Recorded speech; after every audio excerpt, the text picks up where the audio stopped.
Sure. Hey now, everybody. It's your boy PSA Sitch here on the election day. Obviously, we're going to find out who's going to be president today. There's no way that this will go beyond tonight. Every question you have will be answered by Adam Friended and our special guest, Anna Kasparian. How you doing, What's up, Anna? Anna? How you doing? Hi, howdy. How are you guys? Great. Great. How are Yeah. you? Look, How excited are you for this? Are you just like on your edge of your seat here? No, I'm not. You don't care at all. You're like, whatever. Just get it over with. I just cannot wait for the election to be over more than anything. I'm not as, I don't know, people get a little apocalyptic about it. I think I'm a lot less apocalyptic. I don't think that Trump would be good for the direction of the country, mainly because of how incredibly irresponsible and divisive his statements are. You know, over the weekend, he talked about how he wouldn't mind journalists getting shot at his rally. It's like, so he's frustrating. He's like, it's so incredibly frustrating how irresponsible he is with his rhetoric. At the same time, I'm not excited about Kamala Harris. So, you know, I guess in a Democrat's eyes, best case scenario, she wins. But look, the way I see it is either we have chaos and more division and more irresponsible, violent rhetoric from Trump, which leads to a decline in quality of life, or we have the slow and steady decline of quality of life with Kamala Harris. I guess I'd rather go with the slow and steady decline of quality of life. That's the way I see it. Do you have a prediction? Have you staked out a claim on who you think is going to win the election? No. I look, everyone, in my opinion, is totally full of crap. I mean, if you're hyper partisan, you're going to be cheerleading your side. Oh, you're going to be doing all this like funky little math. You know, if you're a Democrat, you're going to take one outlier poll from Iowa and say, that's it. Kamala Harris is going to blow them out. Every single swing state, she's going to win by large margins. By the way, I would like the defeat, whoever wins, to be so abundantly clear and not close. So we don't have, you know, possibly months of feeling like we're at the, you know, at the edge of civil war, but who knows? I just think the polls indicate that it's too close. They're neck and neck. What do you guys think? Well, no, even if it is overwhelming, that could be bad too, right? Can you imagine Kamala Harris with a mandate? I mean, it's going to be like full mask off, total woke. It's going to be trans women in sports everywhere. I don't think, okay, so here's the difference between Kamala and Trump. Trump was the kind of guy who didn't really care about the rules per se, right? Like, or decorum or following establishment procedure. He was a steamroller. He just decided to steamroll and he went for it. Democrats are not the same way. The idea that Kamala Harris would steamroll to get what she wants is laughable to me. I don't think that's going to happen at all. In fact, look, that's both a good thing and a bad thing, because when you think about what she's running on and what's motivating so many young women or women in general to come out and vote for her, it's the idea that she's going to protect reproductive freedoms. But she's not going to get rid of the Senate filibuster, which requires 60 votes in order to pass any law or codify abortion rights. So she's making a lot of promises that she's going to be unable to keep. And these are promises that are motivating the women to show up and vote for her. So my point is, Democrats tend to have a lot more respect for standard procedures, the way our institutions are set up. There have only been a few instances where Democrats have been willing to do away with or just suspend the Senate filibuster, and it's usually to lift the debt ceiling. So you think it's safer that way? Like, it could go the same way if there's a Trump mandate. Obviously, Trump is going to be, and I think he's going to have the Senate and the Congress, right, if he wins? There are some projections indicating that Republicans could take control of the Senate. You know, if that happens, it would create a bit of a scary situation in which Trump would have a lot more power. The Republican Party would have a lot more power. I don't know if they would have the supermajority necessary to pass anything Trump wants. But I will say this, you know, I think we have to be real about both campaigns. Okay. There's been a lack of specificity, a lack of real detailed policy proposals. There's been a lot about vibes and who you like personally as an individual, as opposed to who's offering you better solutions for the country. Like Trump's mass deportation would crush the economy. Like it's not a real policy. It just sounds good to people who understandably may have experienced the negative impact of, you know, a large influx of migrants coming in without their municipality having the resources necessary to respond to that influx appropriately. There's a lot of anger in the country over that. And so his rhetoric might sound good, but that's not really a policy. Look, with Trump, the thing that I'm most worried about is his chaotic way of governing. And I think part of that is just who he is, but it's also due to his reaction to establishment politicians, namely in the Democratic Party, but I think to some extent even Republicans, who push back against him and want him to go along with, you know, the establishment decorum, or the media maybe taking him out of context or being unfair to him. Every action has an equal or more extreme reaction from Trump. And so I think that's going to lead to a lot of chaos as well. And honestly, I don't know if my mental health can survive 4 straight years of the media's hyperbolic nonsense. If Trump wins, it's going to drive me insane because it puts me in an impossible situation, right? Like on MSNBC today, I think it was on Morning Joe, like they're talking about how if Trump wins, they're not going to allow historians to write history books anymore. And like, I don't know, am I allowed to say that that's hyperbolic? Is that okay? Is that okay for people? Or are they going to freak out? They are going to freak out. Hey, we don't have you for very long this morning. So I want to ask you, like, what else are you doing today? Where can other people find you? I think you were going to be on the Free Press, which I'm stoked about. I love that channel. Yeah, people are making a very big deal about that. I think leftists think I'm getting paid for that appearance, which is laughable. But they're having a bunch of different people on to do election analysis. I wrote down my schedule. So do you know who you're going to be on with? No idea. Oh, okay. No idea. So I'm going to be on a bunch of shows today. I'm doing the Daily Wire at 2. Are you really? Are you really? No way. Confirmed. Grifting to the right. No. Are you? Look, Ed is leaving the TYT and joining the Daily Wire. You heard it here first. Are you serious? Is that for real? Yeah, but it's just for a segment. It's not a big deal. So I'm gonna go on at like 2:05 Eastern. I'm sorry, Pacific. 5:05 Eastern for a 5 to 10 minute like segment. Not a big deal.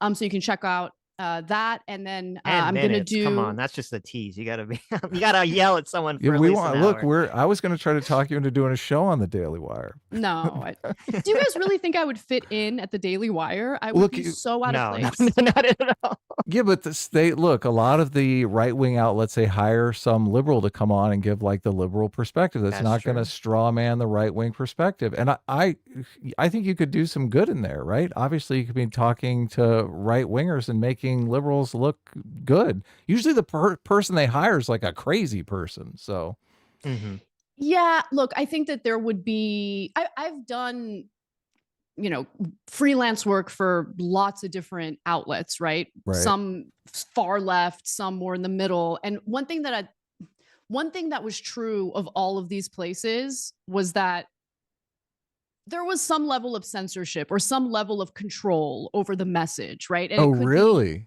Yeah, it could be some without, by the way, the reason why I've been at TYT for so long is clearly I'm free to speak my mind. Right? Yeah, exactly. Say what you want.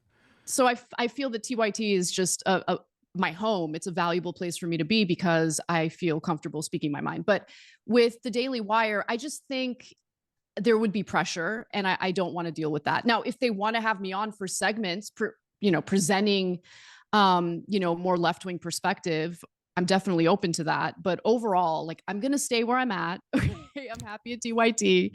I mean, I like that I'm free to speak at TYT. I'll put it that way. Right. Yeah. Hear that? All the leftists coming out there attacking you, saying you're grifting, you're leaving TYT. Very clearly not the case. Okay. Well, I just want you to get a big paycheck. Look, I don't see there's no problem with when you're good at something making a lot of money. So I don't see anything wrong with that.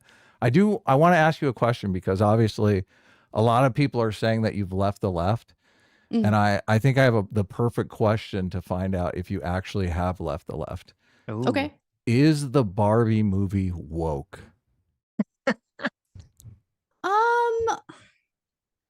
I like the Barbie movie. I mean, I thought you guys had. I watched your review of it. I remember, yeah. It's interesting actually because Jenk and I did our own review, and that happened prior to me watching the review that you guys did.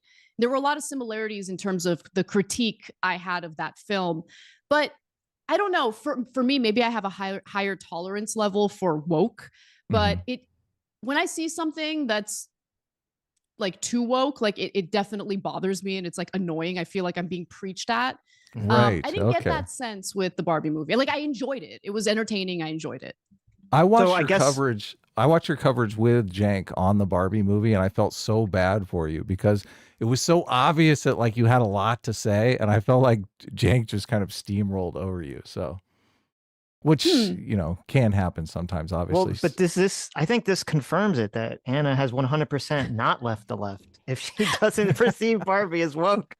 I love that that's the litmus test. Sitch is on a tirade for people who don't believe Barbie is woke. So, but I kind of had the same analysis as you. I didn't think it was like, I mean, it is a bit woke, but I don't think it was like hitting me over the head. So, and that's kind of how I judge as well. Look, Sitch is already Adam's become a leftist too. What's going on? Already getting riled up. So, so actually, I had a bet with Adam that if Trump wins the election, I think he's going to go after Democrats with the attorney general legally. How do you feel about that? Do you think that's going to happen, or you think Trump is going to just let bygones be bygones? It will 100% happen, of course. Nice. I mean, he is very salty over, what he refers to as lawfare, and he's out for revenge. So I have no doubt that he's going to try.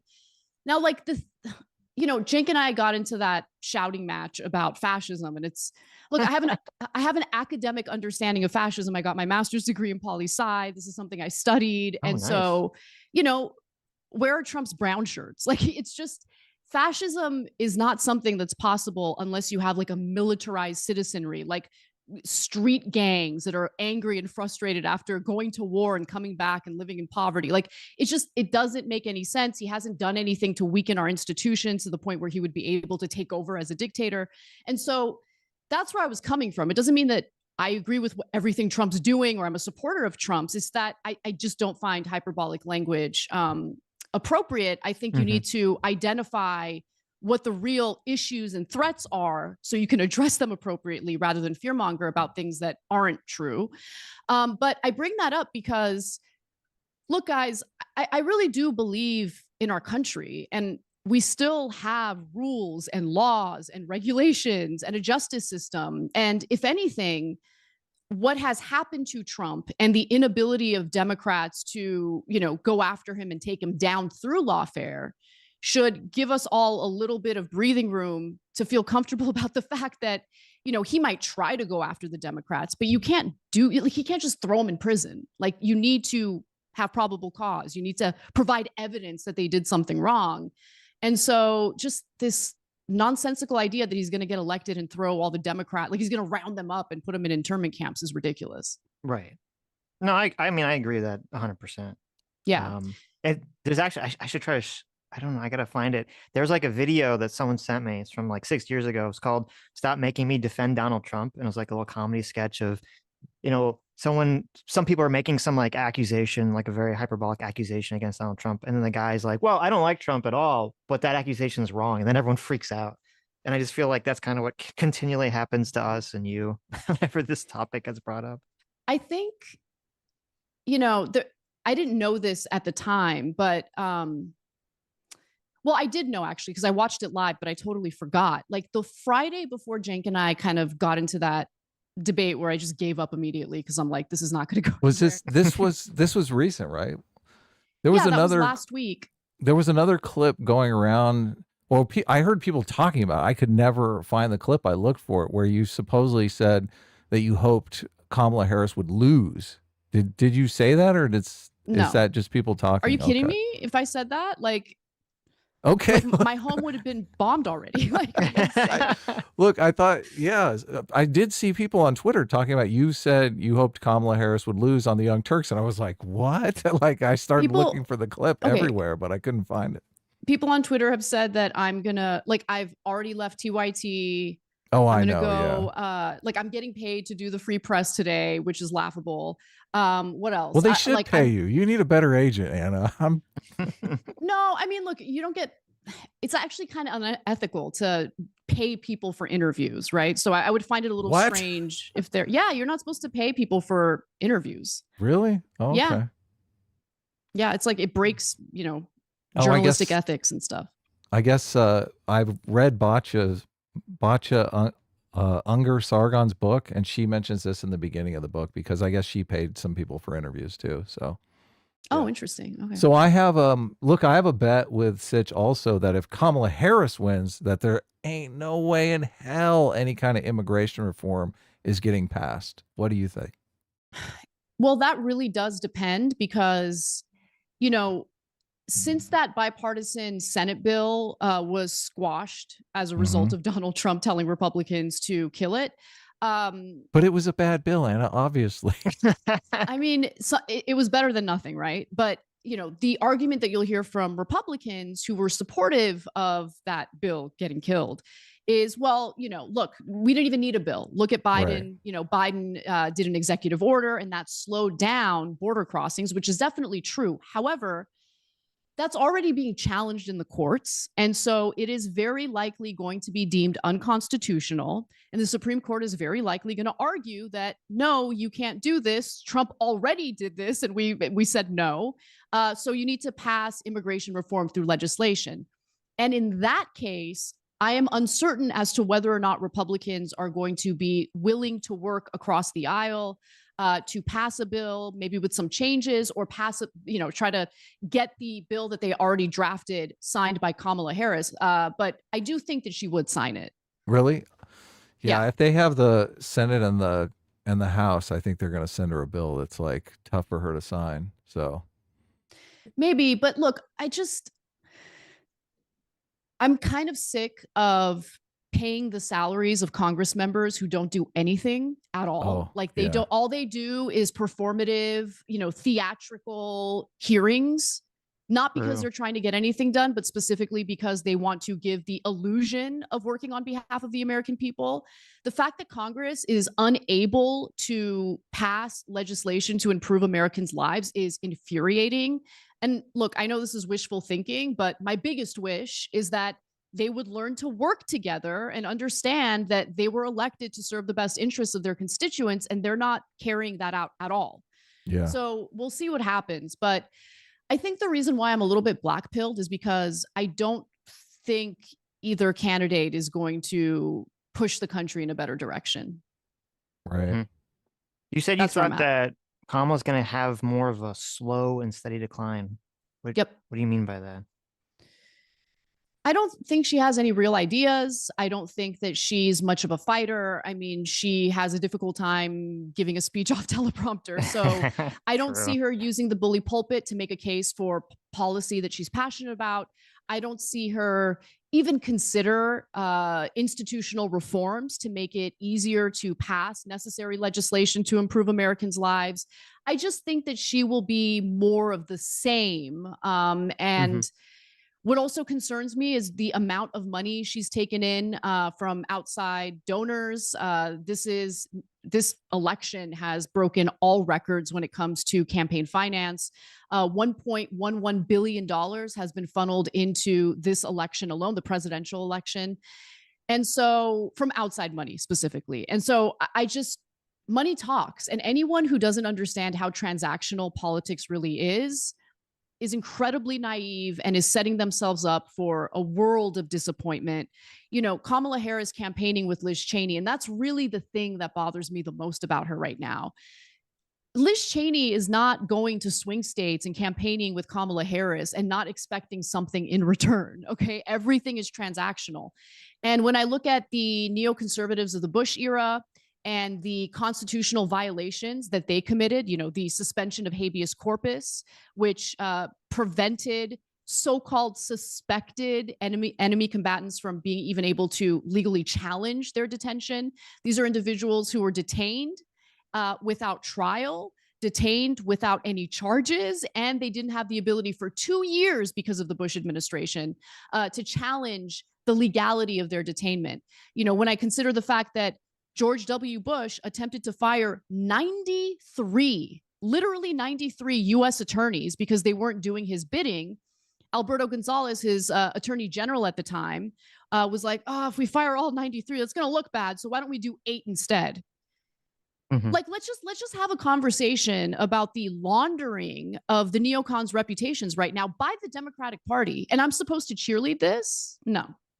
Sorry. Yeah, did you see The View? They said they wanted Yes. They thought Liz Cheney would make a good attorney general. Wow. The audience cheered. Holy.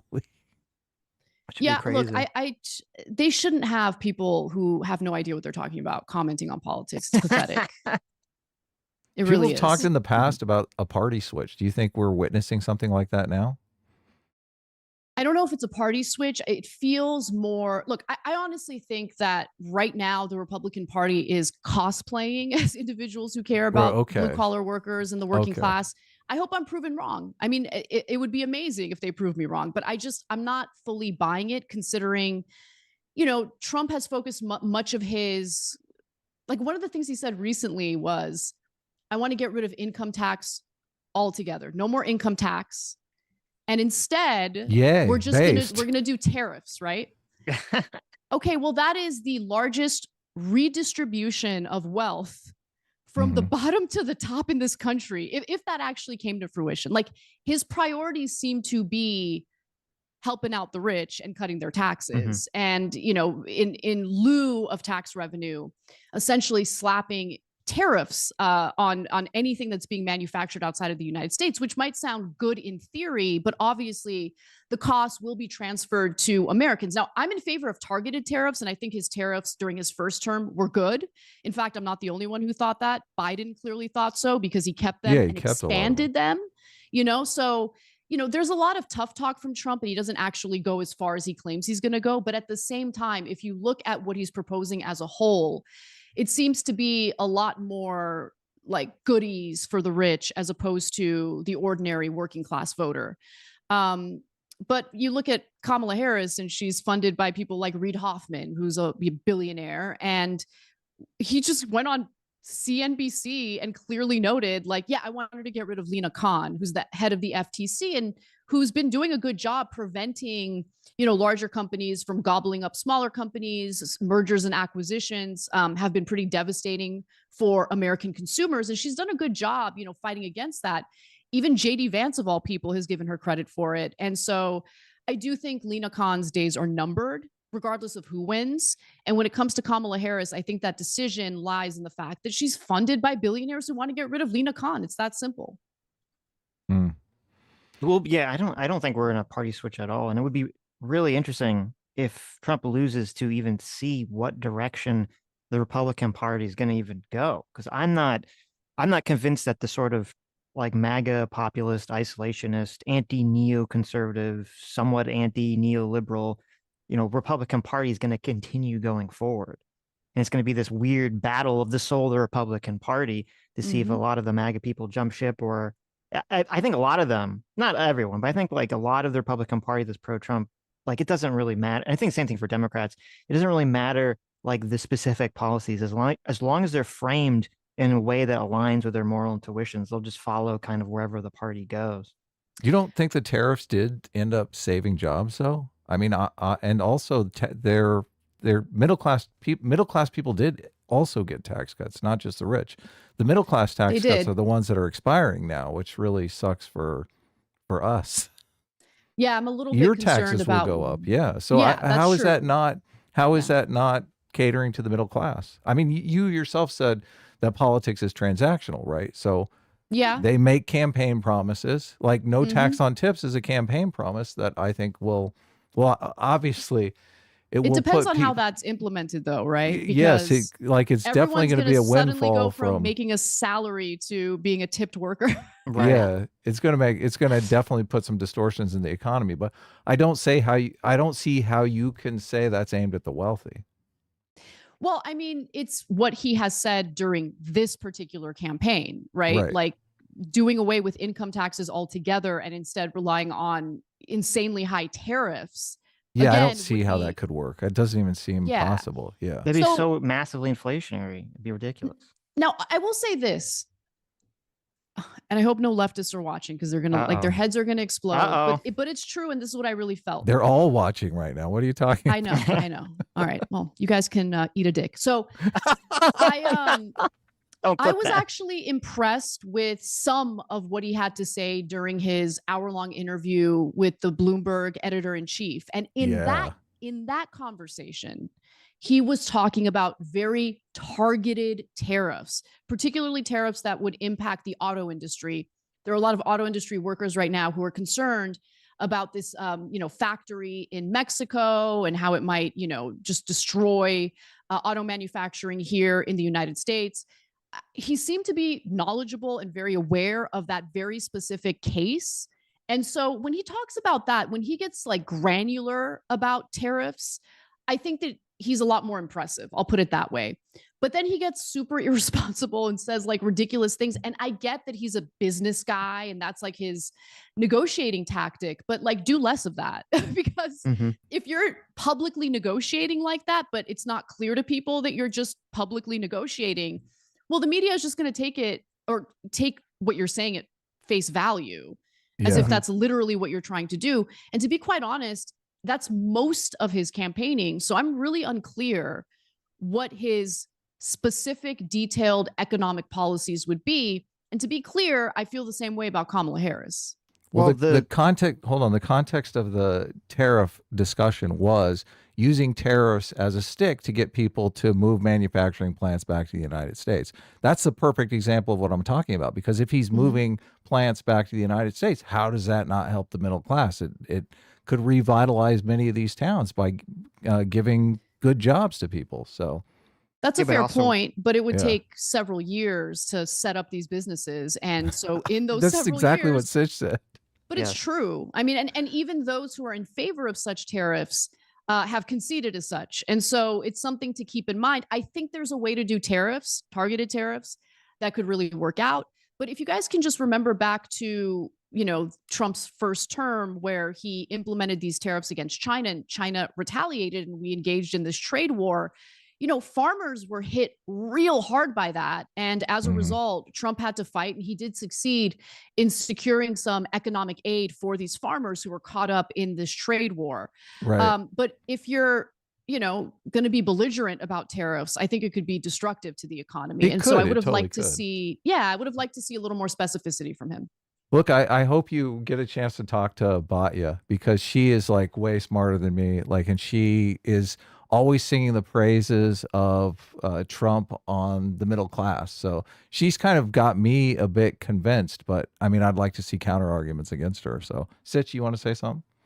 Well, no, just with the tariffs, because obviously it's going to, as Anna says, it's going to take, years to even move plants or something somewhere. I And looked this meanwhile, up. the Yeah. prices of everything is going to be increased. And so it's like, okay, you have like all the middle class and lower class people are, paying out the nose higher. And like, I think the issue is if we were in a situation right now economically that was different, where there wasn't this massive inflation problem like we, right now, then yeah, maybe there could be a larger conversation about moving jobs, back to America, and people could just pay higher prices for it right now. But when inflation does seem to be the number one thing people point to that they're not happy about economically, it doesn't really make sense if you're going to just make that, increase substantially. Yeah. Yeah, I agree with that. And look, honestly, I think if Trump gets elected, he will focus most of his energy on retaliation, and his supporters will love it because they're angry Right. about, what they perceive as lawfare and unfair attacks against Trump. And so do I think he's really going to focus most of his energy on economic policy? Probably not. But, with Kamala Harris, like, it's just so interesting to me that there were two proposals from her that I wanted to hear more about and I think would have been incredibly popular with the electorate. The first one was building 3 million homes. Okay, that sounds great. Like, I don't want to hear about your $25,000 subsidy for new home buyers. That's not going to make the housing crisis better. It's going to make it worse. It's going to inflate prices. So how are you going to do it? Like, you say you're going to increase the inventory of homes, but you also have to contend with the fact that there are state and local zoning laws that will make that incredibly difficult. How do you intend to overcome those obstacles? No conversation about that. She immediately switched from interesting sounding policies that we need to hear more about to Trump bad, which is the most boring campaign tactic ever. I'm sick of hearing about it. But the other thing that she had proposed that I really liked was banning private equity firms from buying up residential real estate to then turn it into, rentals and jack up rent prices and all of that stuff. And we heard it from her like once. I think she might have it on her website. Mm-hmm. Are you really going to do it? You haven't really been campaigning on it. And then again, when you look at who's funding her campaign, I am concerned that, these are individuals who are not going to want her to ban private equity firms from buying up residential real estate. So she's not going to protect reproductive rights because she doesn't have the capacity to do so, considering how our institutions are set up. I feel that her running on that has been honestly emotional manipulation. And it's especially frustrating when you consider the fact that Democrats had opportunities in the past to secure, reproductive rights through codifying reproductive rights. Obama came into office with a supermajority. He could have done it. He didn't fight for it. And he said on camera that it wasn't a priority of his. And now you have Democrats, including the Obamas, running on this issue for Kamala. And it's like, okay, yeah, whatever. Mm-hmm. Like, I'm so black-pilled at this point, and I'm sick of the gross games. Like, actually accomplish something. Seriously. Don't mess things up and then run on the things that you've messed up and how you're supposedly going to fix it. It sucks because it really is the media's responsibility to get them on record with those campaign promises. And it's just they completely abdicated their responsibility this time around because, the general public doesn't know that these campaign promises are being made. So if she never accomplishes them, she won't suffer for it in the next election. I was curious what you thought, because obviously you probably know that Trump didn't praise neo-Nazis. Like, it's pretty, I hate that saying because it implies that 80 million people who are going to vote for Trump would vote for a person that would praise neo-Nazis, which is just a detestable society to think that you live in. And Obama endorsed that recently. And I lost so much respect for Obama doing that.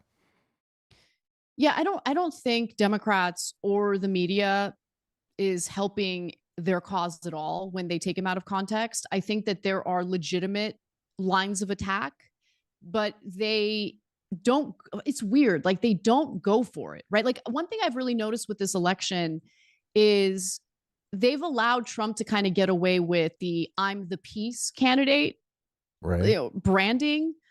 And yeah, he didn't start any new wars, but he quadrupled the drone strikes that were being carried out in the Middle East. And the number of civilian casualties was so high that his White House was like, yeah, let's stop disclosing this. Because, the White House had been reporting regularly what the numbers were. The destruction of the Iran nuclear deal, I think, was a really, really bad idea. It paved the way for Iran to continue with a nuclear program. I know he did that on behalf of Netanyahu. Still, I think that was a bad idea. I don't think Netanyahu should be making decisions about our foreign policy. You also have his assassination of Qasem Soleimani, which did lead to retaliation from Iran. And some U.S. soldiers were targeted as a result. I don't remember all the details of that story. It was so long ago. But it could have been even worse. It could have actually driven the United States into a full-blown war with Iran. Luckily, that hasn't happened yet. I think it's coming. So, like, I don't think that he was the peace candidate per se, but I don't know how he would have governed in the current situation, right? Whether it has to do with Ukraine or what's happening in the Middle East. Everything that he has said publicly makes it clear to me that he would be even more friendly to Israel in regard to what's happening in the Middle East. Obviously, he's way more empathetic to the argument that we should stop supporting Ukraine. So there might be some differences, but who's to say? Yeah. That the Gaza thing, I think, influences you a lot more than it influences me. Yeah. As far as I know, you guys cover it all the time on the Young Turks. It's a horrible situation. So I'm a bit of an optimist. I don't like to dwell on it. So let me just say a few things about that, and then I really got to go. Yeah. No, go ahead.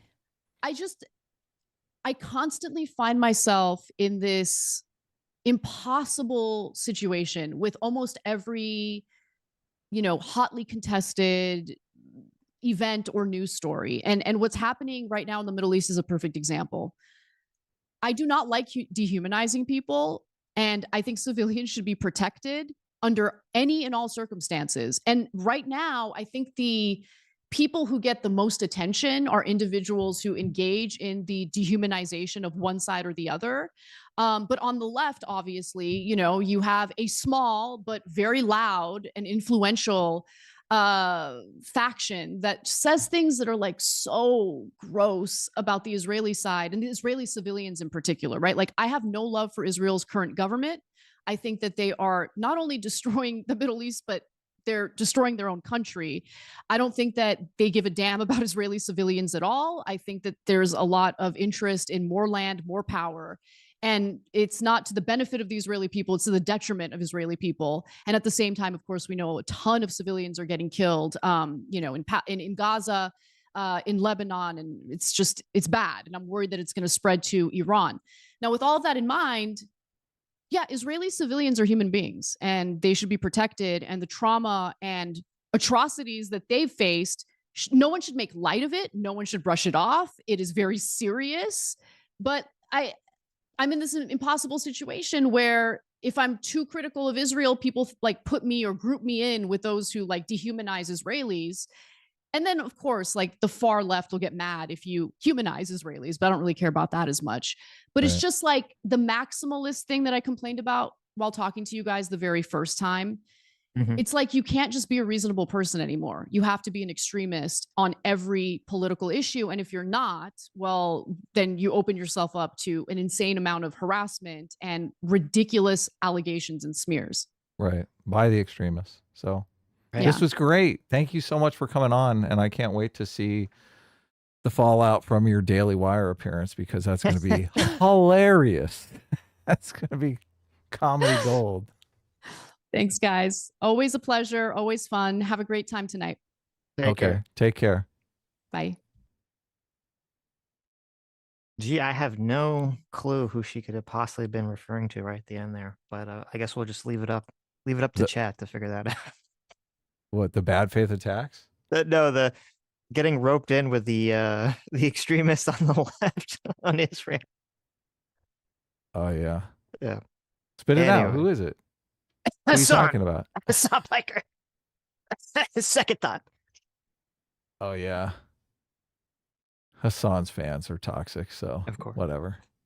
Okay, let me read Supers and then we'll start talking about some other stuff. Some interesting. There's a theory that I want to address too in the beginning here, and maybe we'll bring on some other people too. That Ben Shapiro and Jeremy Boring were on with Tim Pool last night. Rather, I think Tim Pool's actually on there. Like, it was his show, but I think Tim Pool's like flew out to wherever the Daily Wire is. And Ben Shapiro kind of laid out this, what he calls his nightmare scenario, which is this possible scenario that because the, well, no, it has something to do with that the census in 2020 was incorrect. Oh, and so yes, I saw this. Yeah, there's some like really weird scenario where like potentially Kamala could win and she could only win because the census was incorrect. So I did do some digging into looking into that, which I'll talk about. Really nice. Yeah. Yes. Pretty interesting. Look at this. Sitch coming in for us. Yes. Is it true? Is it false? We'll find out. Who knows? Alex Wright for $10 says predictions. The blue wall won't hold. The gloating from A will be off the charts. Trump will get a lot of D's elected in 2026. Her only alternative is Michigan, Wisconsin, Georgia, Nevada. Hope everyone went out and voted. Is that A as an atom? I'm going to be gloating. Let's see. I don't know. Does that mean you? So he's saying the blue. He's saying Trump will win, right? In this super chat. Yes, that's what Alex Okay. is saying. Yeah. Look, if Trump wins, and I don't think Trump is going to win. Like I'm thinking more Harris is going to win. So the Yeah, so it's interesting because I had been leaning towards Trump was going to win tonight, and then no, you changed last minute. You've been telling me Well- Trump was going to win for weeks. well, wait a minute. I'm not saying I've changed, but I'm saying so you were kind of undecided, and I believe you've now No, I sort said of. weeks ago I thought Harris would win. Oh, So, okay. yeah. So because I was curious as to how much the Seltzer poll has persuaded you in the other direction. The Seltzer poll is first of all, weeks ago I told you I thought Harris would win. Okay. And the Seltzer poll is just like solidifying that for me. Mhm. Like, because it gives you a logical reason why Harris is going to win. Like, there is a constituency, everyone knows, seniors tend to vote Republican, overwhelmingly vote Republican. But you have senior women who are elderly women who have probably wanted to see a female president their entire lives, right? This is like their last chance. So a lot of senior women could flip over and vote for Harris. And that takes away a vote from Trump because these are reliable Republican voters, and gives it to Harris. That's like a 2-point swing. Right. Yeah. So I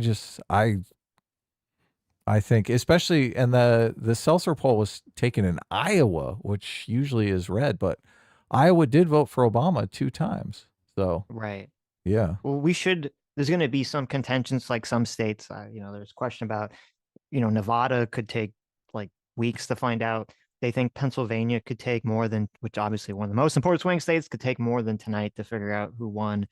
But if the Seltzer poll, which is obviously highly contentious, which maybe we'll talk about that a little bit later, or watch some clips about the woman kind of explaining the methodology behind it, because there's a lot of people attacking her for it, is we should be able to find out I would imagine we should be able to find out relatively early in the night when the numbers start coming in, whether that theory where there's going to be like this big switch of older women voting for Harris, we should be able to figure out whether that's true tonight or not.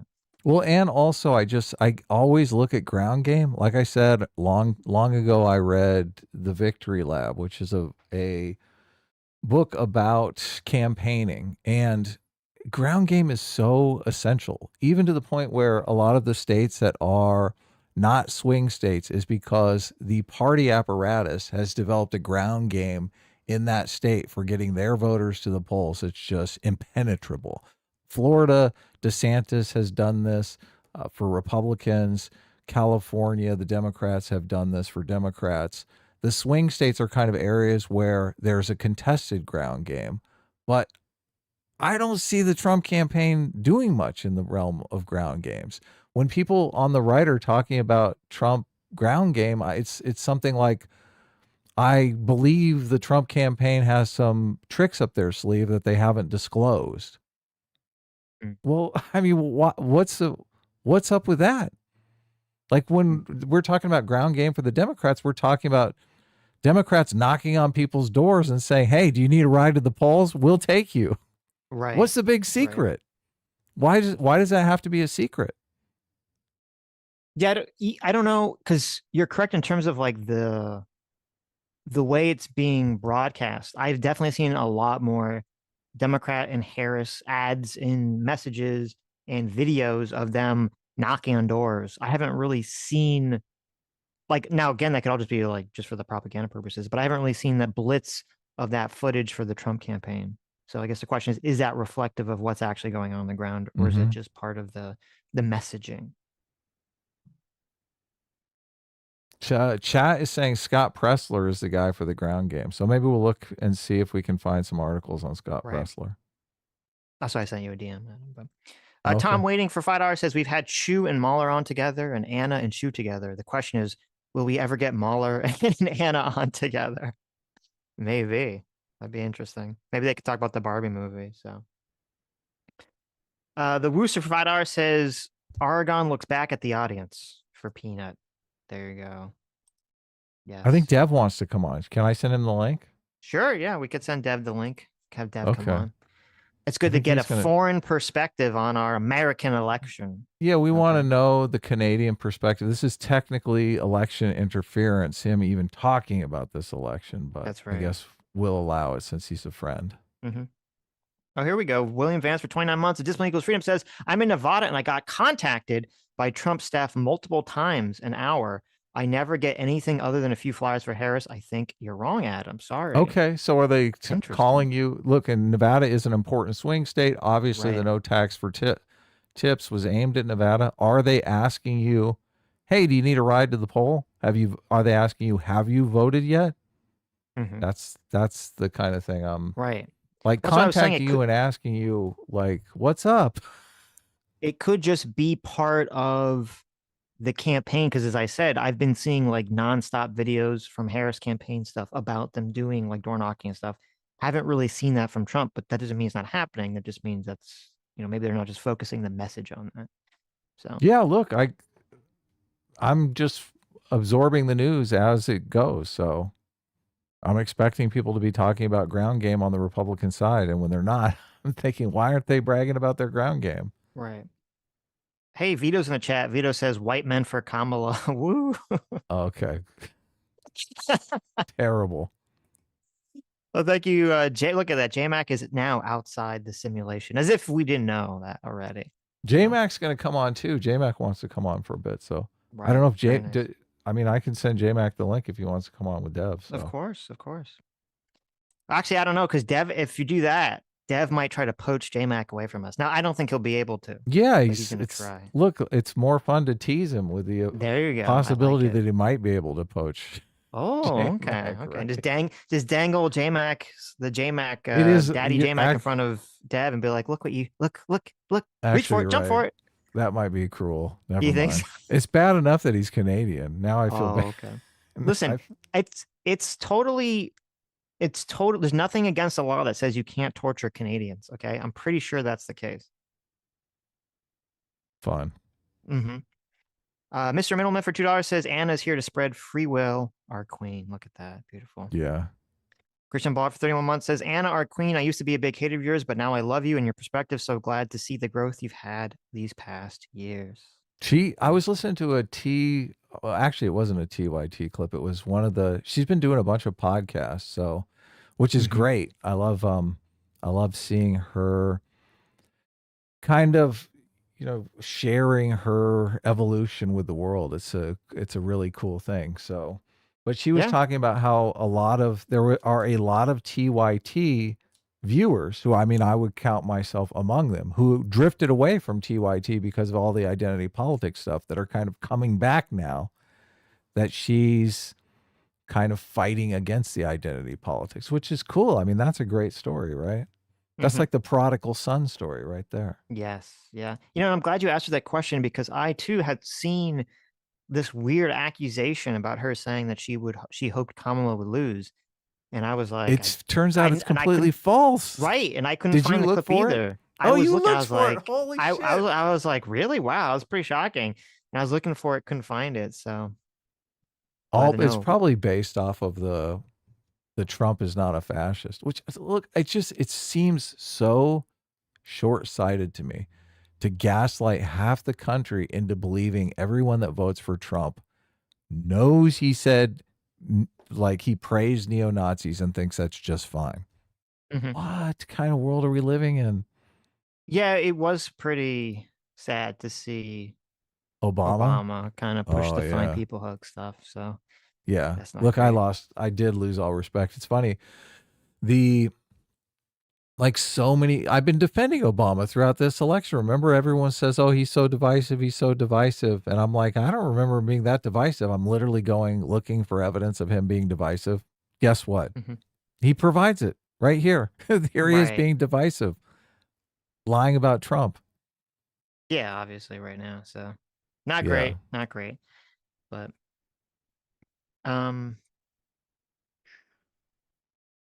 All beef hot dog for $5 says, I don't care who wins, just as long as the Lions win the Super Bowl. There you go. Beautiful. I sent Dev the link. I don't know if he's coming. Well, I guess we'll see when Dev comes on. Jack Spades for 31 months says, quick, I'm next in line. I can't think of a funny name to write in. Obviously, okay.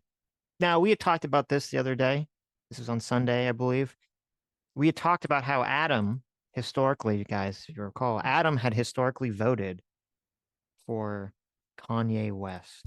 Right. Yes. Okay. And also, I sent you like a picture you can bring up with the little ducks just to You get don't us in like the the election ducks? day spirit. Yeah. This is the oh my God. I think the ducks are probably better. No, this is better. This is better. terrifying. You gotta get everyone in the mindset. Okay. This is Gotta like get a that. horror movie. Gotta get the electoral map up. It's election Oh day, my right? Gotta get it God. up there.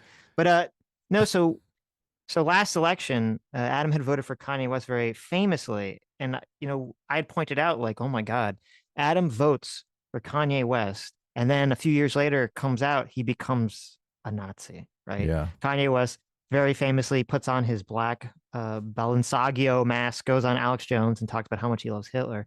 So this election season, I think I had proposed this and chat had all agreed. We decided that Adam should 100% vote for Candace Owens. Look, because I love how you rewrite history. This was my idea. Like I I know I'm down, rewriting history, yes. I sat down Because for quite some time and tried to think of someone who would be more incendiary to vote for than Donald Trump. okay, that's true. That's true. That did happen. That did happen. So So I Adam came up decided with he figured Candace out he's gonna vote Owens. for I thought, Candace look, Owens. Yeah. Candace Owens is a far bigger fuck you to the establishment Right. than Donald Trump ever could be. Right.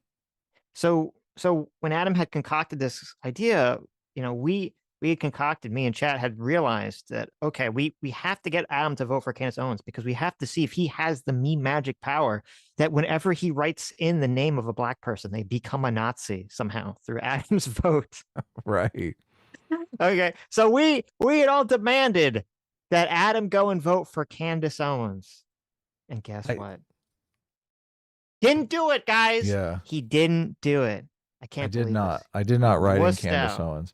Well, look, to really test you, you got to vote for like a good black person. You can't vote like Candace Owens is halfway there to Nazi already. Like I don't know how. Your meme magic, it's like a nudge, okay? You can't like rewrite all of reality. You're just nudging someone in the direction.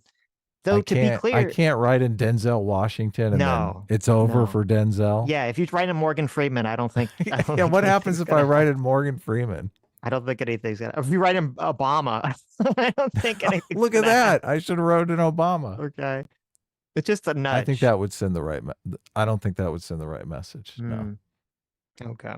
The point was to send a FU to the establishment, which, right. I mean, that is one of the best reasons to vote for Trump. But Lethal Strain for $20. Thanks so much, Lethal Strain. Says today feels like the entire country is waiting for an STD result. You were correct. Yes. That is what is going on today. That's exactly what's going on today. Yeah.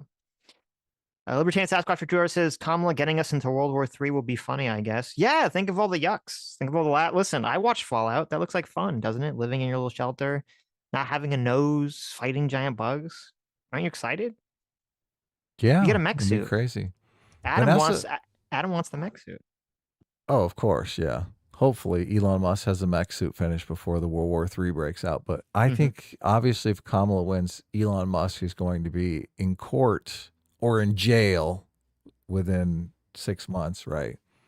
So there will be no more. That's your prediction? Yeah, of course. They're going after him hardcore.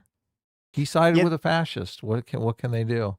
There was a clip that was going around that a lot of people were showing, and it was Rachel Maddow talking about how, from last night, talking about how if Harris wins, that Elon Musk is either going to should either be forced to divest from SpaceX, or the government's going to have to use some other company because they do a lot of stuff with rockets and stuff like this.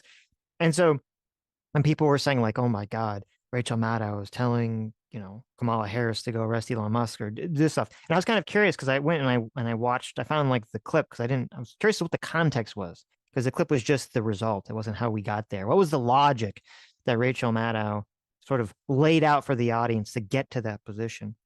That'd be good. The argument that she put forward was that there's this story, there's this report. I believe it's an anonymous report. That should make you feel a bit better. Why? Yes, about how Vladimir Putin had asked Elon Musk not to activate Starlink over Taiwan as a favor to Xi. Okay. Okay. And that supposedly Elon Musk did not activate Starlink, because Starlink does not work for Taiwan currently, as a favor to Vladimir Putin. So Rachel Maddow takes that information and says, therefore, if Elon Musk is doing favors for Vladimir Putin, who's obviously, or Xi, who's obviously not our friends at the moment, it doesn't make sense that he'd have a security clearance or that he'd be working in any sort of conjunction with the military or the government that has anything to do with rockets. Now, I'm going to say something and you're going to freak out, but I want you to hold back for a second. Me It's freak not, out? It's not going, Never. no, the chat. It's Oh, not okay. going the direction you think. It's not going the direction you think, okay? If it was true that Elon Musk was doing favors for Russia or China, I would agree that the US government and the military should have nothing to do with the CEO of a company that the CEO is doing favors of Russia or China, okay? 100% agree. 100% agree with that. He right? agrees with Rachel Maddow, guys. Look at this. Terrible. Look at this. Where's the Rachel Maddow glasses? We gotta put them on, Sitch. Now, see, here's the freak out. Okay, but wait, let's pull it back for a second. But here's the big but. There's absolutely no fucking proof of this wild accusation. What? Okay, this is just not. It's just a completely nonsensical accusation. Yes. You mean he's not on the phone with Putin? No. Elon Musk is smarter than that, right? To take phone calls from Vladimir Putin. This is, to me, I think this is another example of, Rachel Mad Cow, as people would call her. She ran full tilt with the Trump-Russia stuff and completely did not and refused to accept, the Mueller report that said that there was no Trump-Russia connection. So I think she's fallen prey to yet another one of these conspiracies. Russiagate, yeah. Why? Yes. Look, Elon Musk famously gave Starlink to Ukraine. Why didn't Vladimir Putin say, hey, please don't give it to Ukraine? That's a good question. Yeah. Why did Rachel Maddow think of the most obvious thing on the planet? Yes, exactly. Yeah. Jesus. I mean, you got to be stupid not to know that. Right. And also, so this was a comment from SpaceX. SpaceX says, regarding Taiwan, even as the Taiwanese government has confirmed themselves, so this should be easy to check and really shows the hilarious failure of due diligence by Rachel Maddow. Starlink is not available in Taiwan because Taiwan has not given us a license to operate there, and regulators declined to remove a requirement that a foreign entity own 51% of Starlink to operate there. They want Starlink. SpaceX has not accepted such a condition for any market in which it operates. This has nothing to do with Russia or China. That's hilarious. Taiwan wants them to share their technology with them and partner to the point where the developers of the technology only own 49% of the company. Yeah. So why would you do that? Yeah. It sounds like essentially they want, I mean, assuming this is true, and I am, it should be very easy to fact check. The Taiwanese government is confirming this. If they have some regulation, and I don't know if it's for all companies or just for, communication companies or something, they basically want like the TikTok situation, not quite like as agreed, like as extreme, but yeah, they want 51% of the company. It had to be owned by, Taiwanese people, which obviously, why would Elon Musk ever do that? So Doomer is in the chat spreading fake news. Should we ban him? No, listen, I'm happy to see Doomer back. Okay.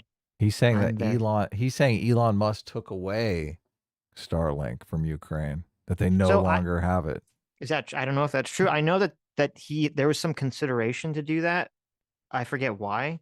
I think it's because there was this, okay, this is what I remember, and I'll look into it in a second, that Ukraine was like, there was some accusation that the Ukrainian government was using Starlink to like have drone to go targets into Russia or something to kill people. And, Elon was like against using Starlink for explicit military purposes. And he was talking about getting rid of it. And then there was such a massive blowback that he never got rid of it. They kept it. So I thought it was because they were going to use it because they were on the brink of invading Russia, which they have. I think they've targeted cities in Russia now. Ukraine has broken the we're not going to attack them on their own soil rule. Let's see. Yeah, I mean, I believe Starlink is still being operated in Ukraine. I figured. Pentagon deal with Musk Starlink and Ukraine extended 6 months for $14 million, and this was in June. So yeah, no, it's still going on. It's still going on. So, and that's the very obvious jump to as to why the story that Rachel Maddow was pushing seems kind of ridiculous, that Russia would ask Elon not to put Starlink in Taiwan, but not Ukraine, and that Elon would agree to do this.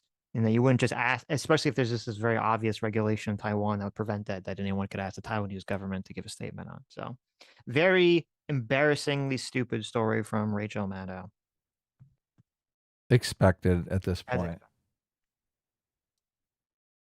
I'm glad you Karen dispelled the July myth. for 5 Canadian says, "Hi Anna, have you seen the Dame Pesos video of TYT's 2016 election meltdown, and how much did you like it?" I'm guessing probably not, but I don't know. No, I'm guessing she has seen it. Obviously, she's got super thick skin on all of this stuff. I see. And she probably laughs at it at this point in time. But well, now yes. we have a new clip for Actual Justice Warrior for the Ann videos, which is the Anna saying "suck my dick." Suck my dick, leftist, or eat a dick, leftist. Get it right. Eat a dick. Sorry. I know how transphobic of me. I have one of the videos that I have is not Anna on Joe Rogan, but Joe Rogan on Anna. That didn't Joe Rogan talking right. about Anna? Yeah, he was on her show, The Point, from way back when. Yeah. Oh, which is pretty funny because Anna is like, I mean, she's got a potty mouth. Now I know why she likes based. Now I know why she likes our show. Yeah. Right. Because we both talk like truck drivers. So. I know. I try to curse less, but sometimes you have to add emphasis, right? Right. Yeah. Sometimes eat a dick is the appropriate thing to say. The Real Hydro PX for $5 says, "Why does Anna want to exploit migrants? We have plenty of people who can do the job she doesn't want to do." I mean, I'm pretty sure if you listen to what she said, that she very explicitly said she wants to exploit migrants because she really is in favor of slave labor, and in fact thinks that they should have to work for no pay. That's the new program for citizenship. Migrants should have to come to the country and work as a slave for 2 years, and then they get citizenship. Yeah. I agree with that. I think that's a good policy. Just don't deport my gardener. I'm cool with it. Did you see the disaster of the Rogan Musk interview? I did see it. What's the disaster part of it? Didn't seem like a disaster to me. There was one part of it. I don't remember. There's one part of it where Elon Musk, I don't know what the fuck's going on. He just starts like stuttering and repeating himself and has like his brain literally melted down for like 2 minutes. And we should watch that if you have a link. I don't remember where it is in the conversation. I was like, what the fuck's happening? And then it kind of like went back to normal afterwards. So I don't know if I was just listening. So I don't know if Elon was like drinking or smoking or something. Maybe he just had like a flashback. The birtherism comes up for a bit and it's super awkward and uncomfortable. So yes. Well, they're both supporting Trump. So, it'd be weird. Of course. To fixate on that. That is. They're like, but Joe Rogan didn't endorse Trump until after the podcast, right? Right. Well, so he hadn't officially endorsed him when they were talking about the birtherism stuff. Right. I guess that's true. But I mean, presumably he's leaning that direction. He's, he had a very good conversation with Trump and Vance, and he had a good conversation with Elon, and Elon's going to, potentially be working in the government under Trump. And Harris, asked, he offered the spot to Harris, and she did this sort of like ridiculous, "You fly out to me and I'll talk to you for an hour," which I'm guessing that's one of those, like, you're turning it down, but you don't want to turn it down directly. So you make it unreasonable so that the person has to can't accept your unreasonable demand. So it doesn't look like a direct turn down. That's how that situation read to me. That's straight out of 48 Laws of Power. Make them come to you is one of the laws of power. J Mac Fire for $20 says, "Listening to people like Anna and Ben disagree publicly in a cordial manner is actually very good for our political discourse. # change my mind." True. Yes. Yeah. We covered Anna when she went on the Ben Shapiro show. That's probably one of the first times we covered her. Kid Truck for $5, 91 $5 says it would actually be good to check out some of what Jeremy Boring said on Timcast last night. He brought up Pence making the right call on January 6th. Yeah, so I actually did watch. Maybe we'll play a clip of that. I did watch the entirety of that, and listen, I got to give Jeremy Boring a lot of credit. And it's funny because when we watched that behind the scenes Daily Wire thing, where it was like super weird, where it seemed like Michael Knowles and Matt Walsh were kind of like giving some sort of mild excuse for like weirdo, anti-liberalism, potentially like crazy government revolution. And I said in that stream, I said, I listened to this entire thing and I like Jeremy Boring the best. He just seems like a completely normal just guy, wants to grill kind of guy. And so, yeah, I give Jeremy Boring a lot of credit on Timcast. He said very directly, and Ben Shapiro said it too, but Jeremy Boring said it a little bit more like specifically. He was saying that he was 100% behind Pence, telling Trump that Trump should not have that Pence doesn't have the authority or ability to just throw out, the votes. And so I think actually it was interesting because Ben Shapiro, I don't know if it was Jeremy Boring or Ben Shapiro. One of them said that they actually talked to Ted Cruz, and Ted Cruz was behind this fucking ridiculous scheme. And apparently they had some like really, yeah, holy shit, yeah. For real? Ted Cruz is one of the senators that supported it. Unfortunately, Rick Scott, who's Senator of Florida, supported it. But oh well, that guy, look, he's obviously shady. So well, he looks like Voldemort, so I guess that makes sense. But no, so I don't remember if it was Jeremy Boring or Ben Shapiro, but they were saying that how they had a private conversation with Ted Cruz where they were expressing their disagreement over this issue. So, hello, hey, wow, what's up? What's Look up? at this. Sorry for being a few minutes late, but hi guys, how's it going? How have you guys Good. been? It's been Good. like 6 months. Has it been 6 months already? Wow, where does the time go? Where does the time go? Yeah. So, as an official Canadian whose voice and vote doesn't matter, even remotely in this conversation, how do you feel about the election? It's probably going to be bad either way, I think. Mm-hmm. I mean, what does that mean? Well, so I guess not to go too deep down a rabbit hole, but I mean, I'm figuring out how deep I want to go here. So I did that 4-hour video, right? And I think you watched it, Sitch. I watched half of it. It's very long. It's very long. I don't expect people to like watch it in one sitting. Right. Frankly, I don't even expect people to watch it at all. It's one of those giant projects. It's like, you know what? I got to do this mainly for myself. I got to get out there what I know. And why didn't you just watch our stream 2 years ago? Well, that's actually funny because like I've seen you recently, Adam. I think I've seen recent streams of this show where you're saying like, I think Trump might be the guy. And then I'm thinking back, like, Adam, didn't you like tear Trump apart 2 years ago over the J6 committee?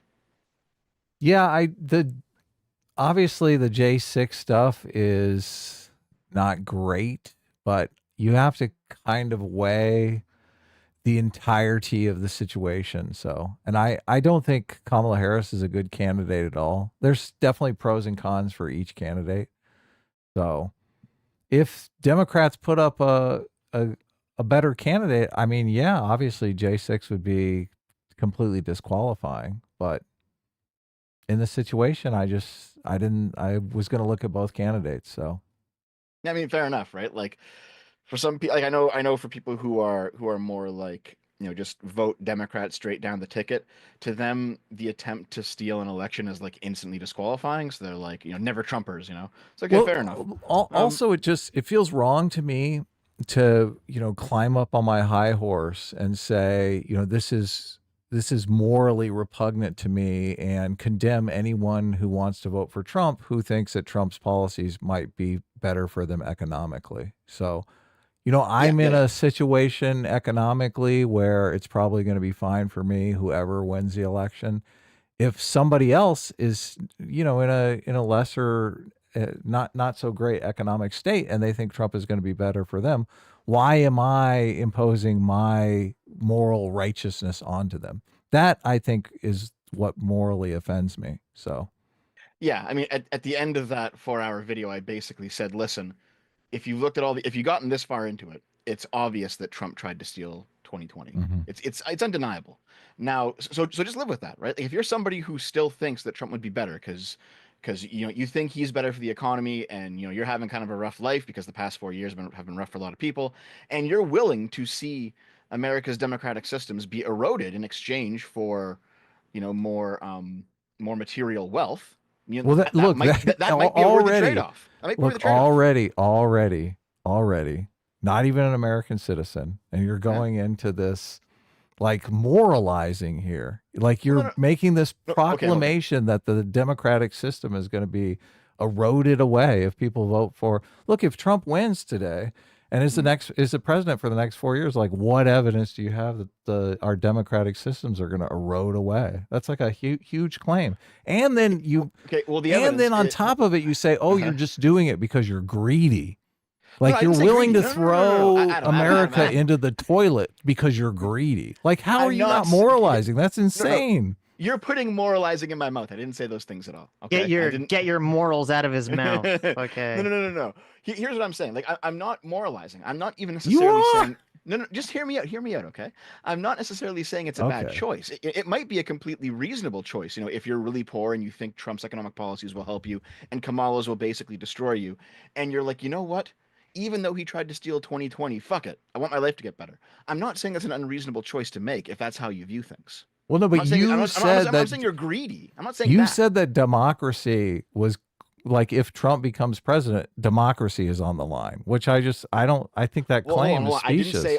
I didn't say on the line either. I said eroded, and here's what I mean by eroded. Okay. What Well, no. does it mean? Look, Okay. I have Okay, Let's yes. find out. I have beachfront property and my front yard is being eroded. What does that mean? It means I'm going to have no Okay. fucking front yard. Yeah, eventually. Erosion takes a long time. So here's the thing, right? Trump did try to steal 2020. There's no debate on that, I assume, right? Like we're all on board with that, at least that statement. What happened? What was the statement again? I was trying to Trump get your tried to name on the screen, so I'm like doing two things at once here. Trump tried to steal 2020.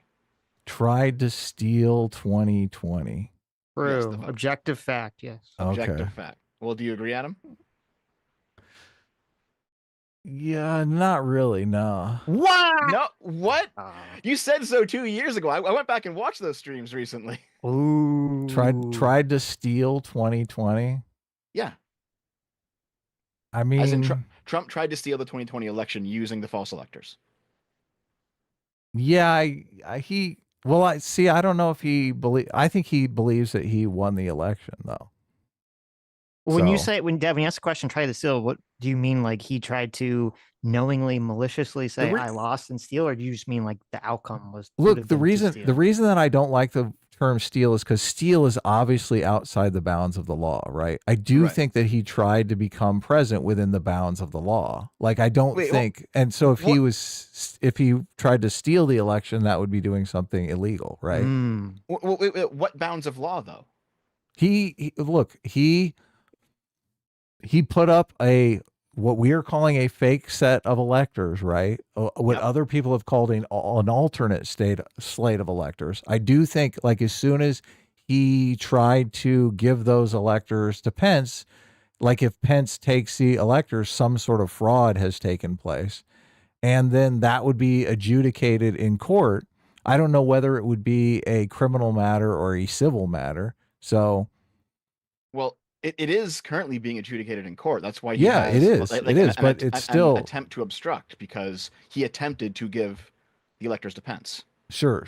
So look, if the court comes back and finds that what he did was illegal, I think then obviously you'd have to say he tried to steal the election, right? Because that's the law. Well, I guess the issue is that if Trump wins, he's probably going like regardless of the merits of the case, whether he'd win it or lose it, he will lean on his DOJ to dismiss it. Like that's going to happen, obviously. Probably, And if Trump loses, is there a state case or is it just a federal case? There's a state case. There is a state case. I don't think he can. He obviously can't get rid of the state case. He can only get rid of the federal case. Honestly, the state case. Okay, I've been following this pretty closely, right? So there's the documents case, which is like there's an unrelated. The Stormy Daniels case, which is unrelated. There's the Jack Smith federal case, which Trump could try to lean on to get it dismissed as president in 2024. And then there's the Georgia case, and the Georgia case is a RICO case based on the call with Brad Raffensperger, where he says, "I want to find 11,000 whatever votes." When he says that on the call, because there's like 20 people on that call, so they brought in 18 of them as a RICO charge. And the problem with that is Georgia, for some fucking reason, brought in an attorney who ended up being ridiculously corrupt and like hired her boyfriend without disclosing the relationship to do a whole bunch of things on the case. And and the boyfriend started taking like millions of dollars of state money. Like it's a shit show right now. And like Trump is trying to get the case tossed out because it's been so ridiculously mismanaged by these two fucking people. Like the merits of the case are solid, but for some reason they chose just the worst people to And run the case. you're worried about Trump's novel legal theory Oh no, when I'm you've worried got about these both. people completely Okay, hold on. Adam, complete what is the novel legal corruption. Well, what is the novel legal theory though?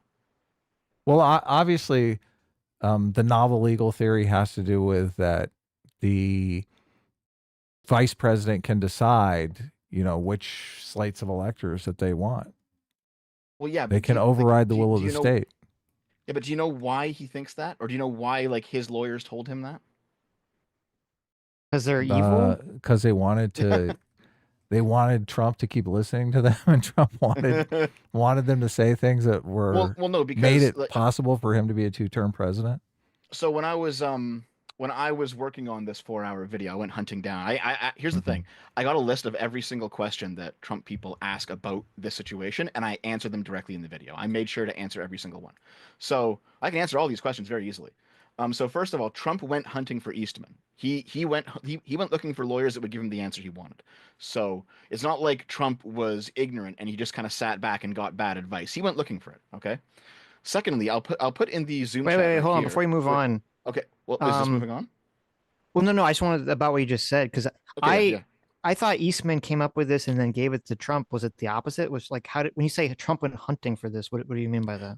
So Trump went looking for constitutional lawyers that would basically give him any sort of lifeline, Mm-hmm. any sort of and anything that would allow him to stay in power after losing the vote in 2020. And Eastman was one of the guys who popped up because he's like a constitutional professor in California, and he basically said, "Yeah, I'll write something up for you." So like Trump didn't conceive of the theory, but Trump went looking for basically anyone he could, and Eastman conceived of the theory, and Trump said, "Okay, I'll do it if it keeps me in power." So that's kind of how the conversation went. Right, but I mean, like, do we know like what the exact way that they came into contact with like each other was? Like, someone reach out to Eastman, Um, Eastman reach out to Trump. Like, I've never heard anyone explain no, how this came into being. no, but we do know that Trump approached Eastman. He probably got like his number from like a lawyer that he knew or from someone who knew someone. Like, but basically, Trump approached Eastman first. Yeah, we know But that. do we? So when Trump, because this is interesting, because actually this would change. Well, it wouldn't change anything for me, but I think it should change things. Did Trump approach Eastman? Eastman's like, oh, I already have this thing, or did Trump approach Eastman? Eastman said, hold on, let me check, and then he like concocted this like idea afterwards. I don't know, but it was probably more the second than the first, based on the story that I read. It Mm-hmm. seemed like Trump was looking for someone who was willing to help him, and he found someone who was willing, and he said, I'll write something up for you," and then he did, Because right? that would obviously look even worse if that was the case. I don't know if that is the case, but it would look worse if it was. So I put in the Zoom chat that's a link to the Eastman memo, right? And Right. this was his. We don't got to read this We've whole read thing that because on it's stream, right? yeah, Yes. right. Yeah. So we don't got to go over it then. But like that first paragraph where he says, there is very solid legal authority and historical precedent for the view that the President of the Senate does the counting, including the resolution of the disputed electoral votes, as Adams and Jefferson did while Vice President, regarding their own election as President. And all the members of Congress can do is watch. So that, and then he says that the Electoral Count Act is unconstitutional. So this is maybe the final quarter of my video is going over this claim because Eastman's lying here. Um, Jefferson did not do that in the election of 1800. And Mm-hmm. the Electoral Count Act was set in place specifically because Congress was ordered to solve a constitutional crisis as a result of the legitimate widespread voter fraud in 1876 that came about specifically because basically there were actually real alternate sets of electors in 1876, not fake ones, because there was widespread voter fraud because this was like 10 years after the Civil War and the Democrats were like lynching black people who tried to vote. Like it was a crazy situation. And so they actually Typical discovered a whole bunch of Democrats. they discovered a whole bunch of real voter fraud in 1876. And so Congress was set to the task by the courts of passing the Electoral Count Act. and they passed it in 1887, which basically codified all it solved all the problems that 1876 presented. And when Eastman says here, the Electoral Count Act, which is likely unconstitutional, he's basically saying he wants to ignore the piece of legislation that solves the problem he's discussing so that he can then use that problem to his own advantage. And Right. that's the issue here, is that he is explicitly lying when he says that Jefferson discarded votes unilaterally. And I can show you how that's true if you want to see it. I mean, I trust it. I trust you.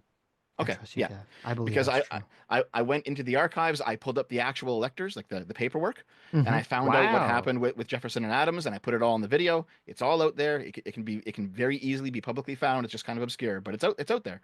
And basically what happened is the TLDR of it is the clerks at the time recorded into the congressional record in 1800 that there was a technical defect on the ballots from Georgia, of the electoral ballots from Georgia. And Jefferson, rather than inspecting the ballots, simply counted them into the record. And so this fact remained unknown until 2004, when a law article that was published talking about Al Gore and his own loss and how he presided over his own loss as the VP. And Right. it's like, well, why didn't Al Gore just follow in Jefferson's steps and unilaterally toss out any ballots that he wanted? Why didn't they do that? Because Democrats back then were asking the question, like, why not do this? It's clearly a precedent. And what they discovered in that 2004 article is that there was a technical defect in the ballots, but the defect was that the signatures of the ballots were not on the ballots themselves; they were on the envelope, and the envelope was saved in the congressional archives. So the defect basically, like usually a ballot is a piece of paper and it lists off, there's the electors, who they're voting for, and then like the Secretary of State would like stamp it with with a seal, right? But the signature was on the envelope and not the ballot itself. So that was the technical defect. And so Jefferson, because he did not unilaterally toss out votes that were in his favor or against his favor or something.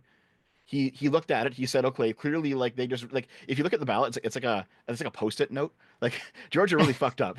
It was this tiny square piece of paper where they're clearly like cramming everything onto it, and then on the envelope they like write the rest of it, and they're like, yeah, so we're voting for these guys, and here's the stamp, and it's like, why did you guys do this? You can get a full piece of paper, but they did it, and so Jefferson accepted these votes without complaint.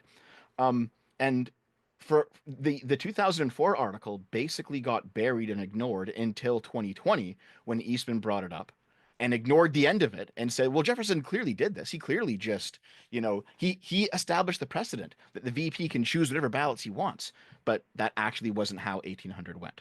Right. Well, even if it So, did, I mean, that was all before they passed the Electoral Count Act anyway. So wouldn't it not even really matter? maybe because the Electoral Count Act cannot override the Well, the Constitution, Constitution, obviously. Yeah, and sure. the 12th Amendment says certain things about how the votes are counted. Mm-hmm. So like it wouldn't completely override it. But basically Eastman, he lied in this. What When do you he think, he said that, lied or he was just wrong? Like he just doesn't he know. could he could have just been no, hold on. He did lie. And here's how I know he lied, because in the Okay. January 6th Congressional Commission, Mm-hmm. a committee, the the legal counsel to the vice president had a 3-hour debate with John Eastman on this very topic. And Eastman admitted in that debate Yeah. that Jefferson didn't do what he claimed he did. So Ooh, no, he okay. did lie. Eastman did just fucking lie. Nice. Yeah. Nice. Okay. Beautiful. So Eastman lied in the memo, and Trump said, "Let's do it." And then like, man, I put so much shit in this 4-hour video, man. I have like Giuliani admitting multiple times he knows what he's doing is fraudulent. I have Cheesebro admitting multiple times he knows Mm-hmm. what he's doing is fraudulent. Everyone fucking knows this shit, and they go forward with it anyway. And like on the January 6th stage, you have Eastman and Giuliani making these bold claims that like hours previously to other people in private they know are false. Mm-hmm. So yeah, this is all just bullshit, all of it. And Nice. there's no legal basis for trying to pressure Mike Pence to accept alternate electors and then toss out the real ones. That was all just fabricated, which is why I say that it was an attempt to steal it.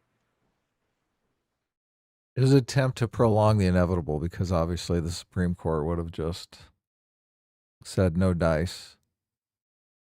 Yes, but there's another thing that came up in the committee is that Eastman he wanted to lean on, is it the question of politics? I forget. There's a name for something that the court does, and I think it's called the question of politics, or the politics question, the politics clause, something like that. Where basically the court will generally refuse to to referee a case where it's clearly a political question between like different branches of government that are trying to settle who gets to sit in a seat. Courts don't like to, they will if they have to, but they don't like to adjudicate those kind of claims. They think it should be left up to the electorate. So Mhm. Eastman basically said, you know what we'll do? We'll ignore the law. We'll have Pence simply install Trump using this false justification, and then we will wait. We will sit back and wait for the legislative branch to bring a claim to the court, and hopefully the court will say, "Well, this is between you guys. And we don't want to get involved." That Right. that was their Hail Mary. Yeah. Yeah, Eastman said he thought if the court ruled on it, he would totally lose. So he was just hoping they would wash their hands of it, not even bother. So Yeah, they basically say like, you know what, it's done now. Fuck it, we'll just roll for this point forward. They were just hoping that it would just kind of be swept under the rug, accepted. It's like, oh, it's already happened. We can't do anything about it. That right, sort of thing, right? Yeah. right. And by the way, I know some people in the chat say that I'm lying. I did a 4-hour video where it's boring. It's a boring video. I understand, but I autistically put every single piece of evidence, all the Mhm. court documents, all the historical papers, all the testimony. It's all there. It's all there in one place in very boring but complete fashion. If you ever actually want to know the truth, it's all there. Hmm. Why do you hate Trump so much, Dev? Because he tried to steal an election. And that's pretty inexcusable. So does any of that Maybe he change? just tried to borrow it. You don't know. He tried to Oh, there borrow. you go. Well, before I ask Adam again if that's changed his position on the definition of sin election, let me read some I troopers that wasn't even related to. I wasn't even paying attention. You should have told me to. Oh, I was- knew Adam. it. Okay, I fine, do fine. it. Adam, go watch my 4-hour video. Yeah, I we'll watched. watch on I stream. did watch it. You watched the whole thing, really? Cool. What'd you think of it? Most of it I'd already seen because we watched the January 6th hearings. Like a lot of it is just the January 6th hearings. Hold on a minute. Look, Then I was. Here's why why did I you want me wasn't to paying. present evidence that you've already seen then? Here's. Well, I mean, you said you listened to our live stream, so you know that we basically watched a lot of the hearings. Yes. Here's what I was looking up.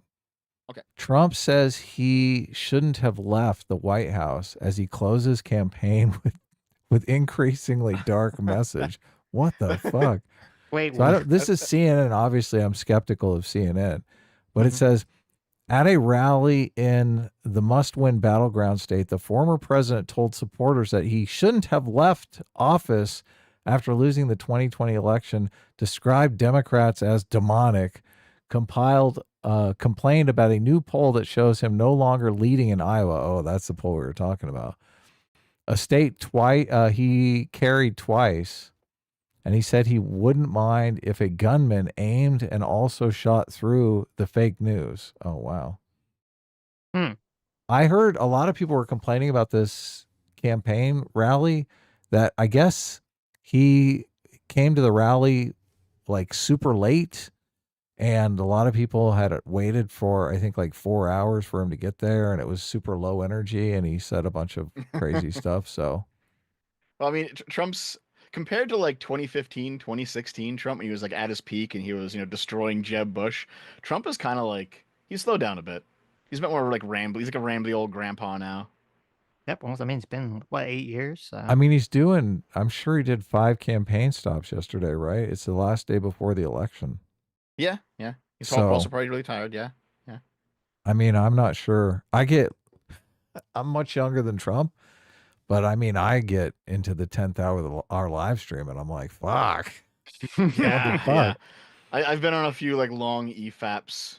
Or like I was Yeah. here. I was here. Give one the guy a time for, I think- break. I was here one time, I think, for 8 hours. We were like doing a Xander Hall thing like last year or something, and it went so fucking long. I know what you Yeah, mean. see? You're not even on camera. He's got to get up in front of the crowd. You can take a nap. By the way, so like here's the thing. So 4-hour video, right? Mm-hmm. It was supposed to be a trilogy. Oh my God. It was supposed to be a trilogy of videos, but I got coronavirus like mid-October and I couldn't finish them in time. because now that I'm currently reading over all of the voter fraud lawsuits that the various Trump campaigns and groups brought in 2020. They're all just bullshit, man. All of them, every single fucking one. It I don't know I don't know how everyone swallowed all this shit. I even What are swallowed some of it back then. what's bullshit? All the like his campaign and related groups brought 62 cases in total, I think, Right. during between the election day 2020 and January 6, 2021, and pretty much all of them, with the exception of I think one or two, were just complete fabrications. Oh, really? Yeah, after actually reading through all the court documents, it's all ridiculous You made read up all bullshit. 62 cases? Really? I'm at 49 now, so maybe there's still Wow. some gems, but Give so us far it's been some. ridiculous. So, what are some of the egregious ones? Okay, so a couple of them, so a few of them were just they asked for the most ridiculous relief possible, right? Like one person claimed there was widespread voter fraud in Arizona because she and three of her friends went to the polling station, scanned their ballots, and there was a cosmetic problem with the voting machine. It didn't like light up. It's supposed to be like ding, and it like has like a light that lights up once you've successfully voted. It didn't do that. But then the poll worker checked the database and said, nope, it just didn't give you the light, but you did vote, and they confirmed it. And then she checked online like the next day, and it said you have voted, you successfully voted. But because there were four cosmetic defects from her and her three friends, she asked for the entire state to revote, and that was one of the lawsuits, which is just Hmm. ridiculous, right? Mm-hmm. There's another lawsuit where a woman said that her roommate stole her ballot, and so therefore the entire state had to be tossed out, not revote, but tossed out, like disqualified. Her Like roommate voted for her. yeah, so like it's the most like these are the most frivolous fucking claims out there, right? She's like, I And know that bitch is gonna vote for Trump. I'm voting. and here's the thing, like I know people are probably gonna get mad at me for saying that. I can see a few people mad in the chat. I have the court documents. I can fucking send them to you if you want to read them for yourself. It's all there, man. And like so there was a second set of cases though, where basically you had someone who would file a case, and then the case would allege voter fraud. There was one case that alleged like 191 ballots were fraudulent, and they didn't really have any proof. They just had like, well, maybe they were. Like here was a flaw in the system that could make them, that could make them fraudulent, but no proof that they were. And 191 wasn't enough to flip the state, so the case was tossed out. There's another case though, where Sidney Powell brought one of her Kraken cases. I think this was also in Arizona, and that case worked.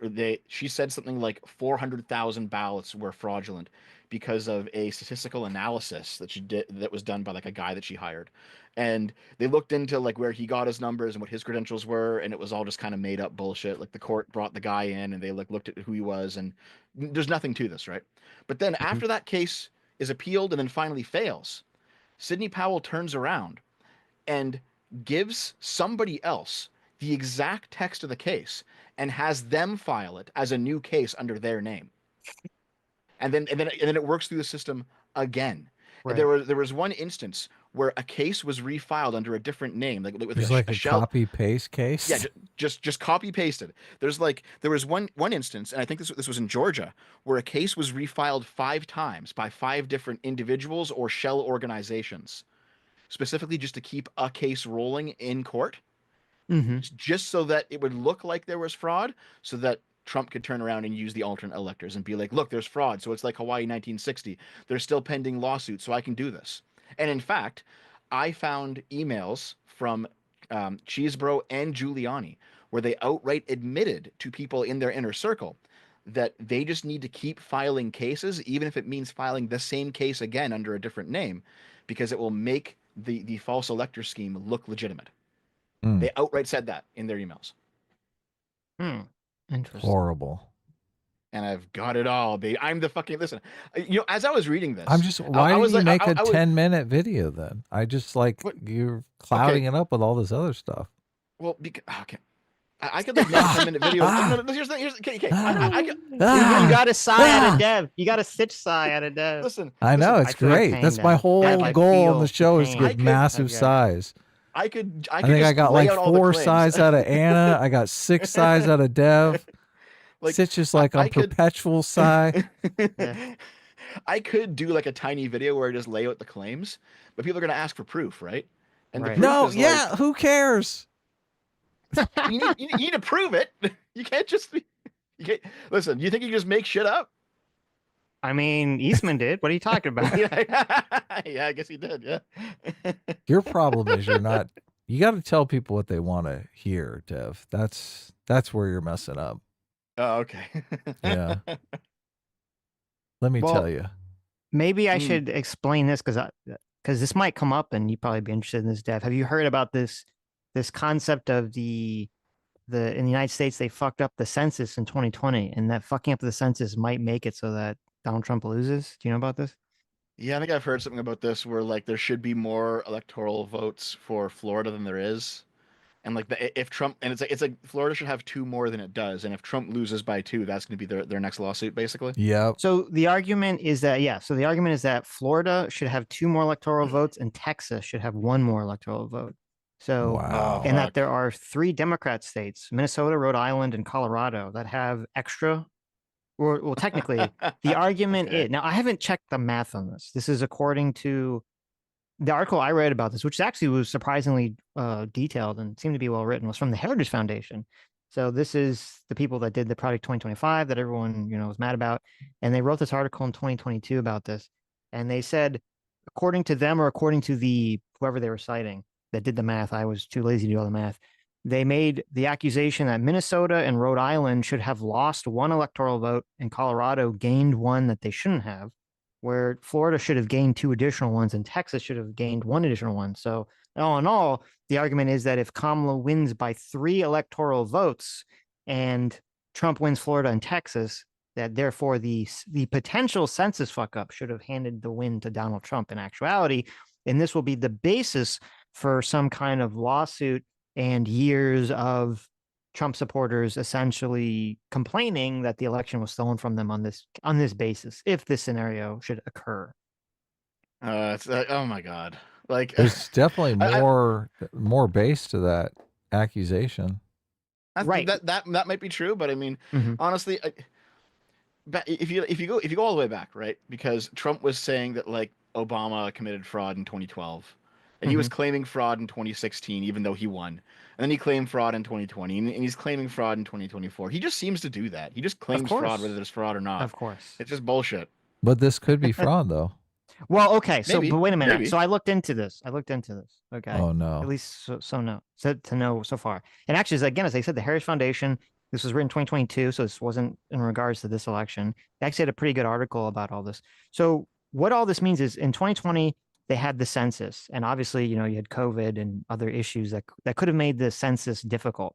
And there's this weird thing, so that in the United States, when they do the census, they're supposed to literally ask every single person to get a direct response. They're not allowed to do statistical sampling. Okay. So, Right, yeah. statistical sample is how most poll surveys and data is done, where, you ask like 1,000 people and you kind of figure out like how that 1,000 people represents the entire country. And then you extrapolate from that. According to now, the census tried to do this in the year 2000 with people they couldn't reach, because they always have the problem of a lot of people will not, like a third of the people won't respond to the census.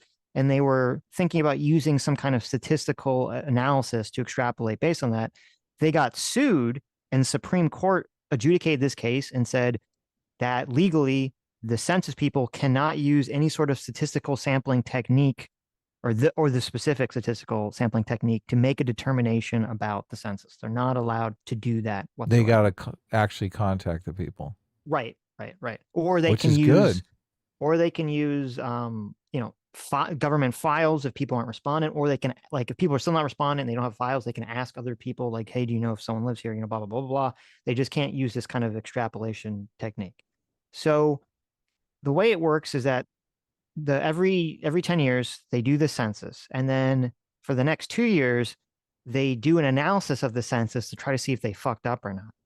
And so that's what happened, that they did the census, and then 2 years later they do their analysis on the census, and they make some determination that they overcounted by some percentage point a handful of Democrat states or blue states and they undercounted a handful of red states. And it leads to this scenario where potentially the red states have lost 3 electoral votes if you do the math, and the blue states have gained 3 electoral votes. Right. So, right. So the question is, okay, is this grounds for any sort of, if Trump loses by this, is this grounds for any sort of legal battle? Hell So yeah. this would be my It might thought be. process. I don't know. And this is actually also the thought process of the Heritage Foundation. They said highly unlikely. That's highly unlikely that this information could have any legal impact. And this is the reasons they give. The first is that according to the law, once the census makes this determination about what the population is, and they, do the apportionment for representatives, that's it. There's no legal way to change any of that currently in the law whatsoever. It's set in stone for 10 years. Doesn't matter if they fucked up. So that's number one. Number two, okay. That's pretty harsh. the problem with sort of relying on the censuses. So the census 2 years later, they do the study and they say that they think they fucked up. The problem with relying on that legally is that number one, that is just an estimate because they don't redo the census. And number two, that estimate is based on the statistical sampling method that the Supreme Court said the census is not allowed to use in the first place. So that's where they got that they nixed Florida to electoral votes from statistical analysis. Yeah. Right. Okay, so you'd have the problem where the Trump campaign would essentially be arguing that because the census did not use the mathematical technique that the Supreme Court said they were not allowed to use 20 years ago, therefore they should throw out, the election or turn the election in Trump's favor. So that seems highly unlikely the Supreme Court. Well, they got dubious numbers because they didn't use the statistical analysis. Like somebody else used the statistical analysis and probably got more accurate numbers, but they can't use those numbers because of the Supreme Court. Theoretically, again. Yeah. Okay. So there's no there for this. This is like bullshit. Yeah. Yeah. So what it sounds like is you cannot use the statistical analysis to fill out the census, but if they did so, and then they used the census to allocate the electoral votes, the allocation of the electoral votes, even though it's based on faulty information, that wouldn't be any legal action. The generation of using the census would be the legal action, basically. Yes. Well, no, I mean, they both would be. No, they would both be illegal. They'd both be illegal. So. Okay. But there's another interesting kind of potential hilarious wrinkle here, which is that if this scenario does happen, the irony is it might actually be all Donald Trump's fault. Okay. Oh, and the reason because of the Electoral Count Reform Act. Yeah.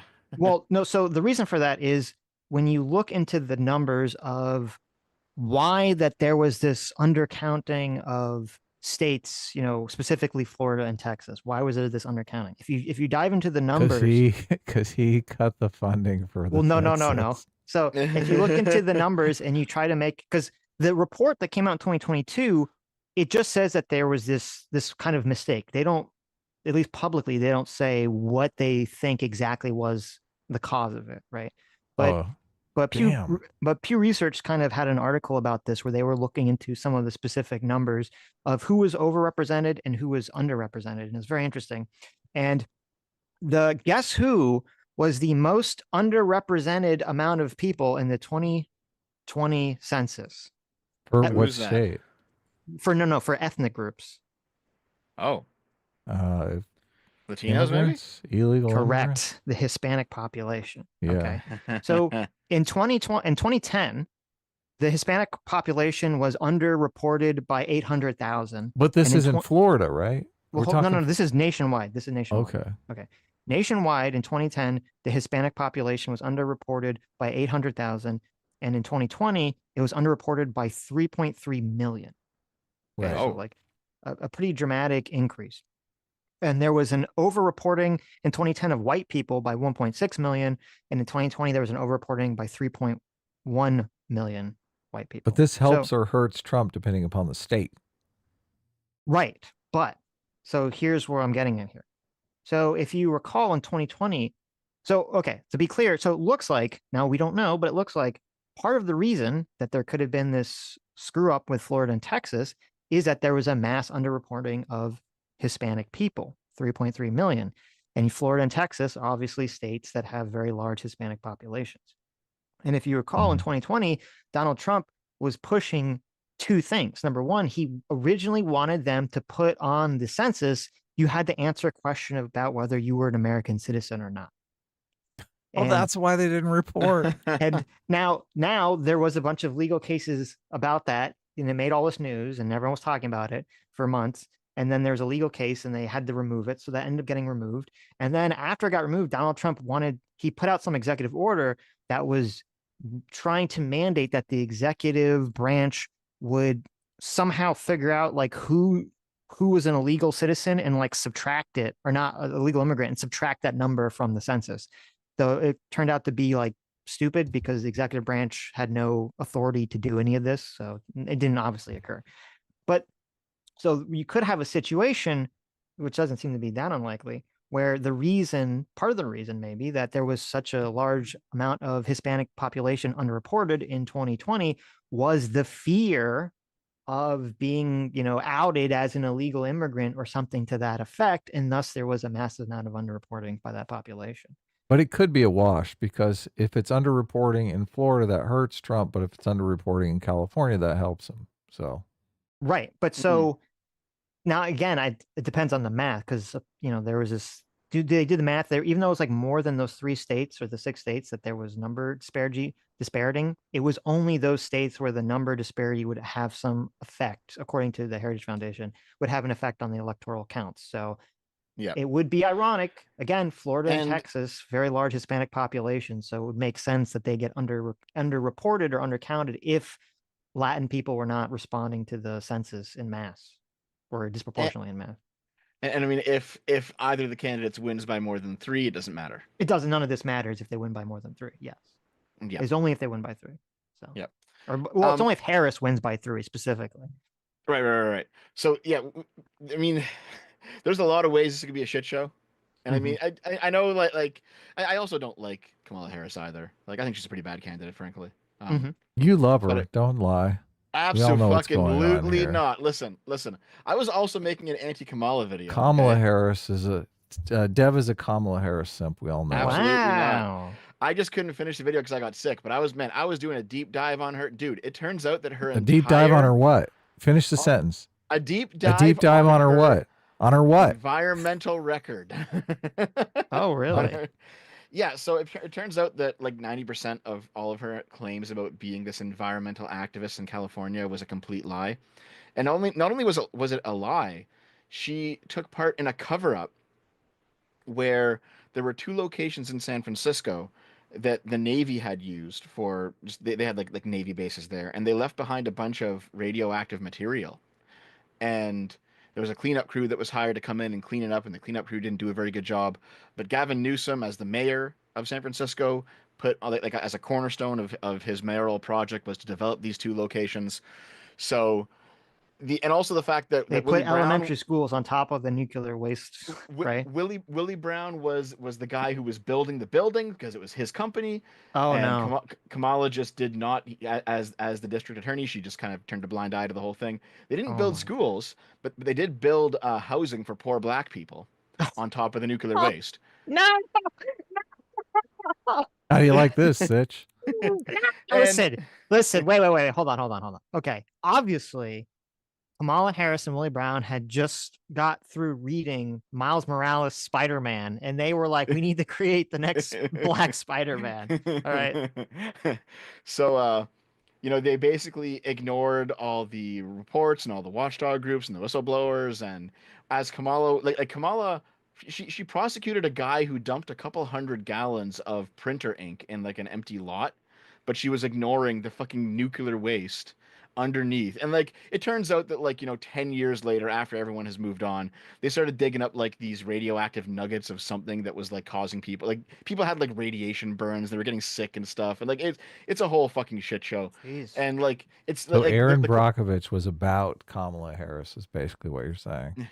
The court cases have not yet gone through fully, but like there's a bunch of people who are filing suit against the state of California. My God. Were the people that got radiation burns, was that just from digging it up, or were like there people with radiation burns and cancer like just in the area, like randomly? Just in the area.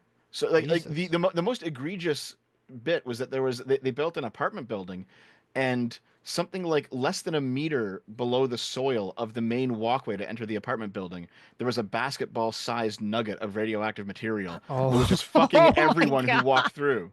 No, that's so bad. Oh no. And like everyone just ignored this shit and pretended it didn't happen. And then when Kamala moved into like she was, she was like the state prosecutor for California, then she became like she was a senator, then she became VP. Like all of this stuff was quietly forgotten because it happened back in the 2000s, and no one cares about poor black people, it turns out. Um, Mhm. if if the Republicans were smarter, they would be capitalizing on this shit like crazy. But as far Right. as I can tell, none of them have. Yeah, that's They weird. just That you think that'd be a great line of attack. Kamala Harris tried to give nuclear poisoning to black people. yeah. And I've been digging this up, and I'm like, how come none of the rightoids have used this? Because it's like even if you dig some more and like the claims are like kind of dubious and like Mhm. even then it looks so bad. Why haven't they Right. used this? And I think it's because just none of them bother to ever look up anything ever. Because if they did, they would have to read court documents, and none of them like to do that. Is it that, or is it just that usually people on the right don't like to use environmental attacks, to rile up their base? Because sort of the stereotype is that the left cares more about the environment than the right. Yeah, that might be the case too. There's like the military angle. You don't want to attack the Navy. Like there's that too. But I mean, Hmm. if I It's can see perfect to peel off some Trump left-wing people. voters, though. I agree. I agree. Yeah, Yeah. yeah. I can definitely see some Trump people just being like, you know what, fuck Kamala. They can play like the race angle. You know, you remember George Bush doesn't care about black people. Imagine that for Kamala Harris. Like it would work. Yeah. You just wheel out onto the stage of the RNC a whole bunch of like black radiation burn victims and just be like they would win, but none of them have done No, it. that's so bad. Oh my God. Oh no. Okay. Interesting. Oh, I found that clip that you were talking about, Adam. We can watch it. Which clip? That did Donald Trump say that he should never have left the White House? Oh, you did? Yeah. Okay. So Throw it in the watch together if you want. we can adjudicate whether that's a legitimate attack or not. Clip or Yeah. it's BS. Look, I got my election. I did a little light graphic design while you guys were blabbing away. Tell I me got you believe. But I yeah, got blunts for both candidates. I've got to skedaddle because Arch and I and Taft Tadge we're doing our own stream. It's time All for me right, to. have fun. Nice. I Well, wanted to thanks say for hi coming though, over. because it has been like 6 months. So I wanted to come by and say hello. It's Feels been a like little bit. Yes. feels like It's always longer. good talking to you, Dev. I Yeah, enjoy that you not afraid to buck your audience, to buck break Oh your my God, audience dude. with I'm a so 4-hour Trump fucked at this video. point. So I'm so fucked at this point. I think since the assassination attempt, I've lost almost 6,000 subscribers. wow. And Really? That's like holy shit. That's fucking insane. What? like like subs don't matter that much, but I think I'm down about 15% in terms of viewers. So there have Hmm. been some like people who it's not just like dead subs who are leaving. There are some people who used to watch me who now don't. I mean, there are also like dedicated dev haters now. There's people who are starting up channels like dev watch and shit. And like, what are you guys doing? Like, what the fuck? Not that important. But there's people who are like making videos every couple of days being like, this is the dumbest shit dev said this time. It's like, okay, guys. I guess I'm big enough now that I have dedicated haters. So that is That's at pretty least one sign based. of Yeah. success. Yeah. Yeah. But Wow. no, it That I might sucks. Don't yeah, let I them might get you need to down, like Dev. Come on. It's who gives a fuck, really? I do my best. Well, sometimes it's kind of hard, right? Like you see like a dozen videos suddenly posted all on the same day. It's like it gets to you sometimes. But for the most part, I'm doing pretty well. Hmm. That That's Yeah. sucks. good. Yeah. Um, let's see. But yeah, it's one of those things where like I've talked to some like larger creators that are kind of in the sphere, and I'm just like Mhm. they kind of look at my metrics and they're like, listen, you'll recover in a few months. Don't worry about it. Like things will be fine, and things probably will be fine long term. Things Mhm. will be fine. You're a great Hopefully. person. You're wonderful. Thank you. Can't you just make an Thank you. apology video? I've seen a lot of YouTubers do that. Just But I say, didn't do anything wrong. "Oh yeah, That's what they all say, and yet that's they still true." apologize. Listen, I was completely morally correct to have sex with those women and then post their nudes everywhere. Listen, you can me too me all you want. I am unme tooable. I will just Okay. giga chat all of it. There you go. Well, I was only kidding about the apology video anyway. So Adam is anti-apologizing for anything. Yeah, I don't Even think we murder. should Really? apologize, but Like I think if you truly think you've done something wrong, you should. But you shouldn't do it just because people are mad at you. I don't think so. yeah, I don't. Yeah, we'll see what happens after this election. So I'm hoping for the best. Yeah. Anyway, though, it's time. All I'll right. see you guys again soon. Okay. Take care. Have a Take good care. one. Have fun. Later. All right. Oh, I I forgot see to ask Dev daylight. too. Oh, what were you gonna say? Well, I'm still I see- here. Sitch, you got like 30 seconds. What do Oh you no, want? I just want to bring up. So Dev, tweeted out. He's like, "Oh my god, everyone! Lauren Chen is yeah. in front of Canadian. She's been dragged in front of Canadian Congress today to answer questions about tenant media in Russia." And I was like, "Oh my god!" I was so excited. I saw that post. I was like, "Oh my god, this is content gold." I click on the link, and I'm like, oh, "I'm so excited." And it's so awful. It's like 11 hours of them just asking her questions and her saying, "No comment, no comment, no comment, no comment." I was like, "Oh, the cock block, the cock Yep. tease, damn it." She Well, just nothing says I'm guilty more than that, right? Yeah. Mm. She refused to answer every single question, citing, I think, Section 7 of the Canadian Charter of Rights and Freedoms, which is basically your Fifth Amendment. It's the same thing. And she's like, nope, not going to incriminate myself. No comment, no comment. It got to, okay, at one point she was asked, is your name Lauren Chen? And she No said, I will comment. not comment. Yeah. She actually said, I was like, what the fuck? Like, yeah, she Wow. looks so bad in that. They asked her about like tenant media and Russia and what she knew and who she talked to. They asked her like, did you fabricate the existence of the Gregorian whatever guy who like actually ran the company apparently on paper? And she wouldn't fucking confirm or deny that. Like, it's bad. Well, She to be looks so fair bad. to her, she said as long as there's a pending investigation in America, she's no commenting and doesn't want to comment till afterwards. And I mean, I think that's a smart decision. Oh yeah, Yeah. I'd do that too if I were her, but I also wouldn't be funneling Russian money if I were her. Well, obviously, and also just to make Canada look extra mega weak in that hearing, it was so funny. Like after no commenting for 20 minutes, they're like, "Let's take a vote to force the witness to answer the questions," and they say, "Yes, we all vote that she has to answer the questions." Next question, Lauren Chen, did you do XYZ? No comment. No. Oh, it didn't work. Yeah, the procedure that's happening there is basically they hold that vote so they can then turn around and say that she is in contempt of Parliament, and if she's held in contempt of Parliament, which she was at the end of it, they can then pursue further legal action against her. So they kind of have to do that like procedurally. Yeah, Gotcha. it's fucking funny though. Right.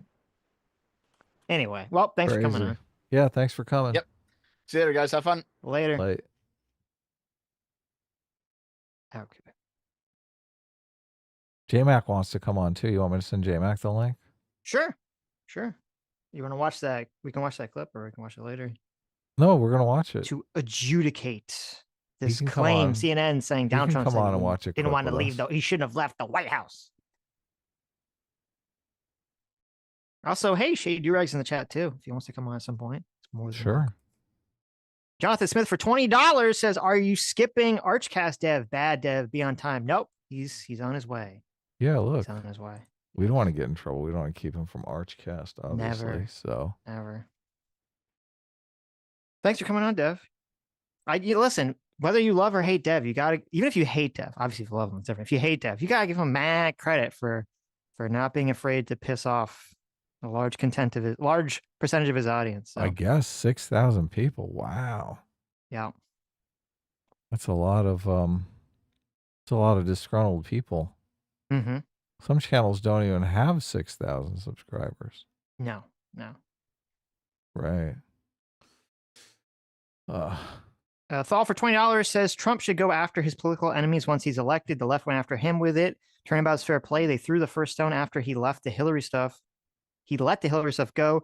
This is very much a cry bully situation.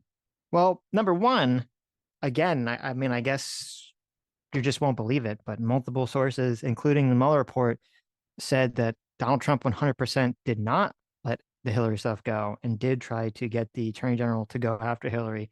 And he just could not get an attorney general to actually do it. So that's number one. So, but number two, I mean, that is, I think what Anna laid out is exactly what I think will happen, which is if Trump is going to waste all of his political capital and energy trying to throw Democrats in jail, it's going to make his next 4 years essentially feckless and just a waste of time. And yeah, I mean, a lot of Trump supporters will cheer it on, be the revenge they want, but I don't think much will get done legislatively if that's the case.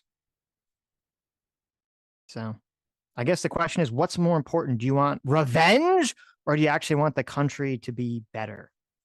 So I'm skeptical of the ability to try to get both those things. I don't think he's going to have the political capital to do both those things. And obviously, the media and the Democrats would be even more united against him if he starts trying to go after people legally. Degenerate 0.3357 for $20. Thank you.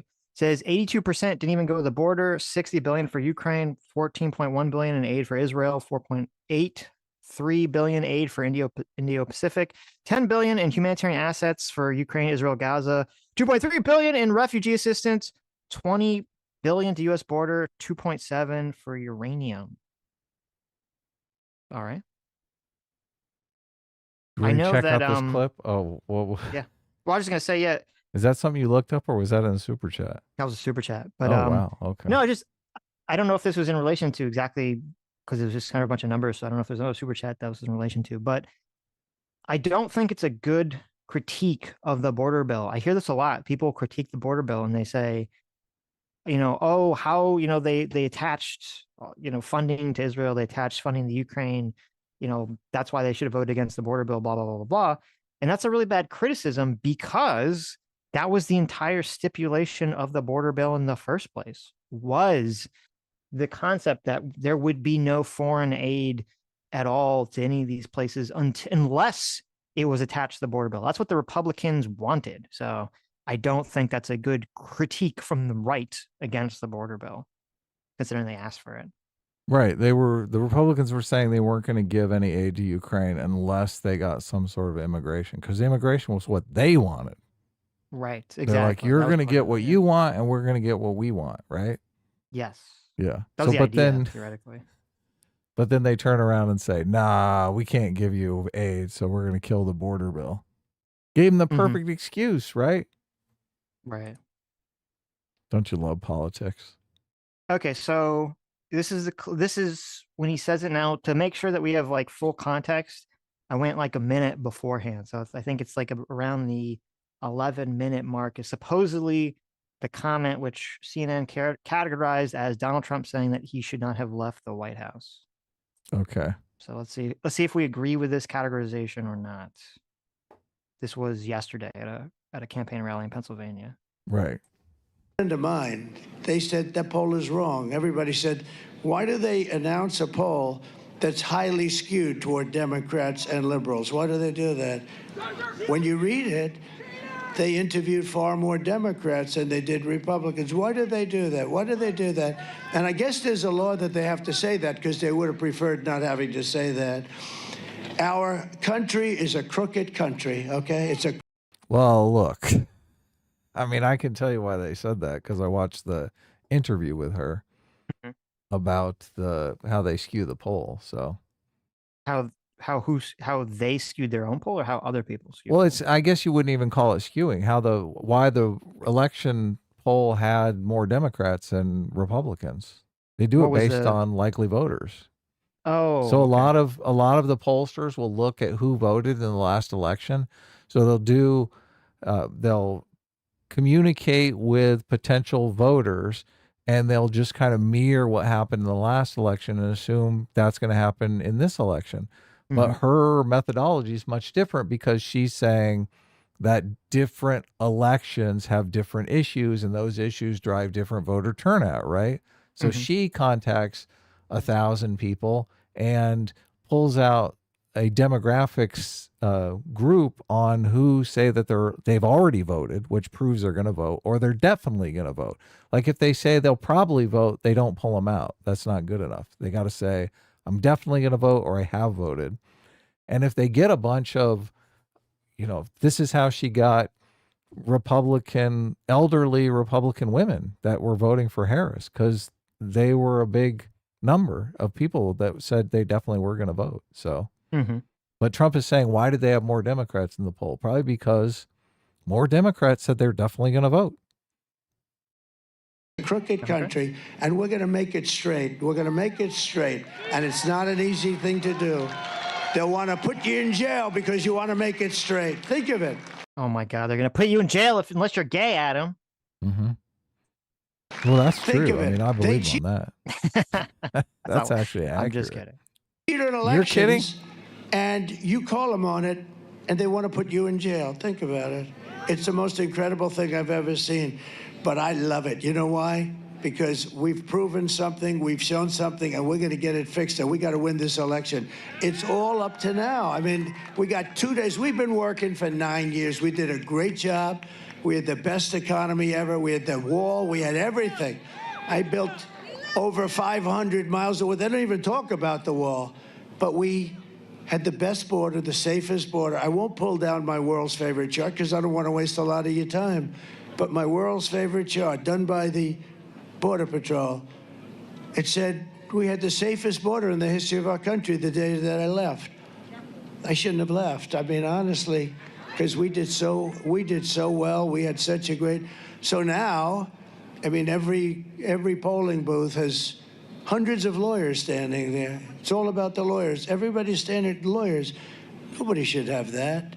You should have a damn ballot and you hand it in. Do you know that in Arizona, where I'm winning by a lot, but it takes 4 hours to fill out the ballot. They've got page after page, and people are complaining they don't have time. It takes 4 hours to fill it out. Why is that? Why is that? I can tell you why. Okay, so that was the comment. What? That was a comment? That was it. Yeah, that was it. That was a comment. I think I might have missed it. Oh, yeah. Let me go back. It was pretty quick. Just kind of slips in there. He said he should have never left office. I guess I wasn't paying close enough attention. Right. On my world's favorite chart because I don't want to waste a lot of your time. But my world's favorite chart, done by the Border Patrol, it said we had the safest border in the history of our country the day that I left. I shouldn't have left. I mean, honestly, because we did so well. We had such a great. So now. Oh my God. Okay. That was it. Yeah. Yeah, I don't think it was a big deal. I think CNN, obviously, no surprise, was sort of hyperbolic in the reporting of like, Donald Trump said he shouldn't have left the White House. Yeah, they're looking for this. This is exactly the kind of evidence that they want. So right. So, but it does make me think that he like contemplated like, mate, what happens if I don't leave? Right. Well, sir, the military is going to come in and escort you out. Well, I think the police not would going just to be good. That would be, yeah. I guess it would just be the police, wouldn't it? Would it just be Maybe, like a I'm normal not sure. trespassing case at that point? Donald Trump, you're trespassing in the White House. Please leave. Wow. MAGA Man for $20 says a day may come when the courage of America fails, when the age of America comes crashing down, but it is not this day. This day we vote. By all that you hold dear, I bid you vote for the eternal God, President Trump. There you go. William Vance for $20 says they are telling me their records show I didn't vote and how much it is important. I go vote now. My poll is down the street. Heading now to go vote for my cousin, JD Vance. Oh, look, there it is. Wow. You know, I've been getting, I got a bunch of texts too that was like, our records show that you didn't vote or someone in your household didn't vote or blah, blah, blah. I'm assuming, like, I don't know if you know this, like people do this thing where they'll text you or they leave a message and they say like, someone has charged your Amazon account like for $100, please contact us if it's not your charge. And then you click a link or you contact them. It's 100% a scam. It's like they're trying to put a little virus or something on your computer where they can get into your computer and do some shenanigans. And because I've watched a bunch of videos of YouTubers who they'll like scam the scammers because they're like, you know how to hack and do all this other stuff. And they're very funny videos. So I'm assuming, I haven't checked into any of this, but whenever I get a text message from an unknown number, I assume it's just spam or a scam. And so I'm automatically assuming all those texts that were saying I didn't vote or they didn't have record of me voting or just some kind of scam to try to get me. Yeah. I haven't seen any. Well, look, I've gotten a bunch of those and I don't even look at them. I just delete them. Right. So don't open any of that stuff. I'm not curious at all. Anonymous Cow for $20 says, if Kamala wins, what incentives do Democrats have to abandon divisive narratives about men? They have proven they're not reliable voters, so there's no reason to appeal to them unless they're like the men in the campaign ads.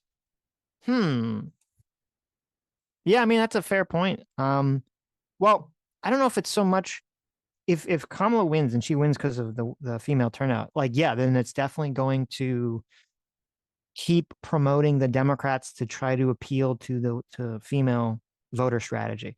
And that might lead to, because Anna was saying that she thought that Harris was not going to do anything about abortion. And Kamala has said this year in September, she did say that she thought that they should get rid of the filibuster to pass abortion law. But it would, I don't know. The question is, like, obviously the Democrats would benefit from having this as a wedge issue, like, indefinitely.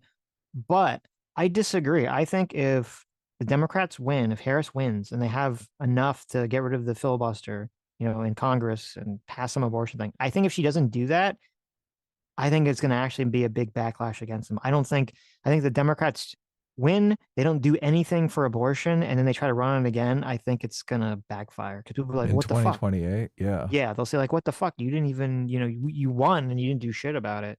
So you passed immigration. Yeah, exactly. There you go. You passed immigration, but you're going to be like, you passed immigration, did do shit for abortion. Well, I'm also very curious to see what happens when that case goes to the Supreme Court. Is the Supreme Court going to, is the more conservative Supreme Court going to throw out Biden's executive order saying that he doesn't have the power to, do immigration reform or lock down the border, and that Congress has to pass a bill? So. M8566 for $20 says, we made it to election day. Are you guys ready to watch 30% of the country lose their minds and declare this the end times? Oh, I'm ready. I'm ready. Yeah. A lot of people are going to secede, right? Yep. A lot of people, if Trump wins, there's going to be a lot of liberals moving to Canada. And if Kamala wins, there's going to be a lot of red staters pushing their state to secede from the union, right?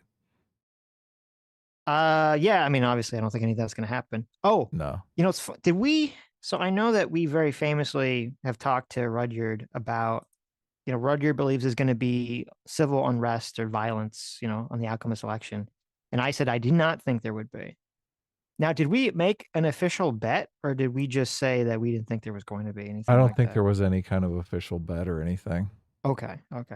Because you're like, I want to rake in the money, right? Well, no. Because when I was listening to Timcast, when he was talking to Jeremy Boring and Bill Shapiro last night, it was funny. He brought up, because Tim's the Tim Civil War / Pool. He's the Civil War guy. He brought up how Rudyard supposedly had made this prediction. I was not aware of this, that 1,000 people would be like dead or something by April after the election. This is how Tim either way it. That's how I interpreted Tim's statement. I don't know exactly what Rudyard said, but that's what sounded like Tim was saying. Either way, there'd be like 1,000 people dead.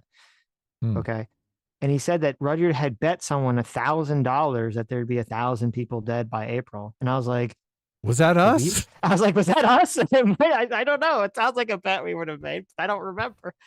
So maybe. But I guess we'll have to talk to Rudyard after all this to see what happens. I don't know what he's doing today. He's welcome to come on if you want. Of course. I sent Daddy J-Mac, the link. So he's welcome to come at any time. I brought up Obama roasting Donald Trump just because this came up in the Elon Musk, Joe Rogan talk. And I haven't seen it for a long time. Elon Musk on Joe Rogan said that he was actually at this White House correspondent dinner, and he thought Obama was going way too far, and that Trump just came as a guest to support, obviously, the press corps, and going after someone in the audience like that, Elon Musk thought was completely unfair and out of line. So, but Joe Rogan responded and said, well, actually, Donald Trump had been going after Obama, claiming that he was born in Kenya and that he needs to show his birth certificate. So, right. But they didn't really linger on that too long. Both of them are supporting Donald Trump. I think we all know why it's uncomfortable to linger on that for a long period of time, right?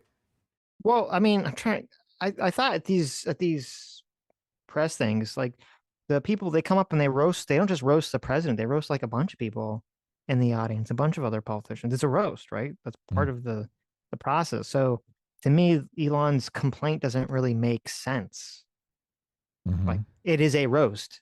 They're going to roast people in the audience, and they're going to roast other people besides the president. And if the president comes up, it makes sense that he would, attack or roast Donald Trump to some capacity. I don't remember everything he said. If he said like, Donald Trump's got a tiny penis, and I'd say, okay, well, maybe that's. Well, we're gonna watch it. We're gonna watch it right now. So you can keep that in mind. Like, I'm not sure he goes after his penis size, right? But I think obviously if Donald Trump is out there talking about the president of the United States and how he wasn't born here and he should show his birth certificate, then who cares if he's in the audience? Fuck that guy, right? Right. It's fair game. He's totally fair game. Right. Anyway, so this might be what started it all. This might be what's responsible for Donald Trump and the MAGA movement, is this night, this moment interaction. Right here. Yeah. Yes, this interaction. This is, as we call in the business, the inciting incident, right? Donald Trump at the White House Correspondents' Center. It's also interesting to note that, I mean, this thing takes place every year. This is like a yearly event that the press loves, right? They all invite their friends and family, and they all get to hang out with the most powerful people in Washington, D.C. When Donald Trump was president, Donald Trump did not go to any of the White House Correspondents' Dinners, which made it like the press is like, well, why even cover it if the president isn't even going, right? Right. So he did effectively kill this thing while he was president. Did Biden go to any of these? As payback. Remember. No one ever talked about it. That is interesting. Was he at the last one, or was he too? Would it have been too obvious that he wasn't fit for office? I know he's done some. He had to do some. Oh, look at this! I found 6 months ago. Biden delivers remarks at the White House Correspondent Dinner. Maybe we'll watch it afterwards, see how he did. Yeah. All right, here it is. Obama roasting Donald Trump. It is wonderful to be here at the White House Correspondents' Dinner. What a week. What the heck? Is this music going to stop or what? Yeah, it's terrible. But just in case there are any lingering questions, tonight, I'm prepared to go a step further. Tonight, for the first time, I am releasing my official birth video.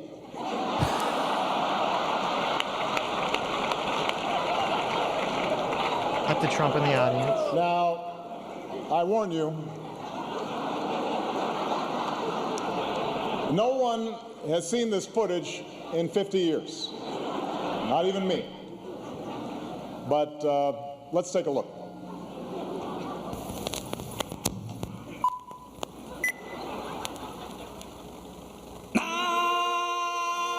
We don't want to get hit by a Disney. It's the scene from Lion King where they hold up, Simba. Good save.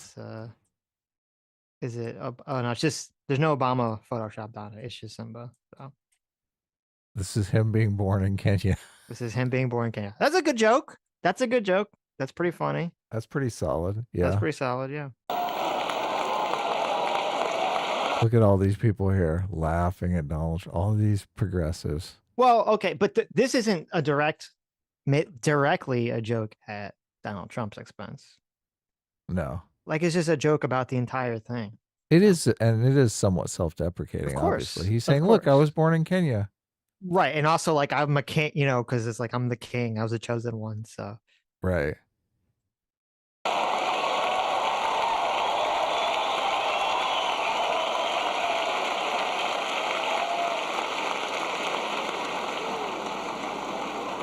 Oh, well. Back to square one. I want to make clear to the Fox News table, that was a joke. That was not my real birth video. That was a children's cartoon. Call Disney if you don't believe me. They have the original long-form version. There's a vicious rumor floating around that I think could really hurt Mitt Romney. I heard he passed universal health care when he was governor of Massachusetts. Someone should get to the bottom of that. And I know just the guy to do it. Donald Trump is here tonight.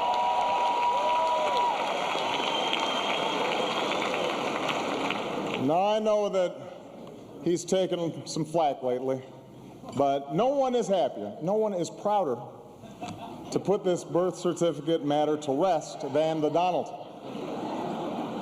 And that's because he can finally get back to focusing on the issues that matter.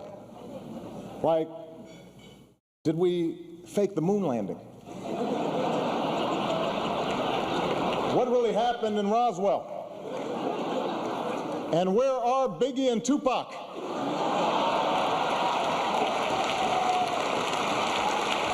Donald Trump is visibly uncomfortable. He's smiling, but I guess you could, question, is it an awkward smile? Oh, it seems smile? awkward to me, but You think so? Okay. yeah.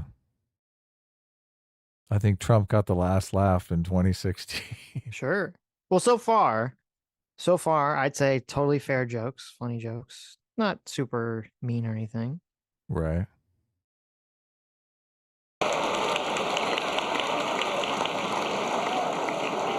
Well, I mean, they are a little mean. He's calling him a conspiracy theorist, but at the same time, I mean, he's the one pushing this birther Conspiracy. Yeah, Right. totally. So, I mean, I do think they're a bit mean, but I don't know. I mean, it is kind of mean to come out and question his of course, whether or not he was born in the United States. Suck it up. So far, we're in the suck it up. All kidding aside, obviously we all know about your credentials and breadth of experience. For example, no, seriously, just recently in an episode of Celebrity Apprentice at the steakhouse, the men's cooking team did not impress the judges from Omaha Steaks. And there was a lot of blame to go around, but you, Mr. Trump, recognized that the real problem was a lack of leadership. And so ultimately you didn't blame Little John or Meatloaf. You fired Gary Busey. And these are the kind of decisions that would keep me up at night.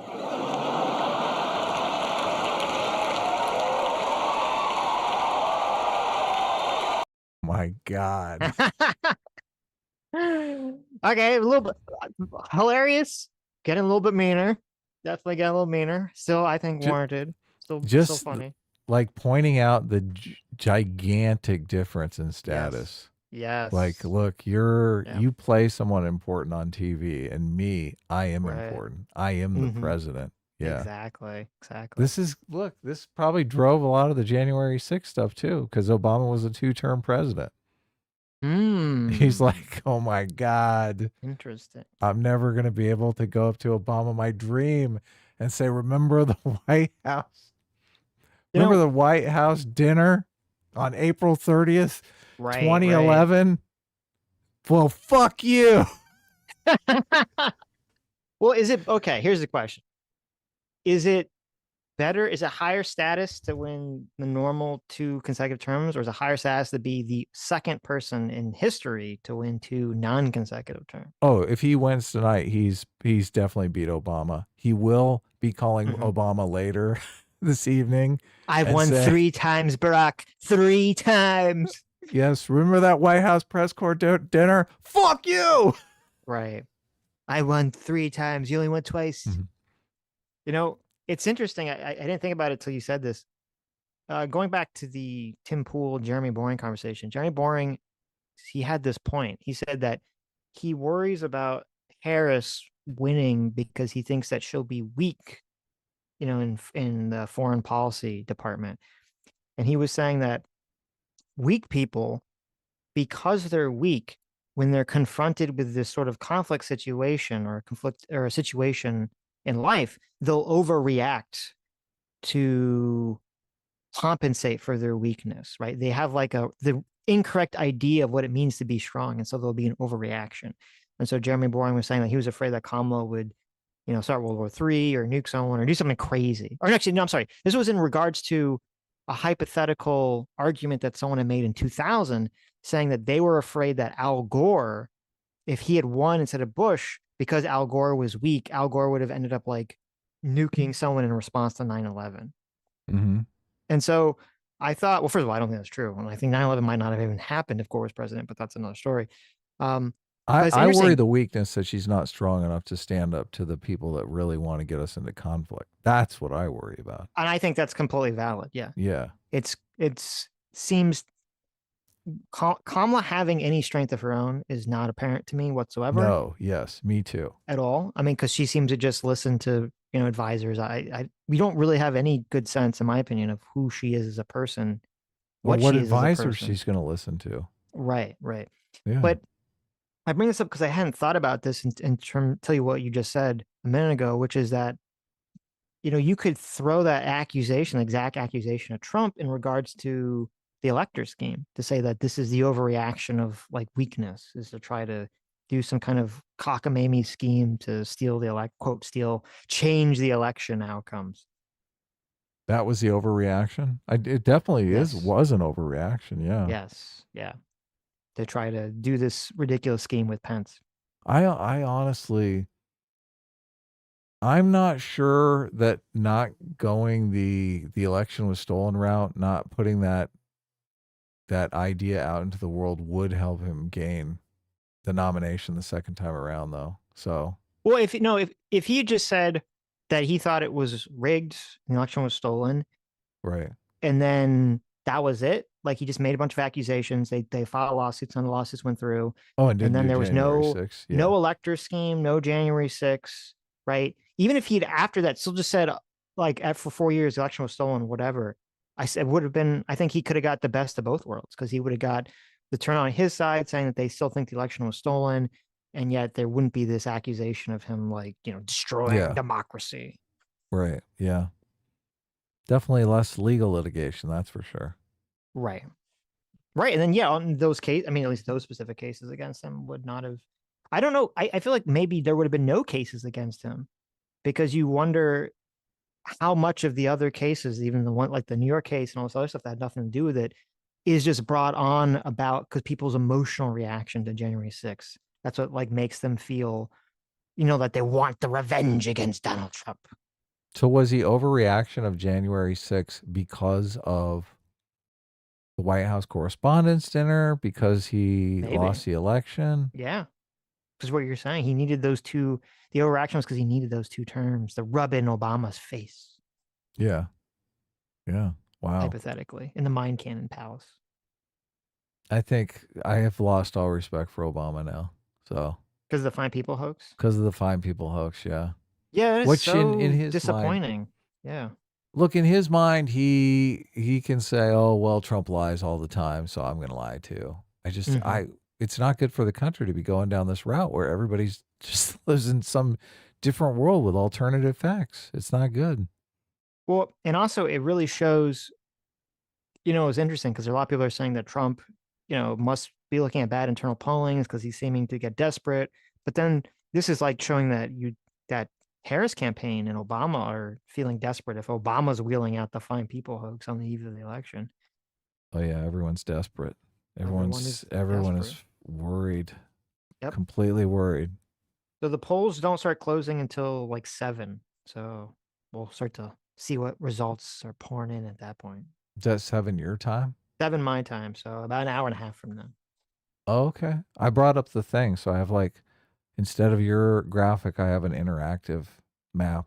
Oh, nice. Perfect. And I put Trump smoking a big fat blunt on one side and Kamala smoking a big fat blunt on the other. So we're ready to rock and roll. Of course. Whose blunt will we have to snuff out later? You're gonna have the blunts get bigger depending on who's winning. Oh, that's a good idea. Mm-hmm. There's not a lot of room for them to get bigger, but we can have someone's blunt shrink into obscurity. Oh, okay. Someone lose their blunt. All right, there's I think 30 seconds left of this. Yeah, let's see the end of this.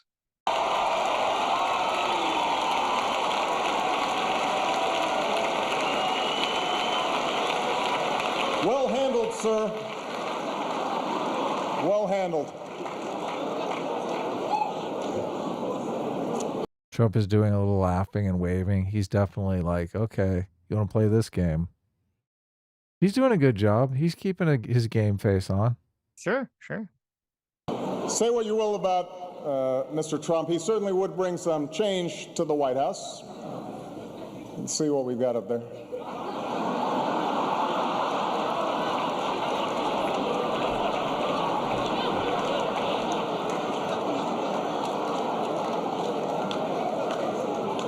They got a goofy picture of the White House. Yeah.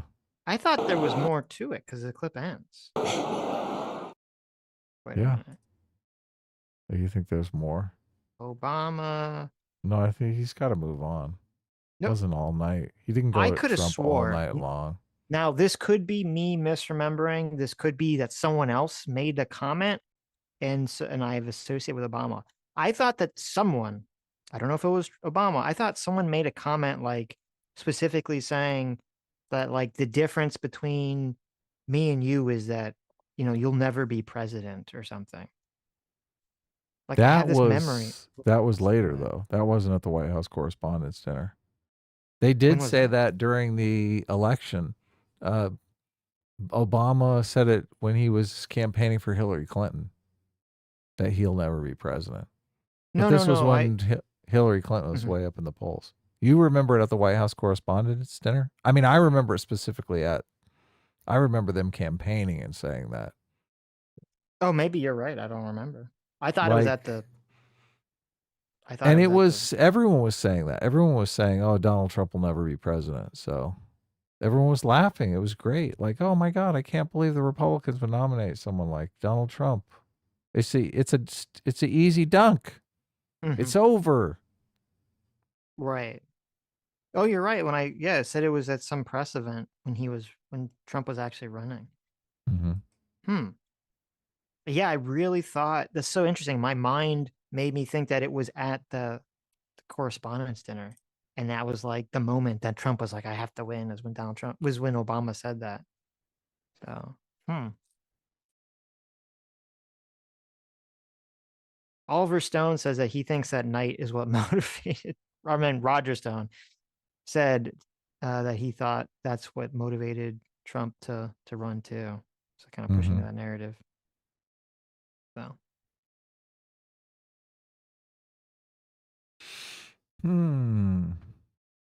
Interesting. Well, wasn't so if Obama didn't say that at the press conference dinner, the Correspondents' Dinner, it's not as bad as I thought it was. So maybe it was just the thing then. But anyway. There's a super chat from JMac that just came in. And I don't know. I sent JMac the link. I don't know if you can come on now, JMac, or if you want to come on now, you can come on later. It doesn't matter. So we got tons of stuff to watch. Yes.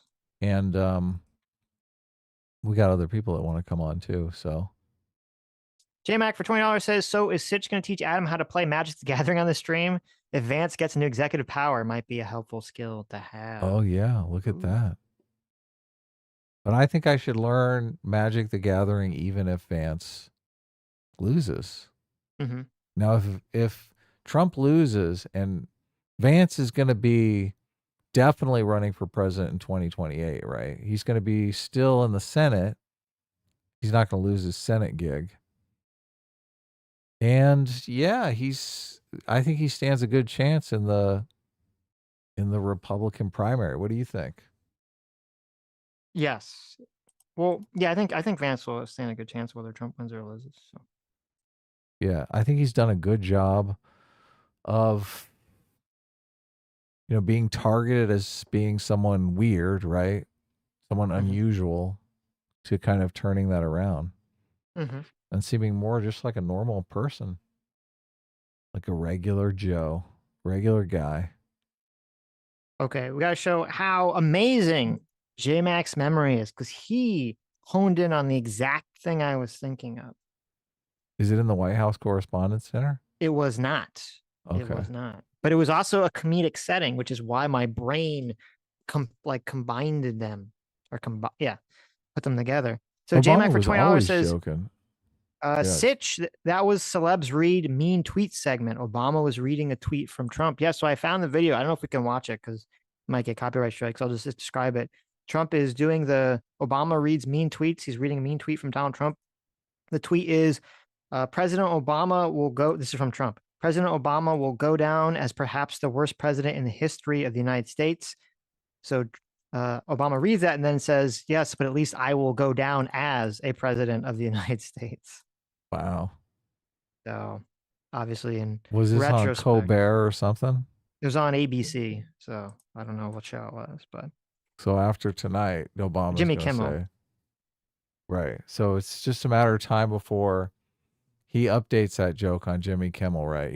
But the joke is going to be, at least I will go down as a 2-term president. Boom. Non-consecutive, right? Well, no, if Trump loses, Obama will update the joke. Oh, you're saying Obama will update But it. if Trump wins, he might go on Kimmel. But he can't really make that. Oh, he could make the non-consecutive 2-term president joke, though. Right. He could do that, yeah. Adam Unfriended for $20 says, oh, he wants me to read this in my my fake mom voice. Oh, no. Sitch's mom voice. Oh, look, Duma's here. Invite him to the stream. He's such a nice boy. I thought you two broke up after that terrible argument on the other YouTuber's stream. Glad you guys kissed and made up. I don't believe we ever had an argument on anyone's stream about Duma. You guys were going at it over Barbie, which was pretty fun. Yeah, but that was on this stream. Yeah. Yeah. I don't believe we ever had a terrible argument on someone else's stream. Not that I remember. So I think Doomer just took a break from the internets. He did, and I think he was doing some research stuff for Willie Mack, right? Was he? Yeah, I thought he was. Interesting. William Vance for $20 says, well, gents, it took 2 hours, but I did my part to parody Destiny's infamous quote, Nevada plus one Republican. LOL. Also, I got calls from staff. They never asked for anything other than to confirm I would vote. Oh, well, there you go. It took 2 hours. Wow. I remember when I did early voting for Obama, for both times Obama, it took me 4 hours. I literally had to wait in line for 4 hours. Fortunately, I was with friends, so we could talk for 4 hours. But it was insane. That was early voting. It took 4 hours. So I have not waited in line an hour combined through my entire voting career. Like, what is this? I don't know. Well, this is crazy. It's weird because, so when I voted, I did the early voting for Obama, and it was 4 hours both times.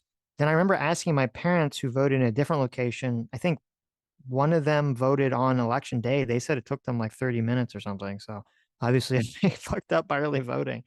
But, forever, I don't know.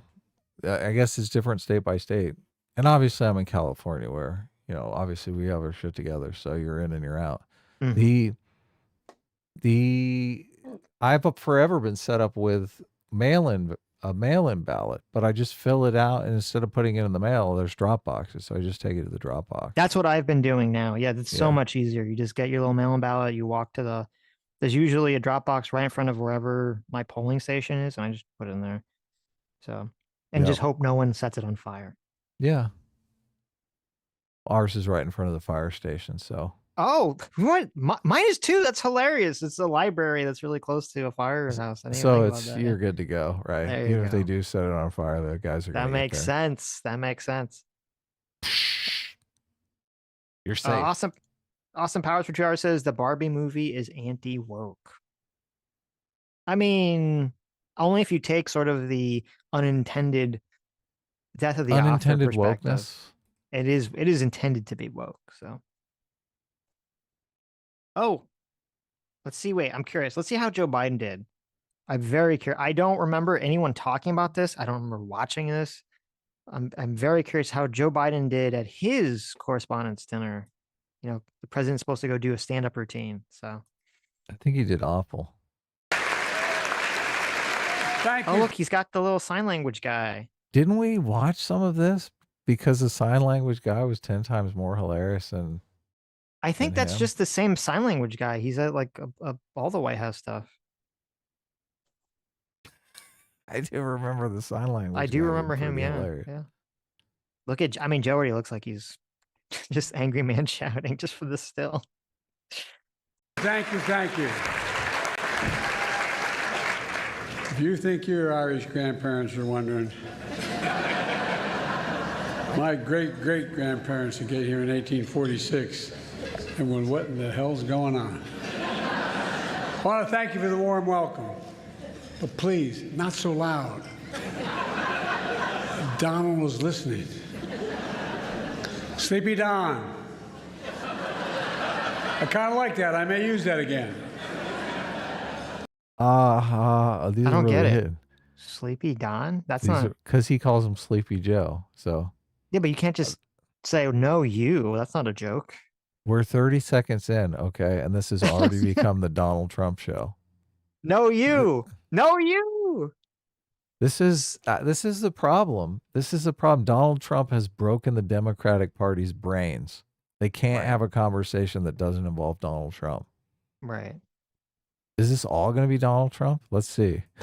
Kelly O'Donnell, President of the White House Correspondents Association, thank you for having me. Thank you, sir. But Kelly O, let's be honest, you're way too young to be president. It's been a year since I delivered this speech, and my wife Jill, who's with me tonight, was worried how I do. I told her, don't worry, just like riding a bike. She said, that's what I'm worried about. Do you get it? He fell off the bike. Oh, I forgot. See, you have to yeah. know that he fell off a Right. bike to get that joke. Yeah. That's the yeah. problem with that joke. I mean, yeah, that would have been a good, good self-deprecating joke, right? Right. If you knew he fell off a bike. Well, and also, I mean, his delivery is just so bad. He's so old, it doesn't matter. Of course, the 2020 Look at the sign guy. He's like got 10 times better delivery. He's doing like the bike thing. If you were deaf, Biden would be killing it. 4 elections in full swing. And yes, age is an issue. I'm a grown man running against a 6-year-old. Well, I feel great. I really feel great. I'm campaigning all over the country. Pennsylvania, Georgia, North Carolina. I've always done well in the original 13 colonies. And speaking of history, did you hear what Donald just said about the major Civil War battle? Quote, Gettysburg, wow.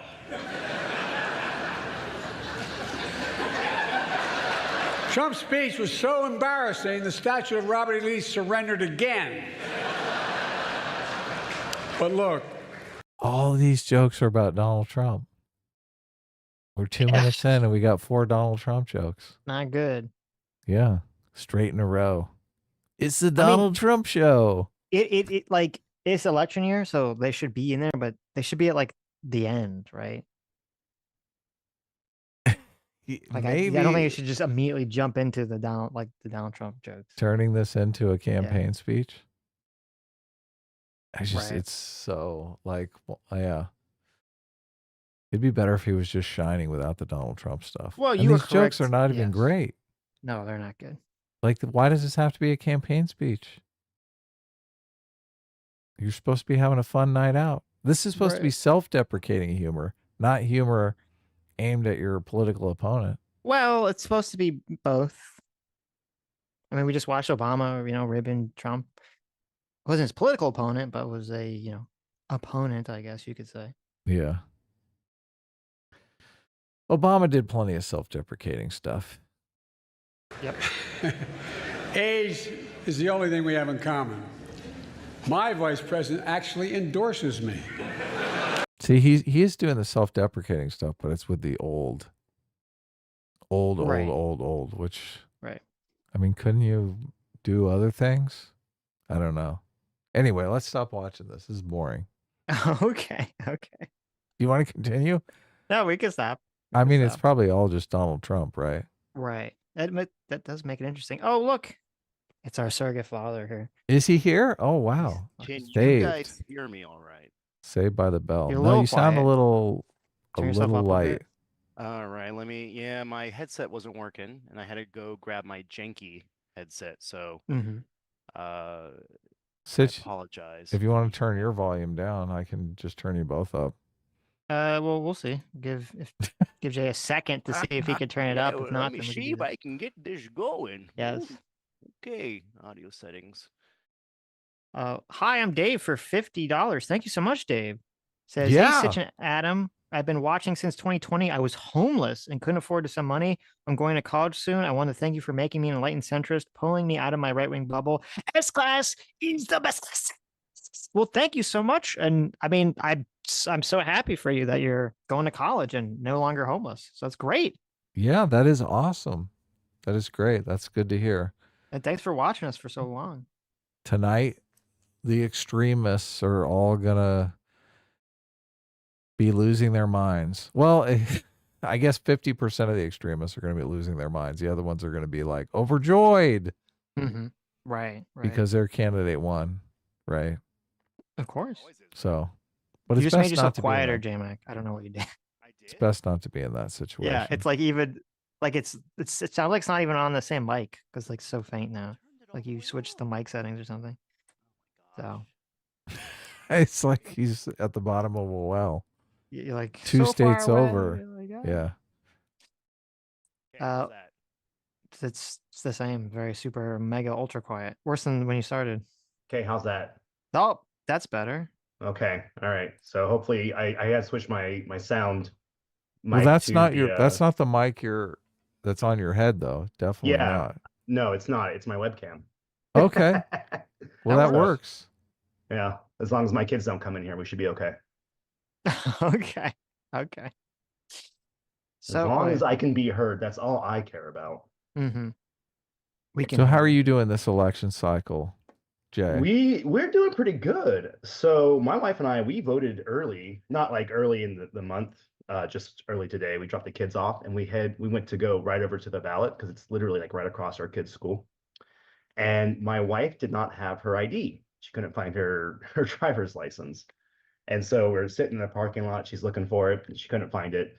So we ended up grabbing a bill from the utilities company and her passport. And they were like, okay, that's good. You got your ID, you've got your address, you can use that. So we voted and then we left. It's good to go. Didn't have to wait. You had to show them the bill? Yes, yeah. So that happened actually in 2020 when I went to vote. I had an old driver's license which had my old address on it, and so I had to like do that same thing, get a bill that had my address, my current address with my name on it, or they wouldn't let me vote. So pretty secure. It's good to see. Wow. See, this is why the Democrats don't want IDs, because they know women they just lose their IDs. They just don't know where the fuck. Exactly. That's that demographic most affected. But one thing that I thought was really funny, because I've been talking to some of my friends here in Arizona about the election, and I don't think this is any surprise for anybody, but typically when it comes to these elections, everybody's focused, they're zero in on the presidential election. And maybe you might have some big Senate races or whatever, but that's kind of what people are primarily looking at. And there are so many props right now in Arizona that like I'm personally invested in. We've got in our district for both congressional state seat and also federal. I'm concerned, there's those kind of elections are important. And I'm talking to people like friends of mine that are pretty politically plugged in, and they have no idea what I'm talking about. Like I'll be like, oh, so you, what's your opinion on Prop 137? They're like, what's that? I had one of my friends ask me what a prop is. I was like, we can go on the ballot and it's all those extra. He goes, oh yeah, those things are crazy. They don't even make sense to me. I'm like, oh yeah, they're pretty wordy, but some of them are important. You might want to read into them. But, do you have like, I know in Florida, they actually do this thing where they have the proposition and then they put like a little summary in normal English, like at the top of it for people to understand. So they do, but they word it in a way because it's a yes and no on the proposition. So when you read it, it will say a vote yes is if you are for, X, Y, and Z, and then a vote no is if you oppose X, Y, and Z. But the way it's written, like my wife, we were going through it the other night, and her and I, she was like, no, it's not saying that, it's saying this. And I was saying, no, see, that says it opposes, and then it lists all those things. That means those are things that are not going to happen if you vote yes. And so, the wires can get crossed for some people. Yeah, there's like a double negative, like, do you oppose to reject the ballot? And you're like, wait, what? Yeah, exactly. A lot of our propositions had to do with amending our state constitution, which I think a lot of people, it would benefit them if they actually read into what their state constitutions say. So Yeah, so wait, what are these amendments that you were one of the about? amendments was so in Arizona, we have it so that there's retention votes for our judges. So our Supreme Court and our appeals court and all our courts have retention votes. So basically, I think it's like every 2 years or something like that, a judge is reviewed. And so you could basically vote for their retention to keep them on board, or vote against it and say, no, someone else should fill that position. In which case, I think they get put up for appeal or for whatever review, and then they can get have a new judge appointed or put into place there. So I like that personally, as someone who likes to look into the case logs for these judges and see, are they kind of passing their judgments on a kind of more nonpartisan? Are they abiding by the Constitution? What are they tough on crime, the soft on crime, all that kind of stuff. I know a lot of people don't care because I think we have like 67 appeals judges on the ballot. So, who's going to go through every case for every individual judge in the appeals court? But I like that option. There's no oh, well, if you get appointed by a governor, by a Republican or Democratic governor, like on the Supreme Court, like they're just in it for life. And so one of the props was basically, if you vote yes, this basically it does away with that retention vote. Which Is basically that's weird because when I look up the propositions on the site, on the interwebs, it only lists 4. Yeah, I know that one. Yeah. I know. I had the same problem today because I went to fill out the ballot, and there was like 6 other props that when my research didn't come up, which was really weird because I did pretty extensive research, and so I had to I'm in the ballot box looking, researching, reading up on them real quick, because you're right, they didn't come up for whatever reason on the official your ballot websites or anything. So were they for not for the whole, maybe they weren't for the whole state, maybe they're just for the specific district that you're in? No, so I'm not entirely sure. I do know there was one that dealt with municipalities and the Maricopa County, and that one was another one that wasn't listed. That one though, that's for localities. Your appeals court or your Supreme Court is statewide. So I'm not entirely sure why that one didn't show up, but was there any family drama going on with the president stuff? There was a little bit. My family kind of knows. I mean, I'm Adam. I think you and I are kindred spirits in the fact that if anybody tries to browbeat us into a certain direction, even if it's somewhere we kind of already lean, it's like a resistance. Exactly. It's that Bay Area psychological reactance. Yeah. Yeah, exactly. You want me to do what? Yeah, screw you. It's like, well, I thought you agree with me. Well, I did until you told me that I should, or I'm a bad person, and then I don't. Yeah. Oh, yes, that's the worst. What? I'm a bad person? Yeah, exactly. So there was my mom, and obviously it's no secret, my family is very conservative. A large portion of them are very politically active and engaged. My family is very involved, a lot of different foundations and stuff. And so I myself I'm a lot more contentious on Trump than a lot of my family. I mean, my brother and I had a huge debate for an hour and a half about it. And, what does he think Trump stole an election? How do you answer that? So when I bring it up, so it's kind of funny because I brought up a lot of the things that kind of happened around the false electors and all that. And so and it's kind of funny because I think Sitch, you mentioned this earlier. A lot of Republicans just don't know about that. They just don't. Now, that's not to say that if they did, it would sway them one way or another. Because I think a lot of people who are conservatively minded or have those moral principles, I think that they're looking at more towards their moral foundations that they already have in place. So whether or not Trump did these bad things, and you can actually look at someone like Shapiro as kind of like a weather vane for this. Shapiro does not deny any of this stuff. He's very open. I was listening to his show today, And he was going over how even things leading up to just recently this past week that Trump has done or said, like he's like, this is not a good thing. I don't like this. And then he continues to go make his case why on a policy level or on a threat level from the opposing side, why he views like Democrats or Harris or that establishment as more of a threat to him and his values. So it's kind of why I don't harp too hard on Republicans and conservatives if they are aware of a lot of this stuff and it doesn't sway them. It doesn't mean I necessarily agree with them, but I can understand, for example, if abortion is a big part and you are extremely pro-life, right? Like it does make more sense that you are leaning to vote for people who seem to align with that, because that is kind of a big make or break for a lot of people on that spectrum, especially if they're religious. And so I know, like in my research for the different candidates in Arizona, a lot that's been huge from a Democratic talking point. Even Democrats who kind of present themselves as more center, like I would be way more willing to vote for a Democrat if when they talked about abortion, if any of them, a single one said safe, legal, or rare, right? And that's me as someone who is as very pro-life. Because if they are saying safe, legal, and rare, at least I know from some position of their own, they are not going to go kind of balls deep into the government has no reason whatsoever to put any limitation on it. Right. And I feel like Democrats have shot themselves in the foot for the moderate or independent voter who's kind of on the fence or more in the middle of those things, of those issues. Well, when they started framing it as like controlling women's bodies, then all of a sudden they kind of have to have that position, right? Yeah, you push yourself into a corner because if you do start to say, well, safe, legal, and rare, it's like, well, why? Well, aren't you controlling women's bodies now? Exactly. Why rare? Why does this be a rare thing? Shouldn't be anything because you shouldn't have any say in it. Which obviously, if you are in that moral foundation, you don't believe that. Right. So like going back to the conversation, my brother, we went on and on and on and we went back and forth.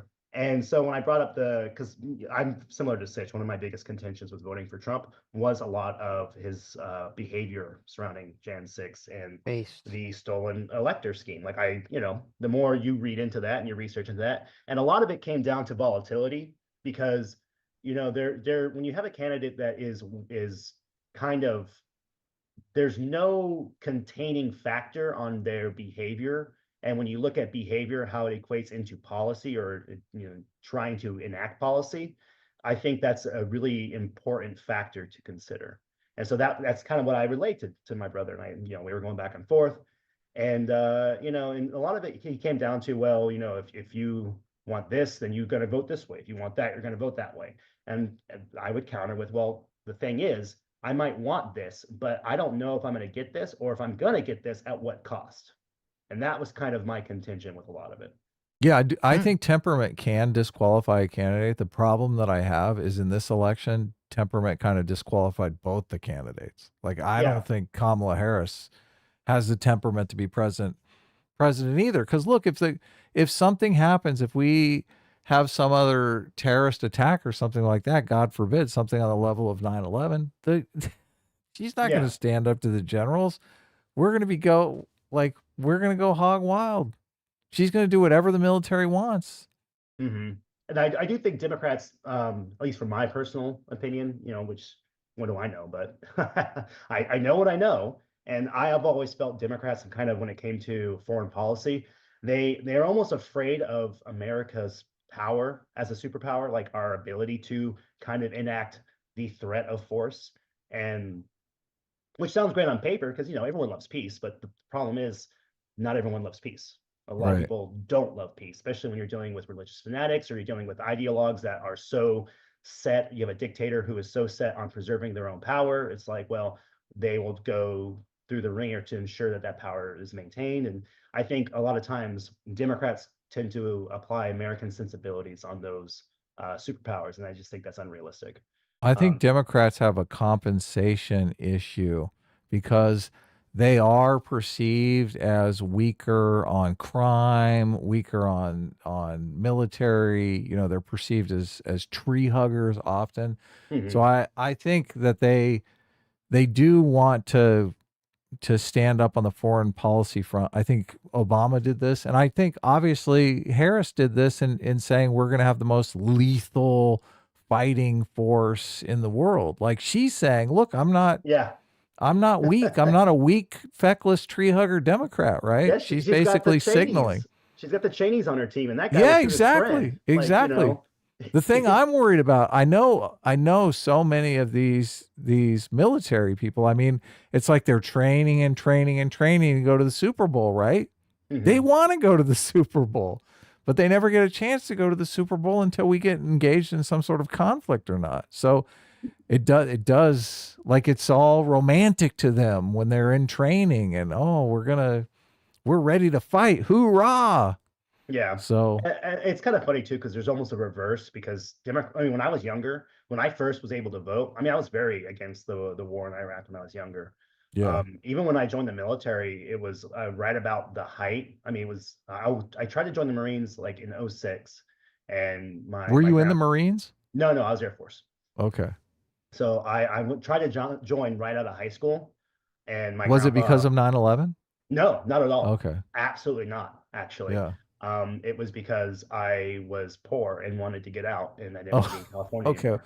So you probably weren't hurrah, let's go gallivanting in the world. You were like, look, not I at want to go all. back to college. Let's stay out of it. I didn't. Well, yeah. Well, I didn't want to be like. I didn't want to. I had just recently dropped out of college, and I was so sick and tired of like being staying in an apartment or in my dorm, and I just wanted to get out and be active. But you were probably in. You were probably in with guys that were, my dad was in the military, my granddad was in the military, like.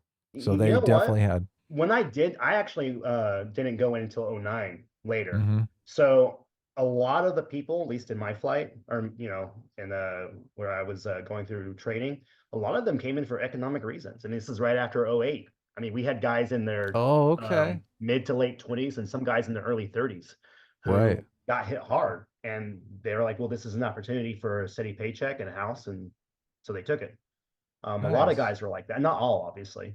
You definitely had a lot of patriotic guys too, but I mean, like even I joined the military because I was homeless. Right. Like I was up shit creek without a paddle. I had to make a choice, and the choice was, okay, well, I can continue down this trajectory that doesn't lead anywhere good, or maybe I can clean up my life and do this and hopefully make something of myself. They give you a job and a home at the same time, right? Yeah, exactly. And food too. It's not good, but you get food. Free food, man. So, but that's great. Yeah, it's just funny to kind of see how politics have altered in the conversation. If you would have told me in 2006 that Dick Cheney and I didn't know Liz Cheney at the time, but if you told me Dick Cheney was going to be supporting a Democratic candidate in like in 18 years, I would have said you're full of shit. Like, no way, right? But here we are. It's crazy. So yeah, I think Dick Cheney is supporting Kamala because of Liz Cheney. Because Liz Cheney was like, Daddy. Well, you know what's crazy too? When that View clip that came on with them talking to Liz Cheney about how she should support, be heading up the NSA or whatever, or the CIA. I think. Oh my God! Can you imagine? It's like I remember, like arguing with my parents about the Patriot Act. Like I've always had libertarian leanings because I've always been very anti-establishment, and so when I read up about the Patriot Act and what George Bush was doing, and I was a teenager at the time, I wasn't even old enough to vote. I remember my parents, I think my dad said, well, if you haven't done anything wrong, you're not a terrorist and you don't have to worry about it. And in my mind, I'm like, well, you guys use the same mentality on me all the time, and I get in trouble for shit I didn't do. So that's me. Like, what is the government's going to do? So it's just funny to see, people who are attached to those policies now being lauded by people in the Democratic Party or the Democratic base. It's weird to me. Yeah, I think there might be a party switch going on right now. So I don't know if it's a full party switch, but there's almost like certain widgets are being rearranged. And one party is saying, well, we're going to take that widget. And the other party is saying, well, this widget, you guys aren't using this anymore, so we're going to take this one. And it just it makes a fun, silly little jigsaw puzzle. What is this thing you sent me, Sitch? This was the CNN exit poll that just came out now. What's this tell us? It says So this is people are saying this is bad look for Harris. From the CNN exit poll, only 7% of people were enthusiastic about the direction the country is going. Only 19% were satisfied the direction the country is currently going. 43% of respondents were dissatisfied with the direction the country is going. And 29% were angry with the direction the country is going. Dissatisfied or angry. So 72% of the respondents were not happy with the direction the country is going. So with Harris being the vice president, will she get stuck with the blame for that and thus will not vote for her? She's the hope and change candidate, though. Is she? Is she the hope and change candidate? It's kind of a fruitless juggling act for her, because at the one time she has to not really condemn the active Democratic Party and policies, but at the same time distance herself from President Biden and everything that his administration has done. So it's funny to kind of see her tap dance between those two positions. Mm-hmm. Yeah. I think she's done a pretty abysmal job. So, well, ultimately, it will probably be more or less the people that will be in the cabinet, or who each of these presidents will surround themselves with. I think is kind of a better indicator of what policies that they're going to pursue and how the next 4 years will go. Yeah, definitely. So I'm assuming you voted against the abortion proposition on the ballots. It's for the making it enshrining into, yes, of course I did. I'm a libertarian. Right. But from a libertarian perspective, not from a pro-life. Yeah. Well, because it goes into like the negative versus positive rights argument, which I'm sure Adam would love to have that conversation. We can do it. No, I just don't. I don't like when, well, the platitude of a government saying you have the right to this service. That will never sit well with me, because especially when it's something as contentious as abortion. I don't know. I don't, maybe if you have the right to pursue it or the right to obtain it, but just the right to get it. I mean, it's such a vague kind of amendment, and the language surrounding it, I don't know.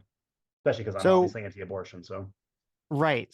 So if it didn't say that you had a right, so the amendment is, I think this is the same one or similar wording to the one in Florida. Mm-hmm. It says that a woman has a right to an abortion up until viability. So 22 to 24 weeks. And then after that, it's basically just trying to reestablish Roe v. Wade. Yeah, so basically. If it wasn't worded that way, if it was worded that instead of giving the person the right to abortion, it was worded that the government doesn't have a right to restrict abortion access up on that point, would you feel better? Because then it's more like a negative right. I would probably feel better, but because I fall on the line of being anti-abortion, because it's obviously a non-aggression principle with regards to the fetus. That's kind of where I would still be against it. But I wouldn't recoil as much saying that, because obviously it's a debated topic, and people in the state of Arizona already have access to that. So, Null Hypothesis on Twitter sent me some study that showed a bunch of women that didn't know they were pregnant at 25 weeks, 28 weeks, they were having normal periods, and they went in. Oh my God. Yes, and this was I was like, what the fuck? This is completely new information to me on the abortion thing. So I mean, that's a tough situation.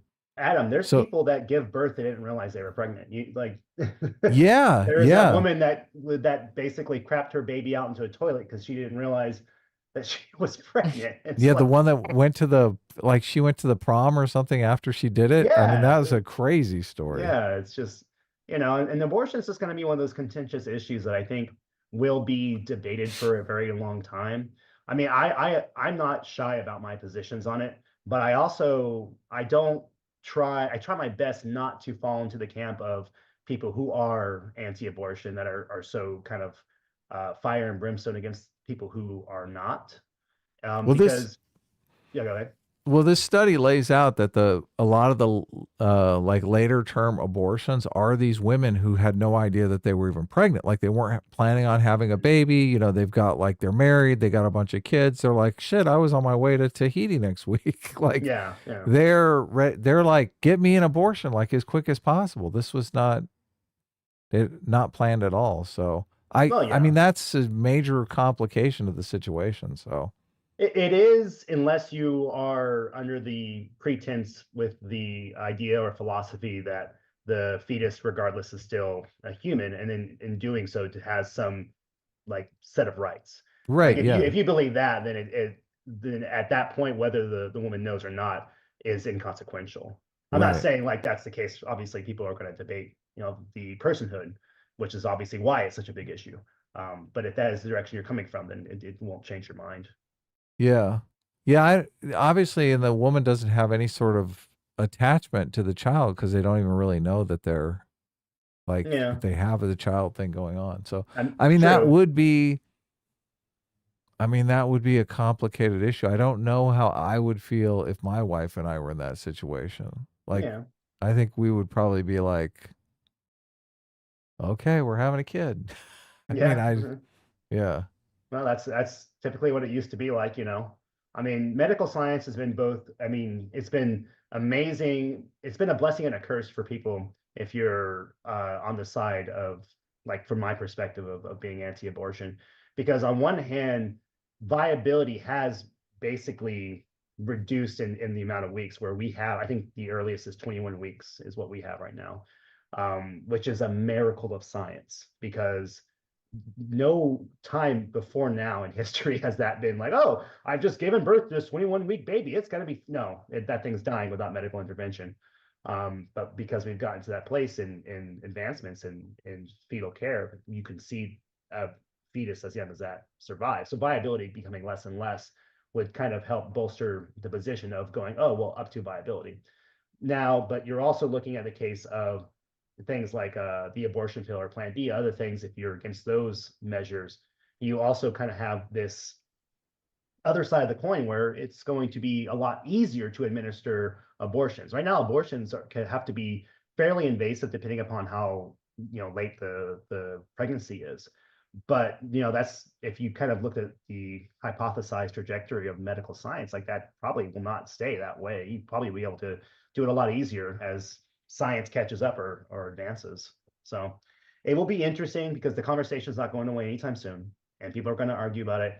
My goal is to hopefully foster conversation that does not demonize people, regardless of what position they're coming from. Boring. I Well, no, know. I'm that's you sorry. I can't just change. You can't change people's minds if you're like, no, like force is not the way to change people's minds. So no. I I completely agree with agree with you. you. And a Yeah. lot of times it's you're when you're trying to convince somebody, it's not a zero-sum game, right? I'm not Mhm. saying you're going to be for or against this thing. I mean, you saw this in the abolition movement. A lot of the abolition movement started almost with these kind of small incremental ideas of how the personhood of the slave should be counted and Yep. be regarded as an individual. And it started kind of incrementally of like, well, they are obviously people, so we can't just count them as property. So let's reevaluate this and how we're defining that. And you saw a lot of this, especially in the North, when they're like, well, guys, we can't just, these people aren't property. Okay, well, no, they're not cattle. Okay, well, no, these are people. And you can see the continuation of the rights grow from there. And so, even if I don't like abortion, and if I had my magic genie lamp I can rub and make the world my perfect vision, it wouldn't include that. I don't think that my ability to get someone to that position is remotely feasible. I mean, if I can convince someone to say, yeah, we'll say, 15, 16 weeks, like that's a net positive in my favor, right? If we're looking at Mhm. the adverse being, oh, well, at any point, if I can convince people to be further away from that part of the spectrum, then that's a positive for me. And I'm going to keep having those conversations. It does. It is not as good like later in the pregnancy, obviously, right? You agree with that.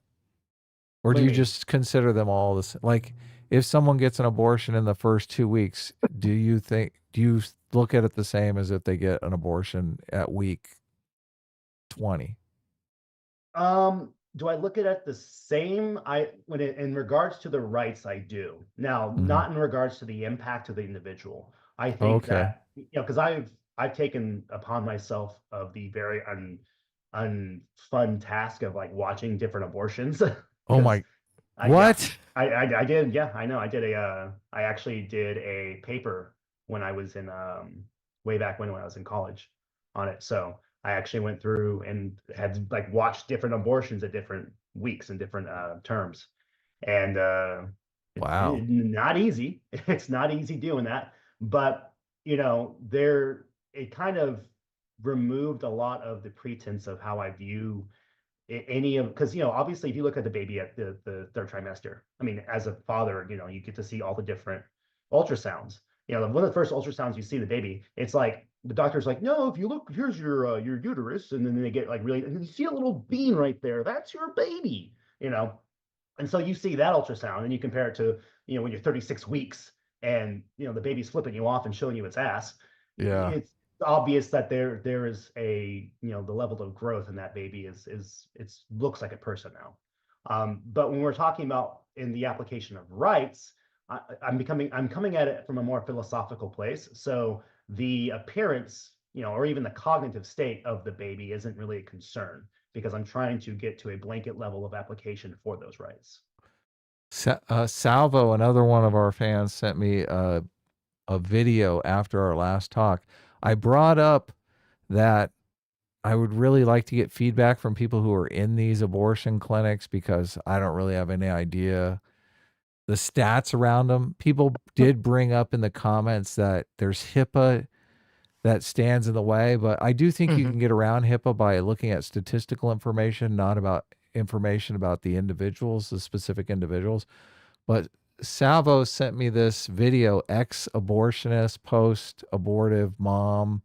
Like it's a panel basically with people who were people that were the result of a failed abortion, like they lived.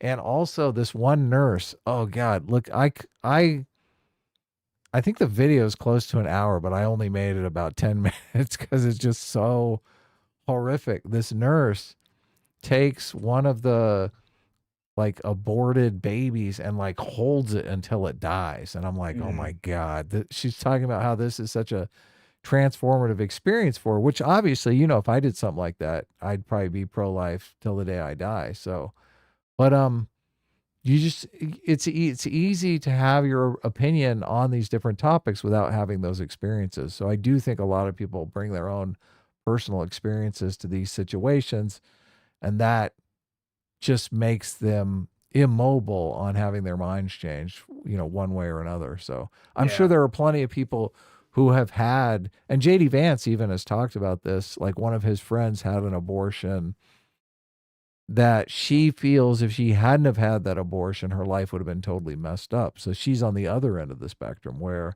she brings that experience to her take on it. So And what's you're not going to fascinating change too, her mind. well, no, but what's fascinating is when JD Vance is retelling, and he was talking about it on Rogan, and when he's retelling that story, he kind of atones to this fact that Republicans have been really bad about how their messaging surrounding, families and care and all that stuff has gone. And so, whether he means it or not, at least paying the lip service. And it's kind of funny because my brother and I had these conversations, because he's actually been putting forth some of the stuff in Tennessee that's looking at like early childhood care and development and stuff that you probably wouldn't see coming from Republicans in the past 10 or 20 years. Yeah, And that's a dig that the Democrats are constantly making. Republicans only care about kids when they're in the womb, right? yeah, exactly. Yeah, once the kid's born, it's like throw them to the wolves. They don't care. And so there's now this kind of shift happening in some Republican circles, that there is a conversation to be had about, okay, well, what's the government's responsibility, after the point of birth? And this is probably where my libertarian leanings become more of a little L opposed to a capital L. But if you do think about the most vulnerable and what government's job is for those individuals, I mean, everyone knows how when we talk about the adoption services or how shitty that is, it's like, well, why is that? Why is that shitty? What can we do to make it less shitty? Because the sad truth is this is not a utopia. It's never going to be. You're going to have children abandoned. You're going to have abusive parents. You're going to have, people who suffer from addiction. All this stuff is going to happen. And I don't think you're ever going to fully eliminate the hardships that people face or go through or the choices people make. And so what position then does the government have in kind of alleviating that suffering from the people who have no say in those situations? Yeah. I read Rob Henderson's book, and Rob Henderson was a foster kid. And there was something so messed up in the foster care system that I never knew about. But if kids go into the foster system and they have a parent that is alive and like could possibly take them, maybe they're messed up on drugs, which was the case with Rob Henderson's mom. Mm-hmm. They don't let them stay in any foster home longer than like 2 years or something, because they don't want them to get too acclimated, so that if the mom gets their shit together, she can take them out of foster care. So they end up bouncing around from home to home, which is like the worst, most unstable situation for a kid, right? Like you finally get acclimated in your home with your foster parents, and the next thing you know, you're ripped out into another home. Yeah, you never get a routine down. Everything's constantly changing. It's like, it's just, what? It's horrible for your Who growth and came up with that system? Well, I don't have experience with the foster home, but I was in a receiving home for a little bit, and it was crazy because my brother and I were both put in there at the same time, and we're 2 years apart. Mm-hmm. And I remember I was young, I was about 5. I remember distinctly how horrible it was because they wouldn't let us be together because he was older than me. And so he was put in a different group than me during the period. And I remember just how utterly terrifying it is because, without getting into the details, I'm all of a sudden out of my home and, away from my environment and my family. And then the only person I have with me, which is my older brother, and now I'm being told that he's got to go over here and I have to go into this completely different part of the establishment. And it was like, it's so funny because whenever I'll talk to my brother about it. One time I in my brain, it was like a week that we were there. And he goes, no, we were only there for a day. But from my memory, it felt so much longer because it was such a sudden and like violent change from my routine and my life. And the one anchor, my older brother, was just completely removed as well. And so, your 5-year-old brain is trying to process all this stuff going 100 miles an hour. And it's not going to happen. It's impossible. Yeah.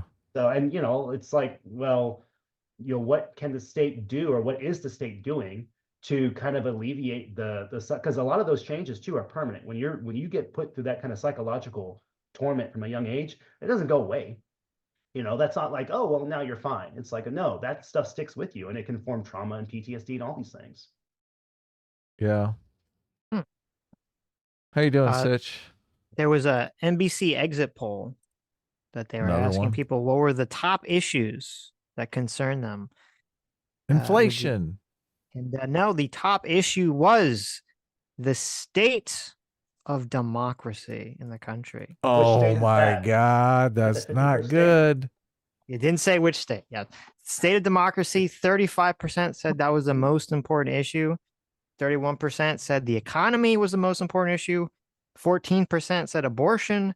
11% said immigration, and 4% said foreign policy. That's like, what did you add the numbers up? Well, if you want to add state democracy and abortion, which you assume that's going to be more left leaning, that's 49% right there. Yeah, see that's like I was like trying to add them up in my head, going, this is like a 49-50, isn't it? Right. Well, economy 31, immigration 11, so that would be 42. So unclear the foreign policy, unclear what that means in Trump, terms of. That's in favor. Well, does it? What if people are very pro-Ukraine? It could be a Gaza thing. There's a lot, or Gaza, right? Yeah, so it's unclear what that could mean. Who are kind of doing the opposite. If it's a Gaza thing, it's Trump, right? Is it? Yeah, because Genocide Joe. Yeah, but Trump has said he's going to be even more pro-Israel than Biden is. But Sitch, I think the reason being is that a lot of people who are kind of in that camp are looking at the left as being on their team. Like, they should be the ones that are fighting for Gaza. And so it's almost like, yeah, you expect the right to Yeah, go that's my against that. take too. I But- totally agree. Well, it Like a could be that betrayal. they voted third party. So, like, Yeah. yeah, it was a protest vote. There's this weird story today about, I didn't even know this existed. There's an organization called Swap Your Votes that I know about this. I'd never Yeah. heard about this. There's an organization called Swap Your Votes, and essentially what they do is that if you want to do a protest vote because you're, for Gaza or something, generally on the left, and you're in a swing state, you can contact this organization, and they'll basically get two people in a safe blue state to vote for your third party candidate as long as you agree to vote for Harris in your swing state. Oh, when they were doing it, when I knew about it, it was just 1-for-1. Now it's a 2-for-1. Look at this. It's a 2-for-1. But it's on your honor. There's no way to verify that they're actually doing it. So. Yeah, there would be no way to Agreement, I guess but you'd wonder if this would be ripe for abuse, you think, because if you want to make sure that Harris doesn't win the popular vote or something, you have a bunch of Trump people be like, oh yeah, I'm totally gonna vote for Harris, in my swing state, and then not vote for her. So. Yeah, totally. I already cast my vote, did it twice.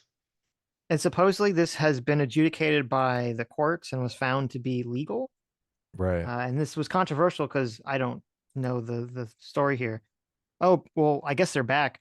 There was some time period on Twitter where their account was banned from Twitter, but now it's back up. So they were accusing Elon of doing some kind of shenanigans, but who knows if that's what the case. Shenanigans. Not letting them vote share. Right. But the more important story here, okay, I don't know if you saw this. McDonald's is engaged in some massive election interference. All right. Bro. McDonald's is offering that until the month of December, that if you vote for Kamala Harris, you can get a 10-piece chicken nugget for $1. No way. That Okay, can't I be might have been true. lying. Okay. Well, half lying. McDonald's is offering a 10-piece chicken McNugget for $1 until December, regardless of who you voted for. Oh, okay. But obviously, okay, we got to put the conspiracy hat on. Obviously, this is done to prop up the failing Biden economy and make Black people feel better about food inflation prices, right? So therefore, vis-a-vis must be, to try to get the win for Kamala Harris. Where are you hungry? How'd you get this story? I just saw it on Twitter. Oh, okay. No, You the must be actual hungry. reason for this story, which I just think is kind of interesting, before you guys all run out, okay, to buy your 10-piece McNugget for $1. That's a great deal. I might. The reason they're probably doing this, which I wasn't even aware of, was that apparently McDonald's has a massive E. coli outbreak. Oh, no way. There have been 90 cases found, I believe. I don't know if it's in one state. Oh, yeah. Okay. 90 cases across the states of people getting E. coli from McDonald's. It looks like the culprit is the Quarter Pounder. Now, current early investigation believe that it is, in fact, the onions on the burger that is giving people E. coli. There's been 27 hospitalizations and 1 death. So before you run out to McDonald's, be careful. I thought that E. coli was just kind of a package deal with McDonald's. Oh, really? You always roll that dice whenever you get McDonald's? Yeah, okay. So I got to run to the bathroom real quick, guys. So is it the E. coli? You do that. He's gonna let you know that. Go check myself for E. coli. See, Adam says he's running the bathroom, but in reality, he's really running to buy some of those nuggets. Yeah, nuggets and a quarter pounder. Mm-hmm.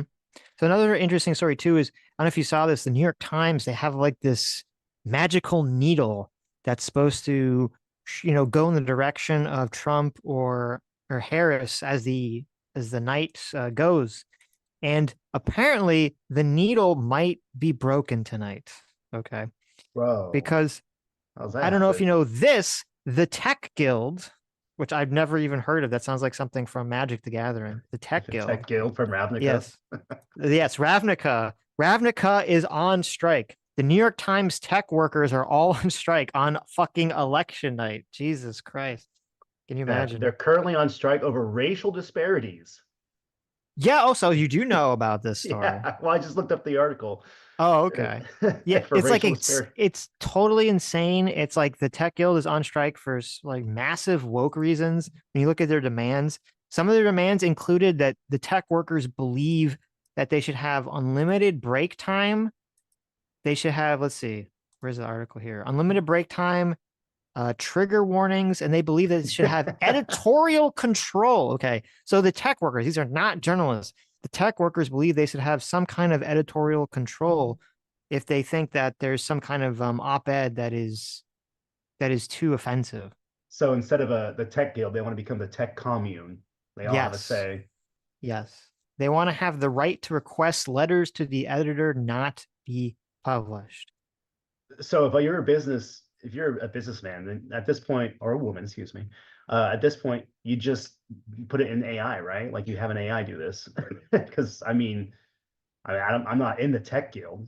There you go. I makes figure sense. if you're just having a needle, right? All it is just tracking the input from whatever aggregates, right? Well, I mean, I'm sure listen, I don't know anything about programming, so I assume it's some highly complicated nonsense. And as we know, these programs always have a bunch of problems on the times that you need them most. So you have a bunch of data coming in. Well, yeah, but one of the problems is the tech guild not doing it. That is true. Going on strike. That is true. Going on strike for very important things, like they also want a ban on scented products in the break room. Okay.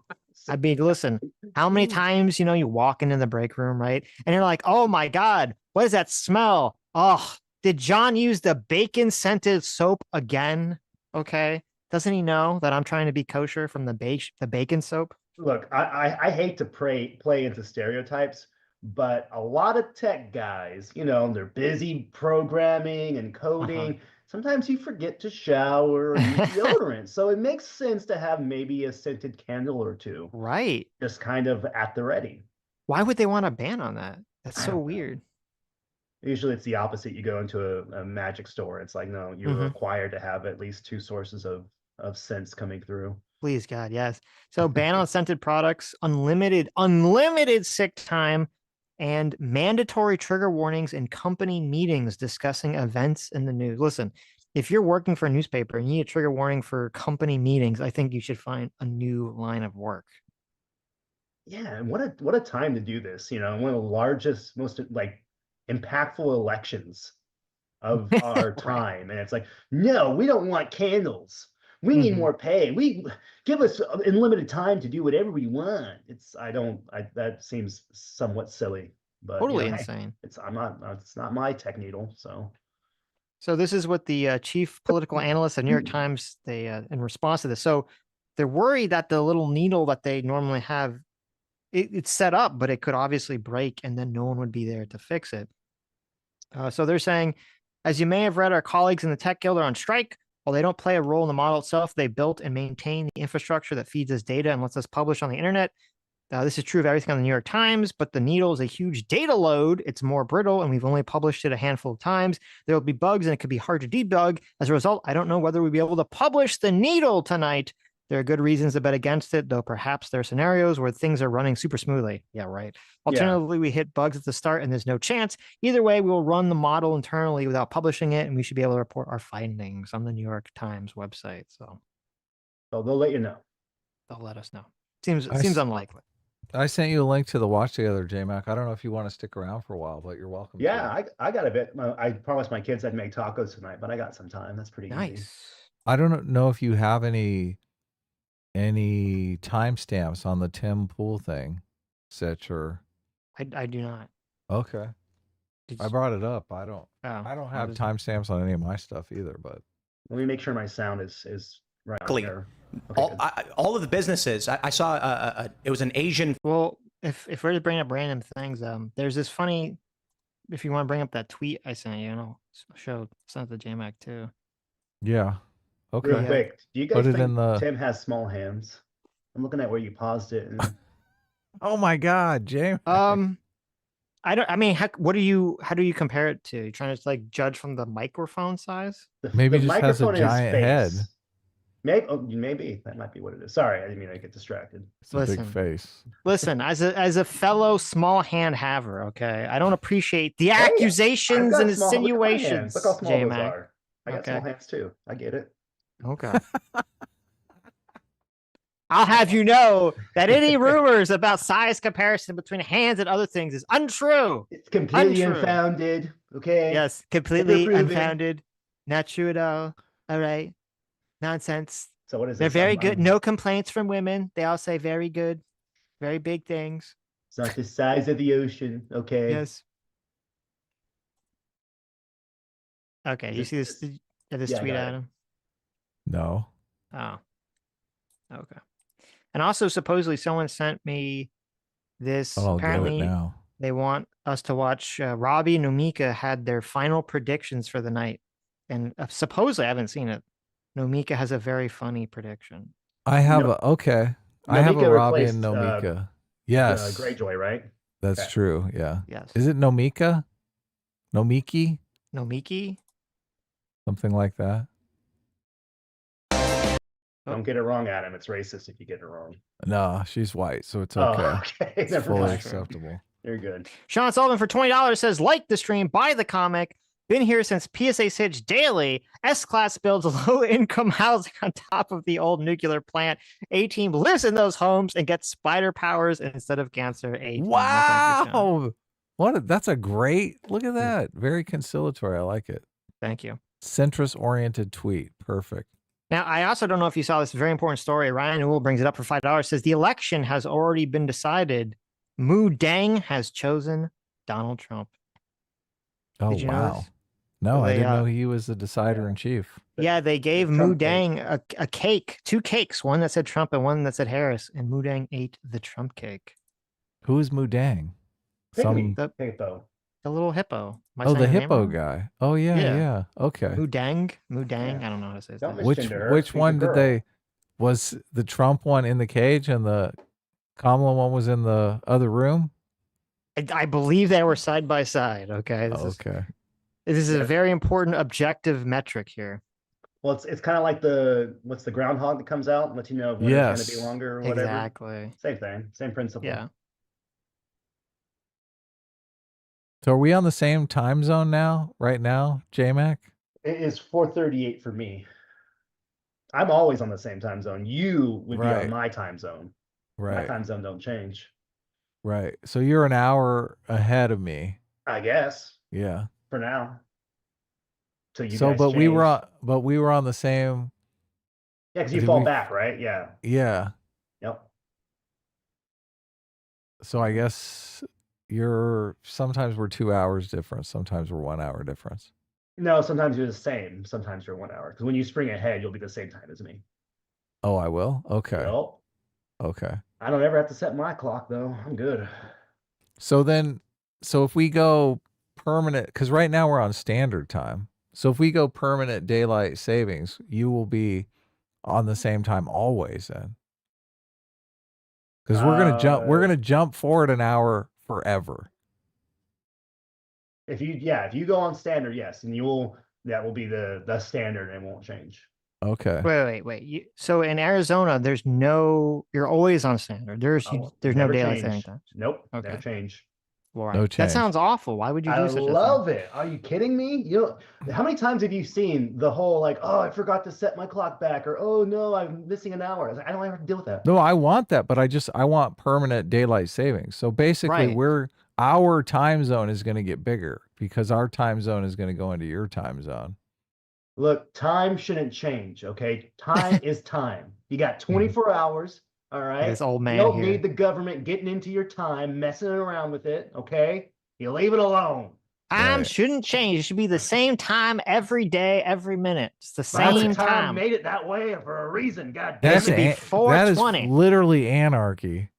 Like global time, all the same All the everywhere. time. Yes, Same I time like all it. the time. No, I like the time zones. I just want to. Ours is. I don't like the daylight savings bullshit, especially since I live in a house with like, I think we have 7 or 8 wall clocks. So it takes my whole day just changing the time on all the wall clocks. You have so many clocks. You got those analog. You gotta turn a little dial. I love wall clocks. You have like a crank. Like what's? So I'm I addicted to wall clocks. I collect wristwatches, and I have that same kind of bullshit if I travel. It's Yeah. like, you know, I could just have a California one, or I could just have a Florida one. But no, it's like, oh my God, are they an hour behind? Are they 2 hours? It's a mess, and I'd rather You not should deal do with that. You should have like like in the spy movies, they have all the clocks with all different times. You should have like Yeah. a wall of like the time zones on your little watches. Oh, that'd be great. Then you don't have to change them. Oh no, you do with Yeah. daylight You do savings. have to change them, except Arizona. That one can Well, stay the that's- same. All right, I have the tweet up. What is this? What am I looking at? This is Kamala Okay. Harris being fake. So it says breaking. Kamala Harris was caught faking a phone call at a phone bank just hours before polls close in DC. Camera footage revealed her phone screen displaying only the camera app with no active call screen visible. Look, she's a fraud. We all know that. Well, let's see. Okay, so It let's might see be if like we agree with minimize. that. You know how like sometimes you minimize that and open up another app. So Right? Maybe this is fake news. yeah, let's So, wait. Let's give her the benefit of the doubt for now. Let's Be see. fair. You ready? I'm Yep. ready. 3, 2, 1, go. I'm not. How you doing? Have you voted already? Give me a second. You did. Thank you.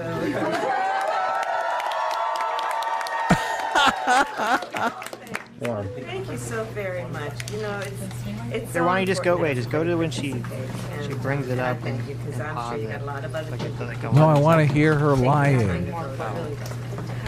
Thank you. I'm not. I need an Okay. enhance button. A zoom and Right. enhance. She holds it up and she's like, okay. Is that an Android? That's an iPhone, right? I mean, first of all, I don't think she would hold it up if she was so obviously not making a phone call, right? You'd be a little more, you'd be like, okay, probably shouldn't do this. So Well, look, when you my It looks like she does have the phone stuff at the top going on. I see like the charging, but I'm looking for because on my phone, and I have an Android. If I minimize that and I open up like an application or the camera, it will basically bring it up and have like the call time, but it's a tiny little green window. Yeah, I'm at the trying to top. see. I can't tell if that's what that is though. Zoom in, enhance. That's what I'm saying. We need our enhance button. Do you really think she would hold it up like that if it was a fake call? No. Yeah. And it's really easy if you're a if you're on the phone and you're kind of doing a bunch of other stuff to accidentally open your camera too, Well, mean, I was assuming the camera was intentional. It's supposed to be like she's showing whoever's on the other side of the phone, like oh, like everyone's it's there. FaceTime or something. That's what how I Well, interpreted if it. it's FaceTime, it should have all like the call stuff at the This bottom. stuff, yeah, I guess you're correct. and Yeah. I don't see that. I mean, unless it's possible. So a lot of people, you can change what the buttons on your phone do. So like Mhm. a lot of people change it. So if you double punch the side button, it turns the camera on. I have it so it turns my flashlight on, which I think is so fucking useful. But maybe she has that. Who knows? But I agree with you. If it was fake, what would be the point of why would she have ever held up the phone in the first place? Well, who's her cell service or carrier? Let's just contact them and get the records. There you go. Listen, we got to do a congressional investigation into Yeah. PhoneGate to Phone find gate. out whether this is real or not. Yeah, I don't know. It's I think it might be a nothing burger, but No, this is very serious business. This is not going to change those horrible exit polls. So I believe we already have a little bit of movement, though it's obviously very early. Some of the polls in Indiana and Kentucky have already started to close here. oh, you said movement. I thought you were talking about Adam going to the bathroom. No, no. No, a little bit of movement. I'm sticking. I'm Uh-oh. sticking around. I had the New York Times little map open, and I think it's already broken. So that's not good news for them. Well, I told Look, you I have it. I have it up here. Indiana. Indiana looks like it's 57% Donald Trump, and Kentucky looks 65% Donald Trump. Which So- map? Where are you using? 4%. I just searched election results on Google, and Google has a Oh, they have one. Okay. yeah. The Daily Wire also has one too, which is kind of funny. Oh, do they? I know they have like a big show going on. They're gonna have. They bunch of have like people a on. little map and everything. This is Indiana's 10% reporting and Kentucky's 4% reporting. As we know from doing our polls on the channel, it seems like Once 4% is reported on the poll, it's really hard to get things moving. Well, I don't think anyone assumed Indiana or Kentucky was going to go for Harris, but though you can't make that determination with the states because it depends on what. It's not like all the counties will give in their results all at the same time. So you could get like chunks of red counties, chunks of blue counties, and so you can make the numbers go all over the place. So be careful. So I guess in about 15 I don't minutes, like to be careful. I know. In 15 minutes, we'll start to have numbers coming in from the East Coast, which I guess the only thing that would be interesting is I think Florida is like very likely going to go for Trump. There's this kind of weird theory that somehow Florida's in play. I'm just so skeptical of that, considering Florida has been continually going for Trump. So I think Just the real red thing generally, right? Like Florida's been kind of progressively being No, more red Florida and went red. for Obama twice, I believe. No, I Or know, was but like only it once? seemed like after his second term, and How do he's your been parents feel about the state of Florida being stolen away from them? They're not very happy about it. I bet. They're not very happy about it. California, you tell them California has never voted for Trump. There you go. So I guess the real issue to look at 7:00 when the numbers are coming in is Georgia will be very interesting, and North Carolina. So that's kind of what people will have their eyes on when those numbers. New start Hampshire coming was in. one that there were some projections too that it might go Trump, which would be very That would be surprising. very surprising. Yeah. So unlikely.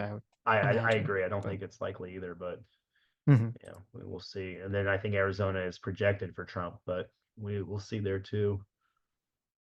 I don't Okay, know. let's look- I kind of feel bad. There's a house on my street that has a Mm-hmm. Harris wall sign, and literally every other house around them has these giant Trump signs. And it's like That's I'm thinking funny. like they probably had a conversation. They just did it on purpose, but Good for them. yeah, Be the outlier. that's part of the fun, right? Right. Well, as long as no one's lighting their sign on fire or anything. No, there's no burning crosses, at least not yet. We're good. Okay, so I'm curious to see. Here's this, what someone sent me. This is the Nomika making the predictions here. So let's see what she says. Woo! This is great. To reflect 2016 concerns, but they also skew older, and she is doing not just very well with older voters, but also with younger voters. The only demographic he's doing well with is young men at this point. He took 2 weeks ago, he was getting a few points from African Americans. That's balanced out to 2020 levels. And then last but not least, a community I have worked for the last 8 years with very deeply, the Puerto Rican community and Latino vote. And I think Look at what is Robbie's happening? face is Look at great. Robbie's face. He's like, Yeah. fuck this. What You is want a slow happening? zoom in on it, you know? Oh my God. I mean, I don't, I'm curious because we didn't watch the beginning. So I don't know if there was some like contentious thing at the beginning of this interaction, but why, what is this face? Yeah, that's He's so- I want to say something face. I guess he's so put off here. You know what's what happened off-putting to in- me What? is when someone is, I mean, maybe she is speaks Spanish. I don't know. Doesn't, but they have a American accent or whatever, basic American accent. And when they say Latino, they go Latino, you know, or Pakistan or something like that. You don't like that? I don't like that. You know, like that. it's jarring. But anyways, The Latino community? the Latino community, Latino community? you know, The black, Latinx. the black and Latino community. Right. The Latinx. Okay, so- Tortillas. So when this is sent to me, I don't know why the time code they sent me was wrong. Wait, we need to go back a second here to get the context because she already said what her prediction was. Can't see the, oh, there it is. Okay, great. There's Okay, so this first one, this is Robbie's prediction. the map. So I'm predicting the very narrowest possible win, 270 to 268. Kamala Harris taking it. I'm to be clear, this is a prediction, not what I want to happen by any stretch of the imagination. I could also very well be wrong. I have no confidence in this. I'm far less confident than I was in any other election in. So if this is the correct prediction, we're going to get the census was wrong and the census made it so that Donald Trump lost the election. Yeah. The census is part of the conspiracy. So I do hope that we don't get this scenario. That it's yeah. not this. The dirty Democrats. Yes, They I hope did it's it not that again. close, It yeah. sounds like a headache that it's just going to be. I think I'm going to mute a few select words if that happens and just kind of Right. ignore social media for a while. Okay, so let's see what Nomika's That we map have a is. 269-269 tie.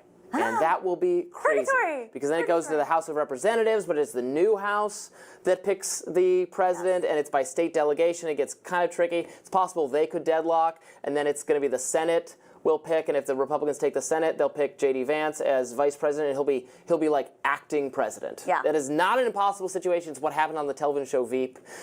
Okay, that's what I think. That's my prediction. What do you say, Nomiki? Okay, so let's show my map. Can we do that? All right. I know you guys are like, Jeez. What? wait, Are you insane? Wow. She's got 394 for the Democrats and 144 for the Republicans. Oh my God. Oh my So God. she's like big Harris win. Right. So she has Florida. Uncontested. She has Contested. Texas. Texas is a blue Texas state. is blue. Oh my God. Look at that. Texas is blue. Wow. Interesting. Let me explain. Oh my God. Hear me out. Okay. Again, I made this map 4 minutes before the show, so I had to very quickly put this together. But there's a bunch of That's common excuse you use for teacher, right? Like, Yeah. class, the bell was ringing. I just remembered I had this homework assignment, so I just As colored in a bunch of states. As someone who's used that excuse many, many times, come on, let's give her a break, okay? Well, here, wait. So when you're doing the homework assignment right before the bell rings, the whole point is to make it innocuous. You don't want it to stand out. So she's failed the slacker credence, the slacker credo here by making it too, explosive. This is what herding was made for, right? Like, Yeah, just you copy off of what everyone else is doing. Yeah, you want as little attention applied as possible. You know, Right. skirt under the radar. Well, no, see, this is what actually happened. Okay. She had some map that she carefully thought about, she carefully planned out. She comes in, and the producer of the segment looks at it and they say, this is way too close to Robbie's map. You need to swing for the fences. You need to just, like, we're doing a show here. You got to say something crazy. You got to be wild. Well, does she buy into like the new age mentality of putting something out in the universe to make it come true? Because maybe. I'm certain of it. I'm certain. She kind of has that vibe, right? Right. She's crystal intending collector. this. Right. She's secreting the election with her election map. Yes. Mm-hmm. Part of the Witches Against Trump pack. happening. I've been predicting a landslide for at least 3 weeks now. Hear me out. All right. Okay. So first off, 2016, Donald Trump has a smaller coalition than 2020 and 2016. 2016 was his biggest coalition. He had a lot more older voters at that time. Since then, it's been 8 years. Several older voters have unfortunately died. Also COVID deaths. So let's just start with age, right? She is doing far better than any other Democrat since 2000, as I've said before, with older voters. R plus 13 average, Republican plus 13 for those voters. You know, this is such a shame. This is such a crying shame. We have Robbie laughing hysterically, and the camera doesn't cut to him. It's just I know these producers are horrible. But they've got this contrast here, at least, where you have the Robbie's face of "I'm not buying the shit you're selling," and then Nomi is like just hopelessly trying to convey a very hopeless and unresponsive message to him. Yeah, they should have this shot up the whole time, though, especially while Robbie was laughing. I agree. Yeah, he's Let me hear me out. Hear me out. The side smirk and the stare. Voters over 50, and she is winning with them, especially with women, but also with men. He's only doing well with one demographic, and that is young men under the age of 40 who are the least reliable voters. That's why he's doing the full podcast thing. It's why every Republican, mainstream Republican, is trying to get him to expand his coalition. He has a smaller coalition since 2020, since storming the Capitol, and we're seeing that in the exit polls already. People. All men under 40 are out trying to get laid right now. They don't give a fuck about this election. Saying things like, yeah, I voted for him in 2020, but January 6th happened. She is doing exceedingly well, more than in the past, with young women women are the most reliable voters. And in exit polls in some states, she's doubling women to men in these early voting states. It is double the number of women voting for men. You effectively think the poll... Let me keep going. Okay. Also, polls skew older. The polls have been hyper-corrected, as we know, to reflect 2016 concerns. But they also skew older, and she is doing not just very well with older voters, but also with younger voters. The only demographic he's doing well with is young men at this point. He took 2 weeks ago, he was getting a few points from African Americans. That's balanced out to 20. Okay, this is just obviously ridiculous. Well, you don't want to listen? Come on. What if she's right? Then we have to go What if back she's and right? listen to the video again. We have to lock in just in case. Okay. Right. 20 levels. And then last but not least, a community I have worked for the last 8 years with very deeply, the Puerto Rican community and Latino. Puerto Rican. Yeah, that's why. Puerto Rican. Look at Robbie's face. He's like, oh, here we go. Bringing up the Puerto Ricans. I wonder, you think this is something that she brings up like often? Like when she's like at the office, she's like, Here it comes again. Let me Here it tell you comes about again. how I'm working with the Puerto Ricans. Robbie's like, oh my God, I've heard this like a million times. How was your vacation? Well, I spent it canvassing with the Puerto Ricans. And when the Puerto What? Rico canvassing their votes. Yes. Like Oh that my is the God, face. that's the worst. That is the face of someone who has heard this all before and is not happy about hearing it again. True. Okay. True. Look at that. Nomiki is such a find, though. Oh my God. I She's going know. to save the channel. I do like her cool laptop. I was just thinking skin. that, yeah. The Yeah, Apple, that's so- interesting. It looks like a Yeah. marble. Oh, Yeah. look at you guys. I don't know about Very the neat. pantsuit though. No, brown. no. and- It's not terrible. She gives her. She got. I don't know if it's intentional, but she's got major like Sarah Palin vibes, like big glasses and The I don't long know. hair, the big Yeah. glasses. Yeah. Everyone likes Sarah Palin, man. She was Yeah, like a hot item when she ran. That's true. No, that was. I think you're thinking of the You porn actress betcha. that played her. Oh, I might no, be. but Sarah Palin had to be hot enough for someone to do a porn version of her, right? Oh, you're right. Is that a rule? I don't know if that's a rule. I mean, I think so, isn't it? Chat, is Yeah. that not the rule, right? Like if There's no porn version of Barbara Bush. You sure about yeah, there's that? is there a porn? I'm assuming, I'm There might hoping be. there's no porn parody of Hillary Clinton out there somewhere. Oh Some my point God, 16. Sitch. How dare you? Make Or me even 2012. think of that. Wow, Right. did you guys see people were reposting like 2016 tweets and stuff, and there was that one that Madonna did with like the weird Facebook avatars. It was Madonna and Hillary twerking, and it was Oh my God, I please. forgot about that horrible thing. Yes. I wanted to throw up in my Jesus mouth. Christ. That Ugh. was really bad. And I think what happened in Madison Square Garden is going to have a reverberating effect. In Pennsylvania alone, there are 450,000 Puerto Rican voters, 680,000 Latino voters, and right now it seems like she is really pulling them back into her favor. And I think it's all going to come down to Reading, Pennsylvania, where they closed out the election. It is, I'm not saying it's going to be a landslide in some of these states, but I mean, I agree with you. It's going to come down to Pennsylvania, and that she could win Pennsylvania. That is my prediction. But you have her winning Texas and Florida? yeah, Puerto Rican vote. Okay, Latinos. I will wear a White Dudes for Harris Latinos. t-shirt on this show. was already if kind she of in the mix. wins Texas and Florida. There is no way on God's green earth that's going to happen. That is insane. The problem with Democrats, and I got a lot You of think the polls are massively wrong in Trump's favor? That's Yes. what you're saying. I'm not saying that they're biased. I think there's a lot of theories about that. I'm saying that they're massively wrong because we are dealing with a 2016, which was 8 years ago, Yeah. and 2020, which was COVID, where everybody was mailing in their votes, and using off-cycle elections to model off of 2022, which also reflects what I'm saying in terms of coalitions shrinking, women, not just because of reproductive rights. She's obviously the first woman candidate. He speaks very disparagingly of women, but also Texas and Florida. The Democrats just pulled out of those states. I covered the DNC for Because years. they know it's impossible to win them. No. Well, no, because the model of Democratic Party at the time was very much like, we're not funding state parties anymore. That is a major problem that occurred out of Barack Obama's presidency. They used to fund every single state party. That was the 50-state strategy. Howard Dean popularized that. And then they pulled out and they put them all into the DNC for the presidential election because there's more money there. They wanted to put all the money into ads. And as a result, when you don't have a state party, you're going to have a legislature taken over. Arizona became blue in 2006. I worked on that campaign. And then what happened? Barack Obama gets elected. They pull the funding from the state party, and he replaces the governor, Napolitano, and a Republican wins the governorship of Arizona. So we actually were blue in 2006. But when Democrats don't fund their parties, yeah, Republicans are going to win. So now we have an opportunity to I don't invest in see these states. how after after the midterms, which were not as good for Republicans as expected, and that has affected how I draw my map here. But the bright spot for them was Florida. Ron DeSantis crushed it. It has been turned into such a red state.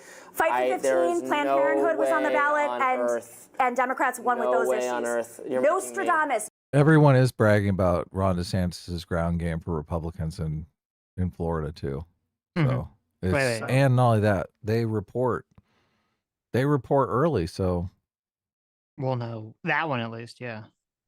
I'd be interested going back and looking at 2006 for Arizona too, because I would be surprised how blue it went, because I think, like, I was in the state that time, but my understanding is Arizona has pretty predominantly been pretty red for a while. So you mean 2008 or 2006? She said 2006. That was a midterm, so yeah. Well, that's what she said. She said in 2006 the state turned Arizona blue, and so I don't know. I'd have to. I mean, McCain won the state in 2008. Yeah. I know. That's why I'm like, well, she's saying once they won, then they dropped money, and then Democrats lost, and I don't know. I'm kind of picturing the Charlie Day from It's Always Sunny meme, where she's got all the things on the wall, she's trying to explain how it's all going to connect. Okay, it's all going to happen this way. So you had, let me see, I've gone about in Arizona in '96. Clinton eked out a victory, but Ross Perot took a big chunk away, so that was probably why. Gore won. Bush won in both 2000 and in 2004. So unless the Democrats just for some reason get a lock on like midterms, I'm not seeing Arizona. Yeah. So though Joe Biden did win, Joe Biden just squeaked out an Arizona victory. Very, very close in 2020. So. And then we had the Hobbs and Mark Kelly and Kirsten Sinema has been our. So and we right now we're definitely pretty purple, but it's mostly just Maricopa County, like Pima County and all the other like outskirts counties are very, very red. Right. It's interesting. So wait, she's about to say that she's Nostradamus here. And Democrats won with those issues. On earth. Nostradamus, Nostradamus. That's what you can call me. You call her Nostradamus. Okay, because Nomika, get it? She did a little pun there. I just pictured her in a little gnome, little garden. She's so proud of herself. Well, listen, tomorrow on the Hill, there's going to be a reckoning with Nostradamus. Yeah. Okay. And Robbie in a white Dudes for Harris shirt, if that's how it happens. Definitely not. That will be hilarious. Okay, Adam, bring up the map. Put it on the stream here. The map. Okay. Bring up the map. Replace me with the map. All right. I gotta look at the stream then. So Google, or I guess they're using the AP. So the AP has already called Indiana for Trump and Kentucky for Trump, which is probably not really a surprise of anyone. And we have Florida so far, 8% reporting in for Florida, and it's 55 Trump, 43 Harris. So that's what the Daily Wire is saying too. So yeah, not looking great so far for the Florida call from prediction. Nomika or Nostradamus. Yes. Nostradamus is getting it wrong. Nostradamus. Yeah. Yeah. You're like, wow. Remember I told you Florida had their shit together about reporting? They've already got 20% of the state is already reported. Right. They're 1/5 of the way there. William Vance for, oh my God, I forgot. I use light mode like a heathen. I don't sign in on this browser because I never use Edge. So Edge will always be in light mode. Look at this guy. But I use dark mode. I use dark mode all the time. Okay. But it's smart not using the browser you usually use to get all those tabs hidden, Yeah, you don't want to see all your porn tabs and everything. Yeah. All your short stack gnomes or goblins or whatever. Get out of here, Pop. Terrible. William Vance for $20. Thank you. Says, guys, I just had a Trump staffer of African descent, mind you, parentheses, Obama weeps, knock on my door and remind me to go vote for Trump. So I think Adam's data about Trump having weak ground game is outdated. Trump is going hard here. Where's that at? That was in I already forgot. That's great. No, Well, that's it's important awesome. to remember too, the anecdotes can kind of paint that picture. I remember in 2020, I saw so much support for Trump in Arizona, like trucks with flags and everything, and I was surprised because that was all the information I was given. But it's anecdotal, so it's not really going to be Nevada. indicative. Sorry. Nevada's a swing state, so that's good. Actual Justice Warrior's in the chat. He can come What's on up, if he Sean? wants. Oh yeah, replace He him with said me. I gotta he go said get he my taco might. started. All right, we'll let you go. Thanks for coming on, J-Mac. This is great Yeah, talking to no, you. it was fun. If you guys go later, I might pop back in here. Sure. Okay. In, so I mean, we're probably gonna be on late into the night, so hell yeah, let's do it. Party night. Break out the whiskey and we'll have a good time no matter who wins. Woo! That's great. I might drink a root beer. There you go. Nice and sudsy. There you go. So all right, guys. Catch y'all later. Take care. Later. Okay. I want to watch some more MMT videos, so hopefully we can go long enough to get to my MMT podcast. Yeah, send Sean the I'm link if Sean wants to serious. come on. So I'm not kidding. I want to watch some MMT videos. I don't know why. really, look at this.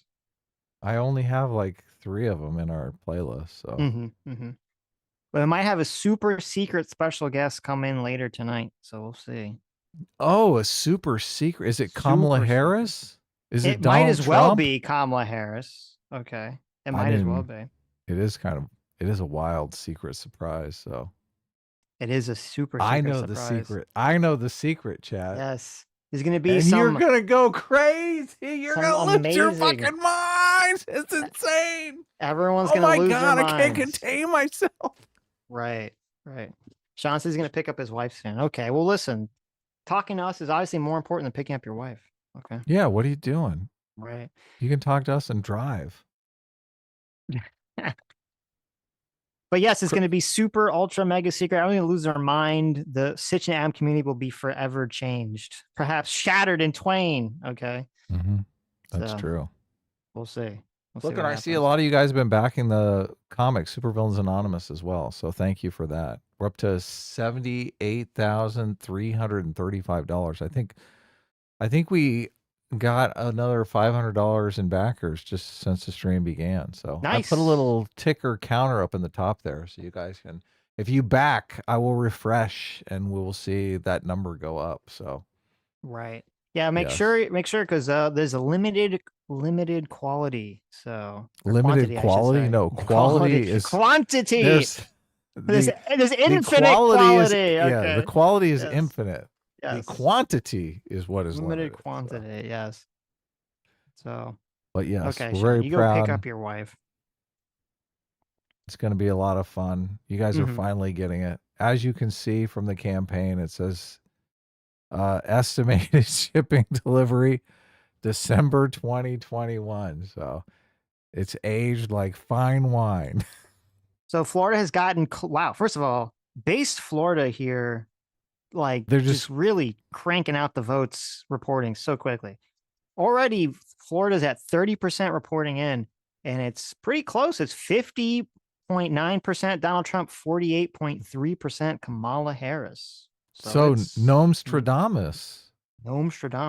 Was closer than you gave her credit for then. Well, I mean, listen, it's only 30%, so we'll see.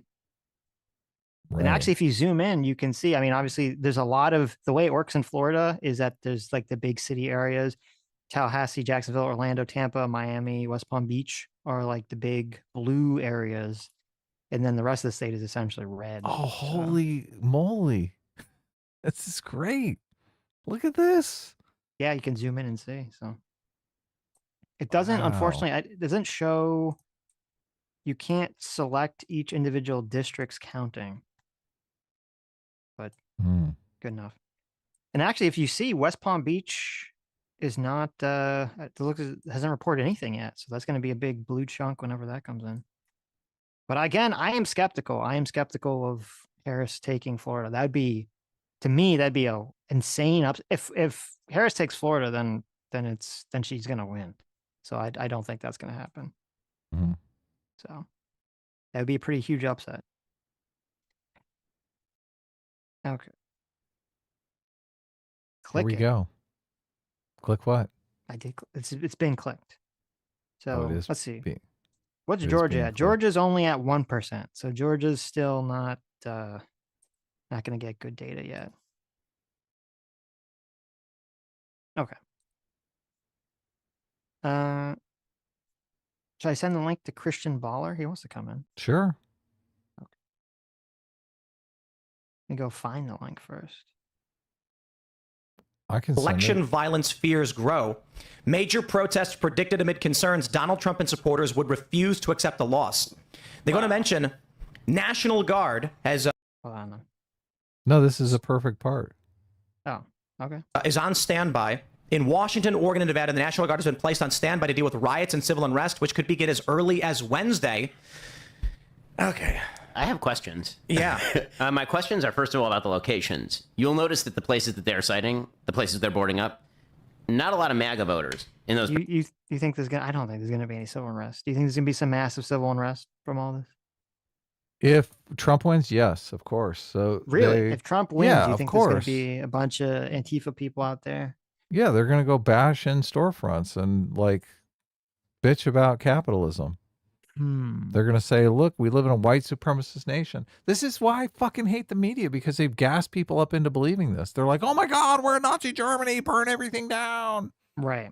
We have to fight the establishment. Look at all these shop owners, all these bourgeoisie shop owners. Go break their windows.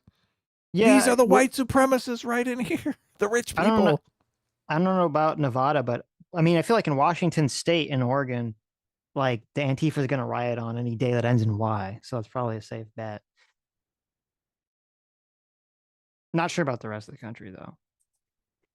Sword and Scale. Hey, Sword and Scale, what's up? Thanks so much for the $50. Says, evening, gents. Wow. Happy Democracy Day. Nice. Yeah, thanks. We should have that guy on sometime, too. He's cool. Yeah, if you want to come on, Sword and Scale, send me a DM or something. He does a true crime podcast. It's pretty popular. Right. Zombie Squad, thanks so much for 27 months. Says, perhaps the real election is the friends we hallucinated along the way. Those weren't hallucinations. Those were real friends. Okay. Oh, okay. Don't hate on people for who they vote for. Right. Short Stack Goblin for $2 says, I don't know why I'm always brought up, because we're always so excited to see a Short Stack Goblin. That's why. No, it's only Sitches. Right. I Oh, hate short stack goblins. All right. Floki VT2 for $2 says Adam's using a different browser to not pull a Vosh. I mean, that is true. No, it's not true. Right. So let's see. Florida's up to 39%. It's still, Trump's still ahead by about, let's say, 130,000 votes. Georgia's got 3% in. So I don't know if that's even really worth commenting on, because it can obviously change pretty dramatically. So.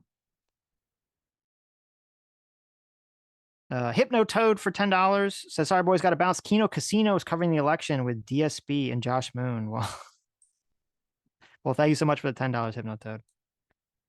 Lives in Deswall Specific for $10 says, hang out in Dev Stream. I'll watch this tomorrow. Just pop in and say, I love you guys. Hope everyone has having fun. Be safe, hydrate, and pet the cat or dog nearest you. That is true. And I think since you live in Deswall specifically, you're contractually obligated to stalk him at all times. Floki VT2 for Joe says, did Sitch forget about the rioting when Trump won? Yeah. I They guess I burned did. down How Washington, D.C. What are you That's talking true. about? There was rioting in Washington, D.C. They But it threw was, I thought it Molotov was pretty, cocktails all over the place. I thought it was pretty localized to D.C. Wasn't it? What is this?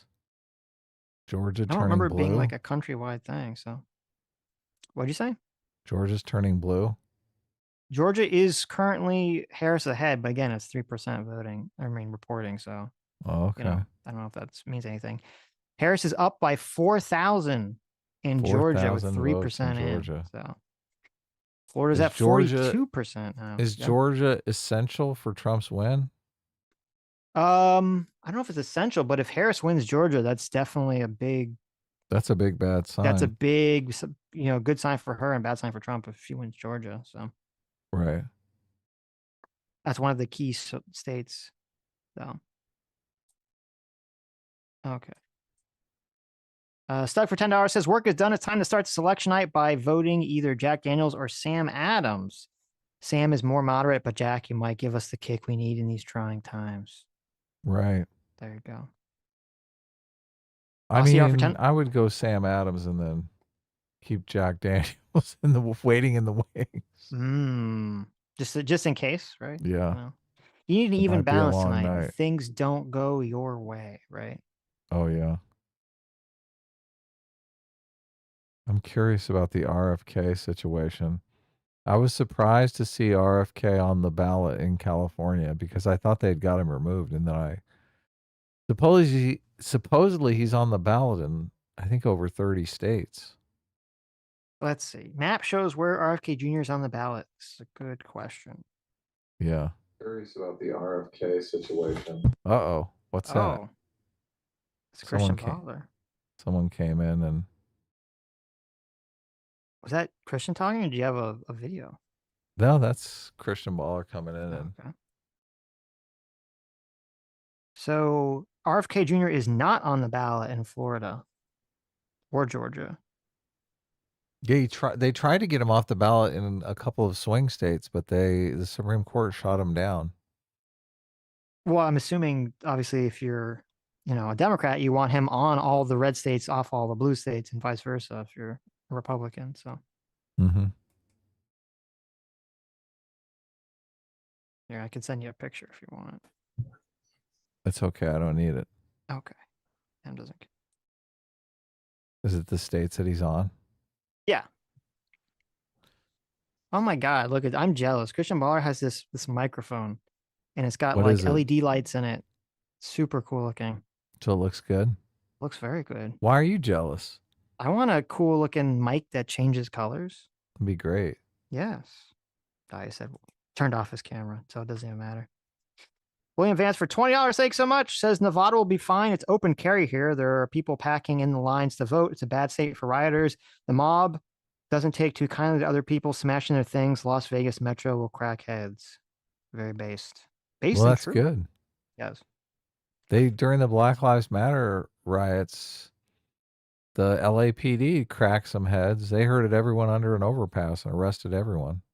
Yeah, that was so. Let's see. More numbers coming in. 45%. Trump is pulling ahead. Ooh, Trump's pulling ahead by a lot more now, it looks like. It's now 53 to 45 Trump in Florida. With 53 reporting in. So not good for Harris in Florida. Not good for Nomika, I should say, for her. Yeah, Nostradamus has missed the mark on this one. Now, according to this map, still no reporting in from West Palm Beach. So that's going to be like the holdout area. It's like, is there going to be this like massive turnout in West Palm Beach that's going to, show for Harris?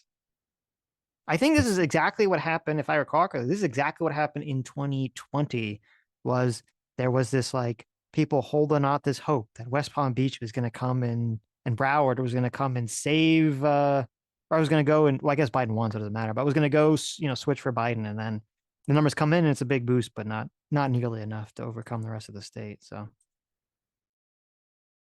we only have 3.5 hours to go before we have results from my state.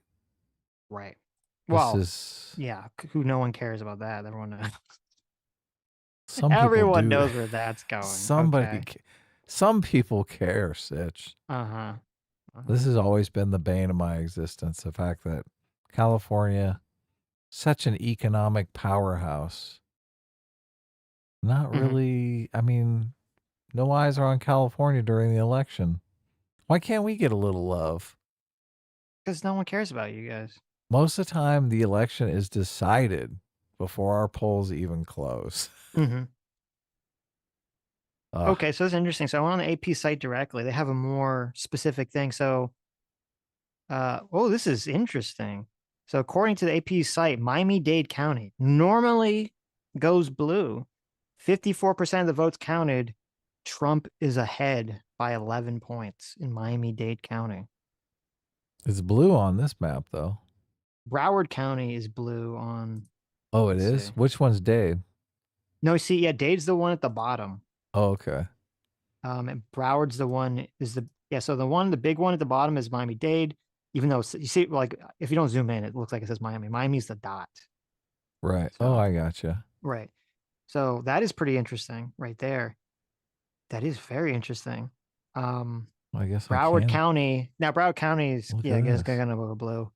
And obviously, Palm Beach County is anticipated to go blue. So I didn't know I could zoom in more. This is great. mm-hmm. West Palm Beach, is that going to go red? No. Orlando. What's up Palm with Beach. Tampa? Tampa, let's see. Well, it's interesting. So I think, yeah, so Tampa's got Hillsborough County. Oh my gosh, it's neck and neck with 59% of the votes. Kamala's only up by 0.1% or by 1% in Hillsborough County, which is Tampa.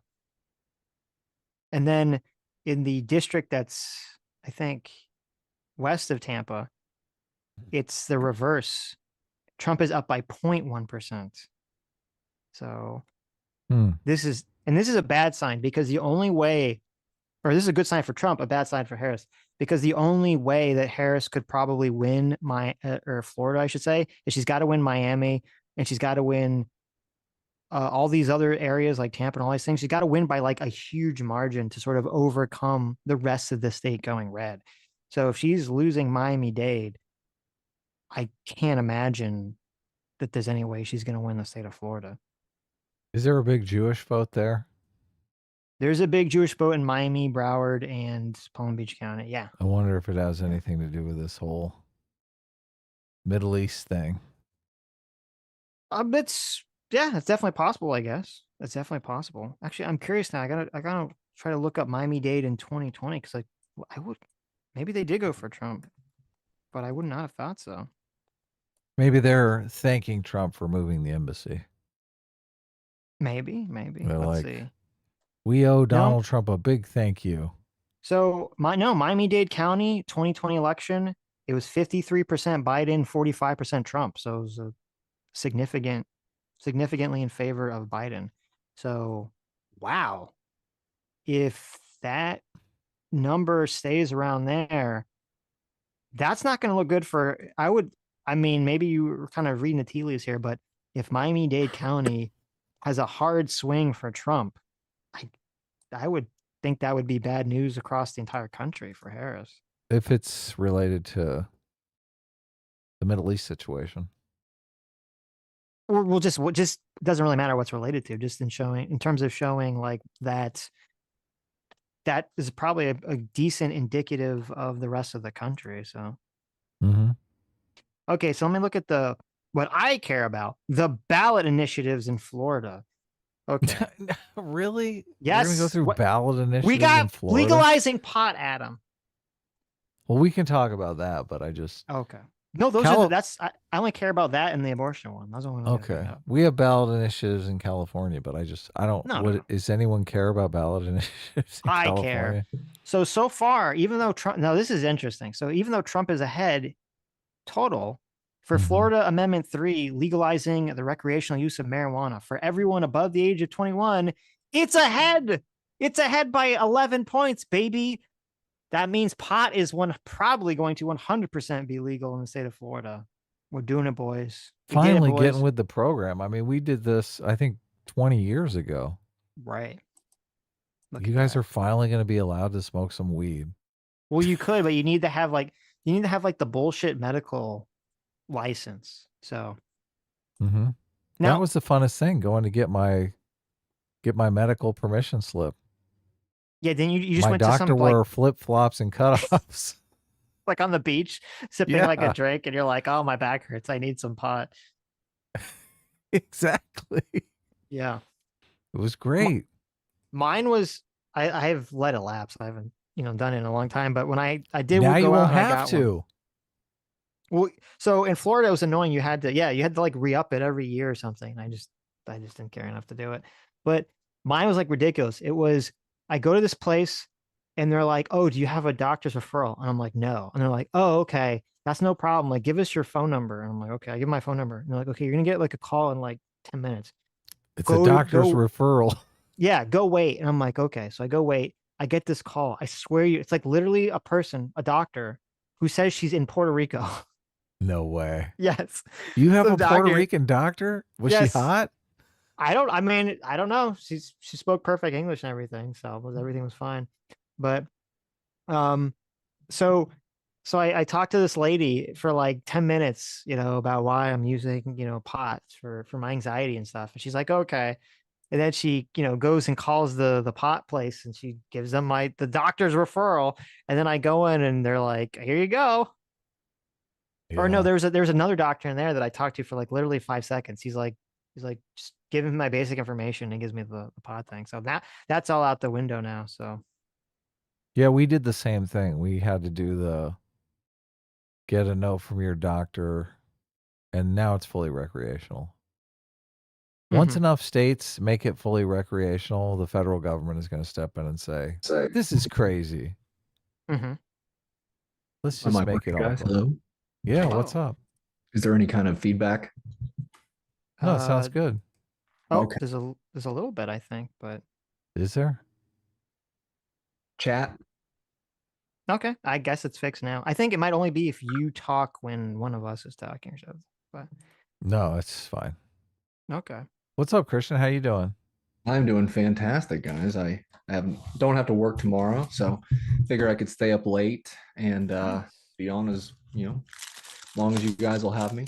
But yeah, I'm excited. Well, we're thinking maybe 10, 15 minutes. So yeah, that's fine. Whatever. I'm just kidding. Well, we have other people that want to come on, so we can't have you stay on all night. But sure, yeah, we'll have you longer than 15 minutes. So of course. Yes. And look at that cool mic. I want a cool color changing mic. Jeez, jealous. I can. This is a HyperX Quadcast, I think is the name of this. Ooh, okay. So, and then the other thing I just want to say before you came in was the other amendment in Florida was the abortion amendment.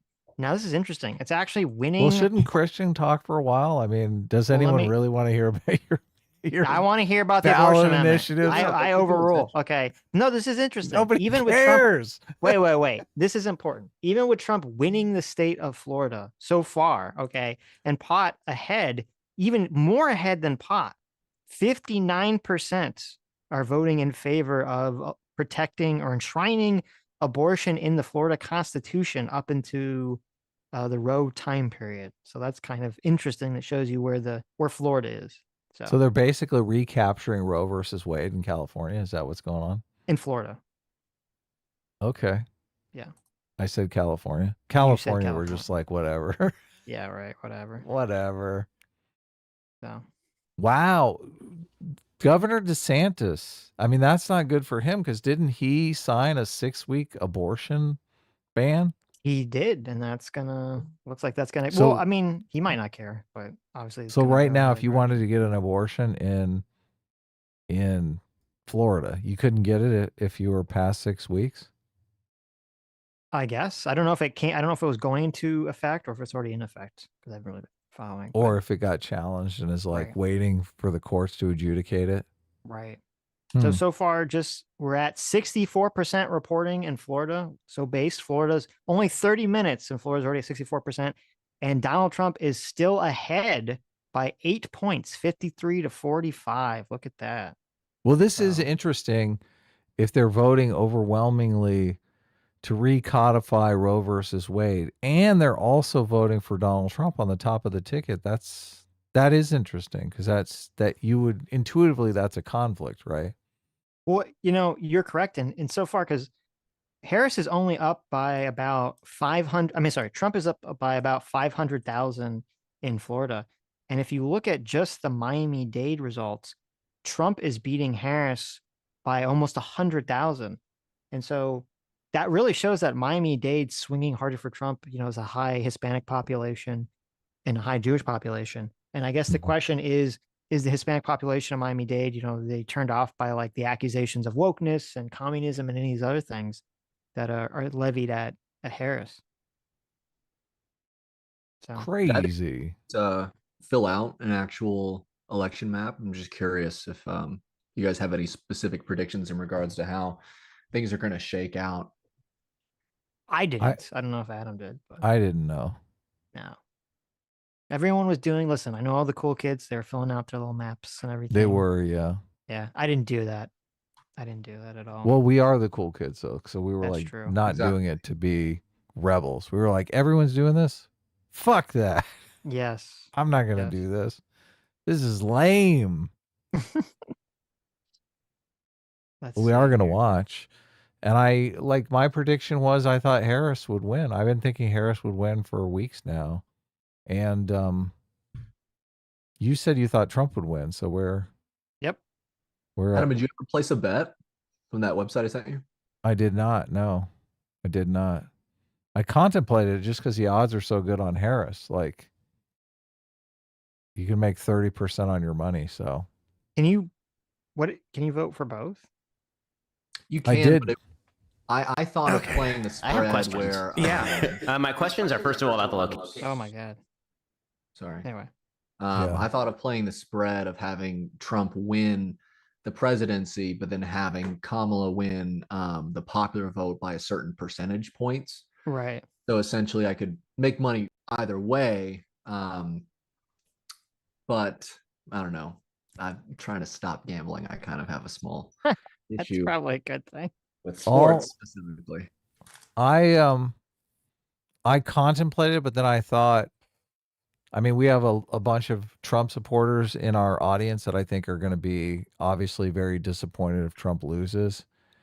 And if I make a bunch of money because I bet on Kamala Harris, it's just going to be like salt in the wounds. So, nah, you should have done it.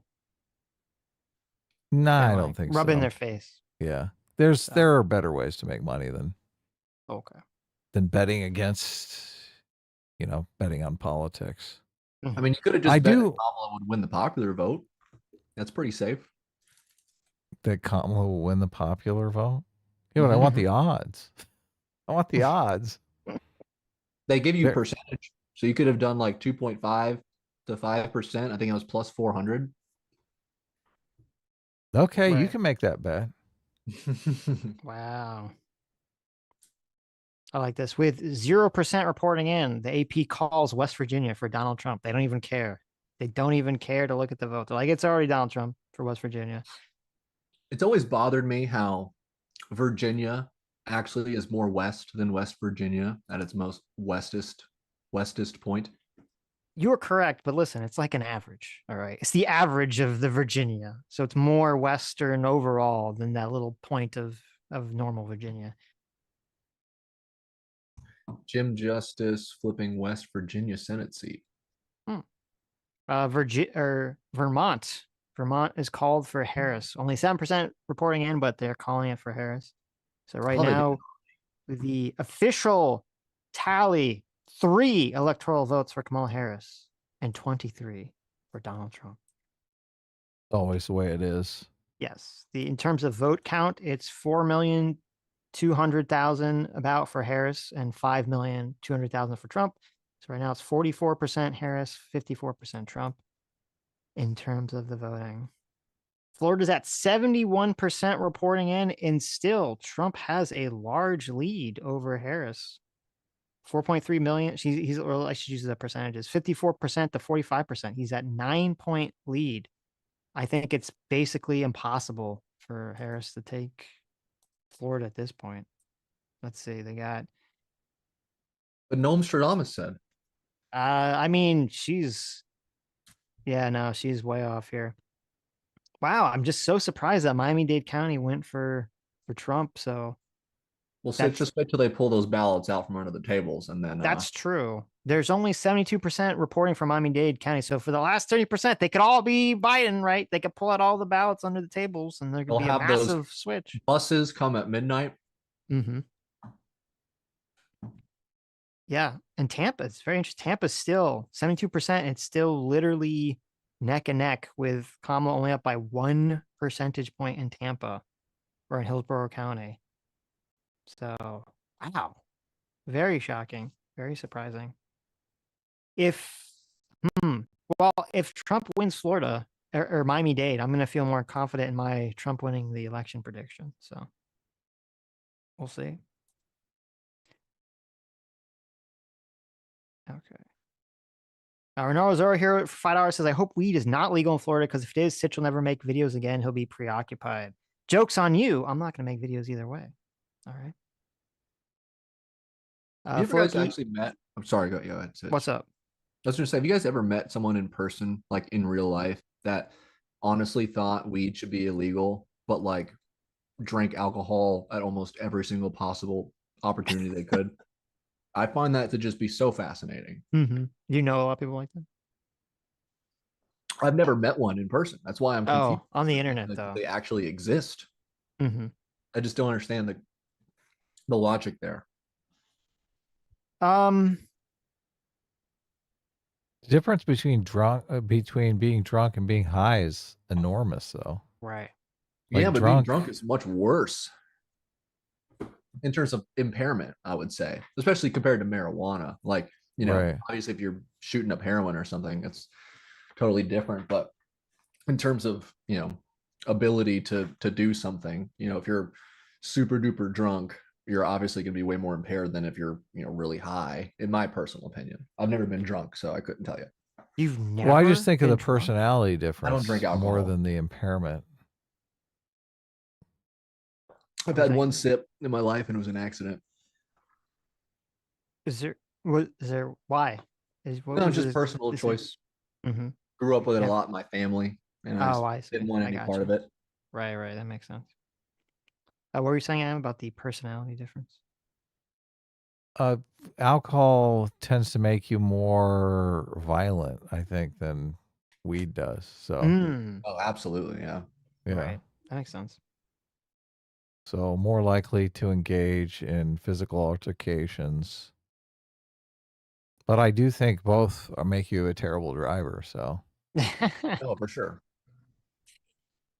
Hey, babe, I was in the car once, and it was years and years and years ago. I was in Los Angeles, actually.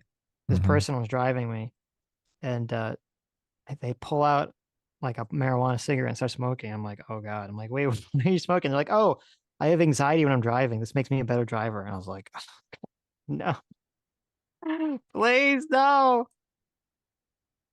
Fortunately, I made it. Good for you. I'm glad you're still alive. Thank you. Stock for 2 hours says, change your channel to PSA ditched. Look at that. What happened there? Because I ditched it because I'm not making videos. Oh. I guess, yeah, the question here, and this is a good point that people bring up in the chat. I don't know what is I know that ever since Florida became sort of like the butt of all the jokes in 2000 with counting the election, like that really got Florida motivated to get their shit in order and get the votes counted quickly. I don't know what. Yeah, I don't know what process Florida has adopted, but whatever the fuck Florida does to count their votes, I don't know why all the other states can't just like emulate that. Because I mean, they're just annihilating everyone in reporting right now. Like they really have their shit together. Only 3% of Ohio reporting, but that Trump is like way ahead. So right. I don't know what the blue districts are in Ohio though. So Ohio is pivotal. Right. Well, Columbus obviously is going to be a big blue district, right? Toledo is probably going to be blue. Cleveland is probably going to be blue. Cincinnati. Right. Yeah, if you look at North Carolina, looks like Wake County, which is in Raleigh. I live in North Carolina, so I'm more familiar. It looks like it's primarily blue counties that are reporting at the moment. I mean, it's 2%, so you know who really knows. But it is interesting.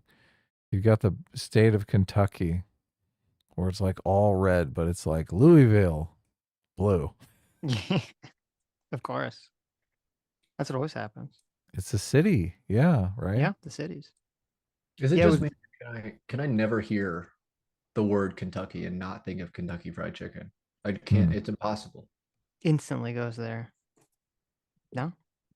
With because North Carolina is only 2%, so still up in the air. Virginia, 10% reporting in, so a little bit more, and Harris still is up by 94,000 votes. So that's kind of interesting. 10% in. That's a significant lead. I feel like we need to bring up a map of like 2016 so we can kind of have a comparison going here. Okay, yeah. to Trump's victory in 2016. Let's see, 2016 electoral, or 2016 or 2020. Both would be good, yeah. Right. Because he won in 2016, but he lost in 2020. Yeah. So in 2016, Trump won North Carolina, lost Virginia. Right. So if Harris wins both North Carolina and Virginia, that's like a tangible change to the map. Yeah, and North Carolina would be tangible. Well, let me see. What was 2020? Let's see. 2020, yeah, same thing. Harris won Virginia. I mean, sorry, Biden lost. Biden won Virginia and lost North Carolina. 2020. So the big change was in 2020. Biden won Pennsylvania and Georgia. Hillary lost Pennsylvania and Georgia. Biden also won Wisconsin and Michigan, which Trump lost or won in 2016. Biden also won Arizona. So that was a big change. Arizona, Wisconsin, Michigan, Georgia, and Pennsylvania. Those were the big changes in between 2020 and 2016. What were the states? I'll write them out.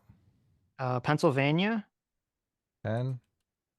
Yeah. Michigan, Wisconsin, Wisconsin, and Arizona, and Georgia. AZ and GA. Yes. Looks like Pennsylvania will start coming in around 8 p.m. Eastern time. Right. All right, let's watch some of this video. Let some votes accumulate. Okay. We can gab about the Tim Pool video. See what Christian has to say about it. Okay. You might have to mute yourself, Christian. I'm not sure. Yeah, I'm going to go ahead and mute my mic. Locations. You'll notice that the places that they're citing, the places they're boarding up, not a lot of MAGA voters in those particular places, right? Like the odd Jussie Smollett, actual perp, I guess. Like Washington, Oregon, Nevada, there's some Trump voters, obviously. But Washington and Oregon, they're pretty much none unless you're talking like Eastern Washington, maybe Southern Oregon. And then if you're looking at the cities, they're talking about Detroit and Atlanta, which are both hotspots for Democratic voting. So it seems like the headline doesn't match the actual story, which is that if Trump wins, a bunch of people are going to burn some shit down. It literally says major protest predicted amid concerns Trump and supporters would refuse to accept a loss. By the way, the National Guard is in Democrat districts. Yeah. That's hilarious. They're like, the Trump voters are going to riot if they lose. I think I'm skeptical that Trump voters are going to riot if they lose. What do you think, Sitch? I don't think not today.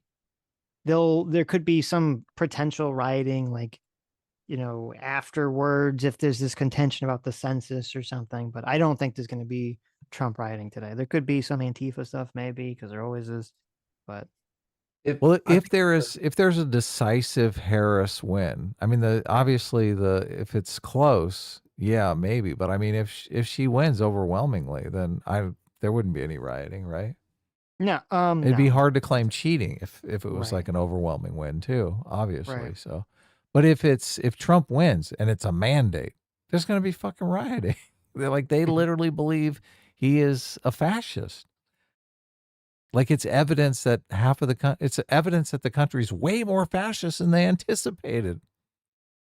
I think I think no matter what, there's probably going to be an issue just depending on location. Like I think if Kamala wins, there will probably be some sussy stuff in DC, specifically probably at the Capitol. Hopefully nothing January 6th-esque, but I think if Trump wins, there'll probably be some shenanigans going on in major cities.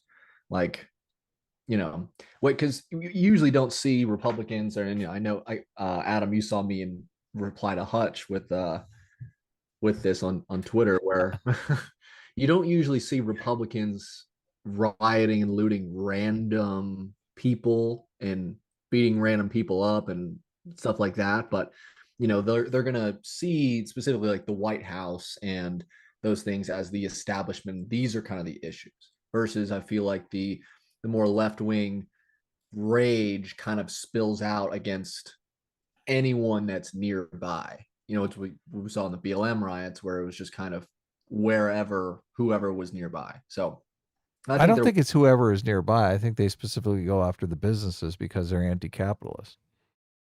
Then they think businesses are rich people. There is a lot of that, and I think there is a lot of people who just, I think Sitch mentioned this, just kind of wanton destruction. They can just like, oh, there's an excuse to go act poorly, I'm gonna go do that. Yeah. So I think something bad's gonna happen regardless, unfortunately. But I don't think so. I think only if Trump wins. I think if only if Trump wins will there be any sort of,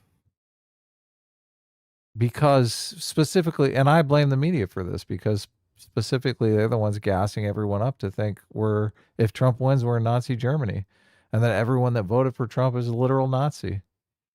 So a Trump win promotes that narrative in their minds to the point where they think it's fair to take their aggressions out on society. Even if he wins the popular vote, which probably wouldn't happen, but yeah. I mean, like I said, the more votes he gets, the more evidence that is that we live in a white supremacist nation, that all those, everyone is a fascist. They think every single voter believes that Trump praised neo-Nazis, and they like that. That's why they like him. They like him because he came out and said, yeah, he loves neo-Nazis. That's their mentality. I've seen this. Look, I have a bunch of friends that just have massive TDS, and that's exactly how they see the world.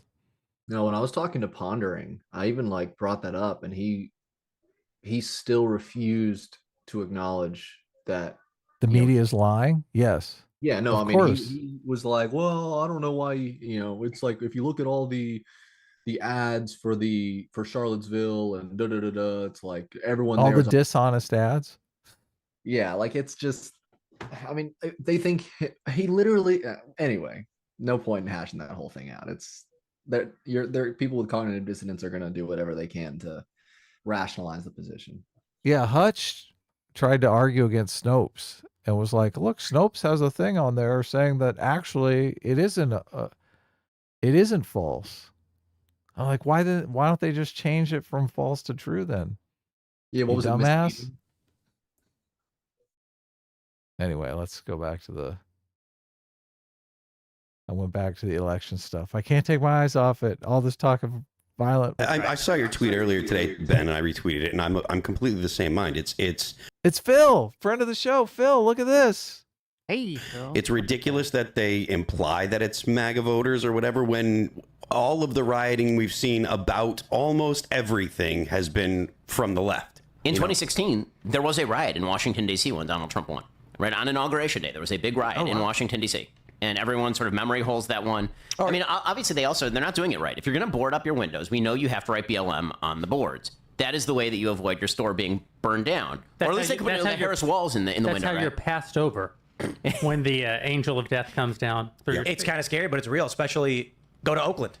Yeah, in Oakland, it's perpetually like this, or Berkeley. All of the businesses, I saw it was an Asian fingernail salon with all of this leftist literature, and I'm like, look, those poor immigrants in there have no idea what that stuff is, but they know why they're putting it there. That's kind of freaky. Yeah. Well, the cities are a disaster area. I was in LA a couple of weeks ago. Honest to God, we went out with just some of our friends. I used to live in LA, so we went out with some friends in LA, not a bad area. And we go to dinner, and after dinner, I have 24/7 security, unfortunately, so I walk one way. And my friends walk the other. They walk 3 cars down. They get in their car. As they're getting in their car, a car pulls up right in front of them. 3 guys jump out, grab him, pull him out of the car, rip off his watch, rip off his keys, rip off his phone, run around to her, try to rip off her jewelry. And then she starts fussing a little bit. She starts yelling. And so they jump back in the car and take off right down the street. I mean, that's what's happened in the major city. I grew up there. This is not what these cities were like. This is like 2 weeks ago. Okay. Yeah. I'm bored. But This is horrendous. Yep. They're doing this. They follow people. They see they have a Rolex and they follow them home. They will see like a Rolex in the shopping center parking lot, and they'll go up and like jack the person in the parking lot. It's terrible. Los Angeles is getting so bad. Yeah. Why would This anyone used to never happen. This used to never happen. Well, look, talk about ballot initiatives. A lot of people are blaming this on a bunch of California tree huggers, like did pass that law that turned a bunch of felonies into misdemeanors. And one of our ballot initiatives is turning all of those misdemeanors back into felonies. They're like, oh my God, this was awful. This turned out to be a shit show. Right. Because it's, obviously a lot of the right wingers will say, well, once something passes, it'll never go away. Once a program is passed, it'll never disappear. And I think, well, I mean, they can reverse shit. We're reversing shit right now. Do we have any? Go ahead. Was the first thing, was it a ballot initiative or was it just what the state did? Like the first time? It was a ballot initiative, Oh, a okay, state gotcha. ballot. Yeah. Right. Yes. Yeah. Do we have any info on how that's doing? I don't think yet. I don't know at the moment. I mean, our polls don't close until way later, but That's right. The Los Angeles district attorney, everyone is out for blood on, and he's doing terrible. So everyone thinks he's going to get axed, which is great. I definitely want to get rid of that guy, Glass Cone. And I mean, I guess the ballot initiative is statewide. So I definitely hope it passes. I voted for it. Yeah, I'm like, hang 'em high. What are you talking about? Can we throw some other things in there? I remember hearing a story about it was a convenience store owner that, it was however long ago when it was kind of that law where as long as you don't steal like $950 worth of merchandise. That's one that they're reversing. That is one that they're reversing. The guy had basically made it so everything in the store was $950 retail, but then he had coupons at the front when you go to check out, and he would scan the coupon and would bring it down to whatever the real price was. So if anyone stole a candy bar, felony. They could get, yeah. Yeah. Well, they're reversing that. That's one of the ones that they are reversing. I think it goes back down to you steal a candy bar, it's a felony. It's great. We got to clean these streets. I'm turning into Rorschach over here with our crime getting out of hand. This is crazy. I found a map of the 2020 race. And so in Miami-Dade County, Biden won by 7.4 votes. And right now, Trump is winning by 11 points in Miami-Dade County. He won by 7 points, 7%? Yes, Biden won in 2020 by 7 points, and now Harris is down by 11 in Miami-Dade County with 79% of the votes counted in Miami-Dade. That's a slaughter. Yes, that's so crazy. Well, also Trump's betting odds keep going up. They're at minus 215 right now. They were at minus 150 about a couple hours ago. Mm-hmm. Let's see. In Broward, Biden won by 30 points. Right now, with 79% of the votes, and he's still winning, but he's only winning by 20 points. Biden's only winning by 20, or Harris is winning by 20 points. And let's see, in Palm Beach, Harris is only up by 2 points, where before Biden won by 13. So wow, 11. There's like spread. no fuck. So yeah, Florida is like impossible, literally impossible for Florida to go to Harris. So I'm gonna call it. The AP hasn't called it, but Sitch is calling Florida for Donald Trump. So no Florida upset for Harris. Is off the board. Florida is off the board. Nostradamus goes down. Nostradamus is already proven incorrect. Okay. It's over. Florida's off. Florida went Trump big time. So which one is, well, I guess Virginia and North Carolina are inconsequential according to the ones that you read out. So, well, no, Virginia. Yeah. Well, Virginia went, blue last two elections. So probably, and Virginia's 20% reporting and Harris is up by 9 points. So probably likely Virginia will still continue in that direction. I guess North Carolina, that's important to see if that swings blue or not. It's only 3% reporting in, so still too early. 3% Harris is crushing it, but 3% doesn't really mean a lot. And it's pretty much all blue districts right now, Right, Mecklenburg and Wake County. So yeah, but these districts are off in the sticks here. Which ones? If you zoom in on North Carolina, you can see there's the districts around the cities are blue, but there's also a bunch of blue districts off in the country. So maybe they will turn red, but Yeah, right. Well, here, let me see if I can zoom in here to the North Carolina specifically. For 2016? For both. Yeah, it's still, I don't know. It still seems like it's so low. it's only 3% reporting. Yeah, though, it's 3%. So, I mean, even though that's, 200,000 votes, it's still such a small amount. Can't really make a statistical information from that. So, let's see, Ohio's only at 7% in. They have Trump ahead by 12 points. Georgia's 20% in with Georgia 20%. Wow. Okay. That's not good for Harris. With 20% in, Trump is crushing Harris by 20 points in Georgia. Yeah. Wow. Oof. That is. Was it in 2020? In 2020, it was. I know Biden won, but let's see what was the amount.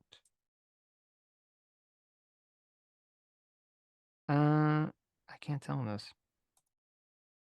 All right. Board up the windows. It's time to start boarding up the windows. 2020 Georgia elections. It was really close. Oh my God. It was 49.47% to 49.24%. Yeah, didn't Georgia report days later? I don't even think they reported on election night. It did. It took them a while, yeah.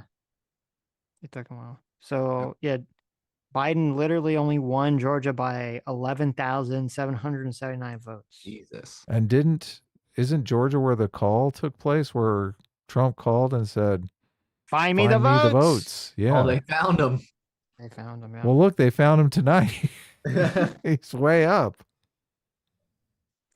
So let's see. Yeah, because I mean, and obviously this could change because I don't know exactly what are the blue counties in Georgia, even though they're 20%. So. Oh yeah, that's what they're talking about, the red mirage. I got a video on that. Some guy was talking about the red mirage. Maybe we'll watch it. Yeah, Atlanta is got to be big blue districts, right? But I don't even see any blue reporting around Atlanta. Yeah, so that's like the whole other half of the state. Clayton County in Atlanta is like 62%. Or I guess that's Fulton. Never mind. Yeah, Clayton County has 60% reported in, and Harris is up. She has 85% of the votes, and Trump has 14. So that tracks from last year, because let's see, Clayton. Let me zoom in here. Ohio just flipped blue. In 2020, Biden won Clayton County, Georgia by 71. So that seems to be close to what it was before. Ohio, whoa, look at that. Ohio did flip blue. 14% in. Harris is up by about, what is that, 50,000 votes? Interesting. Yeah, it's going to flip-flop, I would imagine. Right. Playing with our emotions. I know. I don't know. I'm looking at the Georgia map zoomed in. That doesn't look good. Let me see. Where's the 2020 map? Are you looking around Atlanta? Yeah, I'm trying to see where the Biden votes. So the big Biden votes were all the counties. Yeah, all the counties around Atlanta. It's got to be, yeah. Or where all the big population centers are for Biden votes. What do you think of this district that's drawn? The fuck is this? What is this shaped district? I don't know where you. Whose district is that? Which district are you talking about? I don't know. It's weird shaped. It's got like a neck in it. Okay, let's see here. Fulton. Okay, Fulton County is starting to report in, so maybe this will have an effect on something. Fulton County for where Atlanta is. 52% reporting in, and Kamala's at 71 points, and Trump's only at 28 points.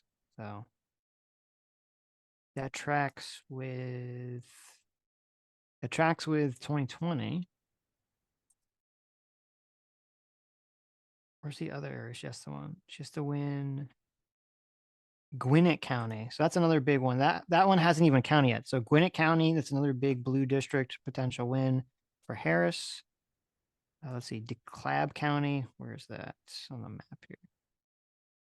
If you want, I mean, if you go to the website, you can like look at all the individual districts. Let me send it to you. Texas is blue at the moment with 8% reporting.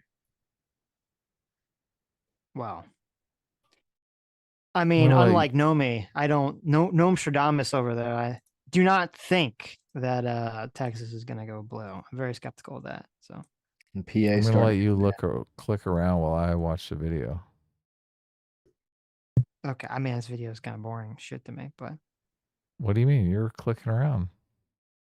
Oh, you want to go to the MMT video? I'll get you something exciting to sure. watch. Go We'll to just MMT. switch On right MMT over. in a while, Adam. We'll watch that video instead. You'll No, bring love up, it. I sent you a link if you want to go to the Georgia website. You can see all the little individual districts.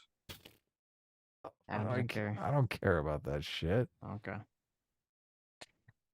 I want to watch Temple yell at. Where's this? Here, I'll play. Oh, look. I know that. These guy. about how senators should send their children to fight in the wars that they're able to get out of and send everyone else's kids into. But I think you're generally right about this. And part of the reason is because the nature of the left is revolutionary. Once you push the boulder down the hill, it doesn't stop. And this is the way that I see it. It's like you've got this giant boulder atop an incredibly steep hill, and at the bottom of the hill is a house that your family is living in. And at the top of the hill, you have three people. You have the conservative, you have the liberal, and you have the leftist. And the liberal and leftist are pushing at the boulder. And then the conservative says, hey, hold on, maybe don't do that. And the liberal says, don't worry, I only want the boulder to go halfway down the hill. It's like, yes. Don't you like this analogy, Sitch? You're the liberal in this analogy, Sitch. So I understand. You're the one that's retarded enough to think that you can push this boulder halfway down the hill. Hold on, I can't. My thing is like crashing here. Oh, it is? Because you went, look, Okay. I went to the website that you could click on everything, and all of a sudden your sound started going crackly. I was like, maybe I won't go to the website. It's like, that's because, yeah, I got too many tabs open. Hold on. Yeah. Let And me those websites have a close- lot of, they run a lot of resources too, obviously. Yes, They're that's true. feeding you a Do I lot sound of data. okay now? Yeah. No, you sound fine on my end. If I open that website up, you're going to go crackly. Okay. Listen to But, this analogy because it makes you sound like a jackass. No, I mean the rolling the stone. I mean, I think it's a bullshit analogy. And I've heard it pretty. I like Seamus a lot, but I've heard this analogy pretty often. The idea that this just once you allow any change, it's just going to continually go in one direction forever, Right. and you can't ever chop it. And that's why you brought up this example of how in California, they pushed that ballot initiative that was to basically lower the criminal penalty for all these crimes. And then obviously it was a complete disaster, didn't work. And now there's a ballot initiative to go back to the way it was. Reverse it right back up again. Right. Exactly, So, yeah. and I'm, pretty confident it'll probably that'll win and go right back the way it was. So There's a leftist, a liberal, and a conservative standing at the top of the hill, and the liberal says, hey, maybe you don't want to fuck with abortion. You might lose the next 10 elections. Whoa. Right. Uh-oh. Yeah. Uh-oh. Yeah. Whoopsies. So The AP, so now the AP has finally jumped on board the Sitch call and is The Sitch calling prediction was officially correct. Donald Trump winning Florida. Donald Trump is currently up by 1 million votes in Florida. Well, that will definitely help him with the popular vote, right? Yes. Yes. That is very shocking, very surprising. He's running up the score here. Right. Georgia's at Go ahead. Georgia's at 33%. Donald Trump is still up by about 13 points, which is not looking good for Harris. Ohio's at 28% with Harris ahead. by about 9 points. So that's interesting. Pennsylvania's only at 3%, so it's really still way too early. Ohio's considered a big bellwether state. Like they say, most Republicans can't win the White House without winning Ohio, so that's why. Right. No, Ohio's an important state. If she wins Ohio, it's gonna mean Texas is blue, so Nomiki is back on the Nostradamus train here. no Less than fucking 2 way. points. Only 9% reporting, but No, Harris it's is not up 51%. It's not gonna happen. No way it's gonna happen. So right now it's called so far for their predictions is 35 Harris, 95 Trump. So, but they called all the, it's like 0% Mississippi, 0% Mississippi, 0% Alabama, 1% Tennessee. They're all calling them for Trump. So, 0% Oklahoma is already called for Donald Trump. So that's all. 0%, and they call it for Donald Trump. Yep, 0% Mississippi called for Donald Trump. How do they do that? I mean, because obviously Mississippi. What? No one. Come on. What's going on here? Everyone knows those are going to go in that direction. Alabama too. Tennessee at least has 1%. 1%. They haven't even counted. They barely counted 10,000 votes. But then again, that's the whole state of Tennessee, right? Right. No, they got Nashville. Nashville's huge. Well, it's the same thing though with like 0% Massachusetts called it for Kamala. 0% Connecticut calling for Kamala. Oh, it's like warfare here. 0% Maryland called for Kamala. So I mean, everyone knows how some of these states are going to go. Has any state in any election been called and then they had to go back and actually change after they called it? Oh yeah, sure, yeah. I'm trying to remember. This was a big. I thought it happened in 2020, didn't it? Didn't Fox call Georgia for Trump or something, and then they had to rescind it? Oof. There's something like that. That happened in 2020, I think. Okay, hold on. Let me refresh here so I don't use all my resources here. Yes, I want to say that I like Seamus too, and Seamus is a friend of the show, and he's been on before, but bad argument though. And the liberal and leftist are pushing at the boulder, and then the conservative says, "Hey, hold on, maybe don't do that." And the liberal says, the hero conservative steps in and says, "You guys are insane." "Don't worry, I only want the boulder to go halfway down the hill." And the retard liberal. How come the leftist is smarter? At least the leftist knows that the boulder is going to go down and destroy the house, right? Right. How come the liberal's such a dumbass in this analogy? Because obviously liberals are stupid, Adam. Liberals are the ones that are standing in the way. Right. Yeah. Useful idiot, that liberal. There's a part in this conversation, I don't know where it is, where they're sort of arguing about abortion. And Seamus speculates, and I disagree with this assessment, that if the Republicans took a strong, maximally pro-life position, life begins at conception, that they would win more votes, or they'd win the electorate over to that cause. That is just as dumb as Jank saying, "Oh, if we went super far left progressive, it would be a blowout." Yeah. A mandate. I'm not sure what the thought process is there because he doesn't really go deeply into it. And I think everyone else disagrees with him on the panel. But yeah, I don't see how that would even possibly function. So you can't. I mean, I don't understand how you can't just empathize with women. Women, they don't. I don't think a lot of women anticipate having an abortion, but they like the fact that if they were in a dire strait and needed to have an abortion, that they could have one. Like that's their insurance policy. Mm-hmm. It's just very uncomfortable to not have that, to know that that is not available to you. Well, yeah, and also I'm just saying, even looking at the Florida numbers, the fact that Trump is crushing it pretty handily in Florida, and yet still people in Florida want their abortions.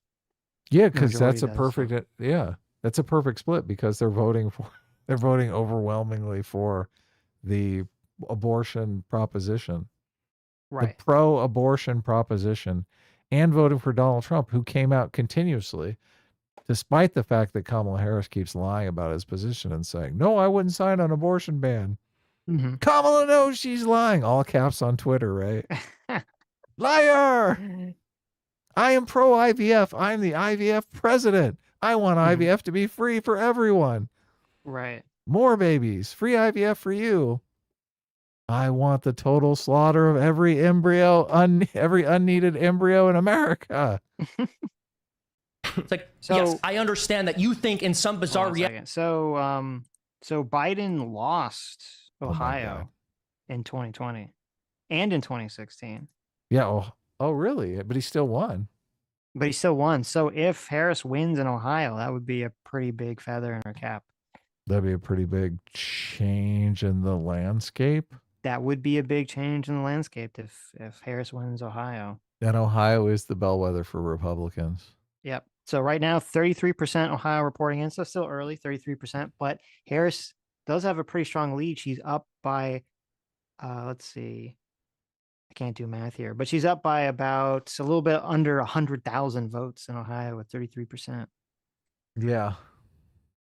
So Texas has swung back to red, 16% reporting in. It's swung back to Trump, who's up by 40,000 votes. But I can't imagine Texas even being in play. So I think it's just a pipe dream whenever someone brings up Texas switching blue.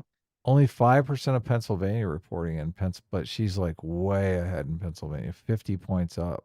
That can't, it's got to be some. Oh, it's just Pittsburgh. Right, because it's just like some metropolitan city has counted, and that's about it. Yeah, it's just Pittsburgh is already Philadelphia. Right. Pittsburgh has already counted all their mail-in ballots 3 times. So terrible. Just to make sure they're correct, right? Of course, yes. yeah. They're not triple counting the ballots, guys. Right. So don't go crazy.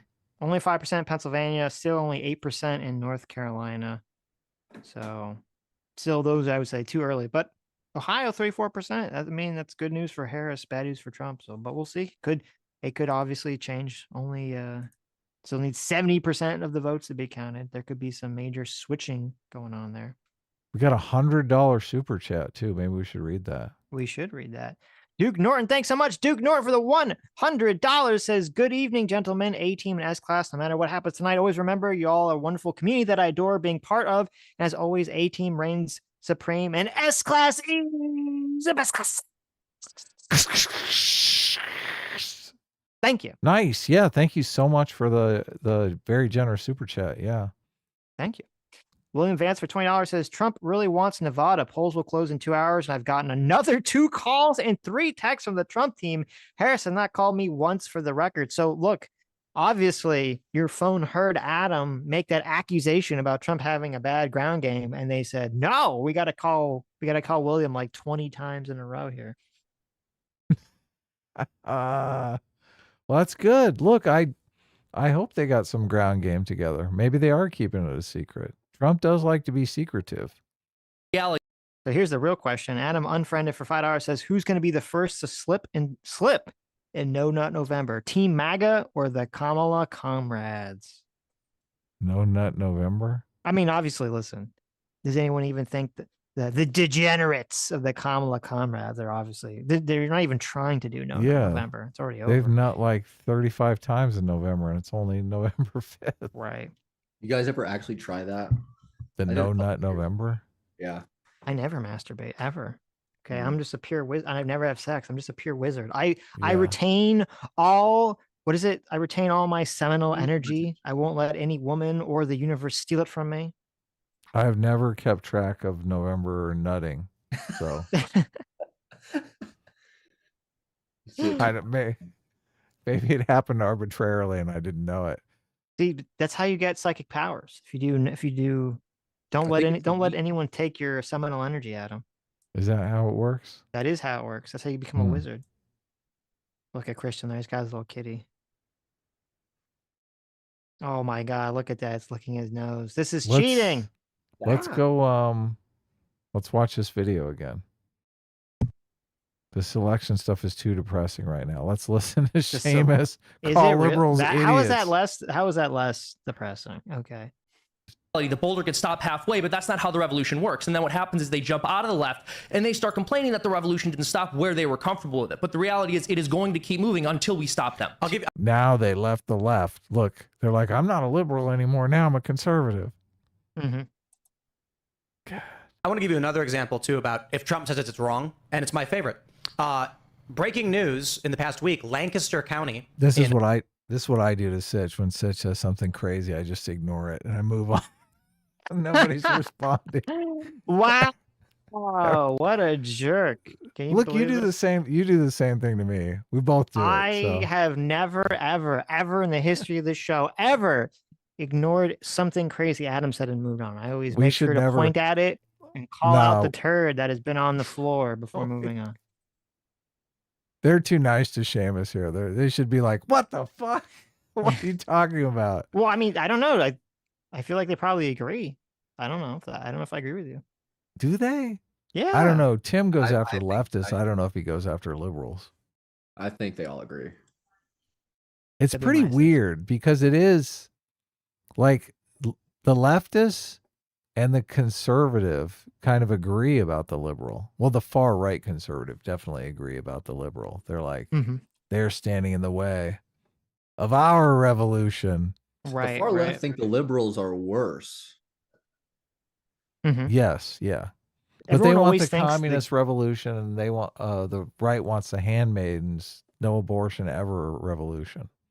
Right, but the leftists hate the liberals more because they perceive them as the gatekeepers that Yeah, prevent they're actually the ones preventing the revolution. right people from falling into the revolution, where they want more like people to be on the right because they think that's like what fosters the anger to get people to join the revolution. So Yeah. All right. JMac, our surrogate father, for $20 says, Sitch, be careful. A recent report came out from the Mayo Clinic that said male ejaculation may lead to preventing prostate cancer. Jack off for the sake of the boys. Oh, God. Have I been doing it all wrong my whole life? I have to trade psychic powers to not get prostate cancer. That's going to be, it's going to be a tough decision. Your seminal energy actually becomes cancer. It's too much power for your body to handle. Yeah. Terrible. Oh, my God. In our I believe county, right? In PA, found thousands. Hold on a second. Saying Rogue, thanks so much for the $20. Says, I've been keeping up with you guys due to being deep in some lolcow content, but you're also awesome. Keep crushing it. Well, thank you so much. Yeah, that's so nice of you to stay. And send us a lolcow. We like lolcow content. Come on. Share with us. Of potentially fraudulent voter registrations. Donald Trump read the news from a local outlet and then posted, wow, shocking. Thousands of potentially fraudulent ballots were found in Pennsylvania. The media then ran stories across the board. Donald Trump stokes fear of voter fraud. Oh, and in every single possible form they could accuse Trump. And then it turns out, actually, hundreds of the registrations were actually fraudulent. Trump read. We covered this. This was where the guy got up and stormed out on the, I think it was the Washington Post live stream. Oh, when Hugh Whit got up and left. Yeah. Jonathan Capehart was trying to spin this as Donald Trump being a liar. And everyone got mad. The news said, hey guys, look what I read. And they said, Trump, how dare you say that? They do this all the time. Trump is a guy who's sitting on his couch watching Fox or whatever, or reading articles on Twitter, tweeting about it, and then they claim he's wrong, lying, or stoking fears for reporting what they already reported. Jeremy, I wanted to follow up with something you said about how I feel like we need to add a caveat with Mike Pence, because I feel like after the fact, for being principled, he was actually treated very poorly by the Republican Party and is probably one of the least popular or most loathed Republican politician that I could even think of right now. Look at me. How's my game? Look, it's just best to be lucky, Sitch. I'm telling you. This is exactly what you wanted to listen to. Right here. Stop reading the internet, okay? No, Look, wait we're a watching minute. a video Hold together. on. Did the ballot measures switch in Florida? Oh my God, the No, what the abortion bill is losing now. Wait, no, it didn't. What the fuck? What are you talking about? I'm talking about the video. Ron DeSantis just tweeted out. Wait, I'm so confused. Ron DeSantis now tweeted out, with the polls now closed in Florida, Amendment 3 and Amendment 4 had failed. But when I check on the AP, it says 86% in, and they're still up by like significant margins. So I had no fucking clue what he's talking about. Do you think is this a big lie? Is DeSantis participating in the big lie about the Top ballot the measures? seal.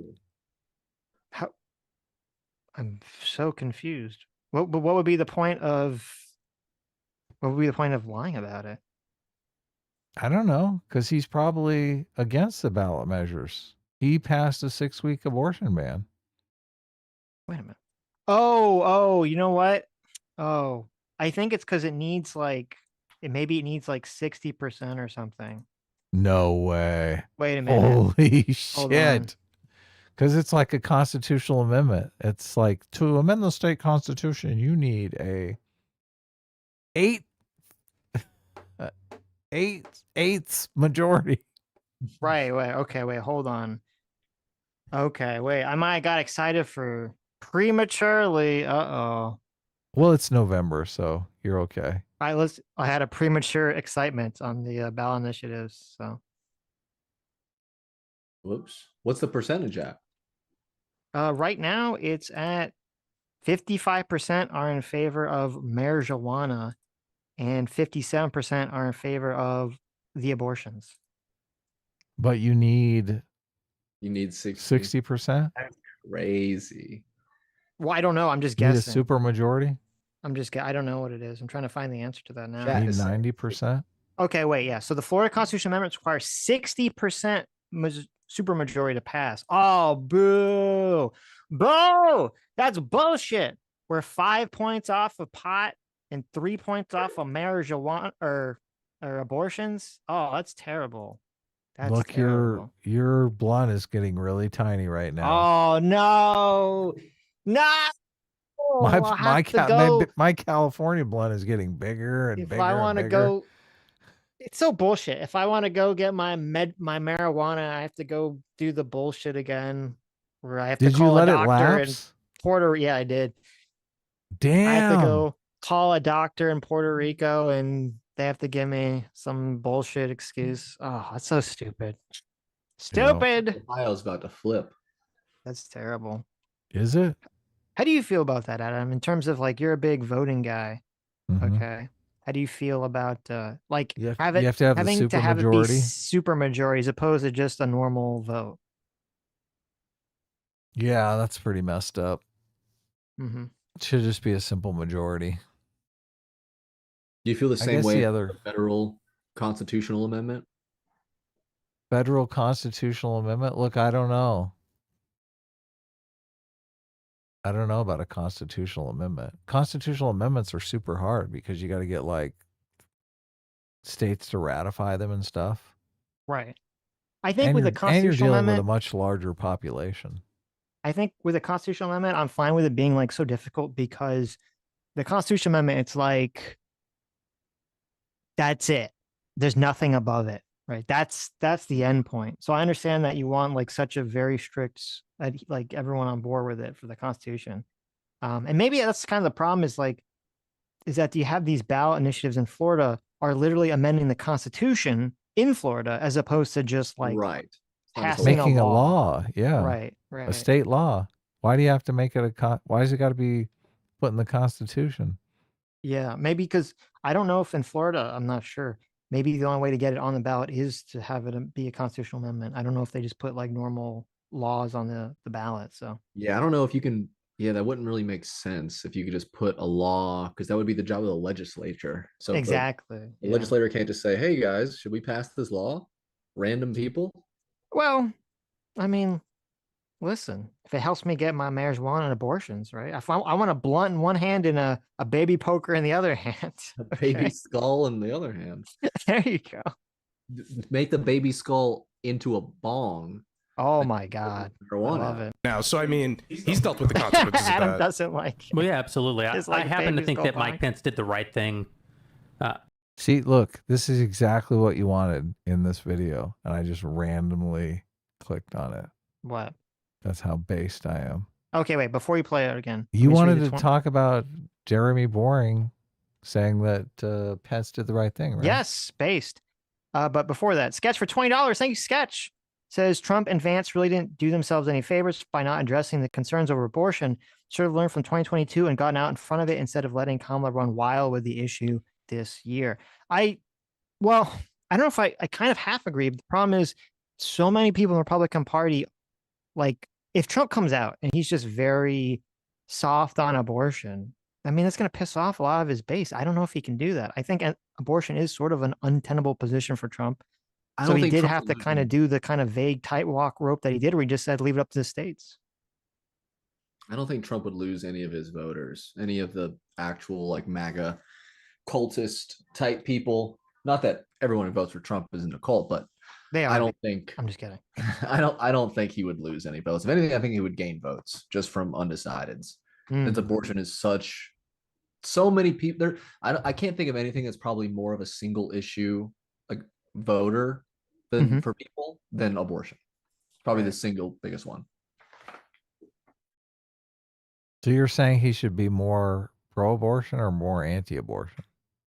He should be more open. Like, I know he says it all the time about how he would, well, not all the time, but how he says he would veto a national abortion ban. But I feel like if he just kind of hammered that in, then I feel like that would help him. Versus he's out there begging for the Christians to come vote for him, though. He's like, you guys never vote. You need to vote.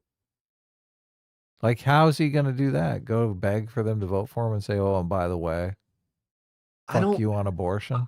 I feel like there are more undecided, or I don't want to say undecided, more like moderate women who abortion is more of a single issue vote than Christians in regards to abortion. They may not like if Trump does that, but I don't think that would be enough to sway them to say, okay, I'm going to vote for Kamala now. Yeah, they're not going to vote. That's the thing. I do think the Republicans may lose a lot of voters because there are single issue voters and they're like, well, abortion's no longer an issue, so fuck it. I'm not voting. Ohio and Virginia are now turning red. They are. Yeah, so Ohio, with 39% votes in, has flipped to 0.1% in Trump's favor. But it's neck and neck. It's like it's neck and neck at 39%. It's like in the thousands of votes, like 4,000 vote difference. Right. Virginia, it's less than 1,000. Wait, is it? Sure? When I'm looking at it, it says it's like 10,000 up. I'm looking at it on AP right now. It's saying 49.2 to 49.1, but it could just be a refresh thing. Let's just let's bring them back the video. Okay. Well, wait, stop. Chill on the election stuff. Well, no. Wait, it's election coverage. We're talking about election stuff. Okay. You guys are spazzing out now. Okay. Georgia is at 48% reporting in, and Trump is ahead by almost 300,000 votes. So it'd be pretty, unless there's like a bunch not reported yet for Atlanta. Let me see here. There's none in Atlanta. There are still districts. There's still a big Atlanta's like a bunch of districts still left to report. Yeah, there's still a big blue district that has not been reported yet in Georgia, but I mean, that's going to be a pretty giant gap to make up. So I don't know. Georgia's not looking good for Kamala. Pennsylvania's only 8%, so I say it's way too early to really look at. Tennessee finally did some reporting, and Donald Trump is up by 50 points. Yeah, still winning. Donald Trump's still winning Tennessee, just in case you were curious about that one. Blue. Kansas is currently blue, but it's only 7%. So yeah. Caveat with Mike Pence, because I feel like after focus, Sitch. Focus. Hold on, I gotta read super chats. JMac Arcega fought for $20 says, I totally forgot while I was on. I want to get your opinions on one of the propositions in Arizona, Prop 313. The dissenting position was fun to read, especially when you find out the organization's name. Okay, let's see. What is this? Proposition Arizona 313. Yes, let's see. What is this here? Proposition 313. The Arizona Coalition to End Sexual and Domestic Violence. Wait. The anti-rape bill. I like it. I mean, it's Who not can rape, vote no on that. right? Oh, here we go. Okay, you ready for this, Adam? Arizona Proposition 313. Life imprisonment for sex trafficking of children. Yes. Vote yes on 313. Okay, there you go. Perfect. Hopefully it includes a castration clause. Easy. Thank you so much, aka Batosai, for the 10 gifted subs. And thank you so much, Lucy Lundberg, for the 5 gifted memberships. Thank you. Yes. Welcome new members.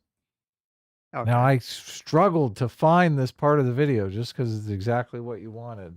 Thank you. I had All to the look heart- up the transcript. Adam slaved away over a hot Tim Pool That's video true. scrubbing the transcript just to find this one part. I did. And we finally arrived here. So pay attention. Okay. To the fact for being principled, he was actually treated very poorly by the Republican Party and is probably one of the least popular or most loathed Republican politician that I could even think of right now. So They're talking about Mike Pence. I mean, he's dealt with the consequences of that.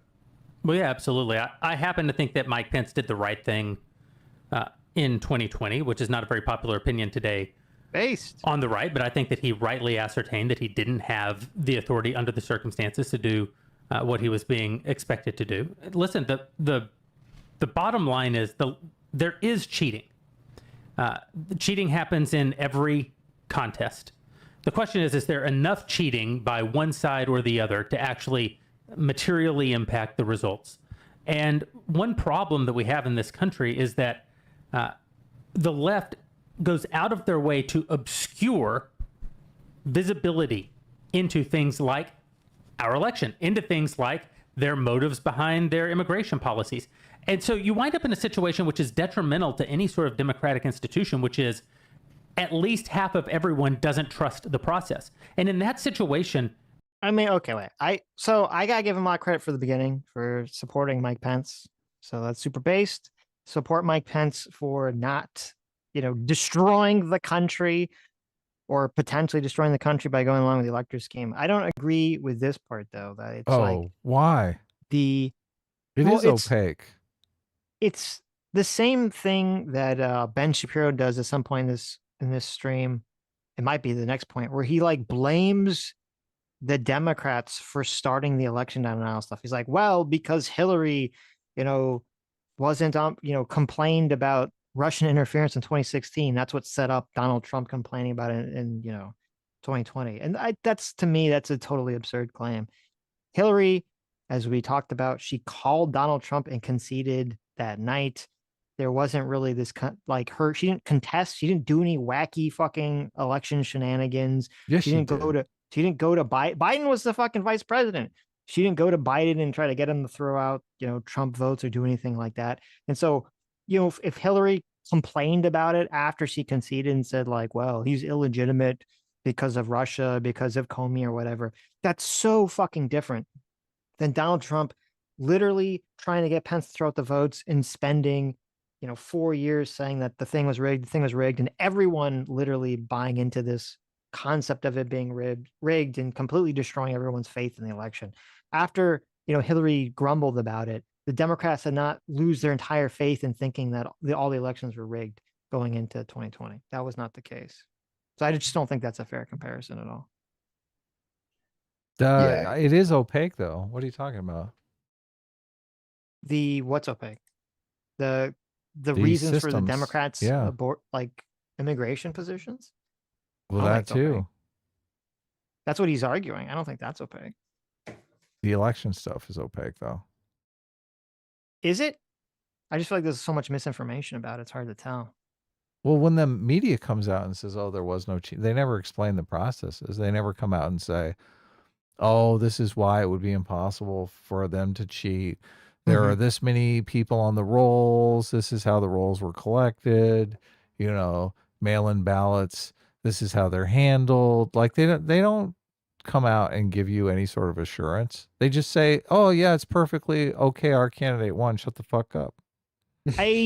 I don't agree with that because I remember seeing, this is the problem. I remember seeing a lot of mainstream media do videos and reading a lot of mainstream media articles where they would go through and they would debunk the majority of the election accusations. But then there's just this, it's endless because then there's someone comes up who says that they have their debunk of the mainstream media debunk, right? And then there's no third level debunk to the debunk that the mainstream does. They do the one debunk and then that's it. Where the people that are saying the election is rigged will try to debunk the debunking and then they'll continually talk about it for 4 years. So it gives the perception that the other side is not actually addressing the issue. But they just talk about it endlessly, ceaselessly. I don't know. Look, I don't know any mainstream media outlet that came out and ran you through the process of why, these votes, why this election is completely sound. I don't know any mainstream media. Okay, I remember. I don't remember each exactly one, but I remember seeing multiple videos talking about it, multiple articles talking about it. I saw one interview with one guy Mhm. who said, "Yeah, I completely believed all the hype about the election being stolen, and I was like, I'm going to become a captain in my district or whatever." And he went in, and as soon as they ran through all the systems they go through to make sure that the election is sound, he's like, "Oh my God, there's no way to fucking cheat." And I kept thinking, Right. well, why can't they just do that on the media then? Whatever they showed that guy, show on the mainstream media. Right. Man, Okay. I'm looking I at mean, the map right now for North Carolina, and Trump is up by 16 votes. In North Carolina? It's literally Oh my God, that's 49.5 to hilarious. 49.5. Look at that. Yeah, I see it too. 14% North Carolina. Trump's up by literally 16 votes. It's funny. If someone has a video of the mainstream media actually going through the election process and why it's impossible to cheat, please send it to us so we can watch I will it. agree with you that because it was such an issue that even if they've debunked it, they should just continue. Like, it's one of those things that you just have to keep going back to, right? And they got to just keep pounding the drum listen to it every day, continually, just to fight back against the narrative. So, Yeah, you have to say, look, we have the signatures on file. Look, we have the voter rolls here. It's impossible to run ballots through multiple times because then we would get an overcount. Obviously, only so many people are registered in the state. right. So, if we have 100,000 people registered in the state and all of a sudden we have 200,000 votes, like something's fishy, right? Right. They need to spell that stuff out to people. So when people say, look, they ran the ballots 3 times, everyone goes, oh, they can't do that. So everyone has the knowledge of how the election works in their heads. Like everybody thinks that, some guy can sit at home and just fill out 1,000 ballots and go dump them in some ballot box. Do ballot stuffing. Right. And they haven't been educated enough on how the system works, probably because it's kind of different in all different states, right? All these different states have different rules. Some you can open the mail-in ballots before election day. Some you have to wait till after election day. They need some sort of standard for all the places so that we can. Well, that's the hard part is it's up to each state. I think it's in the Constitution that each state gets to basically do whatever they want with the election. So it would be essentially impossible to create any kind of federal standard in regards to how votes are counted in any kind of conceivable way. Yes, that is true. But they could each do this explainer, I guess, or at least explain.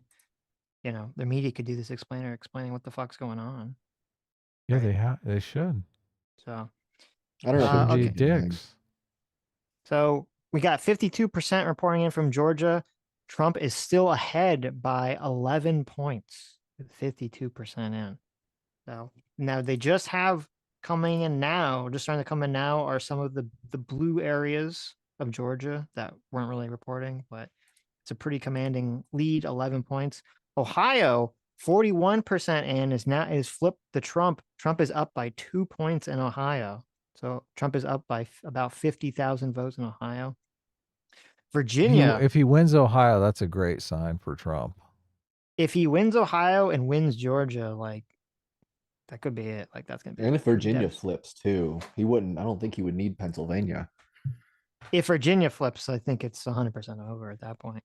Do we bring up the screaming in the street meme when that happens? You could. So Virginia is interesting. 40% reporting in. Trump is up by 0.3%. So pretty neck and neck in Virginia. North Carolina, Trump is ahead by 4 points, but only 16% reporting in. Pennsylvania, only 11% reporting, but Kamala is up by 50 points. 58%, 58 points, or 48 or 42, whatever. She's up by a lot. Okay. She's up by a lot. There's something weird going on there. Well, it's because it's only 11%. It's probably just like the whatever the blue areas have really started to count. So one city where they counted the ballots 7 times. Texas, 51% reporting in. Trump is ahead by 5 points with 51%. So, Pornomiki. and it seems like the AP has just right now called Illinois for Harris with 9% reporting in, calling it for Harris. So it's currently 71 Harris, 101 Trump. So I guess the really Georgia, Virginia, North Carolina, Pennsylvania, those 4 states, and Ohio. So those 5 states, really going to see how those turn out in the next hour or so. That was going to be very interesting. What causes them to call some of those states so early and then other ones? Probably based on polling data, where it's been before, what it looks like, who's reporting what. So. Like Alabama with 0% of votes counted. Well, they know where that's going. 0. What's their abortion bill look like? I think it's total ban. I bet. Yeah, they have a total ban in Alabama. That's true. So, Telegore for $20. Thanks so much, Telegore. Says, hey guys, thank you for the funny and excellent coverage. Sorry I haven't donated recently. I've been a little broke. Obligatory A-team statement goes here. Well, listen, thanks for watching. Never feel obligated to give us money. So look, if really you're broke, I'd rather you keep your money, to be honest with you. So that's true. But thank you so much for the $20. And thank you, PC, for the 10 gifted memberships. And Floki brings up a good point. Floki for $2 says Vance is from Ohio, so maybe that will have an impact on the Ohio vote. Because that is Vance's state. So that is something to consider. That is something to consider. Would be kind of a horrible outcome if they lost Ohio, right? And Vance is the senator there. Ooh, that does if the look Republicans lost Ohio, yeah. What's Vance's approval rating in Ohio specifically? I'm not that's sure. A good question. JD Vance approval rating. I didn't look that up recently. Ohio. What's his approval rating on the show, Sitch? What's it currently it's better at? than it was, right? Okay. I like Vance. His approval rating with A-team is great. Uh-huh. I mean, he did his Joe Rogan thing really did make him seem very, very personable and reasonable. It's something I could not imagine Tim Walz doing the same thing for 3 hours. I mean, Tim Walz is kind of a. I mean, I don't like Tim Walz. I think Tim Walz is a fake, a fraud, a phony. He gives off such nervous energy to me at all times. Like he's hoping people are gonna like him. Yeah. Yeah. Yeah, he doesn't. He seems like a phony to me, so. Walz? Yeah. Yeah, Walz seemed to be a total waste of a pick, so. It's funny that they call him Coach Walz, and like they have the camo hat because of Walz, right? Like, look, we're country. He just it seems like a total fake. He doesn't seem like a country boy at all to me. Did you guys see the clip of it was him and AOC playing the We NFL did, yeah. Madden? Oh my god. Yeah. Super it was pretty cringe. bad. Yeah. And then he went full like cancel culture on the comedian. Oh my god, he made a joke. We should probably shut down the internet. I don't know if this is very true. terrible. Was that true with the story of like Kamala Harris made like a Fortnite map that had no guns on it? I find that so hard to believe. I don't know about the no gun part. I know that they made some kind of Fortnite map that was like a pro Harris Fortnite map. That was super cringe. The Harris Walz Fortnite map. Oh my god. I heard it had no guns on it, but I don't know if that was true. There's an official trailer for it. It's got music though, so I don't know if we can. Well, here, we can play it. We're at 40. We're at 40 here, Adam. Here, turn the sound off on this, Adam. You want to see the official Kamala Harris Fortnite map? Hold on one second here. Because it's got some copyrighted music playing. Yeah, we'll get rid of that shit. Sound is off. Okay, here, let me put it in there. Is it in the... Okay. Fight for freedom right here. Kamala. Okay. Play now. New Kamala Harris Walls Fortnite map. Oh, look, we get to play this one. I don't see anybody shooting, so you could be correct. There's no guns. How do you, can you play Fortnite without guns? Like, what do you do? How does that even No, work? you just vote in this one. You just run around and okay. vote. You just run around and vote? Okay, that's interesting. According to Michael Struckman in the chat, he says, as a resident Fortnite player, it's true. No guns. That is... So is it like, so you don't play, you just walk around it, right? There's nothing, there's no actual There is no gameplay? killing. No one will die. Okay, that's pretty lame. You just run around. You do a lot of parkour. Right. Is that fun? I don't think I know so. when I play first-person shooters, I like to shoot. What about you, Sitch? That is, I mean, that is generally the whole point, is to shoot people in the face with your gun. Yeah. So. You can still build, though. But to Set what? some trip mines. Right. To what end? Set some trip mines up. Okay, you could put. At least her husband had been president, had deployed the U.S. military. What are you doing? Why did you set it there? I had it at the perfect spot. I didn't do anything. What was it at? 40?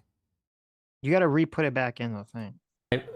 One of my only friends in the federal government, Ted Cruz, was a part of leading the effort. Have the wherewithal. What do you do? I already did that. No, oh you my didn't. God. Everything How's was that? going great until you messed it up. There you go. Okay, you can go find a spot. Here. See, Ohio's still at 43%. To follow up on that, though, Virginia, Donald Trump was pissed off 43%, that still Mike neck and Pence. neck. No, you North turn the Carolina, music back 93%. up. We're listening to the video. Yeah, everything's back in. Okay. Anyway, here, I'll be Ready? right back. You start the video. Did end up certifying the election, and I feel like now he actually found somebody loyal enough to have certified the election if asked to do so. So in a recent New York Times interview, J.D. Vance said if he was VP, he wouldn't have voted to certify the election based off of whatever flavor of election denialism. I think it was the Hunter laptop story. Base. Look, Sitch is gone. We can talk about how great that would be. Christian, what do you think? JD Vance immediately comes in and says, that's right. We won. Fuck off. That he references. So what do you think about now J.D. Vance, Trump's VP pick, saying he would have voted against certifying the election? Yeah, well, I don't think that, in politics, people say a lot of things. I don't know what J.D. Vance would or wouldn't have done if he found himself in that exact same situation. Listen, one of my only friends in the federal government, Ted Cruz, was a part of leading the effort not to certify the election on the Senate floor. I disagreed with Senator Cruz in that regard, and we've discussed that privately, so I'm not... This is crazy. I don't believe this is... What the fuck? Really? I thought Cruz was some big constitutional scholar and shit, and like he was a clerk for one of the Supreme Court justices. How is Ted Cruz in favor of this stuff? That's insane to me. Telling tales out of school. There was a plausible argument, even a historically based argument, on taking the path that they took. I happen to agree with Mike Pence's position. I don't think, though, that it's fair to J.D. Vance, who has really been in the national spotlight really only for a matter of months. I mean, being a first-term senator is not major national spotlight, and being the guy who wrote a very popular book is nothing like the kind of scrutiny that comes on someone when they are thrust into the position that J.D. Vance has been thrust into. In many ways, we don't know J.D. Vance as a political character yet, in some very substantive ways. I happen to think that J.D. may be one of the smartest people, not only in the government, but maybe ever to be in the government. I think that he's an incredibly capable person, an incredibly thoughtful person, an incredibly articulate person. What he will be, what he would do. I think you're at least right that politicians... Look, I agree with what Jeremy Boring is saying here. I find it hard to believe that J.D. Vance would certify the vote and do what Mike Pence wouldn't do. I mean, as a political question, he kind of has to answer that he would to get into to stay in Donald Trump's good graces, I think. So, and I don't know specifically, a lot of people have pointed to this, but I haven't actually seen the clip. I don't know how he says it, how he words it. So it might be one of those things where he is employing strategic ambiguity, and you can look at it as if he would do it. You know, you could see it as he would do it, or you could see it as it's not quite as clear that he would do it. So love to say a lot of things because, I mean, I think J.D. Vance has been in the public spotlight a very long time. He was a never Trumper not too long ago. So if he could have gone from a never Trumper to his VP now, I guess his words on potentially certifying the election. Well, but doesn't that actually say something? Yeah, I want to talk about that. Doesn't that say something good about Donald Trump? You know, I often say that Donald Trump is a uniquely flawed individual. What the fuck? I come back and suddenly he's saying something good about Donald Trump. Why would you do this to me, man? I didn't know you were going to be gone so long. Yeah, it's okay. I had to get something. We all said it was based, and everything he was talking about J.D. Vance not certifying the election. We all agreed that that would be the right thing to do. So really, yeah, we did it while you were gone, though. So we did a poll. Yeah, we did a poll. Everyone was in favor of it. What you're? Do you look? Have you seen the clip of J.D. Vance saying he would have not certified the election like Trump wanted Pence to do? Have you seen the clip of him doing that, saying that? I have seen the clip. After he'd been asked like 20 billion times, he kind of gave a softball. That was what he was. So it is ambiguous, right? Right. Okay, good. That's what I suspected. Like this guy is making it sound like, but I don't know if this guy is a Kamala Harris supporter or he's an anti-Trumper or what. So yeah, but there should be Tim on the panel. I mean, no vice president for Trump can give the definitive no. That's what Jeremy Boring said. Right. Yeah, and I do think Vance is the smartest person on either side of the ticket. He definitely seems like. Oh, of course. Yeah. He knows how to navigate politics, and like Jeremy was saying, I mean, we really don't know.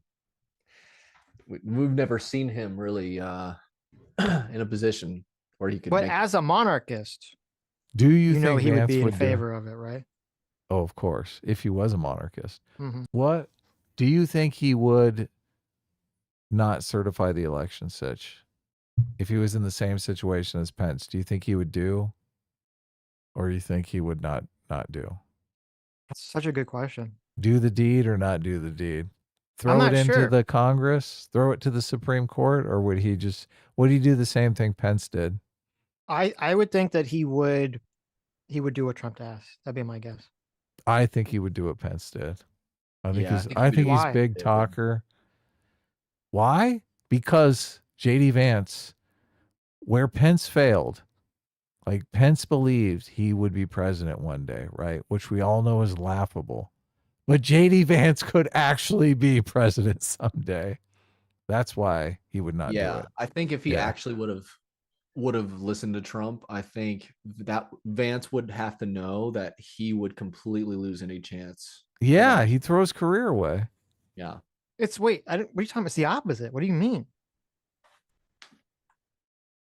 So look, if he did what Trump wanted Pence to do, I don't think Trump would not stay in office. Trump would still be taken out of office. No, but I mean, like, you're correct. But Pence not staying by Trump is why he's hated by the Republican Party. So I don't understand how you're saying that Vance wouldn't do it because he wants to win the election down the road. How does that work? I don't think Pence was very popular to begin with, just as a general. I mean, Trump basically brought him on for the evangelical vote, but for a plurality, I don't think he was that popular. Yeah, and the situation could be much different. No, I understand what you're saying, but I think,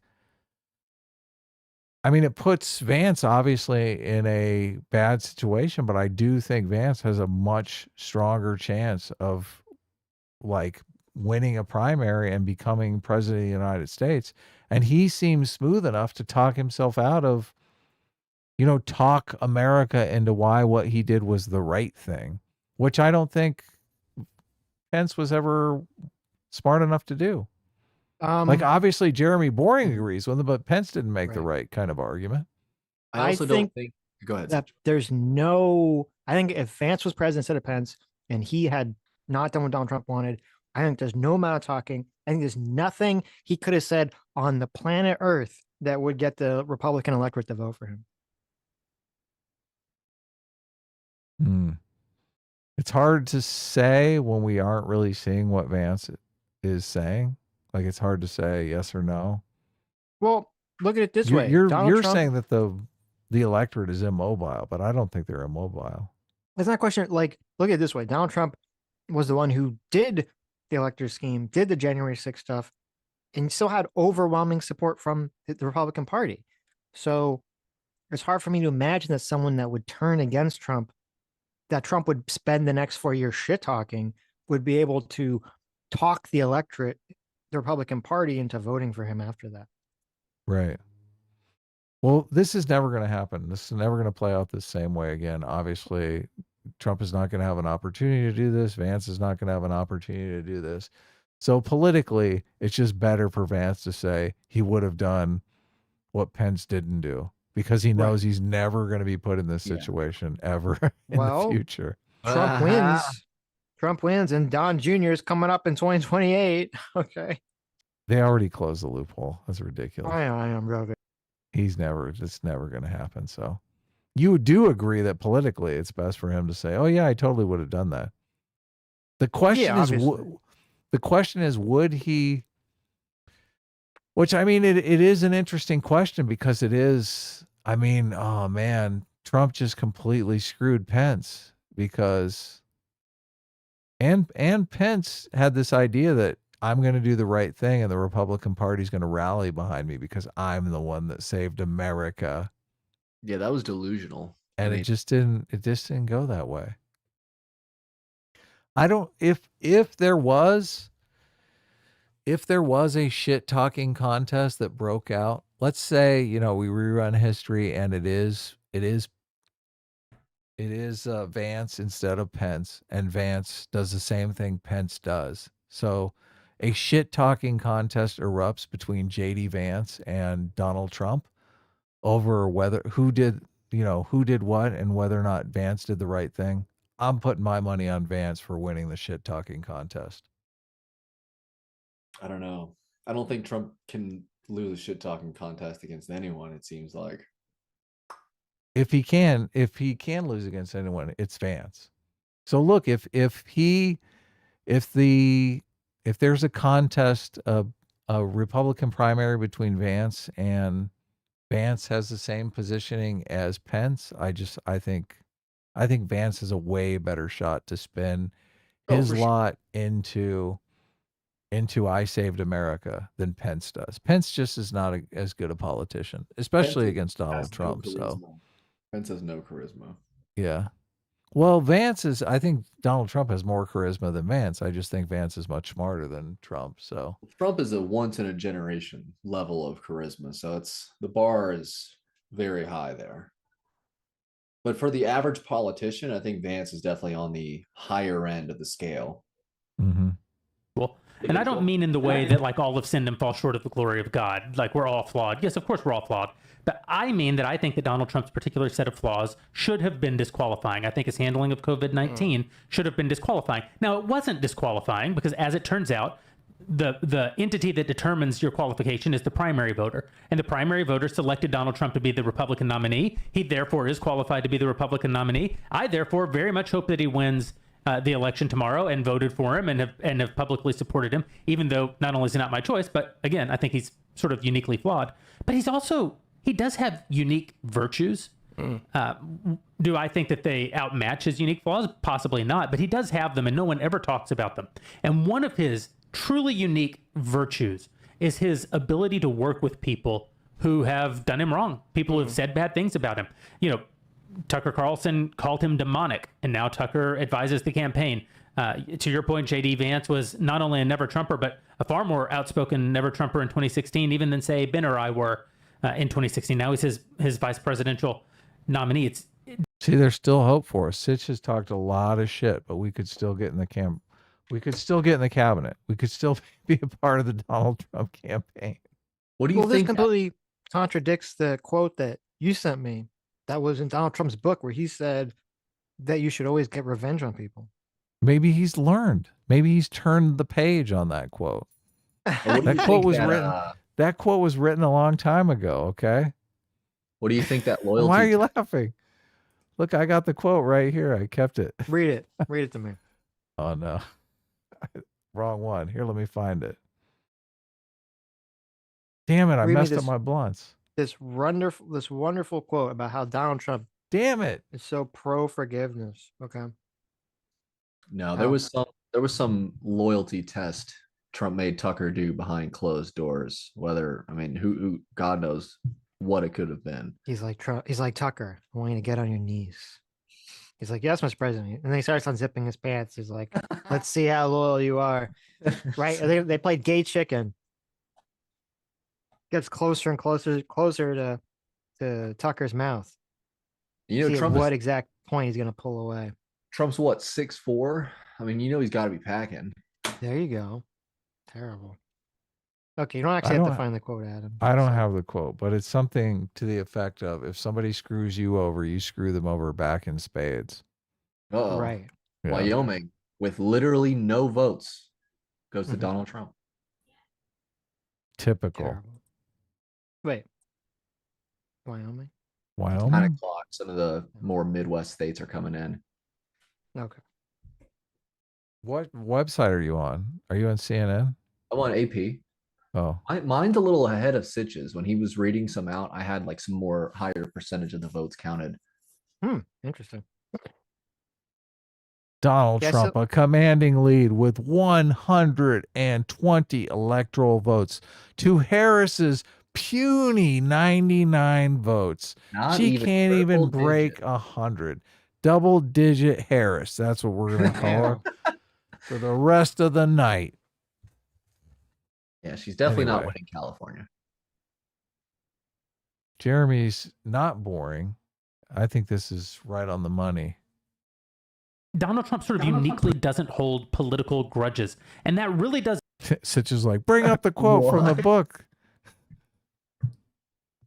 Who knows? Like, he could have said that one time. I mean, people change their minds, Sitch. People change. Donald Trump is a transformed man. Did you see the assassination attempt? Does matter in a divided nation because it gives hope. Okay, I want to start watching this video. Okay, let's jump into some numbers. It's election, Adam. Oh my God. Let's get out of this fucking video. We barely. Nobody cares about the numbers. Nobody cares about the stuff. It's the election. What do you mean nobody cares about the number? Sitch You're crazy. Sitch wants to pour over numbers. You should probably update the title of the stream.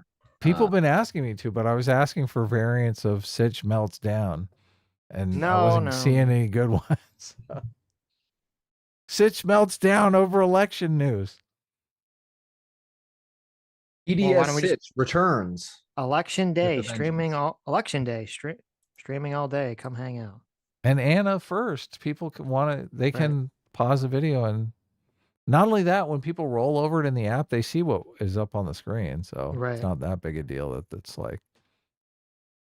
Not. I mean, you can change it, Sitch, if you want. I don't care. Speaking of chat, how do you feel? I feel like watching this video is just so stupid. No, we should really move on from this dumb We video. should watch the video. I don't think so. I have a video, another video. I have a lot of other videos. So, I mean, you want a different video? Yeah. Yeah. Okay. So. Okay, I'll bring something. I think we should be. Okay. Georgia, 65% reporting. Georgia, Trump is still up by 3, 4, or 5 points. So not looking good for Harris in Georgia. Ohio, Trump is still ahead. 48% reporting. Trump is still up in Ohio by 4, 5, 6 points. Yeah, Pennsylvania's 16%. Wow, Pennsylvania really. Of course, the key state of Pennsylvania taking their fucking time, slow walking this. Only 16% reporting in. Harris still up by a metric shit ton, but we'll see if they got to scan those ballots 3 times. Yeah, there you go. Virginia. Go to the bathroom. I'll be right back. Okay. Virginia, 48% reporting in for Virginia. Trump is only up by 1.3 points. Look at that. In North Carolina, 40% reporting in. Trump is ahead by 4 points. So, I mean, not looking great for Harris so far. Did Not Trump looking win great. Virginia in 2016? No, he lost Virginia both times. So if he wins Virginia this time, that's what I'm saying. That's devastating. So, I mean, if Trump wins Virginia and Ohio, I think it's probably just over at that point in terms of where the electorate is going. So, contrast for 31 months. Thanks so much. Says, fuck yeah, 12-hour stream. Remember when you guys weren't pussies and did these all the time? Anyone looking forward to another 4-year media shit show? Well, there you go. J-Mac or Sugar Fire for $20 says, did you guys see the AI Democrat ad that had Vance becoming Hitler? It was a great watch. I want a sequel. I did see that. There was this crazy ad on Twitter that was obviously AI, and it was like, the world if Donald Trump wins. And it was everything was like this horrible Fallout hellscape. So my mother-in-law legitimately thinks that if Trump wins, it will become The Handmaid's Tale. Really? Like legitimately. That's pretty funny. Why does she think that? Just because all the I mean, she's just, you know, she all she does is listen to NPR and MSNBC. Right. And but she's a wonderful woman, absolutely wonderful. But the TDS is, I mean, it's even worse than yours, Sitch. Wow. I do not have TDS. Okay? No, I know. You guys are just haters. You're all just I haters. know. Haters. Okay. Crack Rock City, our favorite neutral supervillain, thanks so much for $20. Says, spending the night with one of the best comedians out there, riding this roller coaster with S-Class and A-Team's going to be fun, hoping nothing major happens, but you never know when democracy is on the ballot. Stay safe. That's true. J-Mac for $20. Thanks so much to get follower. Says, Harrison Walls managed to make Fortnite even more cringy than it already was, maybe more cringe than the MLK Jr. Wonder Woman whip incident. Yes. I think this was more cringy than that, easily, by far. So, I am curious, is there any... I'm curious how, like, Dave Pacman and how are the lefties feeling so far? I'm assuming they're not feeling great looking Destiny's into... doing that big streamer thing. Curious of tuning into them. It might be too early, but they might still have the copium. I mean... Yeah, I don't know. I guess people could still hold on hope. There's only 50% Ohio. Still got less than 50 in Virginia, North Carolina. Pennsylvania's still low. Georgia's, I don't know. Be surprised. Georgia would be weird at this point. Let's see. Is there any big blue districts still not accounted for? I mean, I guess they still have some of the blue districts are still low in terms of reporting, but that seems like such a large amount for Biden to overcome in Georgia. I'm skeptical of his ability to get Georgia at this point. Let's see.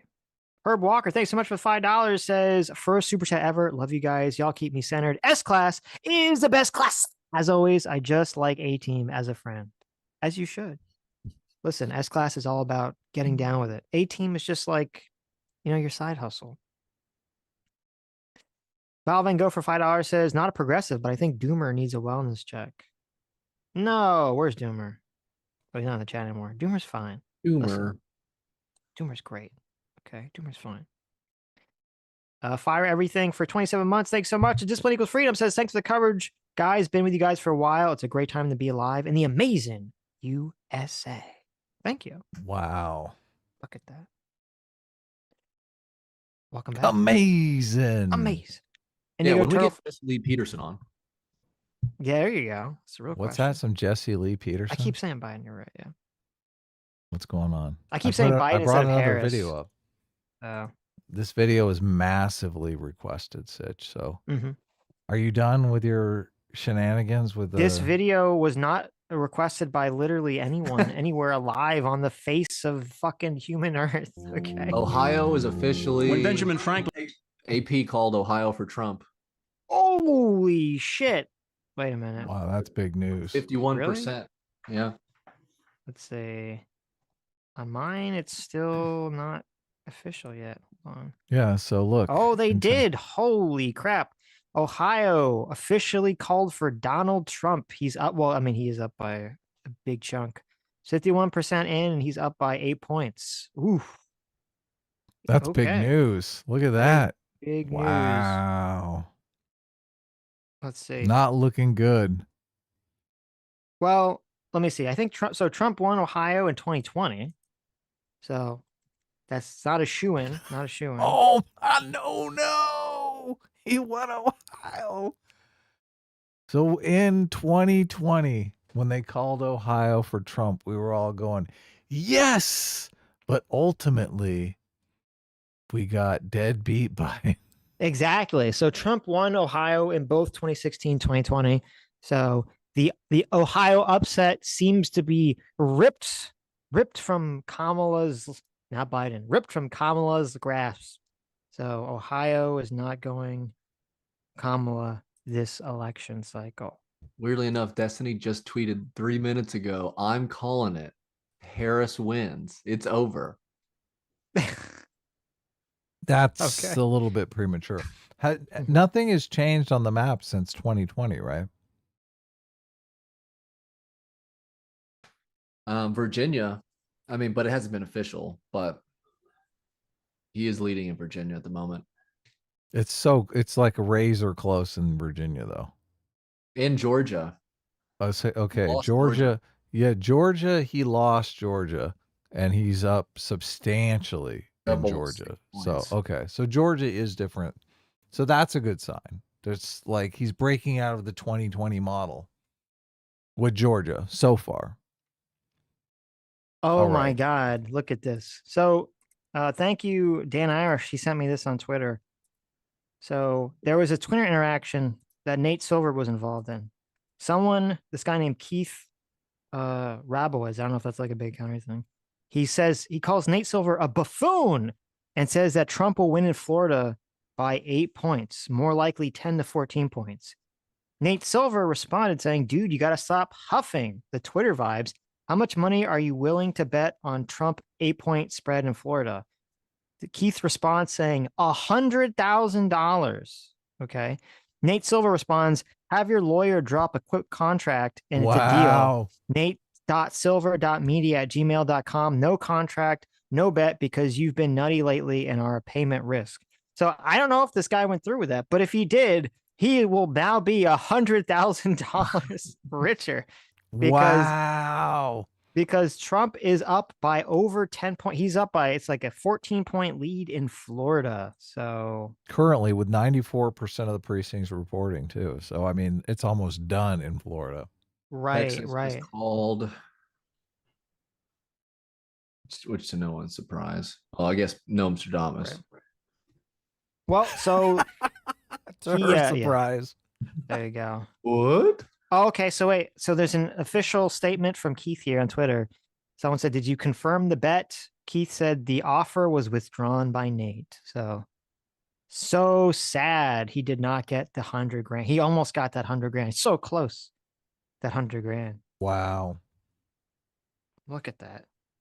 I am surprised by that Florida result. That is crazy. I mean, I thought I was going to go for Trump. I didn't think I was going to go for Trump that hard. It's a pretty massive lead. So what do you think it is? Do we know? Is anyone reporting on Florida why the lead is so big?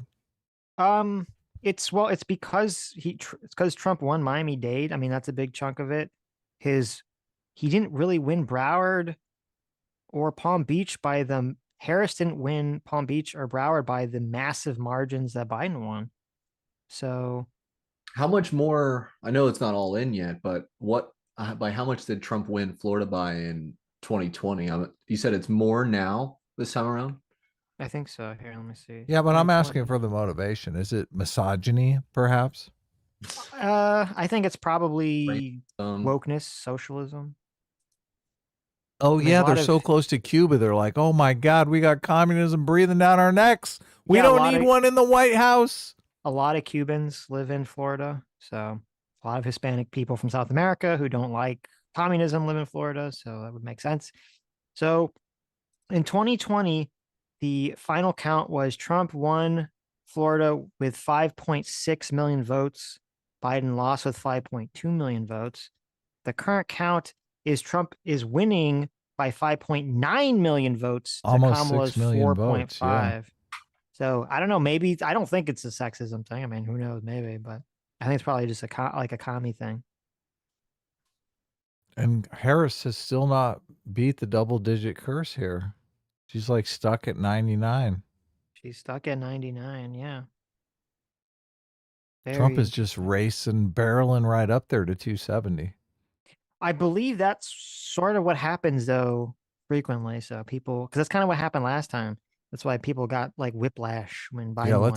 should we bring the meme up? What's the oh the curve? No, the frog I don't meme. think you should bring the chart. I don't think you should bring the chart up, but Not yet. not yet. It's too early to call. It's too early to bring up the chart. It's too much red on this map You, here. There's a lot of red. If you still I think mean- Harris can win, her odds are plus 250 now. Oh, it's really barreling up, huh? Yeah, Trump is a 3-1 favorite in the betting markets now. Yeah. Interesting. Well, I mean, okay, we'll see. So I mean, guess I still, put too much weight on that Saturday Night Live performance. You did. Well, we still got to see. I mean, I think Georgia's not going to go for her, but you still got to see how North Carolina, Virginia, Pennsylvania, Michigan, Wisconsin. So we'll see how that goes. Georgia is a big switch though from 2020. So I mean, Georgia is a big switch. Yes. That's decisive. Yeah. That is decisive. So We'll see. I We'll mean, see I how just Arizona and Nevada pan out. it's So still they're saying Pennsylvania is probably we're not going to know Pennsylvania till Saturday. Jesus Christ. Yeah. So Pennsylvania may be. Trump wants to get to 270 without Pennsylvania so that we can call it tonight. Well, if he gets Virginia and Georgia, and it's possible. Virginia, I don't know. They came out with I watched a video where they had stats on each of the states and what they're anticipating their lag time for reporting would be, because they all have different laws on when they can open the mail-in ballots. Some of them can't open the mail-in ballots until election day. And I think Pennsylvania falls into this category, and there's just so many mail-in ballots in Pennsylvania that they can't possibly do them on election day. Right. So that becomes the problem. Look at this. Iowa. 9%. Okay, so that's the real thing. We'll see how Iowa goes. You're really curious to see Because if that's where the Seltzer Seltzer lady was poll, correct or not. Yeah. How hilarious would it be if she is correct about Iowa for some bizarre reason, but then all the other, but then it Trump doesn't still affect wins? it doesn't make a affect it. difference. Yeah. Yeah, that'd be very interesting if that happened. Well, I've heard people say, like, a lot of people have the misconception that Iowa is a kind of Rust Belt state when really it's more of a hippie state. Hmm. I don't know if there's any truth to that, but I've heard people say it. I mean, Trump won Iowa both times, I believe. Iowa also went for Barack Obama twice, so Oh, yeah. Brianna Wu, watching these results come in and thinking about taking up meth. Is that? Oh, look, we got. Send me We got some our of these first one. tweets. Send me We some got of our these first one. tweets, Christian, so I can bring them up. Yeah, I'll send them to you. Everyone can enjoy them. Brianna seemed to be doing some victory laps a few days ago. Is it okay? Should I start shrinking Kamala's blunt? Is it too early to start? You can start shrinking it. I mean, it Start could always come making back, her- right? She always have a comeback rotation on her blunt. Man, Start the making her ticker- blunt a bit smaller here. I really wish we had that New York Times ticker right now. What's the ticker for? It had like the percentage chance of throughout the night who would win. I think Sitch, you brought this up. It said because of some strike of the wokies are doing that they're not like they don't have the program for it or something. Yeah, the New York Times tech staff is on strike, so they can't really manage their website properly just in time for election day. Why did they go on strike? They went on strike because they want to make sure they have unlimited sick time. They have trigger warnings before meetings, internal meetings. They want to have the ability for real? to. No way. I'm 100%. This is 100% real. This is ridiculous. So they got a little out over their skis. They want the ability to tell the New York Times that they should not publish op-eds. And it's probably in relation to the Tom Cotton op-ed that was so controversial or something back in the day.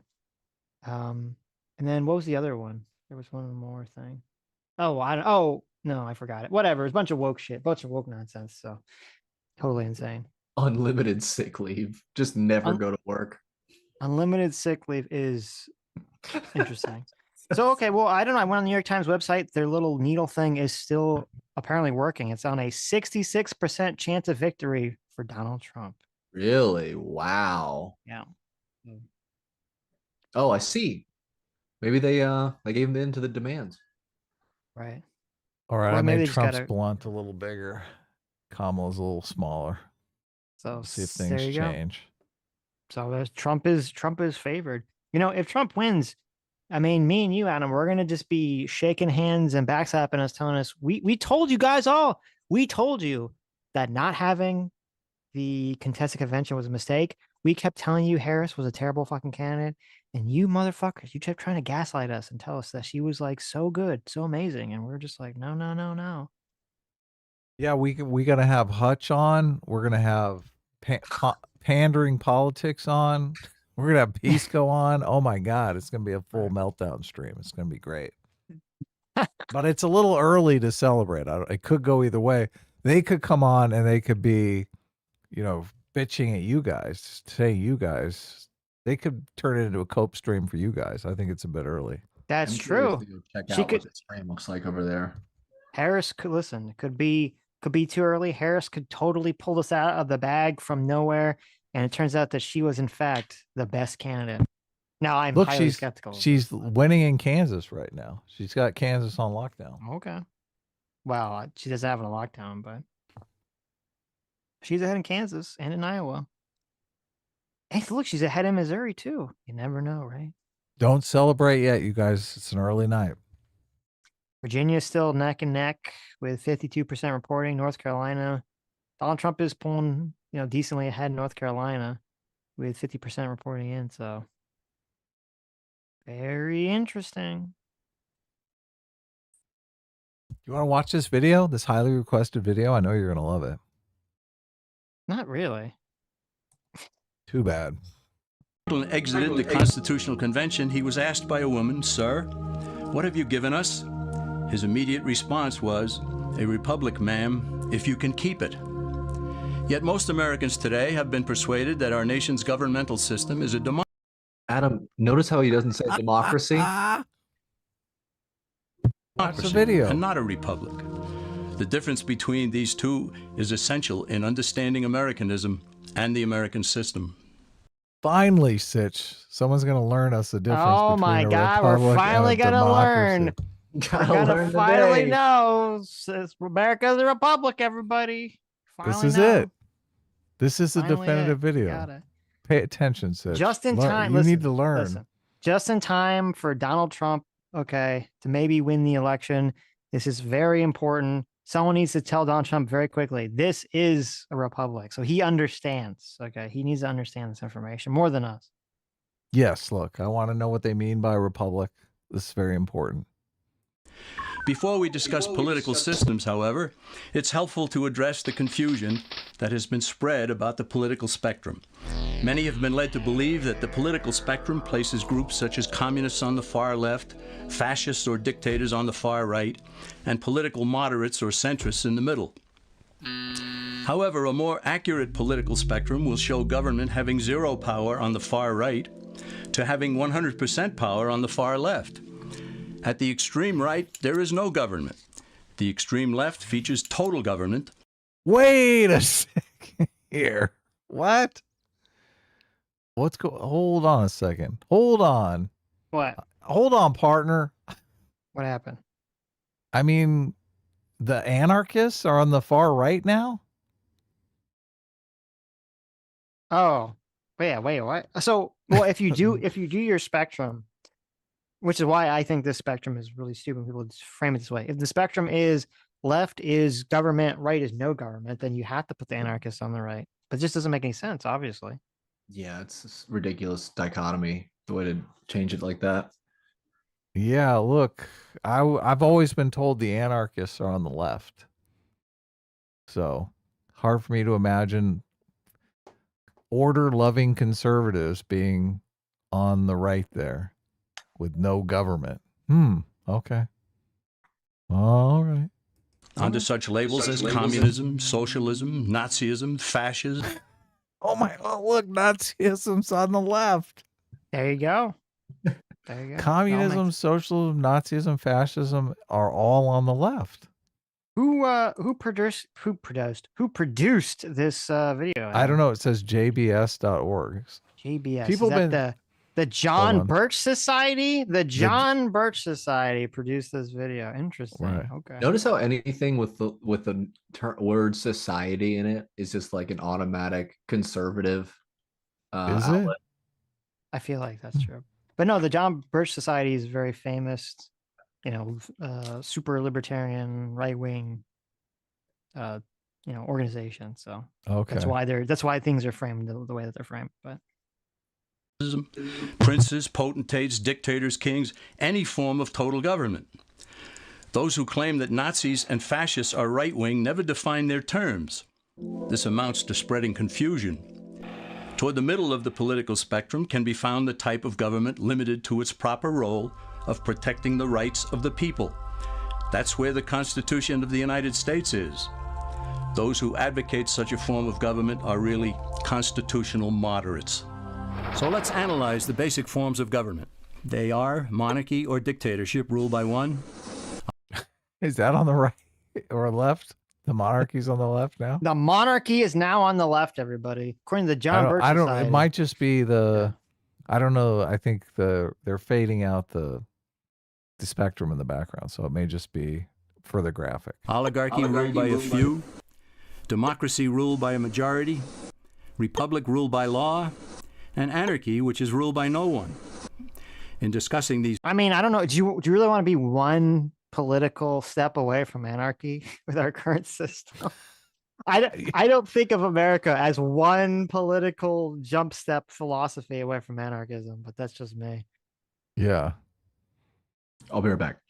I don't know if they have the monarchy on the. I can't tell if this is supposed to be the left or right still. No, on the what do you mean spectrum. monarchy's on the left? What are you talking about? Very clearly. Monarchy, oligarchy, democracy, republic, anarchy. Is that? This is just ridiculous. Then Did someone send Monarchy's you on this the left video? now? Like, Yeah.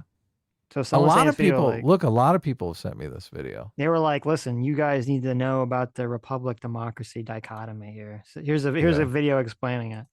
Yeah. Okay. Yes. This is so a good far, video, man. A lot of people like this video. This video is very popular, Sitch. So as far as video is kind of retarded. You need to open your mind up and Oh, stop okay. making fun of it, okay? Really? I Yeah. do. Interesting. You need to take this into consideration. Think about it. Hmm. Just imagine that this is correct, except for the anarchy. Just imagine it. Except for the anarchy being on the right and the monarchy being on the left. We got Except for those two backwards. things. Just imagine it. Okay. If we flipped them, Right. I think we're going somewhere. But it's hard. Look, it's hard. They don't want to say a monarchy is on the right, even though it obviously is, because then they're like, oh, wait, a monarchy, that is total government. The dictator always says, I am the state. Right. Because again, and this is why it's like dumb, the whole, if you're just going to put more government on one side and less government on the other side, then yeah, sure. But obviously, I think anyone who has any level of like political awareness of looking, especially at American politics, that's very clearly not the case, right? It's very like, in America, you look at the very right-wing theocratic types. These are not people, they all consider themselves right-wing. They don't consider themselves one step away from fucking anarchy. When they say they're more to the right of the mainstream in America. They're not saying they're more in favor of less government. No, not at all. It's They're a complete many steps away from anarchy. right. Well, I mean, because the point, the only reason to frame the political spectrum like this is to sort of create this negative association where you want to say, okay, I'm more libertarian minded, so I'm going to say literally every bad thing is on the left and every good thing, I guess, except for anarchy. Well, I don't know. Maybe these guys are ANCAPs, so maybe they would even say anarchy is a good thing too. And that also kind of gets into the reverse fault. Like, there's all these left-wing anarchists that all self-identify as left-wing anarchists. All the people on the right call them left-wing.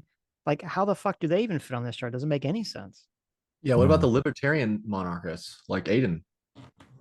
Exactly. They're crazy. They don't count. We haven't had them on in a while. How does Mencius Moldbug even function? You know, the sort of libertarian to monarchy pipeline, if these are, you know, the monarchies all on the left. Yeah, makes no sense. Maybe he pulls it together in the third act. Oh, okay. These five, we'll see that they can be narrowed down to even fewer. Looking first at monarchy or dictatorship, this form of government doesn't really exist in the practical sense. It's always a group that puts one of its members up front. A king has his council of nobles or earls, and every dictator has his bureaucrats or commissars, the men behind the scenes. This isn't ruled by one, even though one person may be the visible leader. It's ruled by a group. So let's eliminate monarchy, dictatorship, because it never truly exists. Oligarchy, which is ruled by a group, is the most common form of government in all history. And it is the most common form of government today. Most of the nations of the world are ruled by a powerful few, and therefore oligarchy remains. At the other end, we find anarchy, which means without government. Some people have looked over history and found that many of its worst crimes were committed by governments. So they decided that having no government might be a good idea. But this is a mistake, because as the ancient Greeks stated, without law there can be no freedom. Our founding fathers agreed and held that some amount of government is a necessary force in any civilized, orderly society. In a state of anarchy, however, everyone has to guard life, liberty, and property, and the lives of family members. Everyone must be armed, and movement is severely restricted because one's property has to be protected at all times. This is later tonight if Trump actually wins, so this is good prep. No, this is if Harris wins. Okay, then the statues all explode simultaneously, right? No. Yeah. This is going to be like mania in the streets if Trump wins. My God, we live in a fascist nation. We called him a fascist for 6 months and it didn't even work. Man, civilized people have always hired someone to do the guarding, a sheriff, a police force, or some branch of government. Once law enforcement was in place, the people were freer. They could leave their property, work in the fields, and so on. In short, the proper amount of government makes everyone freer. Well, I agree with that part. I definitely agree with that part. Sitch, you're in agreement, right? What? I wasn't listening.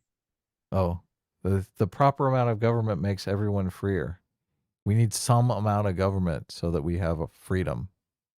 Sure. There are some who advocate anarchy, however, not because they want no government, but because they don't like what they have. They use anarchy as a tool for revolutionary change. The condition of anarchy is very much like a vacuum where something rushes in to fill it. These calculating anarchists work to break down the existing government with rioting, killing, looting, and terrorism. Tragically, the people living in such chaos often go to those best able to put an end to it and beg them to take over and restore order. And who is best able to put an end to the chaos? The very people who started it. The anarchists who created the problem then create a government run by them, an oligarchy, where they have total power. This is exactly what happened in Russia that led to Lenin taking total power, and in Germany where Hitler's brown shirts created the chaos that brought him to power. But anarchy isn't a stable form of government. It's a quick transition from something that exists to something desired by the power-hungry. It's a temporary condition. And because it isn't permanent, we eliminate it as well. The word democracy comes from two Greek words. Okay, now he's getting to the good one here. Oh, this is a good one. democracy one. I'm ready. I'm excited. Yeah. Hey, what's going on the election map? I know you're poring over it. Let's see. Is Harris stuck at 99 still? She the Harris still double-digit stuck. queen? Harris still stuck at the double-digit queen with 99 electoral votes. Okay. Wow. Pennsylvania keeps getting tighter and tighter. It's down to 10-point lead for Kamala, but right. Still only 27%. Pennsylvania taking their sweet fucking time here. Such an important state. So slow. Virginia. Well, I'm telling you, Saturday it's going to be before know. you hear Pennsylvania. New York Virginia- Times now has Trump at a 69% chance of victory. He's gained 3. Oh, the perfect number. He's up by 3. There you go.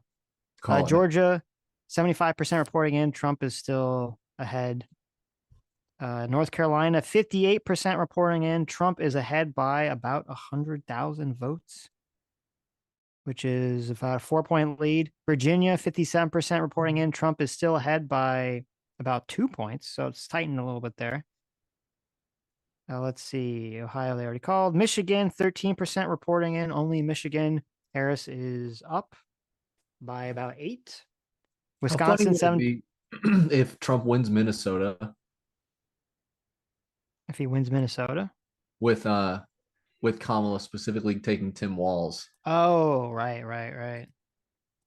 Well, if he wins Minnesota and she loses Pennsylvania, and that's the reason that she loses the race, then obviously it looks like her executive decision-making is totally dog shit, so. Let's see. Kansas, 43% reporting in. Kamala is up by 1 point in Kansas.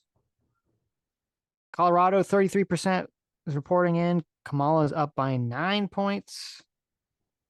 And so far, that's it. So still North Carolina, Virginia, Pennsylvania, Michigan, Wisconsin, Iowa, 11% reporting in. Kamala is up by a lot, by 14 points. So interestingly, still holding out for the Seltzer poll. What is this Pennsylvania voting site evacuated as disruptors try to upset election results? I sent you a link on the Daily Mail. Yeah. Oh, no. Let me see here. Let's see. Give a shout out to. Is it Miglet 35 sent this to me? Is that Joe the Mig? I said Miglet.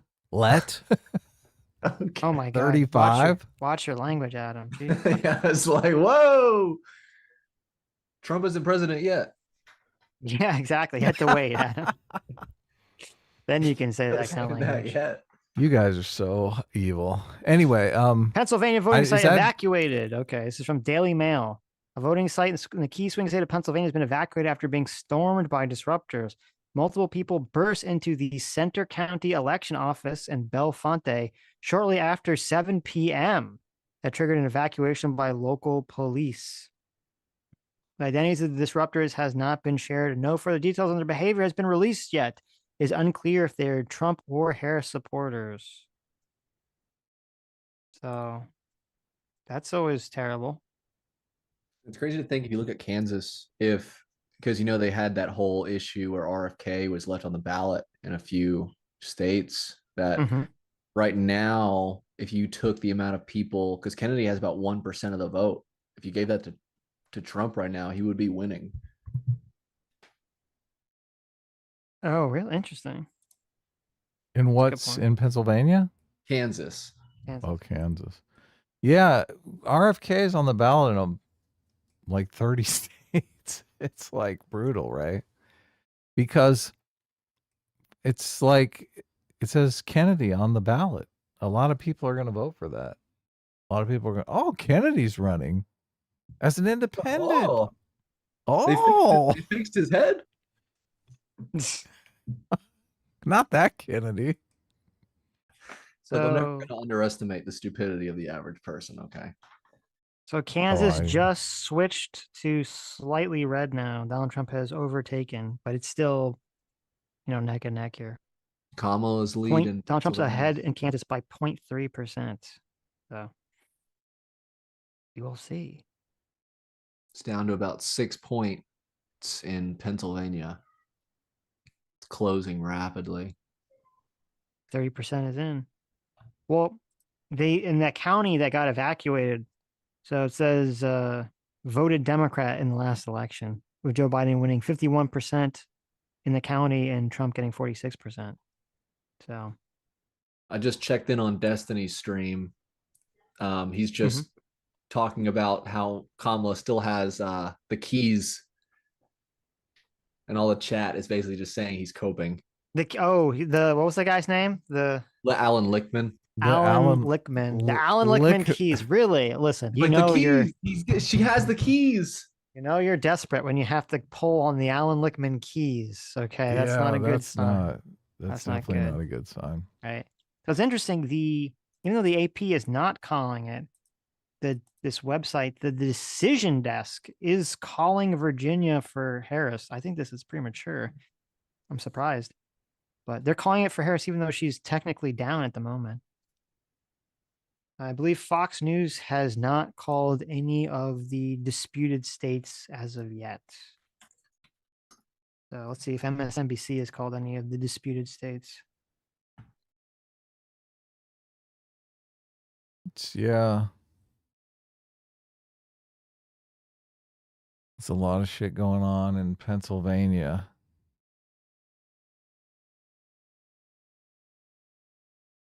MSNBC has not called any of the disputed states either. So,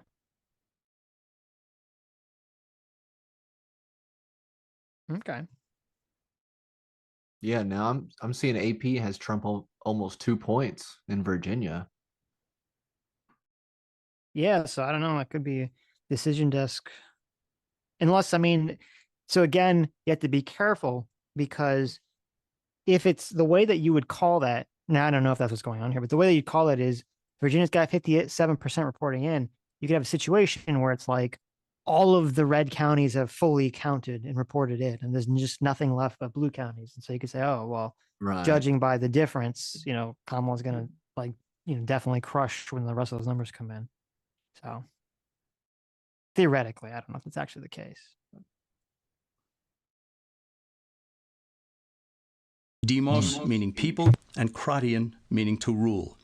Democracy, therefore, means the rule of the people, majority rule.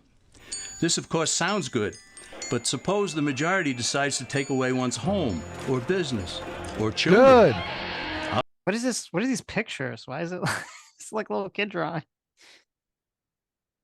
Stop making fun of this video, Sitch, okay? This is important educational material. Okay. Obviously, there has to be a limit. The flaw in democracy is that the majority isn't restrained. If more than What about the Bill of Rights, though?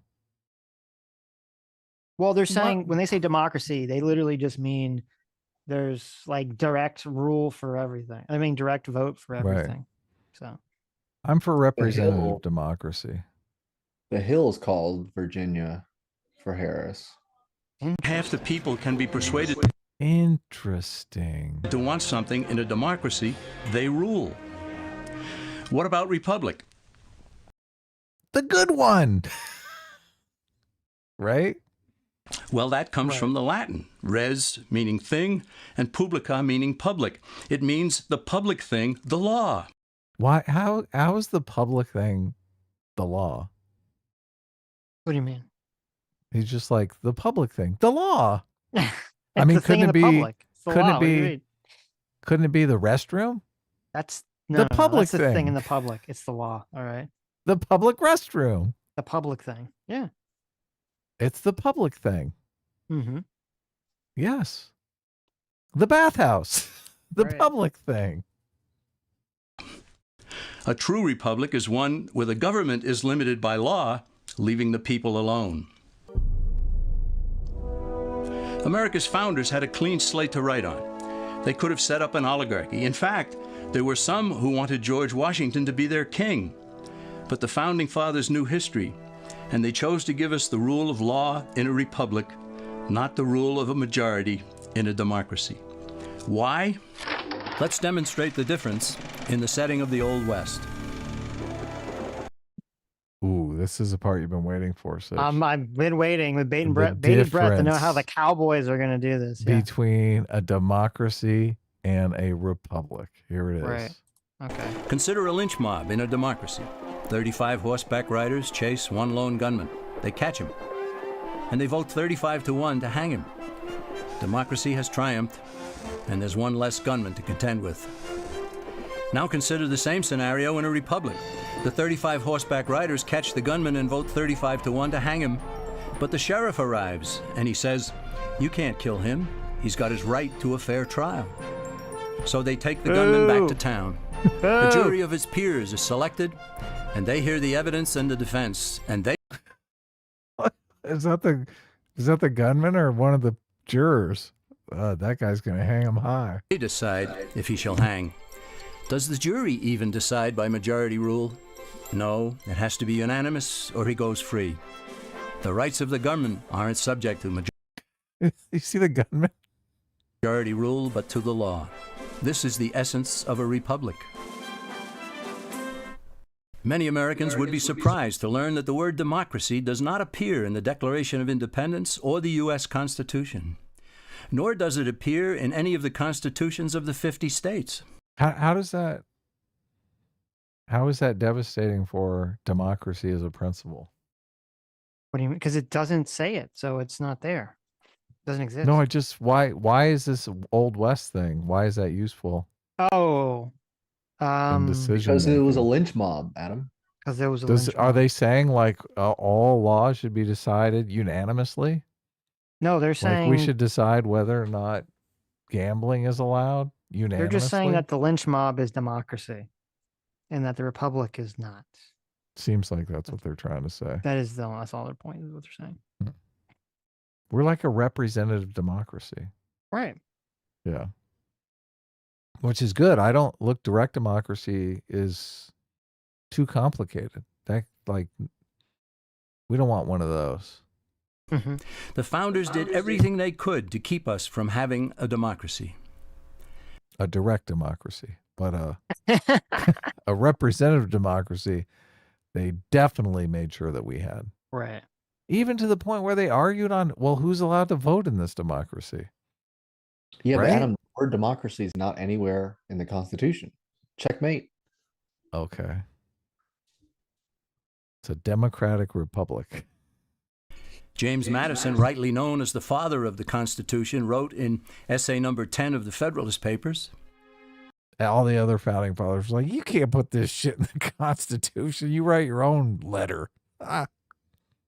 democracies have ever been spectacles of turbulence and contention, have ever been found incompatible with personal security or the rights of property, and have in general been as short in their lives as they have been violent in their deaths. Boy, he really fucking hated democracy, didn't he? Jeez. Alexander Hamilton agreed, and he stated, "We are a republican government. Real liberty is never found in despotism or in the extremes of democracy." Samuel Adams... Hamilton was a guy who wanted the bank. He was a big bank guy, big federal bank guy. We don't want a democracy. People will vote against centralized banking. We want a republic. Signer of the Declaration of Independence stated, "Democracy never lasts long. It soon wastes, exhausts, and murders itself." Oh, that's it? That's it. So is it official? Did we finally learn the truth? This says overview of America 204. Is this just like one of 4 things? Oh my God, we have to watch all of them to get the full information. I'm from the John done. Birch I'm side. done. I'm checking out. We're checking I think out. You I've don't want to learned watch all every I single can one? learn from this. Oh, okay. Well, thank you for sending this to us. I feel like we didn't learn much, really, of use or value, but Democracy thank you. bad. It's a lynch mob. Democracy is in fact bad. Yeah. Speaking of the Democratic lynch mob, how is the election going? Do we have any updates? Have any Let's see. states been called According for? to AP, nothing new has been called. Has Kamala broken her double-digit curse? Not according Kamala- to the AP. Nope, it's still stuck at 99 Harris, 178 Trump. Now, the Nostradamus from earlier. Mm-hmm. Did she have Trump losing by, like, is he already bested her with the 178? I think so. I can't remember what it was. It was like, I think she had like 350 blue. right. Okay. He had here. Let me. So Trump had like 25 electoral votes, and he's already gotten 6 times that. Missouri just got called for Trump. Okay, she had. No, she had. Oh my God, she had Trump at 144. So yeah, Okay. you're correct. So Trump has already done better than Nomiki anticipated. Yeah, Nostradamus has already been fully debunked, annihilated, destroyed, dismantled. Robbie's gonna come in tomorrow with the most smug look on his face. Oh my God. Okay.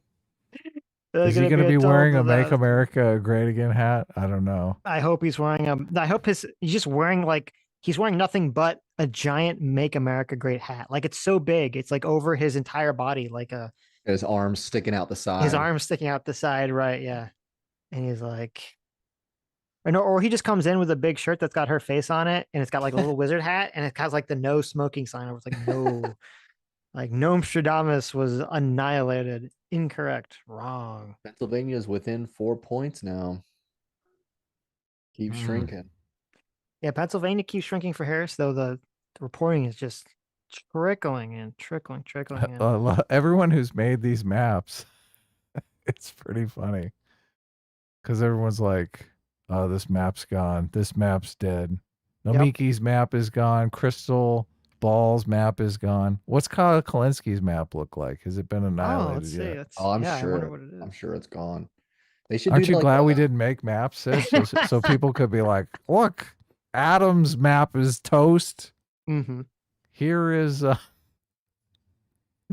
Sitch's map. Well, Sitch said he thought Trump would win. So I said, yeah, I thought Trump was going to win. So he's doing better than me. Here's the question: how many people predicted the outcome that they did not want? Mm-hmm. Right, because it's like almost everyone predicts the outcome they actually want. So yeah, Hassan, yeah, I'm not predicting. Like I think obviously Trump would probably be better policy wise. So, but I think the vote for Harris would be overwhelming because of the abortion stuff. Mm-hmm. Soto sent me Hassan tweeted out, Florida is so fucking cooked, man. Yeah, who knew the Florida would be so overwhelming? Yeah, I said I didn't possibly see how Harris could win, but didn't think it would be this much of a block. I'm literally scared to like call or text my parents. They're gonna be be so down on Florida. You know, it's funny. My parents were like thinking about moving soon, and I wonder if they're gonna be like, okay, we gotta get out of Florida. We just gotta leave Florida. Gotta get out. Can't be. Are your parents the kind of people that say not voting is a vote for Trump? I don't know. I've never asked them about that. I like to call that Schrodinger's vote because you're by not voting, you're simultaneously voting for Trump or Kamala, depending on who you're speaking to. Right. That makes sense. Let's see. I'm looking at Kyle's timeline. I don't know if he has like a map that he threw out there. Oh, here we go. He does have a map. Kyle says my bear case for Kamala. Oh, he has a bunch of different ones. He has bear case. So let's see. His closest one, he has Kamala losing Georgia, losing North Carolina, but winning Virginia and Pennsylvania. So I guess Kyle's worst case scenario map for a Kamala victory is still in play. His middle of the road and his bull case are out because they both have Kamala winning Georgia and North Carolina, which seems unlikely right now. So the comic is up to 78,645. So we're up another $400. Mm-hmm. So thank you all. Thank you all guys for so backing the comic. Yeah. Make sure you get it before your copies run out. That's exactly right. So Georgia's got 80% reporting in, and Trump is up by about 200,000 votes, or 5 points. So it's a commanding lead in Georgia. Commanding North lead. Carolina, it's about 5 points. 5 points, or about, let's see, what is that, 160-ish thousand votes? She's still, Virginia's Wow, he's got a 60% big- in. Yeah. And she's down by about 1.7 points. So Pennsylvania's down to 2%, 2 points. that's not good for her. Even though it's trickling in, very, very slowly, it keeps shrinking. The gap keeps shrinking. I'm sending you some tweets, Adam. Kansas is that? now red. I'm sending you some tweets. Just Oh, I saw. I officially had to unmute Brianna Wu just because it might get interesting. Terrible. Terrible. So I'm blocked by Destiny. You can't. Oh wait, for some reason I can see the tweet. the change went in so that even if you're blocked, you can still see their tweets. Really? Okay. Nice. Yeah. You can't comment or anything, but It's over. I'm calling it for Harris. insane. The page Insane Cope already retweeted that. Oh my God. So here's the question. So if Trump wins and he wins like a pretty, not like a super blowout, but kind of like an expected moderate victory. I mean, is that going to even for a moment quell the whole everything's rigged people? Or will they just say, no, you don't understand. If it wasn't rigged, Trump would get like a 49 state landslide victory. Oh, that is a good question. That is a good question. They're going to say, look, some of these states were very close and Trump should have won by 15 points. Mm-hmm. They might say that if he doesn't win the popular vote, but he's run up the scoreboard so much in Florida. And let's see, what are these other states? Like he's got such a huge lead in Texas. Unless it's going to deteriorate. I guess we got to wait. This is interesting. So Fox News has a different calling. Fox News has called Kansas for Trump. They've called Colorado for Harris. So currently in Fox News, they have Harris at 117 and Trump at 195. Oh, so Harris broke the 99 curse? So she broke the 99 curse on the Fox News site. On Colorado? Yes. She's still ahead in Iowa. So Stelter, but there's only 24% reporting, so I guess it's a bit early. She's not up by that much, though. But I guess Iowa's not a super popular state. But all right, I guess I'm pulling up another video. Sure. What'd you think of that last one? I thought it was very informative, very educational. I'm glad that we finally learned the truth about America and living in not a democracy, but a republic. I'm sending you a totally real tweet, Adam. The one I just sent you, it's 100% real. Is it good? It's a Biden tweet. I think if we stream snipe Steve Kornacki, it's going to get us in trouble. No. Stream snipe away. Okay. See what Steve has to say about all this. Dropping, if it starts dropping below. If it starts dropping below that, and then Gwinnett County, this is the one that's been the slow one. The slow one here in the region tonight. We're still where division here we're seeing between. Is it like all fucked up for you? It keeps repeating. Yeah, back it up a little bit. It'll be fine. Back to this level completely? Is it going to stabilize? But that's the most complete county we have in Pennsylvania right now. And I think we said at the start of the night, it's a very key one because this region where Scranton is, where Lackawanna County is, this is very contested political terrain. I could just show you some of the other counties here. Luzerne County, this is where Wilkes-Barre is. This is also where the city of Hazleton is. Hazleton is a majority Hispanic city. Donald Trump actually won Hazleton in 2020. Again, Trump campaign thinks it can make more gains with with Hispanic voters. If they do, you'll see it here. About half the vote is in Luzerne County. And again, the same day as what's still to come here. So Trump's leading by 8 points now. He won this county by more than 14 in 2020. Question for the Trump campaign wants to get over that number. They want to improve on that number here. If the Democrats can stop them from doing that, that's a big development for Democrats. We want to go back and look at Georgia because, again, and Joy was just talking about this, the suburban support for Democrats in this Atlanta metro area. Something interesting is happening. There are some suburban counties here. You call them kind of the emerging suburbs of the Atlanta metro area, where the growth is the fastest and the diversification is the most dramatic. And that is definitely where Harris is posting improvements tonight. I think we showed you Douglas County a few minutes ago. Again, rapid growth here. It's about half black. And you can see in 2020, 25 points. Tonight, Harris is winning this by 32 points. You see it in Rockdale County. Just about all of the vote is in here.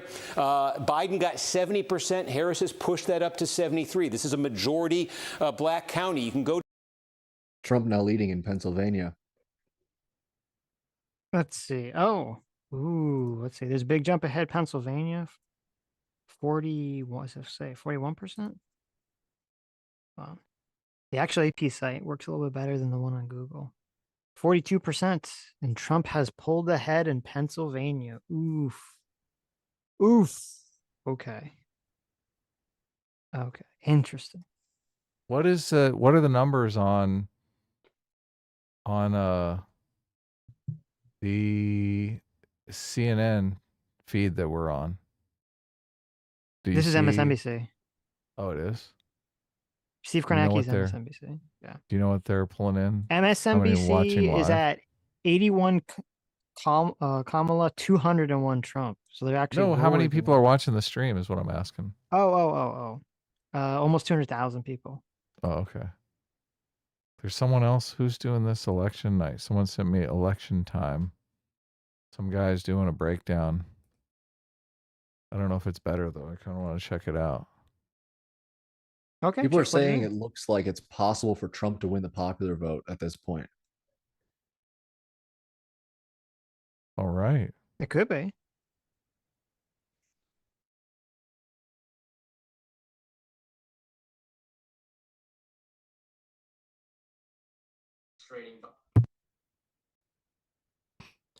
Believe it's working. What is this?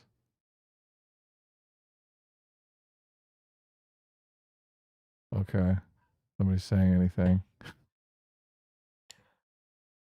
Wisconsin, Trump has taken the lead there as well. So everything is now turning into Trump's favor. This is what we've been expecting. We've been pretty consistent at 150 viewers, so thank you guys so much for that. Thank you to viewers, so thank you guys so much for that. Okay. Not sure we should watch this. I think we might just be stream sniping some other guy. But he's getting mad views. I think it's like he's up to 150 live viewers. So the dude made a video. Not as good as us, so I think we're at 1,000. Where are all these likes, guys? Only 552 likes on the stream. Come on. Oh, actually, we're at 1,600 live viewers. So, thank you. Obviously. Nice. So more election stuff. I guess everyone's Yes. on the edge of their seat now because. Okay.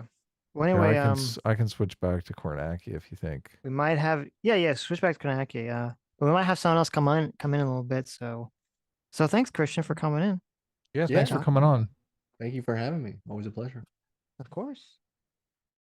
Take care. See you guys. Okay. I'm just hitting back on the back button here. So did I. But I don't want to get the CNN nonsense going. MSNBC nonsense. The MSNBC. I don't know if their music is copyrighted or what. So. Oh wait, let's see. They're just a commercial break or something. Yeah, because they go in and out with them actually doing coverage. So. Because I saw, it's funny. I was curious to see what you know, if there's anything interesting like Pac-Man having a meltdown or anything, he's just literally just watching CNN for like most of it. So, Is he really? yeah. I was like, oh, let's see what David Pac-Man is up to. That's what You we know, should do. We should be scooting. Let's bring up the Destiny stream. What's Destiny saying?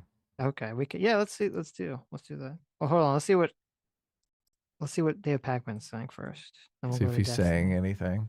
Yeah, see if there's any Is it? interesting It's things too going on. early though. I don't want to get out, you know, over our skis and. That's true. Listen, it could be a total, you know, dancing around, and then all of a sudden, You don't want to dance on people's and graves diminishing until they're fucking dead. Okay. Well, first of all, I mean, I prefer Trump to lose. So it's Okay. kind of a mixed bag for me to dance on anyone's grave. Okay. Right. I mean, I'm fine either way, to be honest with you. So Yeah, I'm fine. I'm not way, gonna but I'm not gonna lose any sleep if Kamala wins. of course. I just think, look, a lot of people have been giant dicks to me for like weeks. And I Oh, know and this is all of it's the those- comeuppance. Is what you're And saying. all of those people who have been giant dicks to me are gonna be like just in agony. Like they're gonna be in full blown depression. Right. So it's difficult. It's difficult for me not to take that into account. Right. Right. When I do think there's going to be like businesses are going to burn. I feel sorry for those people. And there has to be some kind of reckoning with the media. You can't, it's so short-sighted to go around calling Trump a fascist. Like if Trump has a massive win, I don't know how much of it is just because despite the media being such ridiculous liars. Like it's just people coming out against the media, essentially. Yeah, look, people, this is an opportunity. And a lot of us as human beings, when we see the scales of justice tip in favor of the liars, we're like, we want to right those scales of justice, right? And the way that you can do that in this particular situation, you say, look, the media has been awful with Trump. They've totally wronged him. And if you want to right the scales of justice, you go out and vote for him, right? So he can give the big FU to the media. And I think a lot of people might be doing that. I think you're correct. I think you're correct. We'll see. Or otherwise are so I have bad news just, for you. you know, Adam. learn. What's that? Iowa is switched to Donald Trump now. It's like Seltzer. I mean, only 33%. So listen, it could switch, but you know, Seltzer looking a little bit on the offset so far. All right. Okay, let's see what Donald Trump is gonna be telling her. I told you. I still have Harris at 99 on. So really, yeah, on AP it's still AP hasn't changed anything, but Fox News has her up a little bit by 117, but it's got Trump up to 205. So right. Let's see. Not Donald Trump. Pac-Man is saying something. Let's see what Pac-Man is saying here. Learning about what's going on. The results, let's go with Decision Desk because they're actually calling, they actually have the audacity to call stuff.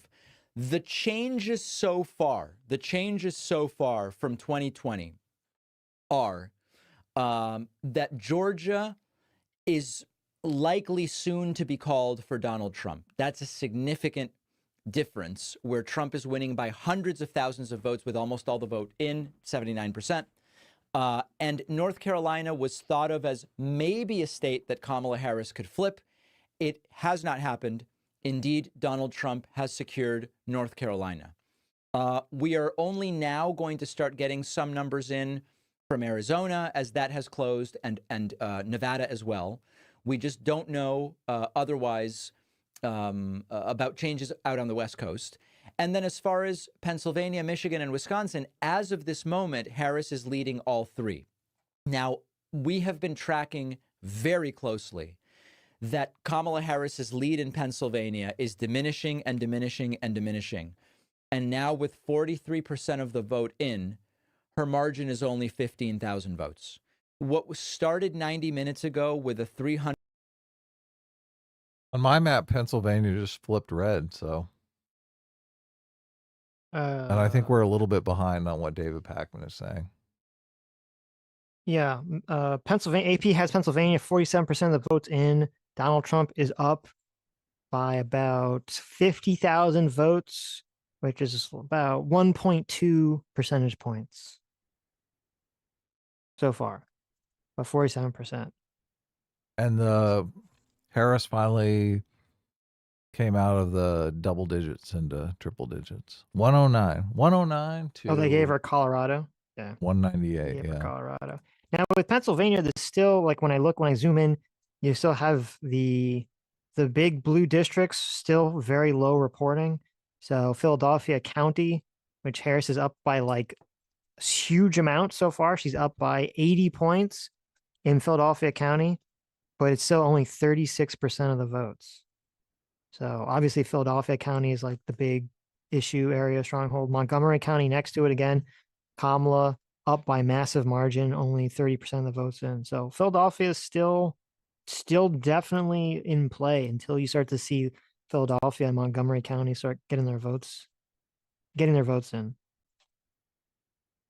Wisconsin, though, is a blue wall state, right? And it's Trump. Wisconsin was one of the blue wall states. Michigan is still blue. Arizona. Wisconsin. Yeah, let's see. Well, Arizona's like razor thin margin. I'm telling you, Pennsylvania, they're saying we won't know until Saturday. Like, no one's saying they're even going to call Pennsylvania until Saturday. So, jeez, Trump wants to get to two. They're fucking. Look, read the Daily Mail article. They got people firebombing Pennsylvania. Oh, okay, sure. So in 2020, Biden only won Wisconsin by less than a percentage point. And he only won it by 20,000 votes. So it was super neck and neck in Wisconsin. It's 42% reporting, and Trump is up by about 40,000 votes. Right. We'll see if it lasts. Pennsylvania, yeah. Pennsylvania, he only won by 1.2 percentage points. So you're correct. Pennsylvania probably going to be too close to call for the whole thing. Wisconsin, probably going to be another nail biter. Okay. Right. You can look up when, like, the states have put out estimates when they're going to be reporting, when they'll be able to report. Some are like late tonight, some are tomorrow, some are like 2 days later. Like, I think Pennsylvania is the furthest one out, which is all the way till next Saturday. Oh my God. So you can look at the ones, like, obviously, if Trump gets to 270 without those states even mattering, well, no, I guess they're leaning towards him, so they're including them in the calculation here, the 198. They haven't called Pennsylvania, right? They've only called the ones that are dark red. Yeah, only the ones that are dark are the ones dark red or dark blue. Right. Okay. Can you look up the dates on when they're going to call some of these states? Sure. Is it all on like one website? When will we know the presidential election results? The state-by-state guide. There you go. Look at that. Okay, let's see. Pennsylvania. Like, when will we know Georgia? Under Pennsylvania law, counties cannot begin counting mail-in votes and absentee votes until 7 a.m. on election day. In 2020, that was a laborious process. Full returns are being processed beginning at 9 a.m. on the third day after the election. Oh, so maybe that's part of the issue too, I guess, is that each state, there are different rules about whether they can accept mail-in ballots that were mailed before election day, but they don't receive them until after election day. So I guess that's what's going on too with Pennsylvania. Right. Yeah. Mail-in ballots could be Oh, postmarked. Yeah. right. And if it's razor thin, those ballots count. Yeah, exactly. So that could actually be the issue. Let's see what's going on with Georgia here. We got Georgia. We got Wisconsin. Georgia law requires that votes be certified not later than 5 p.m.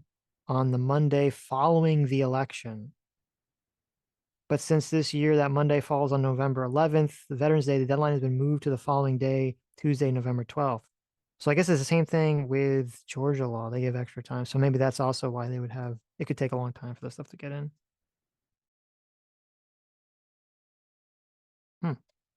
All right. See if 137,000 vote. I'm sorry, 333,000 vote margin has shrunk to 15,000 votes. Now, I see all the people in the chat that are saying, David, Pennsylvania's fine. They've still got to count Allentown. They've still got to count more of Philadelphia. Let's hope that that is the case. Let's absolutely hope that that is the case. What we are seeing is the lead diminishing. And I got a report that actually the New York Times has Harris losing Pennsylvania right now. Let's see where Washington Post is on that very issue. They have it within three. Oh, my goodness. With 44% of the vote, Pennsylvania is now just plus 20, plus 18. No, hold on. Yes. Oh, wait, Trump is taking a lead. For the first time tonight, oh no, with 44% of the Pennsylvania vote counted, Donald Trump is now leading by 18,000 votes. Now, I just want to remind you about what happened in 2020. At 10 p.m. in Pennsylvania, we were winning by a lot. Remember when Trump said that? We did win this election. Okay. And then they kept counting ballots in Pennsylvania the way they count them. And eventually Biden won. So, we just got another update. Trump's lead is now up to 34,000 votes. Oh my goodness. He just doubled his lead. 46, Trump plus 34K. Trump just doubled his lead in Pennsylvania in 2 minutes. I hate all this stuff because, oh my God, like, it all depends upon how it shakes out. Because he's right. Like, they could get a bunch of mail-in ballots or whatever, and then all of a sudden Pennsylvania's blue again, and everyone's fucking shitting their pants. Right. So it's hard for me to savor this. I mean, it is fun, right? David Pakman goes, "Oh my God, he just doubled his lead in Pennsylvania." Well, to me, the fun part of it, because again, I don't really want Trump to win, is just to see. It's like the emotional roller coaster of seeing people go have the highs and lows. Oh yeah, yeah. When the turn occurs, because we could be here tomorrow. We could have the exact opposite, right? We could be watching people on the right freaking out because like Pennsylvania votes are coming in or something, and people are going, "Oh no, the mail-in votes have been rigged." So who knows? But I'm David skeptical. Pakman. I do think David Trump's gonna Pakman win. has been saying for months that Trump is cognitively declined. Like that's Right.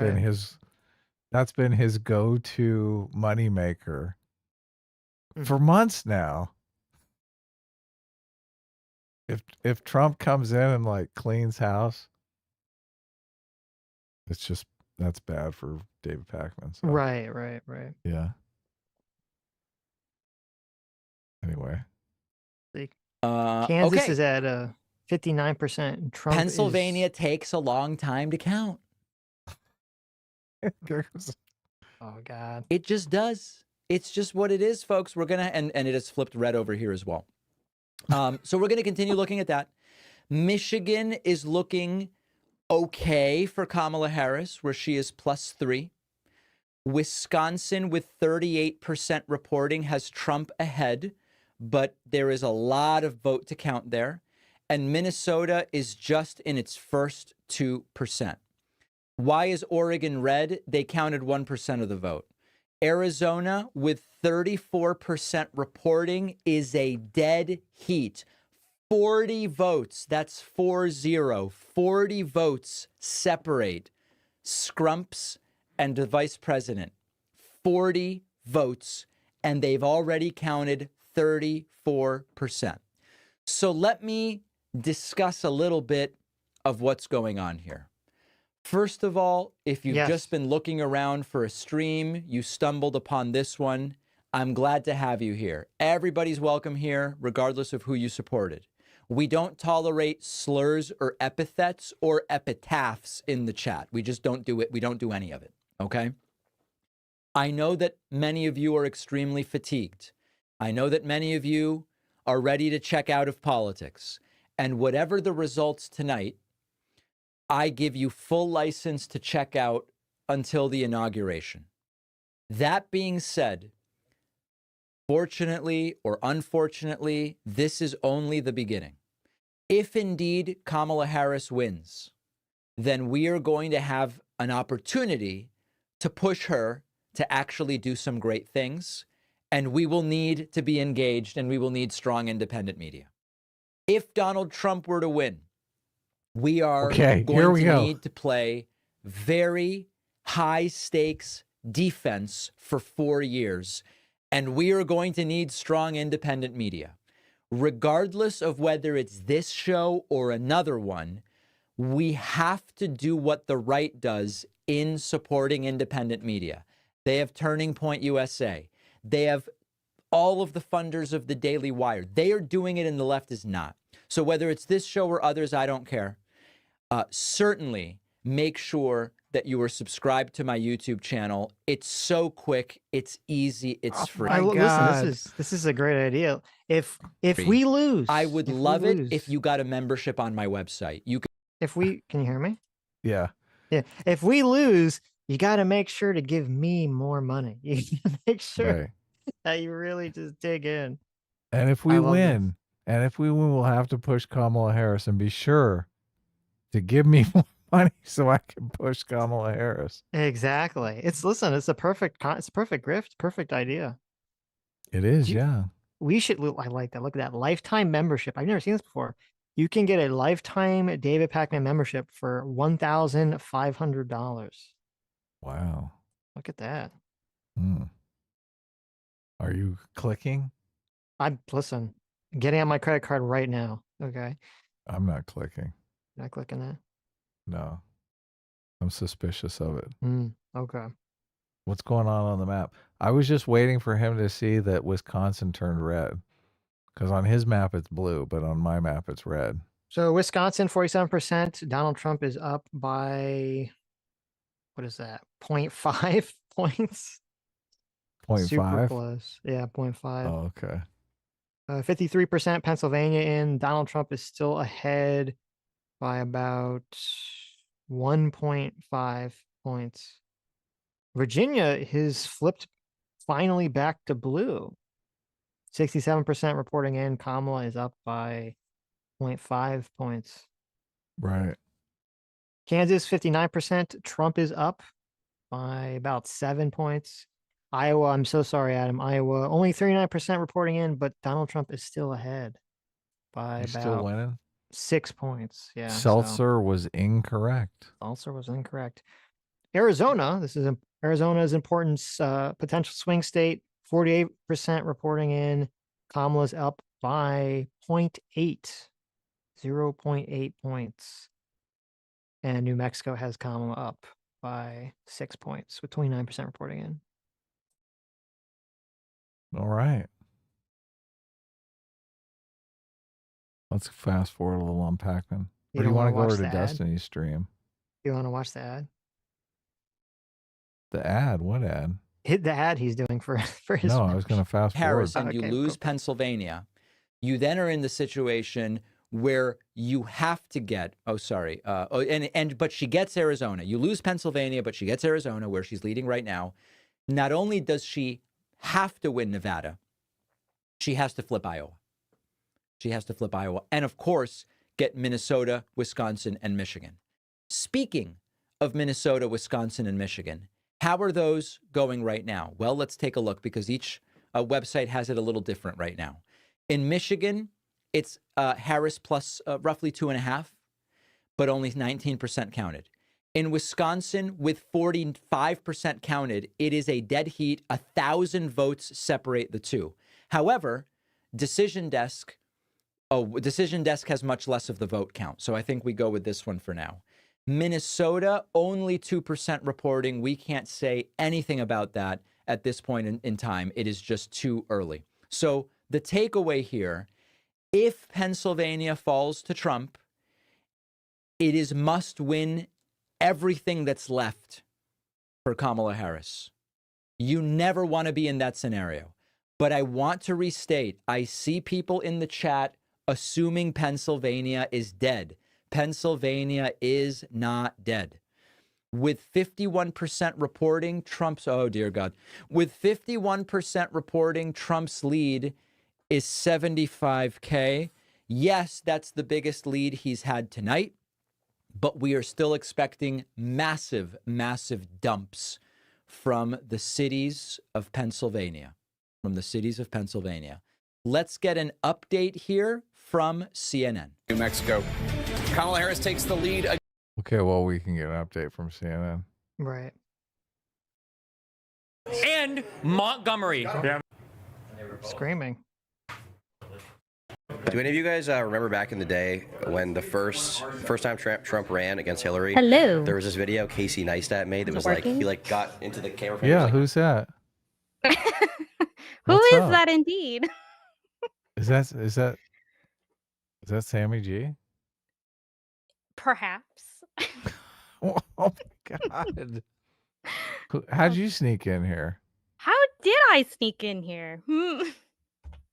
Interesting. Interesting. Are you sure it's on? Well, I don't know. welcome. I don't know if I got the technology right. I can hear you. Yeah. Everyone can hear you. Oh gosh. Say Okay. welcome, Sammy G. Welcome to the stream.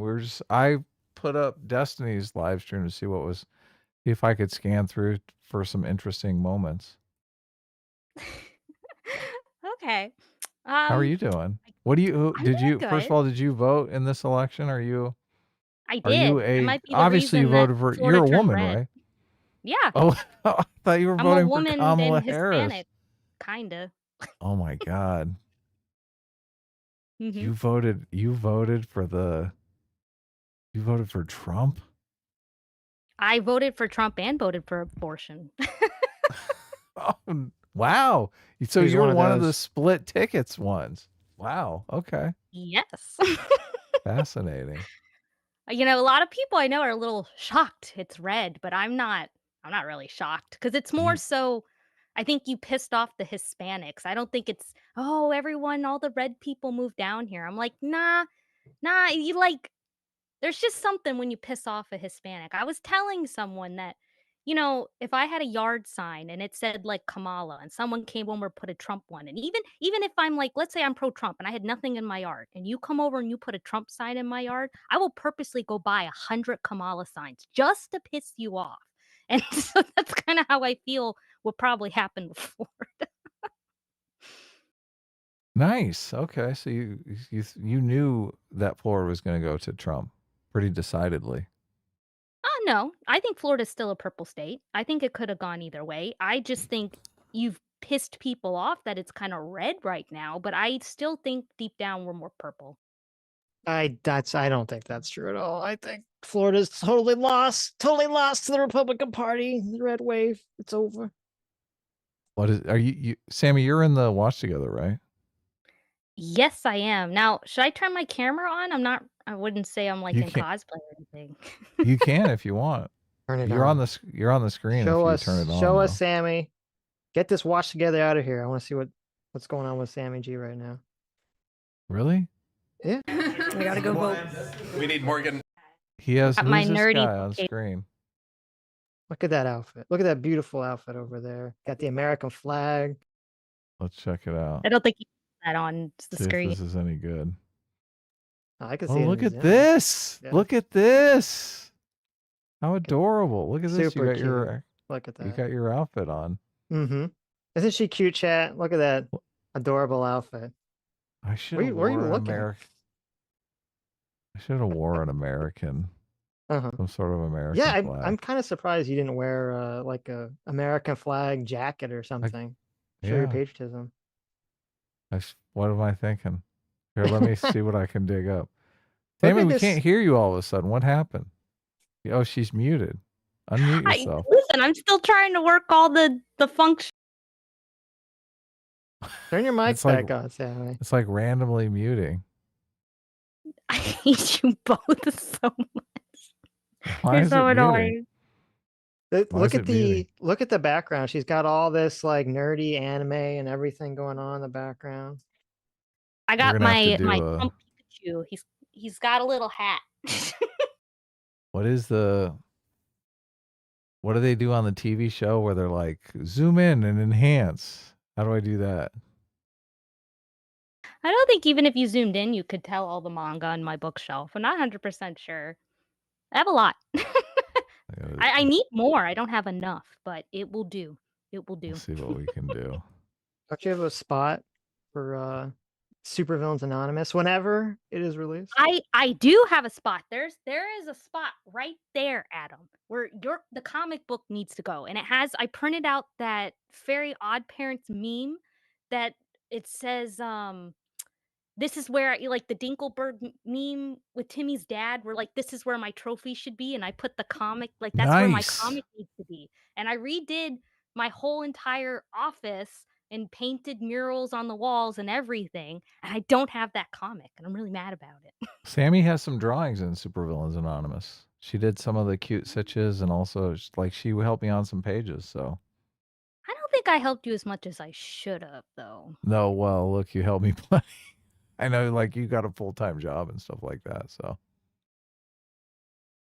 That but is it's true. cool. I credit But I you don't in the wanna- book, obviously. So I don't want to interrupt if we were if you guys were watching a video. I didn't mean to interrupt No. anything.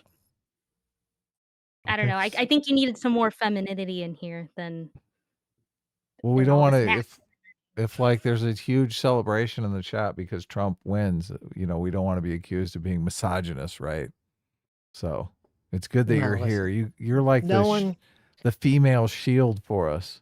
Right. No one cares about the election. They just want to see Sammy in her American flag outfit in front of her wall of anime. So Of I course. actually got this outfit. I got this outfit in Japan. I didn't even get this in America. They have all this American stuff in Japan. They're so cute. It's so adorable. So look, you want to watch a little bit? I guess you're in the watch together. I noticed Pisco is on the panel over here, and he's got a Walls Harris hat on. So look, if this could be a good night, we could see tears from Pisco if things go, if things go if things keep trending in this direction. people keep saying Destiny's like molding, but I don't know. I popped on and I didn't see the molding that people were talking about. Oh look, I got the 3-shot right here. It's early. It was rougher last year. To be fucking... Or last election cycle, right? It was more rough then. It started off real rough, and we came back. Claimed victory. Yeah. Come on. And He we came hasn't claimed back. victory yet. Yeah. Billy has donated $50. I put $1,000 down on Texas for Kamala to cover all my other. You're an idiot. I don't know. Who's saying that? Who just said they put 1,000 down on Kamala? I don't know. That's a good idea. Well, what are the odds? That might have been a great idea. All right. No one can hear shit, by the way. We can hear it. They're good enough. No, I got it from someone who's like not retarded telling They me got I it. can't hear anything. They got it. No, They're good. I think they are. How about I move this wall to cover this? I don't think it's going to make a significant difference. I could try. Yeah, this is. I'll put. What's going on here? What are they talking about? I don't Set know. stuff. I have Is no that clue. Amaranth? That looks like Amaranth, yes. She's there? Wow. Political commentator Amaranth. I mean, I thought she was an OnlyFans model that sold like Well, that- bathwater or something. Well, that's smart. Listen, they got Amaranth, so we were like, we need to get Sammy G to like How compete, right? Yeah, totally. No. Sammy, can you like do something with the cleavage or like I'm kidding. I kid. You're fine. Mm-hmm. There's nothing there, but that's okay. It's fine. We want our stream to be family friendly. I'm actually kind of surprised Amaranth is on this stream. Okay. They're clipping us now to make fun of us, and then it'll be winning. We'll be winning. What's the young turn? Attention, key race alert. Look, there you go. See, look, he called it. They're getting clipped right now, but they're going to be winning. Okay, when the time comes, Adam, who will be clipped? I'm not really I'm not going to be super depressed if Trump starts losing, though. So, Right. I mean, I'm not on the. I thought Kamala Harris. Look, I'm surprised Trump is winning. I thought Kamala Harris would be blowing him away by now. Look at that. PC for $2 says, can Sitch and Sammy both talk at the same time? I don't know. Can we? What happens if we talk at the same time, Sammy? Where are you looking? Your audio's broken. What? Why'd you mute yourself? Why you unmute yourself, Sammy? What's going on?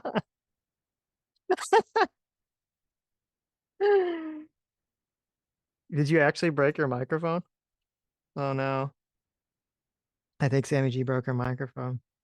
So I can't seem to get the watch together in the Zoom thing at the same time. I don't know the tech stuff. Did you send her both at the same time, Sitch? Is Yeah. she in the audio for the watch together? Oh, is maybe. there audio in? Why would you do that? Here, leave the watch together. Just close the watch together and come back. Never hold send on, I'm them not the the link best. at the same time. I'm not the best at this tech stuff. It's so complicated. Never. Hold on. If you know, why would you send her the link at the same time if you know she's not good at tech stuff? Listen, I forgot that I was dealing with a woman. Okay. So I really forgot. I apologize, everybody. I expected better. I hope that doesn't have any consequences with that comment of yours. What comment? What was the comment?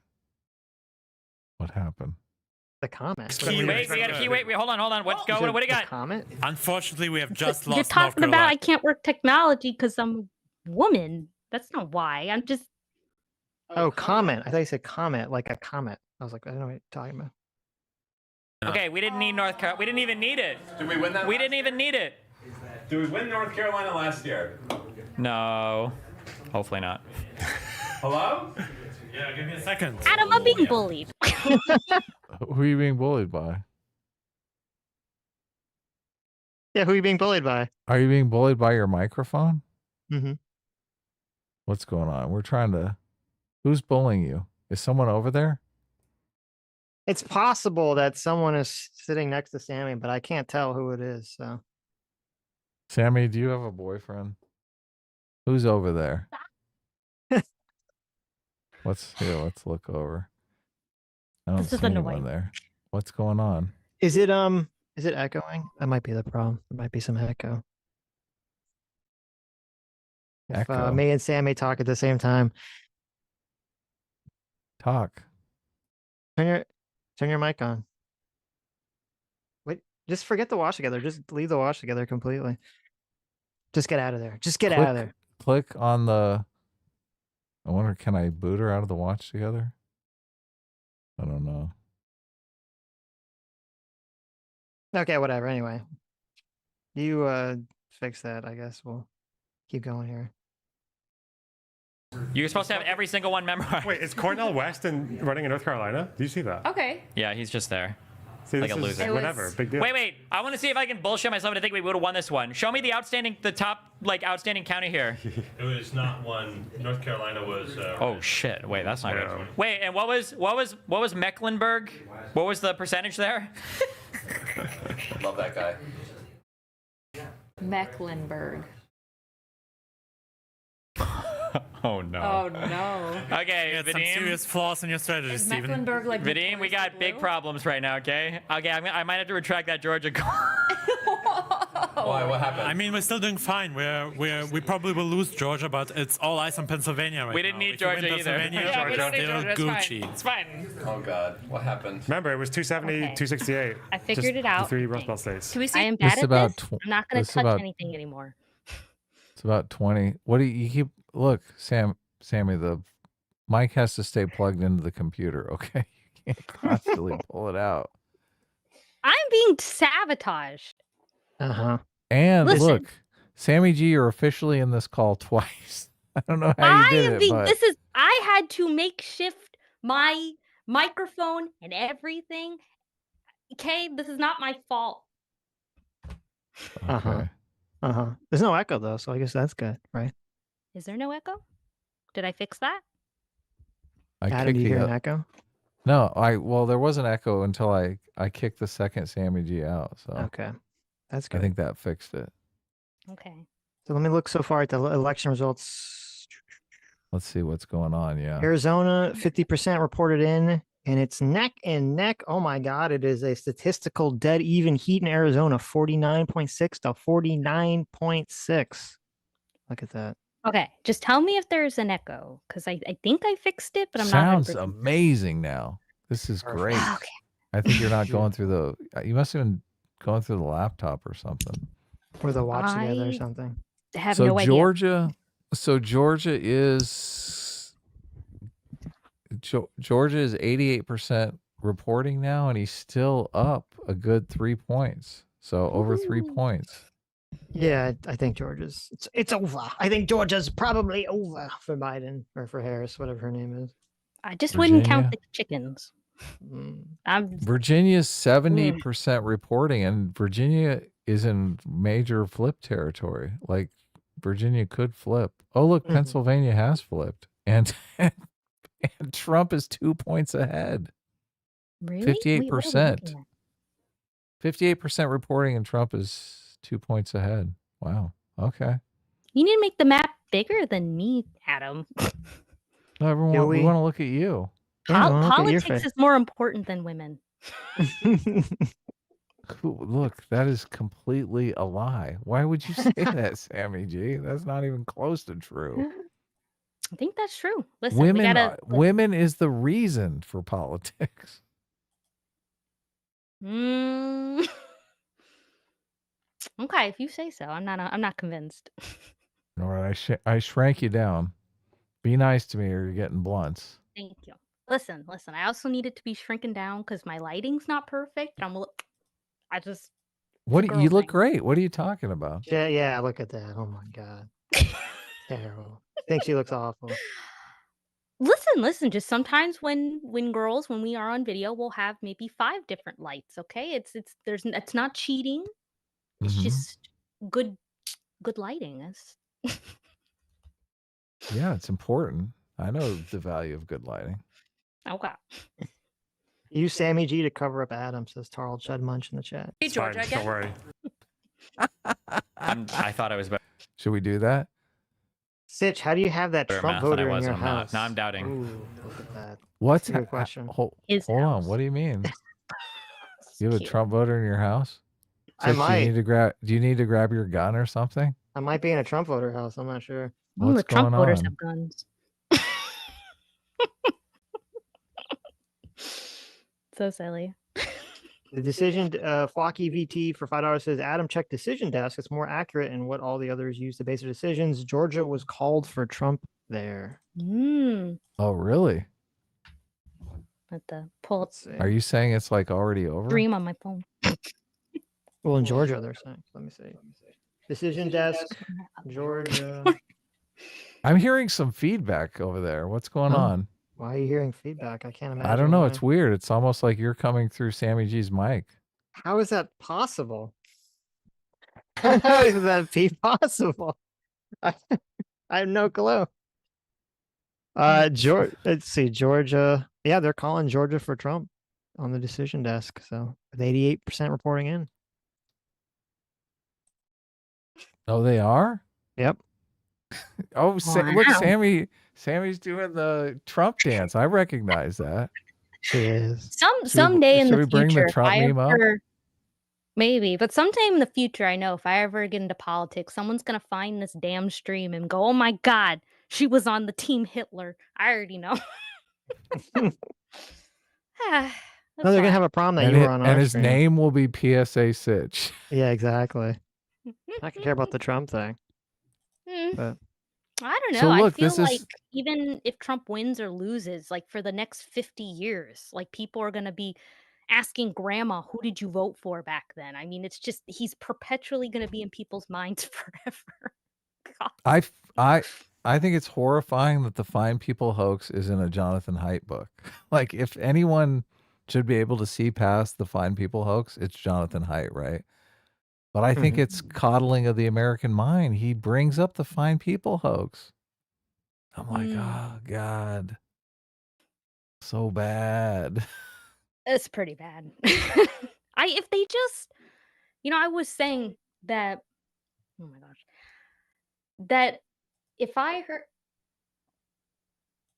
Oh, look, it's there's pandering. an echo. It's pandering. Pandering. Pandering's on this stream. Oh, Oh, okay. look, they got the guy, the actual guy, the keys guy. Oh my God, he's gonna cry if Trump They wins. got Lichman on. Filling through the keys, being like, which one, baby? No, we got it. That's him squinting so you can see the keys. Incredible. Oh, What is that? What is it saying? Right back. I have to keep talking. But Don't, X, you don't want to listen to anybody else tonight but me, okay? Because it's not going to be good. We should actually check the Alan Lichman stream at some point. That would be pretty interesting. Yeah, we Talk can. about someone Look, who's not going to be happy. that's pandering there, right? On the screen, right up here. Yeah, probably. It looks like pandering. What stream did they bring up? Oh yeah, I guess that's another stream that they're watching. He's not there with them. They have No. yeah. Oh no, why are they? Oh no, they look so hard. Oh my God, they're clipping them. They're clipping pandering. They're all making fun of pandering because he looks like he's dying. Oh no. Sitch, find this stream. What is it? Live election day coverage. How are they on there? Where is pandering? Bring up pandering. Okay, jeez. Oh It's no. Luke Beasley. He looks like he's gonna cry. No. He's crying right now. You can see tears dripping down his face. He actually looks like he's crying. Oh my God, Erudite, you're so cruel. How dare you? So it's on his thought- channel. It's on Pondery's channel. If you want me to. I thought report. Erudite wanted. I thought Erudite send pandering a DM and ask him if he wants to come on. Do it. He's doing his own. Listen, he's doing his own thing. Okay. Do it, Sitch. You should Do it, storm coward. his stream. Mm-hmm. Do you want me to put the Pondering stream in, or? Sure, go for it. Okay. We can see the moment where some of these states flip. Huh? Oh my God, what was that? I don't know. He honked like a bird. Are afraid of the tens of millions. But then also, in places you won't expect. And guys, people, what are you doing? What are you doing? Do you remember? Don't forget. Yeah, what it'll be happened interesting. when he left office. You know, He's begging you to remember January 6th. Oh, is that what he's saying? Remember? Yeah. He said, do you remember what happened when he left office? What are you doing? Why are you voting for him? Oh God. Look, it's so weird that they completely gaslit themselves into believing people cared about January 6th. Well, hold on. To be fair, people do care. The question is, do they care enough that that's going to win the entire election? Which is what I was always skeptical about. Well, look, there's 1 million people in Florida that are That like, don't I care. don't give Yes, a fuck. that don't give a fuck 1 million about it. more people, yeah, in Florida that are like, why'd you nominate her? I know. And one of them's right here, streaming next to me. What? On the internet. What's happened? She's right there? Really? One is I right don't believe there it. on the screen. Yeah. Oh, okay. Mm-hmm. Mm-hmm. Such wave if you can. Are you? Adam, are you? stop it. Don't encourage things. Stop it. What's going on here? Stop What's it. happening? What? Are you I guys, will not be bullied. are you guys having a? Is this a fight over there? The Are domestic you guys dispute. Are you guys streaming together? It's very, very possible. Look, that I've I'm never sitting right gotten a next to Sammy. I've never gotten a stream with Sitch yet. He just hit me. You guys, we didn't witness it, but you heard it. Domestic abuse. Okay, I just got hit. Oh my God. All right, let's get back to the real show here. Let me make it bigger. Now turn that camera back on. Turn the camera back on. You got to make sure hand reveal. There you go. Look, we've got pandering and Wheezy in the depths of despair here. have to watch this. That's true. There's too much to focus on. We got to focus on this, right? Look at this. Right now, pandering is thinking about his mom and his dad who are screaming with adulation that Trump is I don't want to cleaning like up. ruin this stream. Okay, you're just this is a political, super serious stream. This foolishness. Who are you looking at? Why do you keep looking to your right? What was that thing that you held up? Where did you get that, Sitch? I don't have anything. That Sitch mask. Oh, this thing? This Yeah. thing right here? Who Sam made it. that? That looks Sammy pretty made it. Isn't that badass. great? Look. It's cute. I messed up. Why don't you put that on, Sitch, and put an arm around her? You guys can really stream together. Look at that. That's too spicy. Okay, this is an election night. You got to focus on the election. Okay, look. We've got two grown men here that are about to start crying together, and it's not you and me. So I'm happy about that. Okay, let's see. Like I also want to already start my post-mortem, like what went wrong, what did we do wrong, what did we not understand. But again, I think it's Not listening to us was probably number one. You should have listened to us. Oh, look, Sitch. This could reverse in the middle of the night. So That's true. Listen, this could all be a complete reversal. So it could, yeah. So we better be. Look, let's be magnanimous here. Let's not try to go too hog wild. But it's hard. It's so hard. These people are so smug.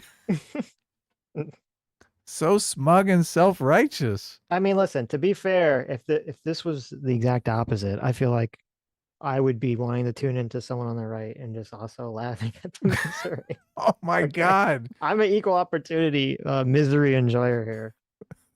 It's true. That's so true, Sitch. I mean, you're evil. You're evil. If Harris was winning, I'd be laughing at the misery sitting right next to me, closer to home. Now look, that's horrifying, okay? That's horrifying. Be nice. Mature because we still don't know what the results are. You know, again, if she wins the blue wall, if she gets Michigan, Pennsylvania, Wisconsin, and the blue dot in Nebraska, then it's over. She wins, even if he takes Georgia and North Carolina and Nevada. So again, I think it's premature, but I do think all three of those states that he just mentioned are red right now. What were the states he mentioned? Wisconsin, Michigan, and Pennsylvania. Well, Michigan's only, yeah. Well, Penn's like what, 66% reporting in, neck and neck. Michigan, only 26 reporting. Wisconsin, 57% reporting. Donald Trump's up 1.5 points. But as I said, Biden only won it by like some tiny margin. So Should I bring up the fraud meme? the fraud meme? Yeah, beware. In the middle of the night, Pennsylvania is going to turn. Oh, you mean the line? This is the Yeah. same thing that happened in the Biden election, remember? This is a very similar thing that happened. You know, everyone could be dancing on the graves of Pondering and Destiny and Dave Hackman, and then we could wake up. Right, and they could be Harris- dancing on your grave. Exactly. Not my grave. I'm not. Yes. That's why I don't want to count the chickens. Right. Till they come home to roost, right? That's what you say? Don't dance on the grave of a live man. He might come up and shoot you. True. Okay. But let's just enjoy a little bit of this, right? Right.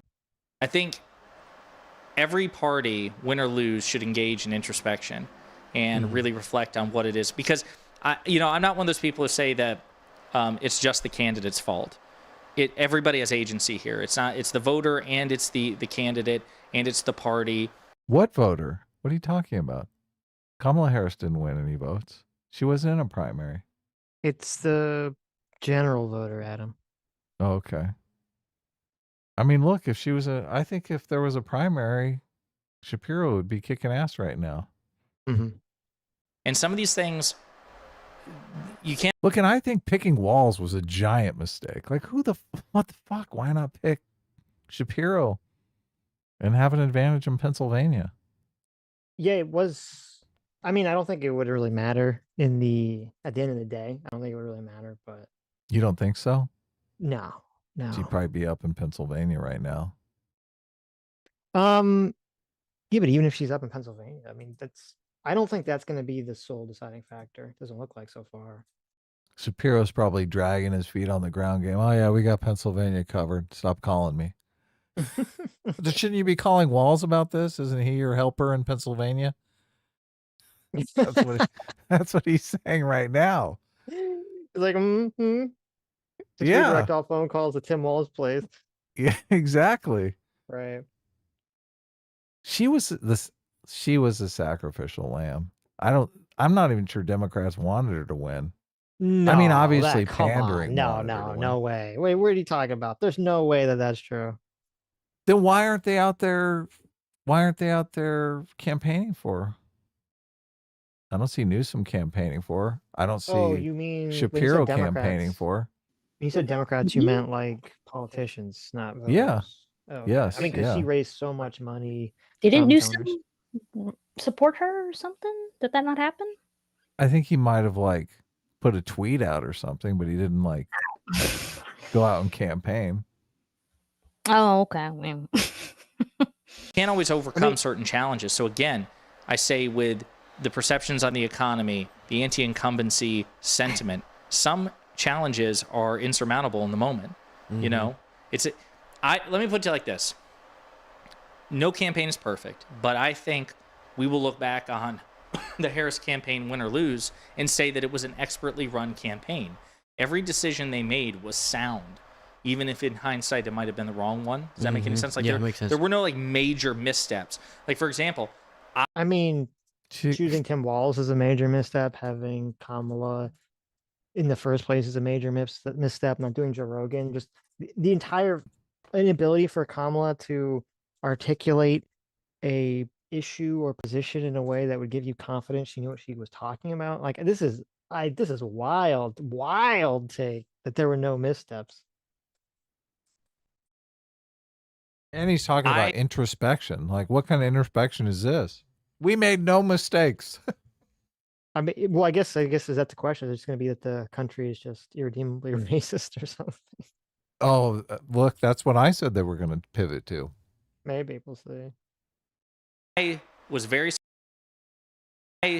very surprised and very pleased when Vice President Harris selected Governor Tim Walz, who for those of you who watch my channel, you know I've been praising Governor Walz for a year and a half because to me, not just is he super empathetic and he has the right priorities, but he understands how to wield power.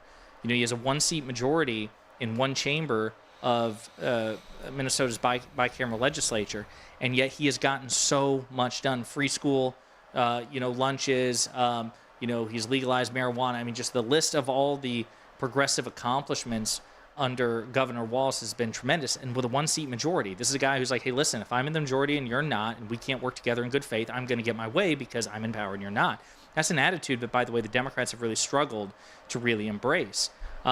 So she has taken some risks, and I think, we should have rewarded her and hopefully will reward her with the White House. But I don't see any major, like, thinking about it now, even if she loses, do you see like a major mistake? Like some people might say she should have tried to recruit Governor Shapiro as her VP instead of Governor Walz. Yeah, I think if she loses Pennsylvania, of course, but to your point, I think it's really perfectly said that you have these decisions that you can identify as sound, reasonable, even if retrospectively, once you know the results, you would say, well, we could have done this differently, of course. You can always do that. But I do think she was thinking a lot about who would serve as an effective vice president. And it seemed like even Shapiro saw his role better fulfilled in Pennsylvania, staying as governor, while Walz really felt like he could be a supportive vice president to Harris. And he also has even more... Okay, you want to see what's going on in TYT? Sure, let's do it. Okay. Let's see how TYT is going. Here's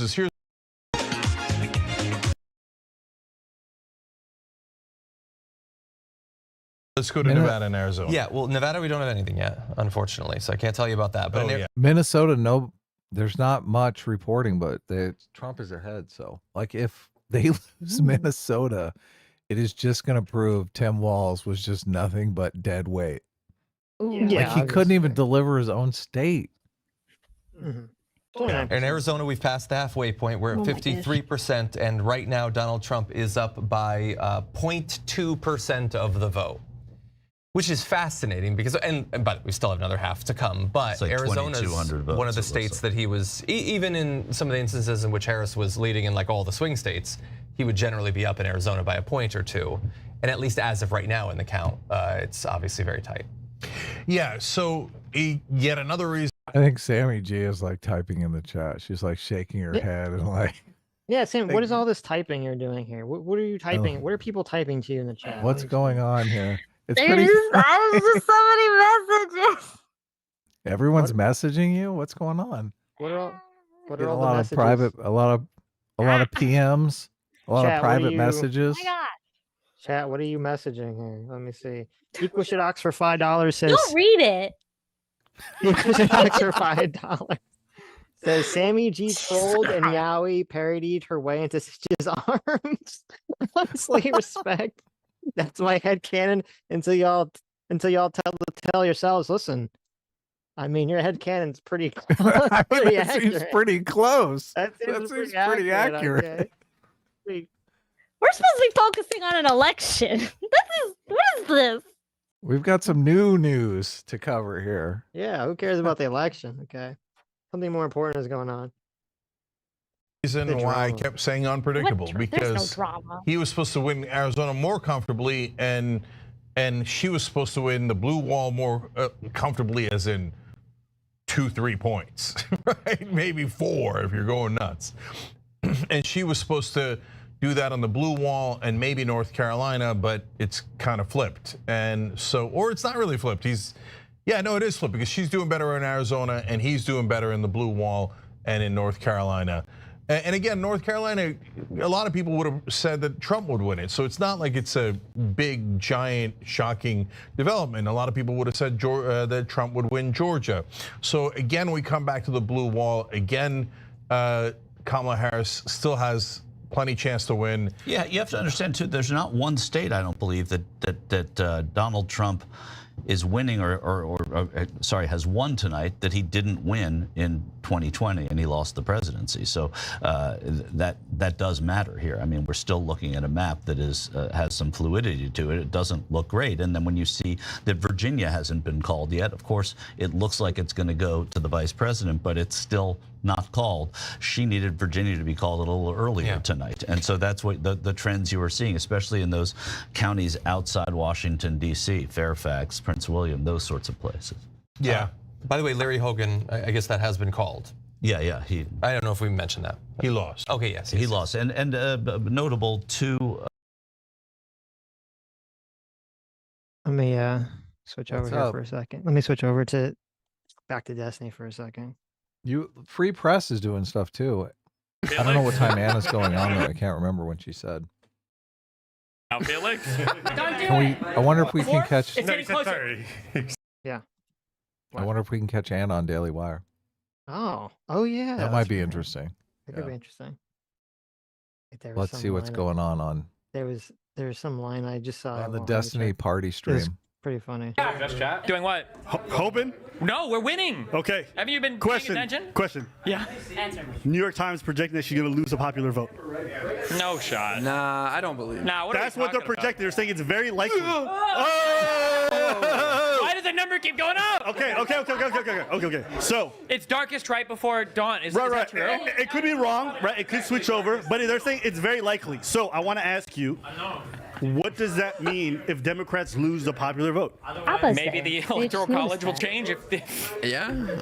So they're about to. They might lose to 298 or 290 to 243, something like that, and lose the popular vote.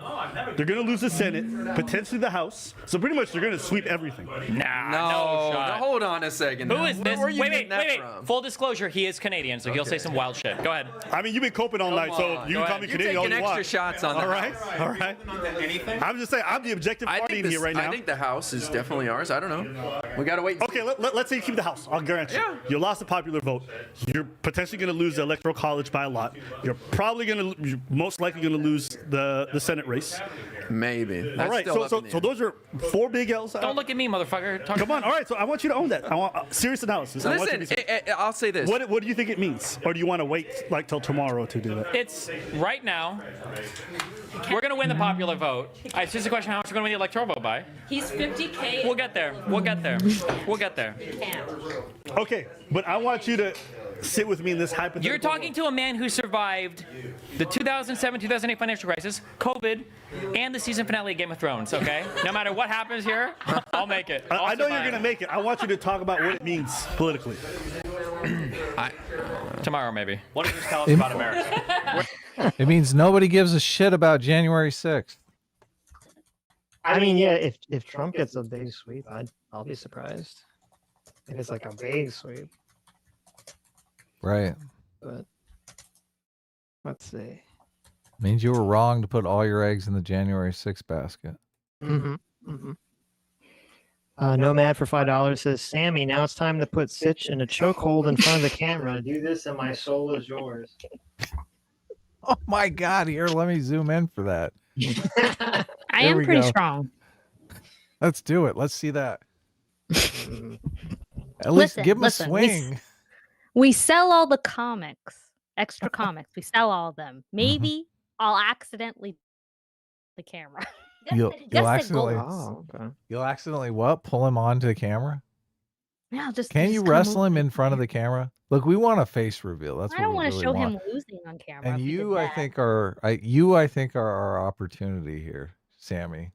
Opportunity. You could grab onto one of those arms and you just pull. You just pull with everything you have. Look at Adam. I can just send you some pictures. We don't have to.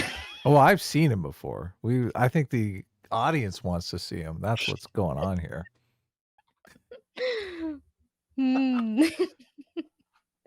That. What are you doing? You're cheating. Look, I'm on camera. Oh yeah! Wow. Give that back. Oh, Stop being goofy, you guys. threw it at me. Don't say don't We're on break it after track. you throw the at me. Felix W, thank you for the 25 gifted subs. Thank you. Not you, Felix. You All right. cheap fuck. All right. What? Anyway, okay, that's all I wanted to jump in. What was the? Oh, you want to see if Anna was on Daily Wire or the Free Press. I don't know what Free Press is doing, but they have a bunch of cool people on there. So right. That's interesting. I know Abba is friends with Destiny. It's interesting he's over there though, because he made that whole like Trump video, and I'm not sure it went too well with his audience. Not his audience is necessarily left or right, but it was certainly a more biased video than normal. I don't know, because I really what like was the Abba. video? Was he anti-Trump? Oh yeah. He's anti-Trump, but some people were pointing out how like months ago or during some other some kind of other political little event, he talked about how America's not his country, so he's not going to get involved. He's what Canadian, or he lives in Canada, and he's just not going to get involved. And so then he did this like whole, because I watch Rob and Preach all the time. I love the I watch channel. them sometimes, yeah. So I've Oh, seen. Oh yeah. my God, I always click a video and I see it. I love them. Okay. But it was just that, he was making all, I mean, I understand why people don't like Trump, and you're fully entitled to it. Go for it. It makes total logical sense, honestly.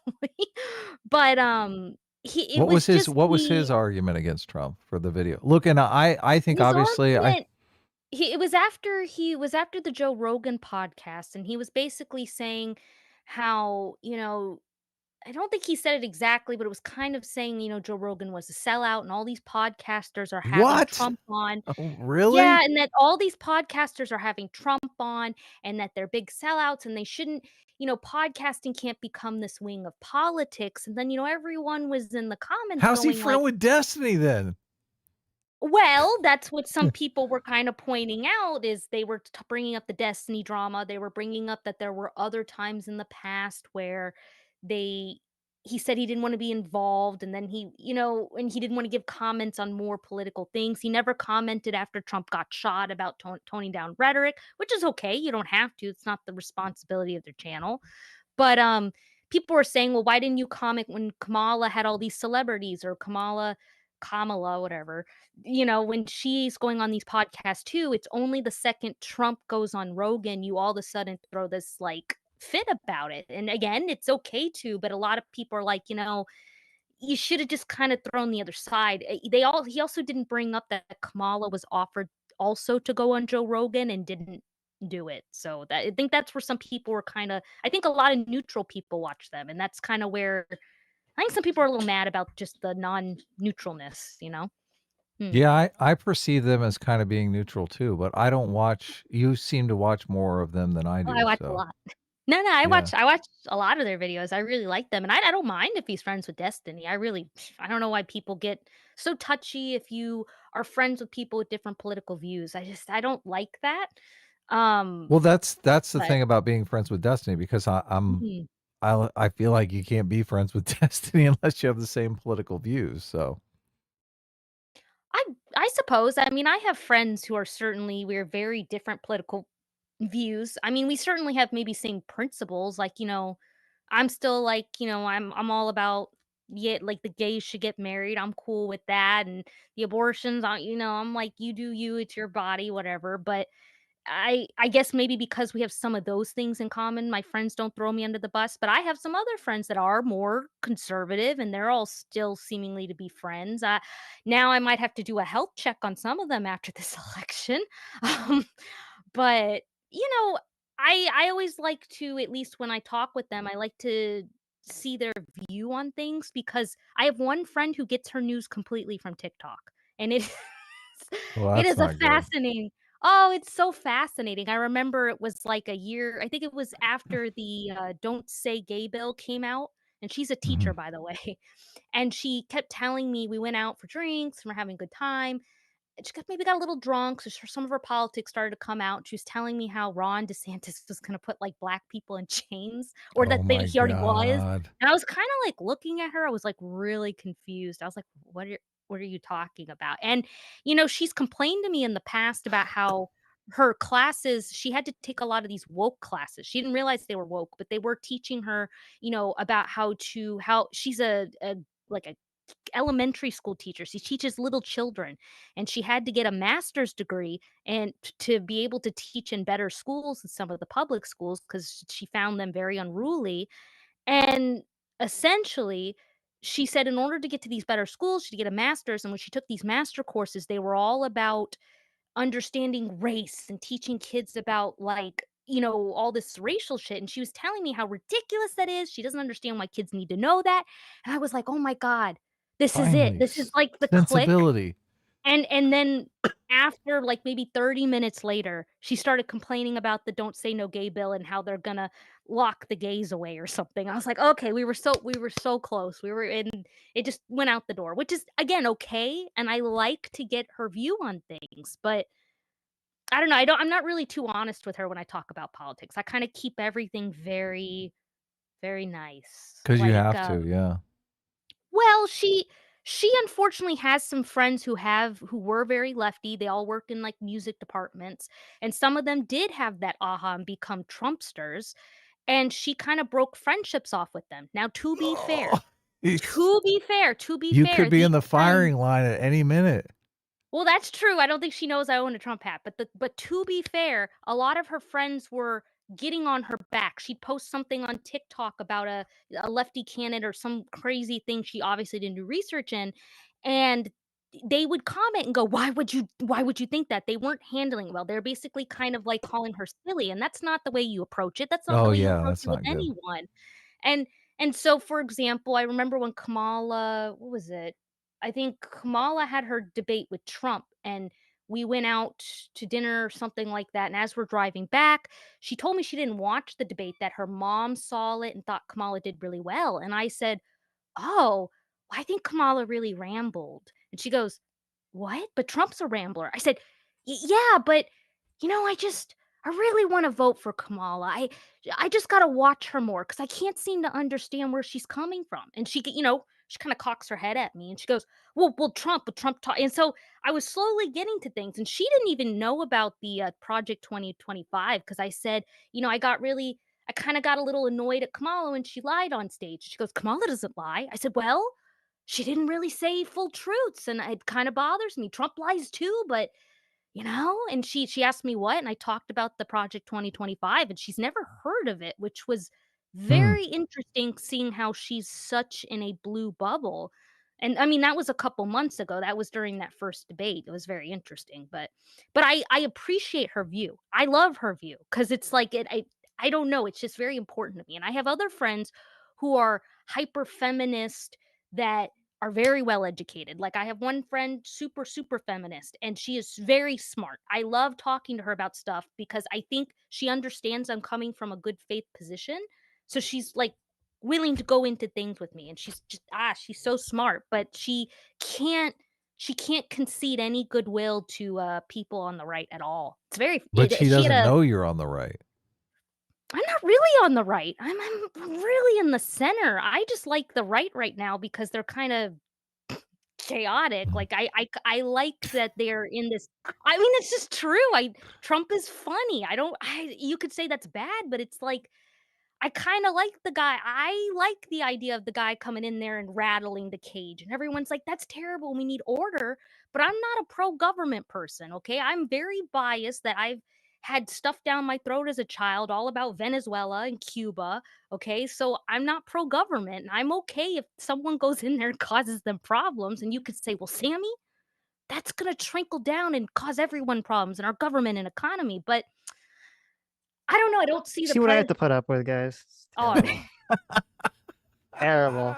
yeah, Sitch is all about order and trusting the government. And I'm like, why would you try? Oh my God. Like, we have the Second Amendment. Are you. What?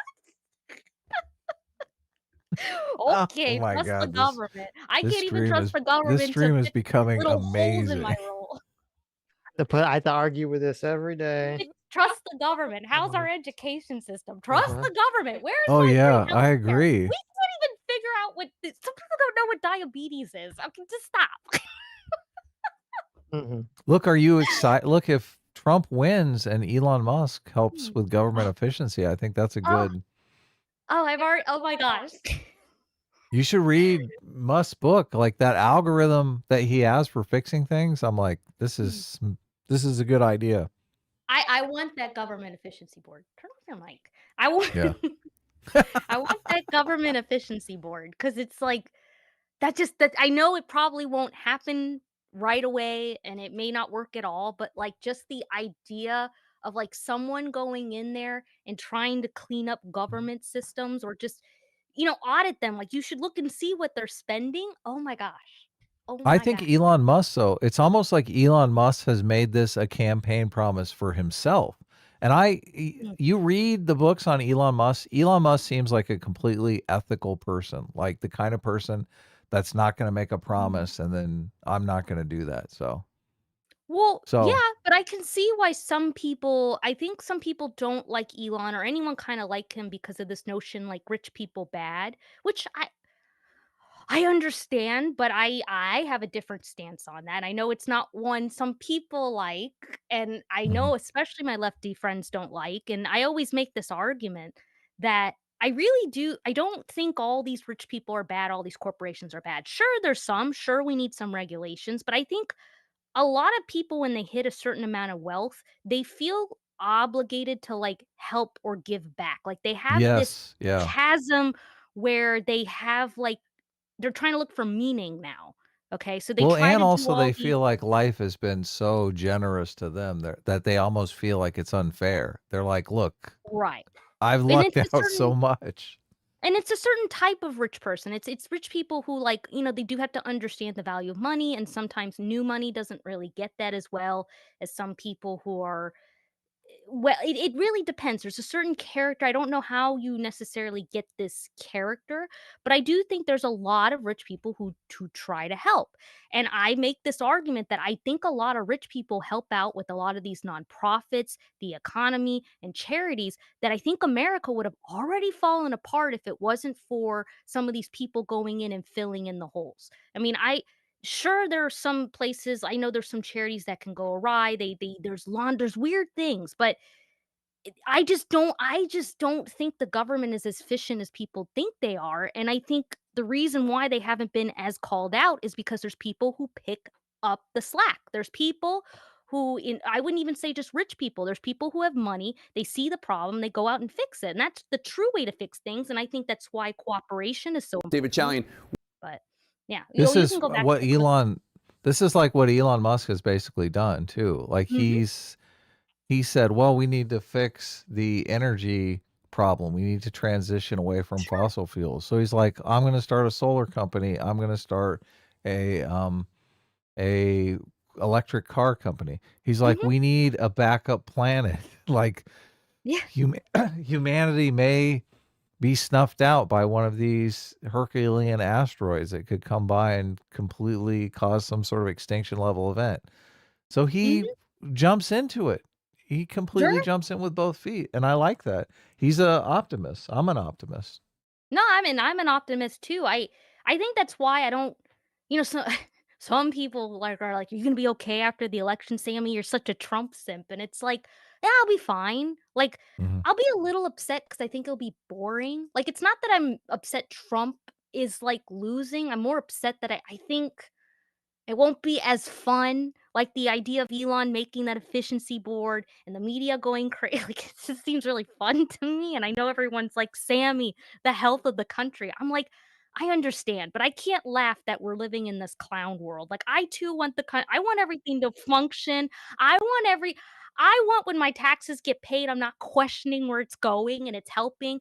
I don't mind if we have free healthcare. I'm for that, but not when big pharma has such a stronghold. So if we're going to live in this clown world, you're going to get the clown president. Now we have two that are going to be maybe elected. Okay, there's two clowns. I don't know which clown we're going with, but I don't think I'll be upset. I think I'll be a little upset Kamala's getting the first woman title, and I don't feel like she's like a woman has really earned it like they should, but I can let it go. Hmm. Mm. Yeah. I feel a lot of women probably feel that way. I mean, yeah, I always felt that if a woman ever became president, of course there's going to be more pressure than anything. And everyone says, well, that's sexism and that's stereotyping. It's like, but it doesn't change the fact that it would be hard for a woman. And therefore, if she's going to become president, she's got to be such a badass. Okay, she's got to be like the toughest cookie, and she may come off as bitchy. Maybe Kamala's that person, but that's why I really No, wanted she's her to. not. Well, that's why I really Kamala's a wanted cream her on the puff. Joe What are you Rogan. talking about? She's no tough cookie. Wow. She's an Listen, eclair. she could do it, Adam. Okay, No, she's a she tough. can't. Let me interrupt for just 1 second. Okay, so North Carolina has been called for Donald Trump. Okay. So it's over in North Carolina. North Wow. Carolina is called for Donald Trump. Is that New Mexico. decisive? What? Is that It's, I mean, decisive? it's a key race. Yeah, it's a key race. It's a Wow. great big deal. Okay. Hold on a second here. New Mexico, 70% reporting in. Harris is up by 6 points right now. So New Okay. Mexico so far looking good for Harris. Arizona, 50% reporting in, and it is neck and neck. Trump is Oh, only that ahead by is slim. 0.2%. Okay. It looks like about 3,000. Well, no, less than that, like 2,300 votes. Yes. Wow. Super close there. Obviously, California, Washington called for Harris. Should be no It's over. surprise. Now I'm gonna throw out here. Okay, I'm gonna put myself on a limb here with a prediction. I think Harris is gonna win Pennsylvania by a narrow Mhm. margin. That's my prediction. Okay. Because I'm looking at the counties that have yet to port it in, there's only like one big red county that's kind of behind on the votes. And there's like one or two red counties that are like, they have very small populations. So I don't think it's going to make a big difference. But the big counties that have not yet fully, counted for yet are all blue counties. And some of them have pretty big margins for Harris already. So if those margins hold, but they just keep coming in at the same, rate, I think she'll pull ahead in Pennsylvania. So what does that do to the overall situation? No, well, it's too early to tell if that would mean that she's winning, if she would win just from that alone. But Pennsylvania is important. But Trump right now is at 230 electoral votes. So remember, you only need 270. So he's very, very close. But Pennsylvania is not in that 230. Pennsylvania is not in that 230. No, it's only these are 230. Only the states that have been called, right? Right. So Georgia, and this is on the AP. Georgia has not been called by the AP yet, even though Georgia has 90% reporting in, and Trump is ahead by 3 points. Through 3 points, yeah. So if Georgia's called, what does that put them up to? How many electoral votes does Georgia have? Georgia has 16. So 16. So we're 246. Yeah. Yeah, theoretically. So now the decision desk did call Georgia for Trump. Okay. So they're out ahead of AP here. But we weren't sure Georgia was going to Trump, right? No, it was just, Biden won Georgia last time. Right. Papers in a very Famously, thin margin, he called Georgia and said, "Look, I only need 11,000 votes. Right. Help me find the votes that already exist out there that I've lost." Well, let's do some math here. So if Harris wins Pennsylvania, that's 9. Here, wait, let me pull out my phone so I can do these calculations. Aren't you supposed to be the smart one? Yeah. Okay. Pull out your phone. Okay. I do all the math in my head, but he has to pull out his phone. There you go. Okay, so let's just say theoretically she wins Pennsylvania. So I'll put her at 206. Then she'd have to win Michigan, right? Don't people do these maps somewhere on the internet? Probably. But let me just do it here. So if she wins Michigan, that put her at 221. If she wins Wisconsin, that would put her at 231. Trump has a huge lead in Michigan, but only 32% is reported. Have you zoomed in on the Michigan situation here? If she won New Mexico, that'd be only 5. If she won Arizona, that'd be 11, 247. So she's probably going to win, let's see, she's probably going to win Hawaii and Virginia. I mean, this is going to be, she's going to really have to win, like, I don't know. She's going to really have to get like a pretty full sweep after Pennsylvania. She's got to get Minnesota, Wisconsin, and Michigan. She's got to get all 3 of those, right? And Arizona. I'm not sure because they haven't called. Well, I mean, Maine. She's gonna get 3 points in Maine. She's gonna probably get New Hampshire. She's gonna probably get Virginia. She's gonna get Hawaii. So yeah, it's not looking good for her. That's all I'll say. She's not in a good spot. But is it looking good for us? Are we gonna know tonight? That's the question. That's the big question. No, who cares? Probably not. Probably not. Who cares about Kamala Harris? I care about me. Oh, I care about you. I care about Sammy G. I want to celebrate. We can't celebrate. We can't celebrate until this is over. We're not going to know tonight. I think the real problem is more the like my parents are like more Trump people, and then Sitch's parents are more Kamala people. And I just, regardless as it goes, one of us is gonna have to be calling our parents. I'm not talking to my parents tonight. That's a mistake. Okay, they're gonna be. My dad probably went to bed like 2 hours ago and disgust. Demoralized. Oh shit! I feel so think bad. my mom would be okay. I don't think my mom would be like defeated. She'd be upset, but I don't think she'd be defeated. My dad's more blue. He's like more a recent Trump person. No, when my parents, I can already guess when they saw how hard Florida swung for Trump. That was Your dad demoralizing. started hitting the bottle. Yes. Yeah. Your dad was like, honey, get out the hard stuff. Yeah. Probably. It's going to be a rough night. Mm-hmm. We'll see. I think Thanksgiving will be fun. That's always when all the relatives give their 2 cents. So. Did you guys watch the election? Did you watch election night? That's what they'll be talking about. Mm-hmm.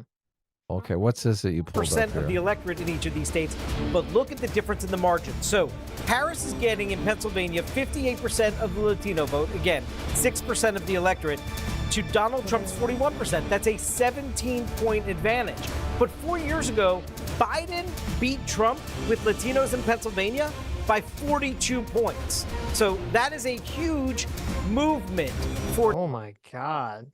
That's crazy. Trump is really cleaning up with Latinos. Yeah. Listen, I'm 42 points. I still think Harris is going to win Pennsylvania by like a little bit. That's my prediction. Okay. I'm throwing it out there. For Trump in narrowing that gap.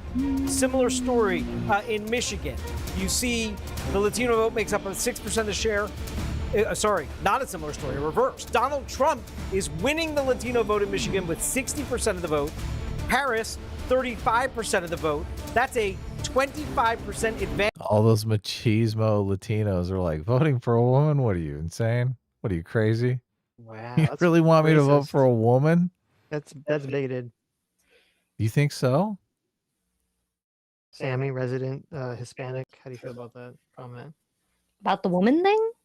Yeah, No. do Hispanic men want to vote for a woman? Well, listen. That face said it all, Sitch. What do I know? Everyone's different. We're not a monolith. What do I know? Turn your mic down just a tad. My mic or his mic? Yeah. I don't know how to. Sammy G, your mic. How do you do that? You're a little hot. I don't know.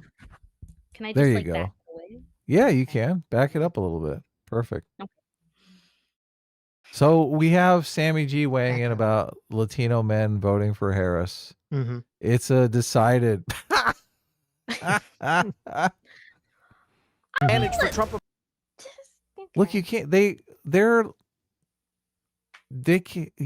be racist. I've been told my entire life, brown people can't be racist. So, Oh, right. oh, I guess technically it's sexist. So, can brown people be sexist? Sitch? Is that Yes. they can't be they can't be racist, but they can be sexist. Very sexist. Maybe it's just Kamala. Among Latinos, that is a big change when Biden won Latinos in Michigan by 11 points 4 years ago. That's a 36-point swing in the margin.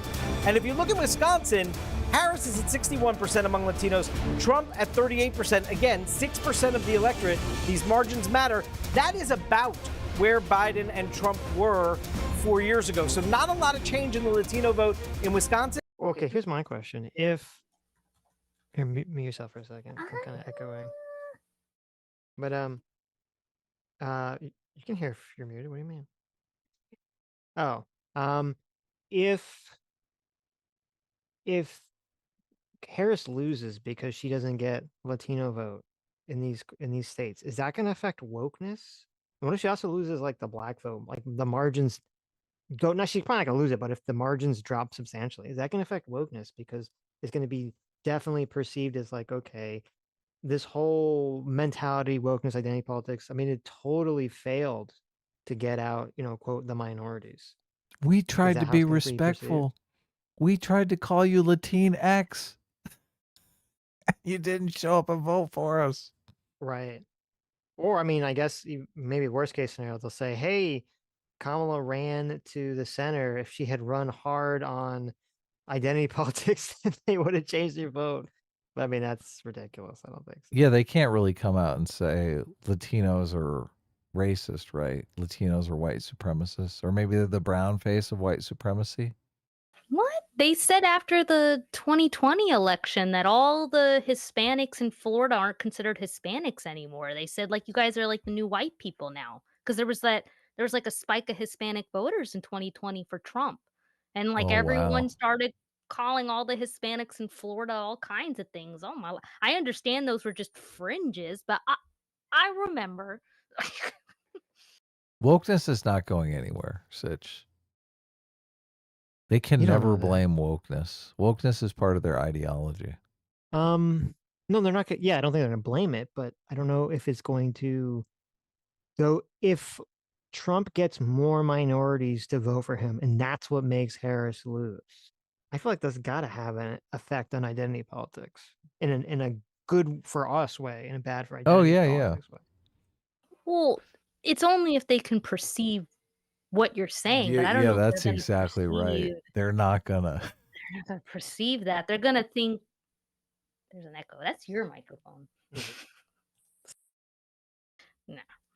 We'll see. I don't think they're gonna perceive it. I mean, not to call anyone out, but I do remember someone saying that if we just vote Biden in, then all the wokeness would go away. I remember that. I don't know Yeah, if who you was guys that remember said that. that? I I remember do that. I'm remember not that. sure who the frick that was, but That I was a smart one, don't right? know. All the wokeness is still around. So I don't know if that got in the shot because I realized Adam is like cropped your window very small, but You want me to open it up here, Sitch? What do no, you? it's too Are late. do you want to send a hand gesture? I Send might have a had a hand gesture in there at send some point. send Don't some worry. hand gestures our way if we must. Yeah, don't worry about it. But so, I forgot what we were talking about. But Luso for Sammy $20 was says, ripping on you pretty hardcore, I I know. believe, I saying was that you ignoring her. were She doesn't know anything. But you were very Pollyanna about Biden sweeping wokeness to the curb, and never happened. listen, And then you made the hand gesture, but we didn't get to right, see it because it was listen, we're cropped gonna off. see. So. Listen, when Trump wins, okay, we're gonna get to see. Obviously, wokeness in government and legal stuff will go down. Will the media and the culture Oh my God, they're gonna be lean hair super on heavy on fire. wokeness, right? Is it just gonna be super? We live in a white supremacist like landscape of hell again. Or are we gonna go back to 2017, 2018 BLM riot levels of Do you wokeness? remember? Do you remember all of the celebrities coming out and talking about how dangerous Donald Trump was and just blowing the shit out of Kamala Harris? You think Cardi B is going to come out and do a about face on wokeness? Well, no, but if Harris loses because not enough, there was too much switching of Latino votes or black votes or something. I mean, people are going to talk about it. It will be perceived. The news will report on it. It will be a conversation that gets brought up. And you'll start to see this kind of split where some people on the left are like blaming minorities for not showing up. And then you're going to have the Breonna Greyjoys and other people fight back and say, well, you should blame the white people for not showing up or for voting for Trump. And it's going to be like a little bit of a fight. So you'll see. Maybe. We'll see. You'll see. I said J-Mac could come back on if he wanted to, so I don't know if he's still in the chat. An alien for 50 Aussie bucks. Thank you so much. An alien says, been busy, so only caught part of the stream, but who cares about the election? We have new Sitch and Adam Lore dropping on the live stream. Sitch and Sammy in the same room. Scandalous. I feel the implications speak for themselves. The ship has sailed. S-class is best class. Wow. There you go. What is that clear implication? I couldn't tell you. I couldn't tell you. Scandalous. The scandalous implication, whatever it is.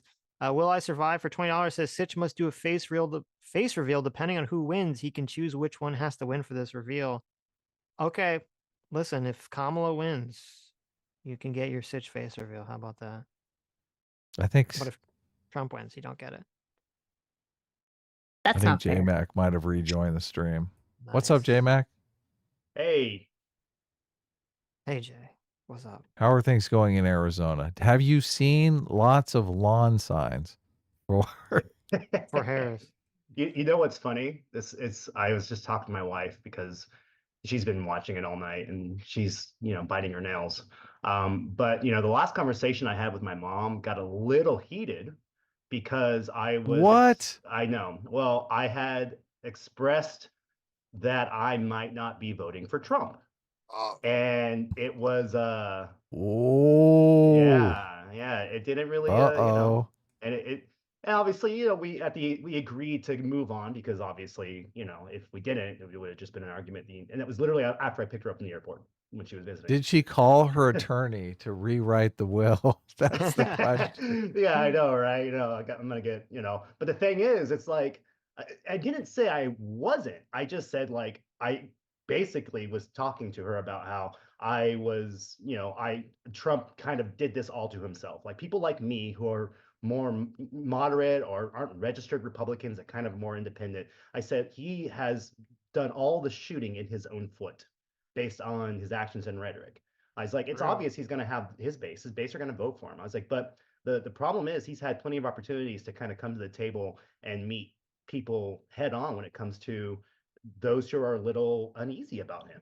And he just continues not. And it's because he's not able to. It's all about a personality that he has, the bravado that he's always had. And so it's just, that's one of the things that is very off-putting to people like me.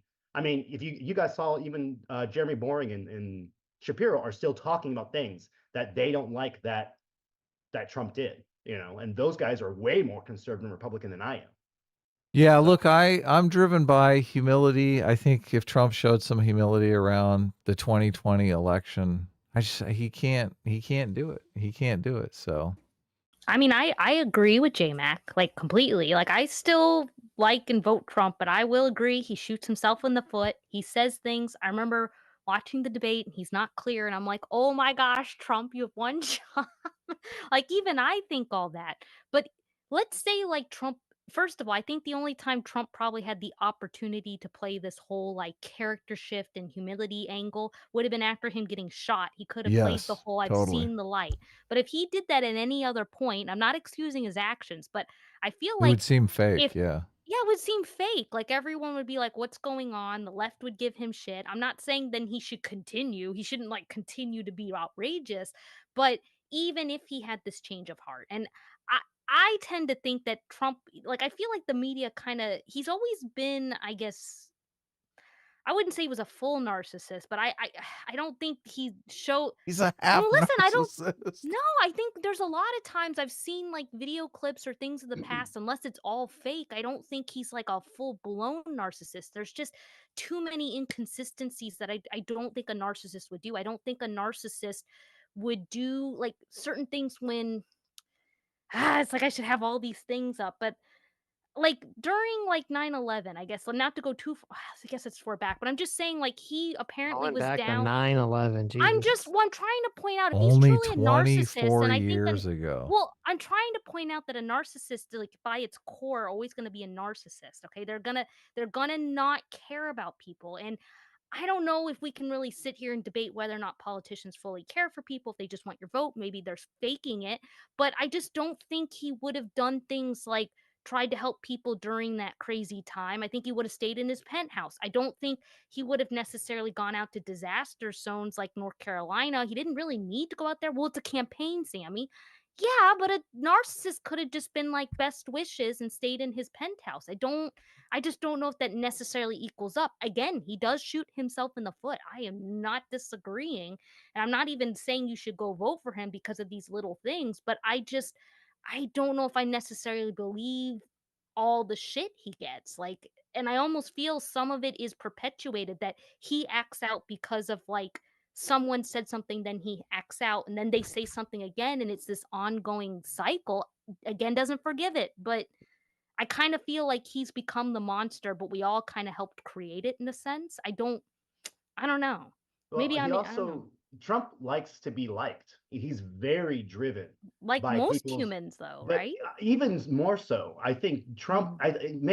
You're right. I don't think it's 100% just narcissism, because if you ever see him talking to people that like the Rogan podcast, Yeah. Rogan had some criticisms of him, and it was interesting to see kind of Trump react to those things. I mean, Rogan was very softball in his criticisms, but he still had them. And it's Trump likes to go to these rallies or events or fundraisers or whatever, because he has this sense of duty that, whether it's driven by his narcissism or just by kind of a mix of wanting to help but being recognized for that help, that is there. I mean, everybody I know that has spoken to Trump directly says the same thing. He's very personable. Like for a very, very wealthy person, who's very, very high on his own ego, he likes to talk to people. My brother was telling me he makes eye contact. He kind of chuckles. He's, asks about, how are you doing? How are things where you are? Oh, okay, that's great. That's great. Really? That's just his kind of personality when he's talking to you face to face.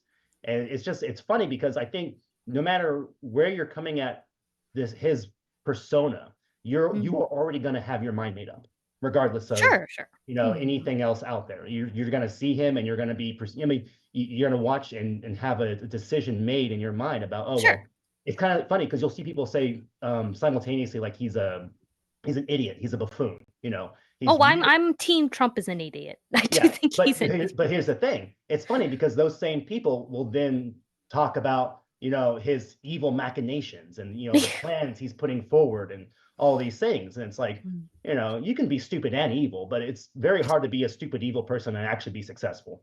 True. Typically, it's if you're going to be successful in your blunders, it's because you're stupid, not because you're evil. So it's going to be really funny. I think all the fallout from this. It's going to be funny either way. It's just different memes are going to be posted. That's all. Yeah. Well, I'm not really all that excited. Like my wife was, she's like, oh, we got Pennsylvania, or we might have this, or we're losing. I was like, well, honey, slow down. I'm not really excited one way or the other. You know what I mean? Like, well, I'm not really. Yeah, it is what it is. I'm more concerned about like local election stuff for this time around. That's fair, but your mindset's probably the correct one. But God, is the president election is just so funny, but you're correct. The local one matters more. Yeah, well, it's a spectacle too. So, Sammy, do you talk to Sitch privately about like the mind of Donald Trump? Like, okay, Adam. Let me tell you in chat, and I mean this very kindly. Oh no. Oh no. Oh, God. Oh, okay. There's no way you're ever gonna get Sitch on Trump. There's no way. What do you mean by that? Hold on. There's no what does way. that If mean? I can't do it, there's no way. There seems to be only 2 ways to get him to vote for Trump, and I don't want to say other ways. Well, no, he does seem to know the mind of Donald Trump more than I think. I'm kind of like, I don't really know. And I've read a lot of these books, a lot of these insider books on Trump, and I still feel like, well, I'm not exactly certain. Is he a narcissist? Is he a generous person? Is he a humble person? Look, and I think the mistake a lot of people make is, generally all of us, we have moments of humility. We have moments of generosity. We have moments of narcissism. It's just, that's what it is to be a human being. So somebody sees that in somebody else and they think, oh, that's all they are. That's the whole person. But I think it's more likely Trump is just like all of us, right? He has all of those kinds of tendencies at different times. I would agree, but you can't say that because he orange man bad. But Right. but I mean, whatever. But listen. If you want to know, You know what I have to put up with. if you want to know the put up with, truth, Chad. if you want to know the truth, why he's only watched half of Dev's video, not even, I'd say 1/3. We got an hour in. Is because we watched the Dev video together, and then we went off on a 3-hour debate. And I have been on constant 3-hour debates with him about Trump's personality and January 6th, going through all the outlets. Like, you can't, okay? And it's just gonna be, it fundamentally comes down to, in a couple things. One, I don't trust the government. You kind of trust the government. That's fine. Trust your government if you want. But I think that affects the calculations. But after we watched the Dev video, we came up with like timelines, different timelines. Like, one of the timelines is if AOC becomes president, and when Gavin. Wait, okay, hold on. Let me explain. Like, in order to like Wait, let me comprehend explain. like the justification of January. No. If I can't get through to him, Now listen. Okay, so we had to stop. Look, I'm feeling better about this, Sammy G. Thank you so much. Okay, But go ahead. listen. Sitch. Okay, so Like Adam, I'm beating him up for you. Listen, you don't have to do it. I'm over. Oh my He'll God. fight with you in stream, and then I'll go punch him again.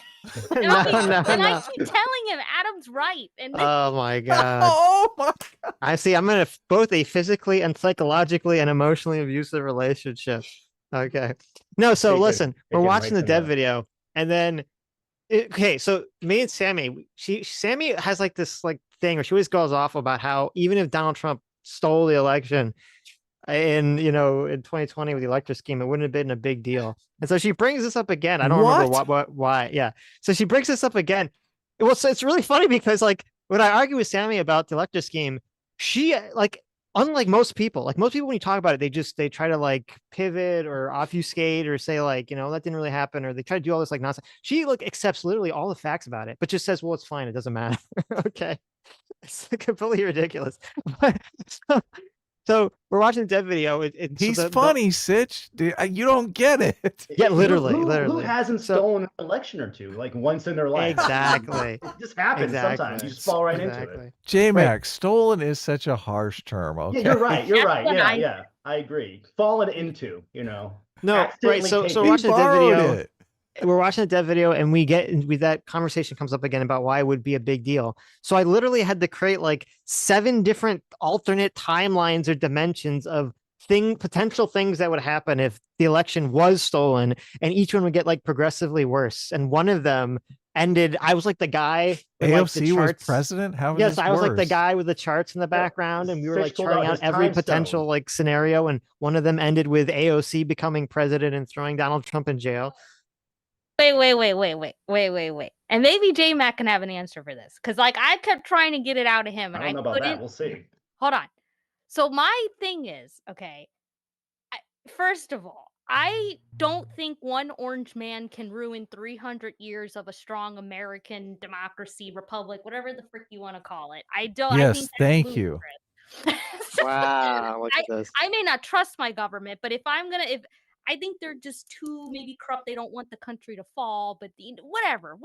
It's just not going to happen. I also think in every scenario, whether Trump won, Trump lost, whether this happened, that happened, I think people would have gone back and fixed the loophole. Sitch doesn't think that loophole would have been, because I don't think the loophole, like I was like, wow, that's like, how did they even come up with that loophole? It's crazy. And he's like, well, the founders wouldn't have wanted it this way, which, okay, I would concede that they probably wouldn't, but that doesn't change the fact someone thought that was a thing. Wow. And they closed it up. I think in every scenario, no matter who won, that there's people, government people in the background that saw that and go, oh my God, we didn't think someone could ever think that up. It's a law. It's not government people in the background. It's the legislature. It's Congress.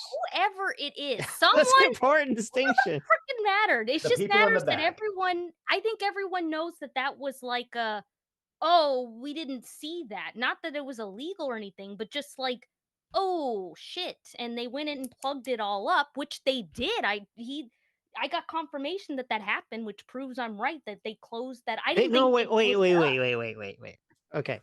Part of the hypothetical timelines was if Trump succeeded, would the loophole be closed or not? Yes, it would. Okay, that's your theory, right? Saying that it got closed up because Biden won and the Democrats closed it up, that's not an own in your favor. Okay, but more importantly, let me talk about the election. Oh, wait, okay, I just want to say one thing before you go on.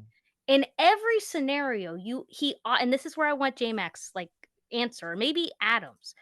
He keeps going that, let's say Trump it did go through and Trump was president.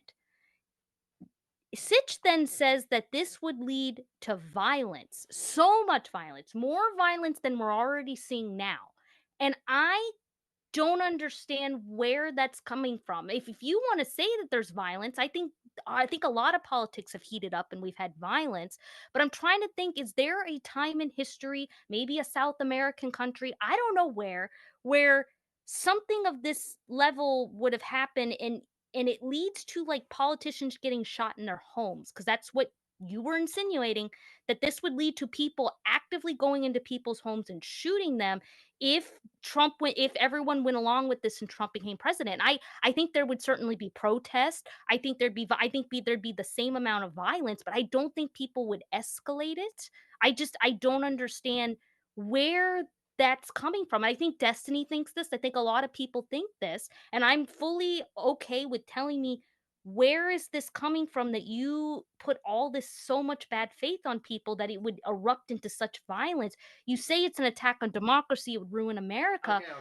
Well, I'm just trying. Where is I that don't. notion coming from? I There's don't no know. way. I don't think there's any way that would happen though. There's no way Yeah. Trump would stay in office. Well, That's that's just why I want to throw Sammy a bone, because I'm too white pilled to think that if Trump, because one of the things that you'll see if you talk to people about the election scheme and all this other stuff, most of Trump's most ardent supporters have no idea what you're talking about. They don't understand the legality around it. They don't understand anything about it. I think if Trump was unabashedly doing dictatorial actions, I think the vast majority of people who support him now would stop supporting him. Like if he's in your face trying to command the military, like I have too much faith in the American people that now you're always going to have the crazies on both sides that have no problem if that want to use violence, but I don't think that's the majority of people. I think once you get down to it, most people understand that we have this system, and it's a tentative system that only works when everybody kind of agrees that it works. And Right, once but violence hits your door, I don't think people are gonna. I don't know. I just don't. Right, but the question, there's a two parts. Number one, if Trump had done the elector thing and was successful, would the majority of Republicans perceive it as something dictatorial or not? I'm skeptical that they would. But number two, the question that Sammy asked, which is, I said that if Pence did it and he threw out the electors and Congress voted Trump president and Supreme Court actually either didn't adjudicate it like Eastman wanted, or even worse, adjudicated on it and said that it was okay, I do think there would be a lot of violence and terrorist attacks on Republican politicians. But why? Why do you think? Like, where does that come from? Okay, so Adam and Jay, what do you think? If you think Trump stole the election through the electors scheme, do you think there would be violence, or yes or no? I do think there would be. I mean, I think that there would be violence. The argument is going to be at what scale. I mean, we saw violence with the 2016 election. There was riots that broke out, and obviously in Jan 6, the 2020 election, we saw violence. But it's to what scale and what impact, I think, is going to be. What scale do you think it would be at? I don't think it would be as wide scale to the point where we would get the Tim Pool Civil War. I think it would be fairly isolated, and most people, once encountered with the horrors that violence brings, are going to say, oh, whoa, I don't want any part of that. Now, again, maybe I'm just a little too positive. Who's going to commit the violence? So that's my question. Maybe I'm too positive too, J-Mac, but like Sitch thinks it'd be like, I think you are pointing to like a civil war. You're like the politician. Sitch, are you going to go out and commit violence? Like, who's going to commit violence? Well, it depends. If it also, because this is part of our million different timeline hypotheticals, in terms of it would also depend on where the loophole is closed. Because we never even got past the worst case scenario, which I couldn't even get a concession from Sammy in this. Like the worst case scenario where everything goes, Trump is declared president by a Supreme Court, and they don't close a loophole. In that scenario, I really think you would see a wide scale terrorist attacks by people on the left against right-wing politicians. I will not concede in any timeline the loophole will not be closed up, because that's how the hypotheticals work. You have to work your way through the various hypotheticals. You don't get to just determine. You don't give me any good faith when I'm like, maybe people are good people in this Trump thing. They'll just treat it like I think Sitch is putting forward. He's putting forward Trump, like a worst case, right? We're going down the gradients of possibilities, correct? Sure. See, listen, J-Mac understand. A man. Trump is going to win a legitimate election, and there's going to be violence from the left. So I don't see how you could say violence on both sides. That's why I get so confused when it's like, no, one is going to commit more violence, and I'm like. Earlier, I said Trump had shot himself in the foot because of his rhetoric, which is obviously true. Now, this is where I'm going to go to my centrist philosophy. I think the Democrats and media as a whole have shot themselves in the foot a lot too, because they have beaten the gong of Trump is a fascist, Trump is a Hitler on so many different instances that had no bearing. I mean, we all were just talking about Obama pushing forward the Very Fine People's hoax, you know, Obama, the Messiah. And the fact that you have someone of that caliber in the Democratic Party who has that much influence, who is perfectly fine with that narrative, you know, probably because it's just politically expedient, that is a reason why people who support Trump, they are not going to buy into anything like a lot of the cases being put forward right now in his the felony cases that he's got. There's no Trump supporter that's going to buy any of that is not political, even if it's not. They're just not going to, because when you are so one-sided in your approach, then you unfortunately are going to lose that wiggle room for people that might be bought over by your arguments. And which is unfortunate, because one of the reasons I like you guys is because you do go and show the full truth, whether it's going to be supporting a position you believe in or not. But so many people, especially in the mainstream, just don't do that. I agree with J-Man. I think there is going to be violence, obviously, if Trump wins, regardless. So I guess there would be violence, and it would be from leftists who have nothing to lose, who hate America already and think But you we know live in a white supremacist nation. I don't know if the politicians are going to engage in violence, though. No, probably And I not. think But they might just hunker down and wait for Trump to leave office in 4 years. Wow, I just get so confused. Like, I understand everyone's mad and wants their guy to win, and they think the other person is literally going to end the world. But it's like, I mean, last time I checked, aren't we like all technically? I know we're red and blue, but we're all like America. Like, I just don't understand this. I just don't. I like it when everyone was calling Trump like a Russian person and all this suspicious stuff. I was just like, oh my God, are you gonna go to the trouble of running for president, doing all this stuff, and you're gonna be a Russian spy on top? Like, I feel like most people who run would want to be pro-America. Maybe I'm being too optimistic. Oh, there's spies, Sammy. There's people trying to destroy us. But it's like, oh my God, the amount of work you'd have to go in. And then to have that second, it's kind of like people who cheat, like with their spouses. It's like, you're going to go to all the trouble to have another relationship with just one you have to take care of. It's like way too much work. And I don't know why people get so worked up. We should all just, I mean, I'm a centrist. We could They get worked up because the leadership of both parties use the tool of othering. It's way too expedient and useful to other your political opposition. Instead of saying, well, you know, so-and-so, Mr. Blue has a good point. I just disagree with his position. And I don't think that's the proper approach. That's not going to turn up the base as much as he's evil. He's going to destroy your lives and take your rights away. And you see it from both the right and left, because it's what fires up the base to turn out. You know, if I tell you like, hey, if you don't come to my house tomorrow and tell me what you think about this, you're gonna die. Or if I say, hey, you know, come over tomorrow, you know, maybe I got something to tell you, but if not, it's okay. You're going to feel more inclined because of how much the importance is of the previous statement. And a lot of people are like that in politics. If they're political leaders, if Elon says that democracy is going to die if Trump's not voted, then that's going to fire up the base and say, oh my God, that's democracy going to die. Same thing with the left. Turn your volume down on the watch together so I can watch the reactions. I don't know how many of you were in the watch together, so. Oh, I'm not in it yet, so. Right. Listen, I was just listening to Sammy's tirade about, you know, people being so wonderful, and I was like, isn't she cute, Chad? The optimism. Oh, it's adorable. It is. Isn't it adorable? She's so angry. It's great. Oh my God. So, okay.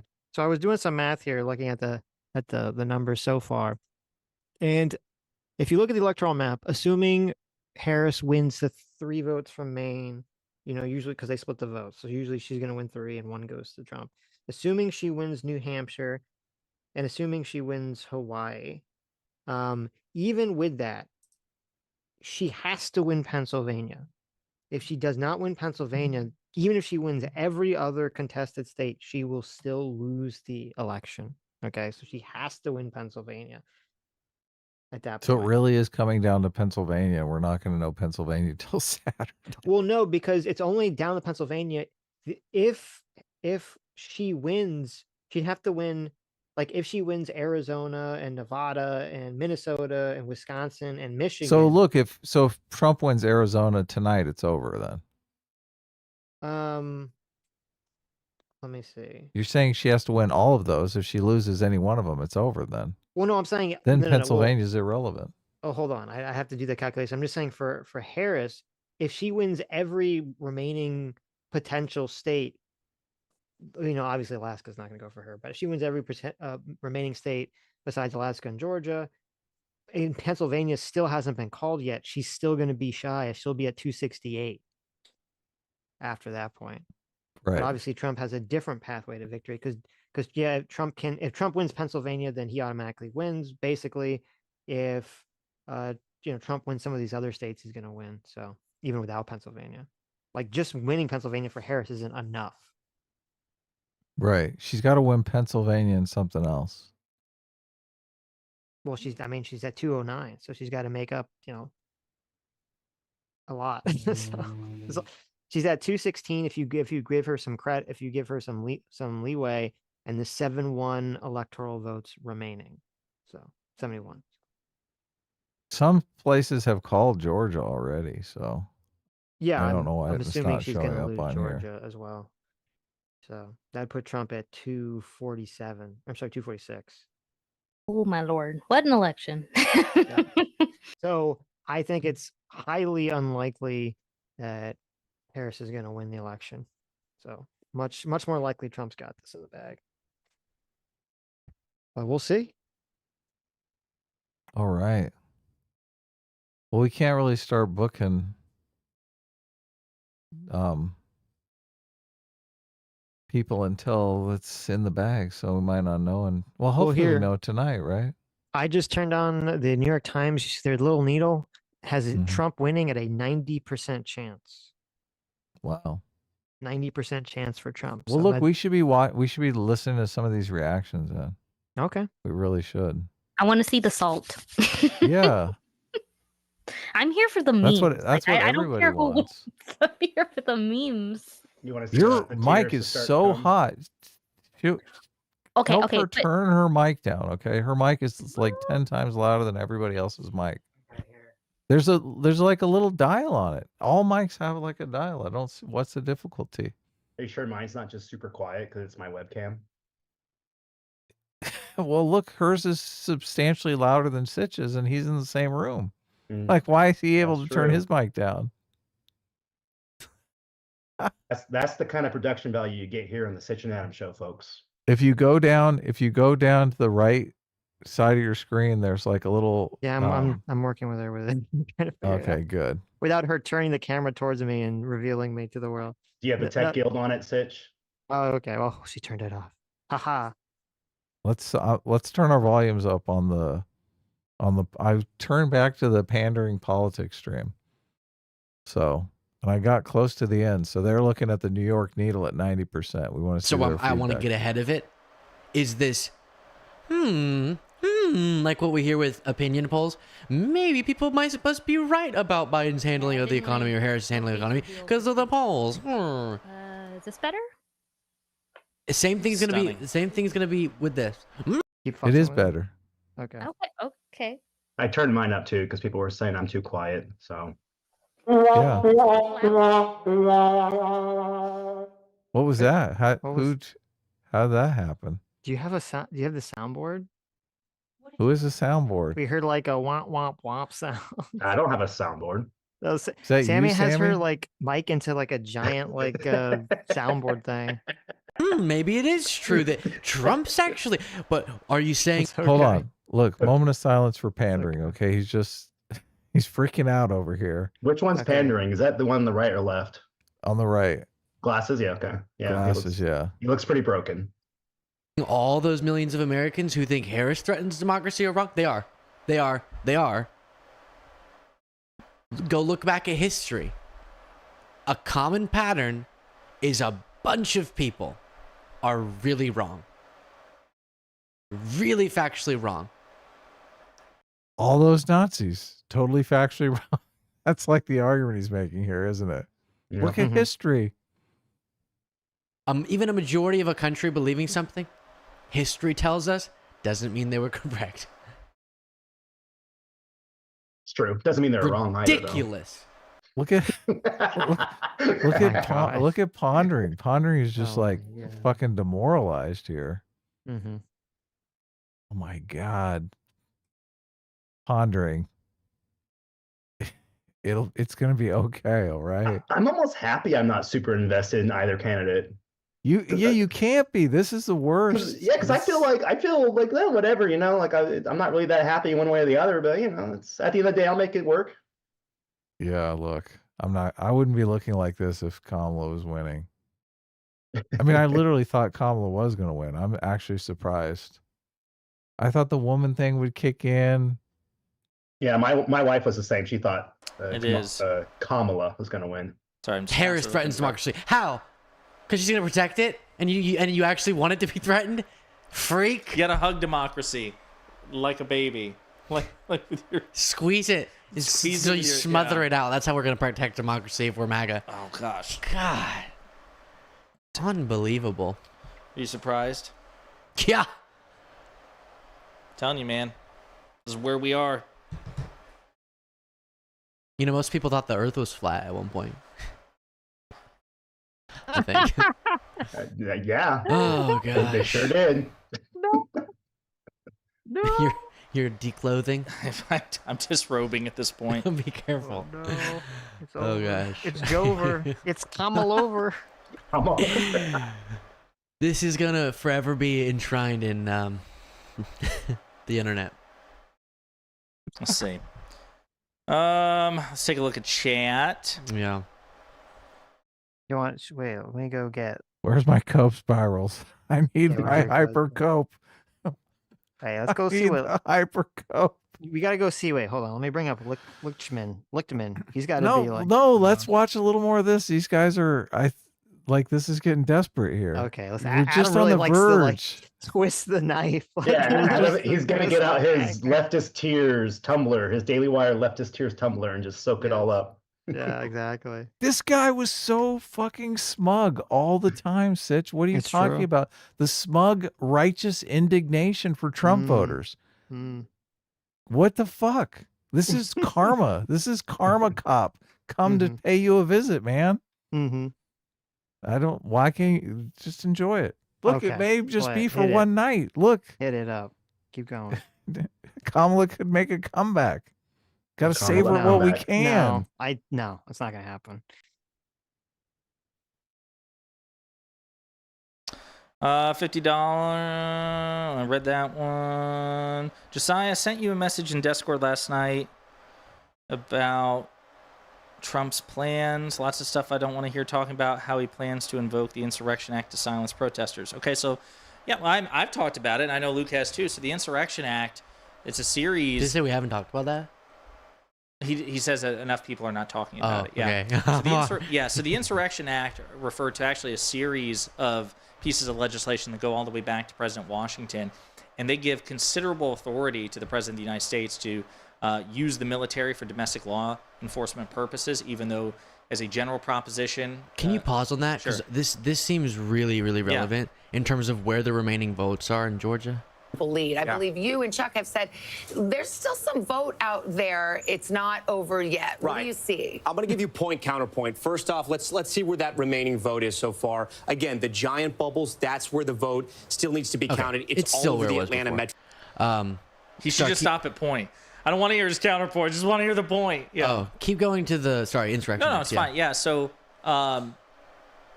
so we have this idea in the United States, and it's also based on law. It's called posse comitatus, and essentially what it means is the military is not meant to be used for law enforcement purposes. It has a very specific purview, really, to defend the country against foreign threats, right? And domestic law enforcement purpose is supposed to be handled by law enforcement, right? Because historically speaking, when the military has been used for law enforcement purposes, it lends itself well to coups and juntas and, president to. Okay, where'd you want to go next, Sitch? Lichtman. Look, But look at his recent tweets. Maybe he's got some shit. let's see. Or to feed some other people now, right? Hey, Kamala's gonna cut the grocery tax and get to eat as much as you can. I've been counting. No. Get. Yeah, you think? It's like I'm checking. 70% for Trump. It's the right time. Votes coming. Can we call Minnesota yet comfortably? Let's check Michigan. Okay, Michigan's got so much blue out. That's already ours. 50 Michigan. We've won Michigan. We don't care. Bring us out of Michigan. Kind of crazy that Trump's gonna win by this much. Minnesota. Popular vote. Also. Show me Minnesota. That's fucking You, wild. you guys fucking failed, dude. It's over. It's a failure. Yeah, it's a failure. It's a major failure. I just want to, because it's Trump is up 4 million in the popular vote, almost 5 million. Did you? I mean, if Not Trump called wins it. the popular vote, it's hilarious. What's that? If Trump wins the popular vote. Oh yeah, it'll be the first time. He can stop saying that most votes of a sitting president. Right. He's like most votes of a challenging candidate.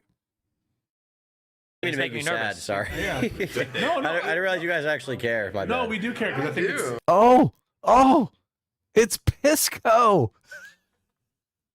Turkey Tom taking the piss out of Pisco. Mr. Pisco. I think But we it's do on. care. okay. We're going to Minnesota. Easy. Okay. You're going to be living with. Come back.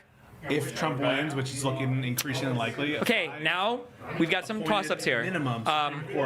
We're winning everything in Maine, right? There's no chance you lose like one of the AC votes in Maine, right? They're gonna ban our porn. Show me Nevada and Arizona real quick. Could be anything. coming in.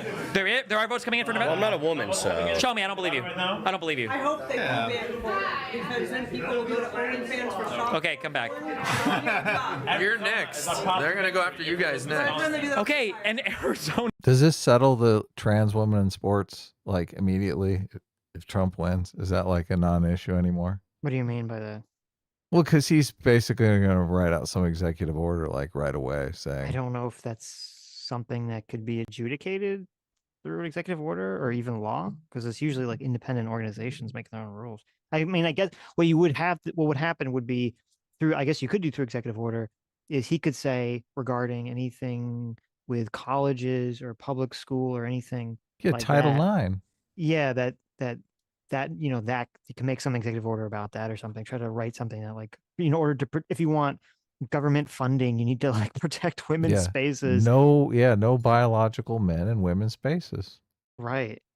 That'd actually be pretty fascinating. Or There's a not high likelihood that biological will men, happen. biological males. Right. Like you can't say men. Men is like a gender, but you can say no biological males in female spaces. No penis havers. There you go. Is that at the top of his list to do though? Like, I mean, I know some people are really concerned about it, but is that the first thing he's really gonna go do? Look, Kinda he's going feel to like protect those women whether they want it or not, Sammy. You know that. Okay, all right. We'll see what happens. Did you hear him say they're going to ban our porn? Did he really say Yes. I don't know which one. What? The one next to Pisco on the left, on the right screen. Dan It's said high. that they were going to ban. Yeah, they're the going to ban our porn. porn. No, that's not going to happen. Don't worry, Gooners. You're safe.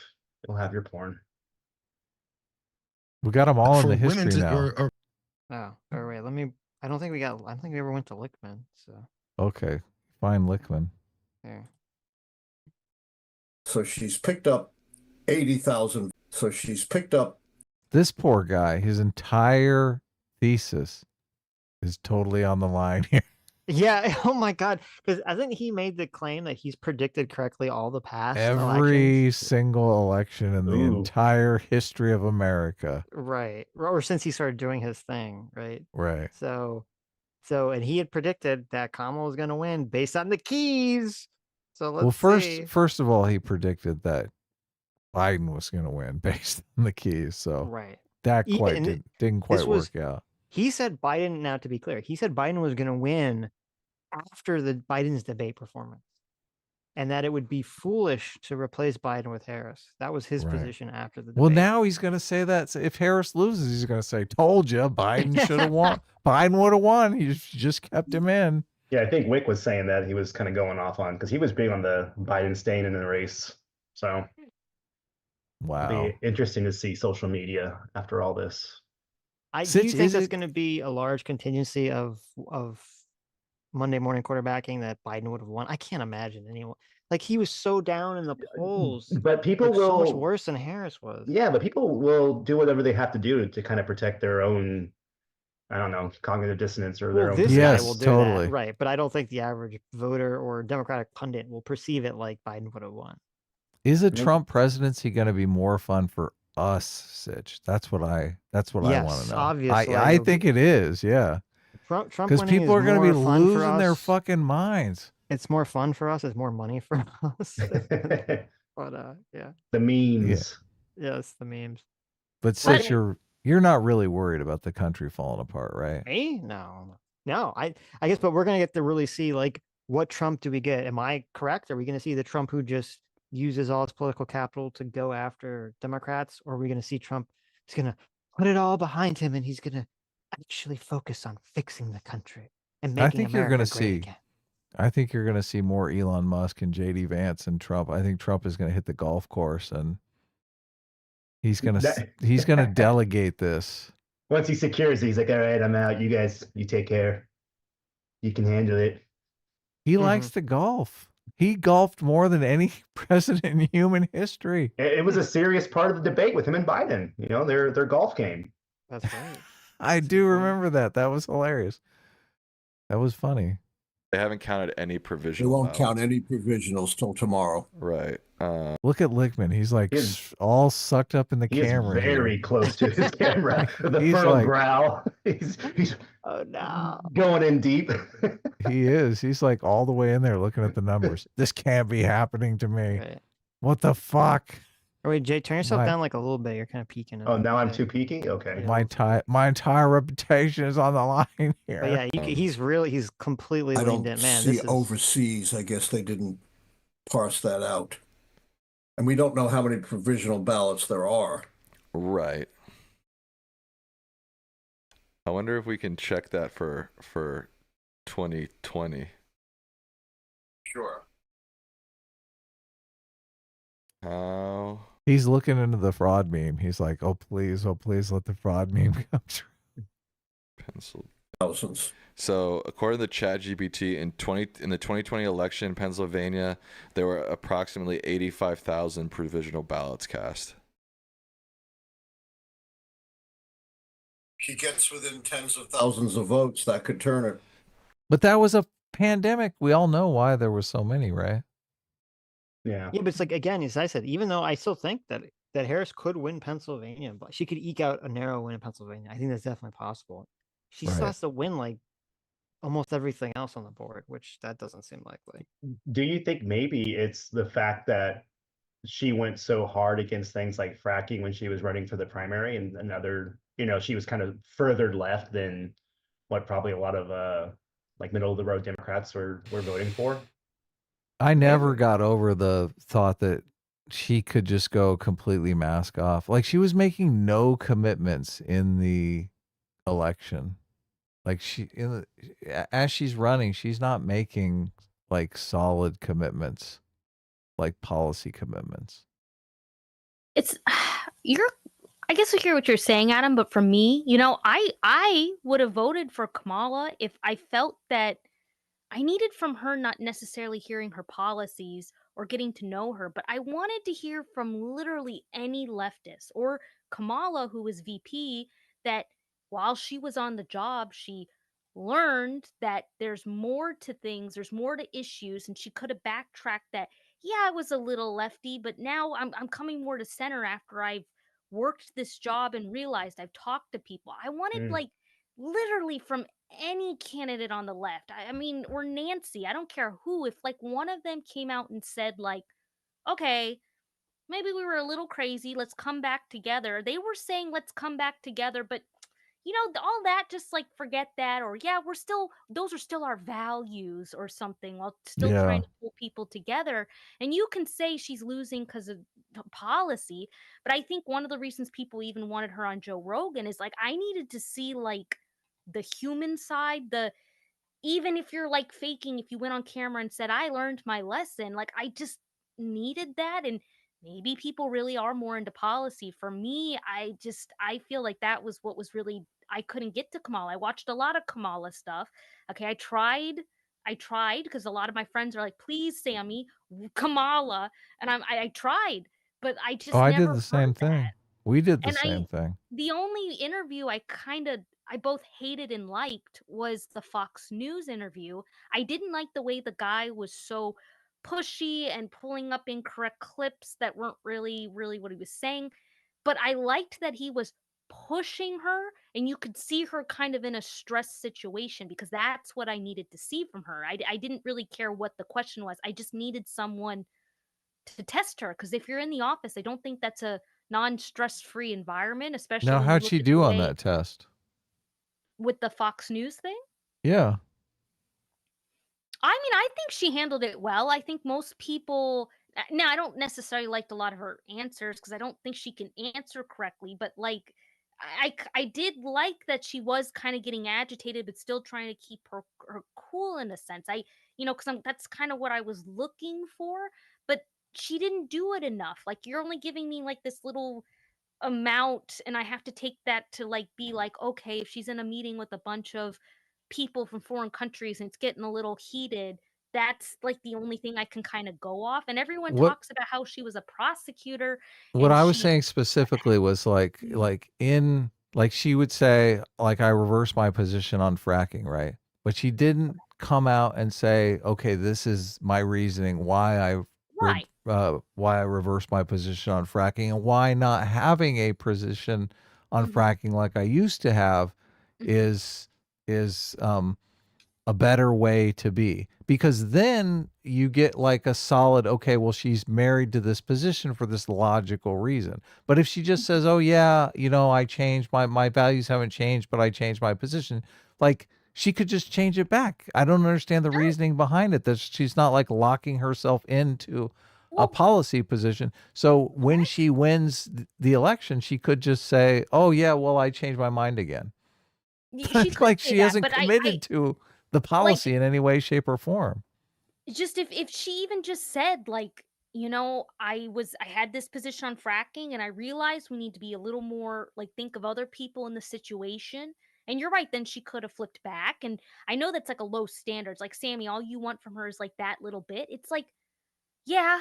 Cuz everything's just yeah, that's all I kind of wanted. I just wanted that little bit and I didn't get it. And is that kind of sad that that's all I Well, you needed? like the humanity, because I think a lot of No. Kamala Harris has been the kind of the typical political just personality throughout her entire campaign. It's very rare for her to have a real human moment.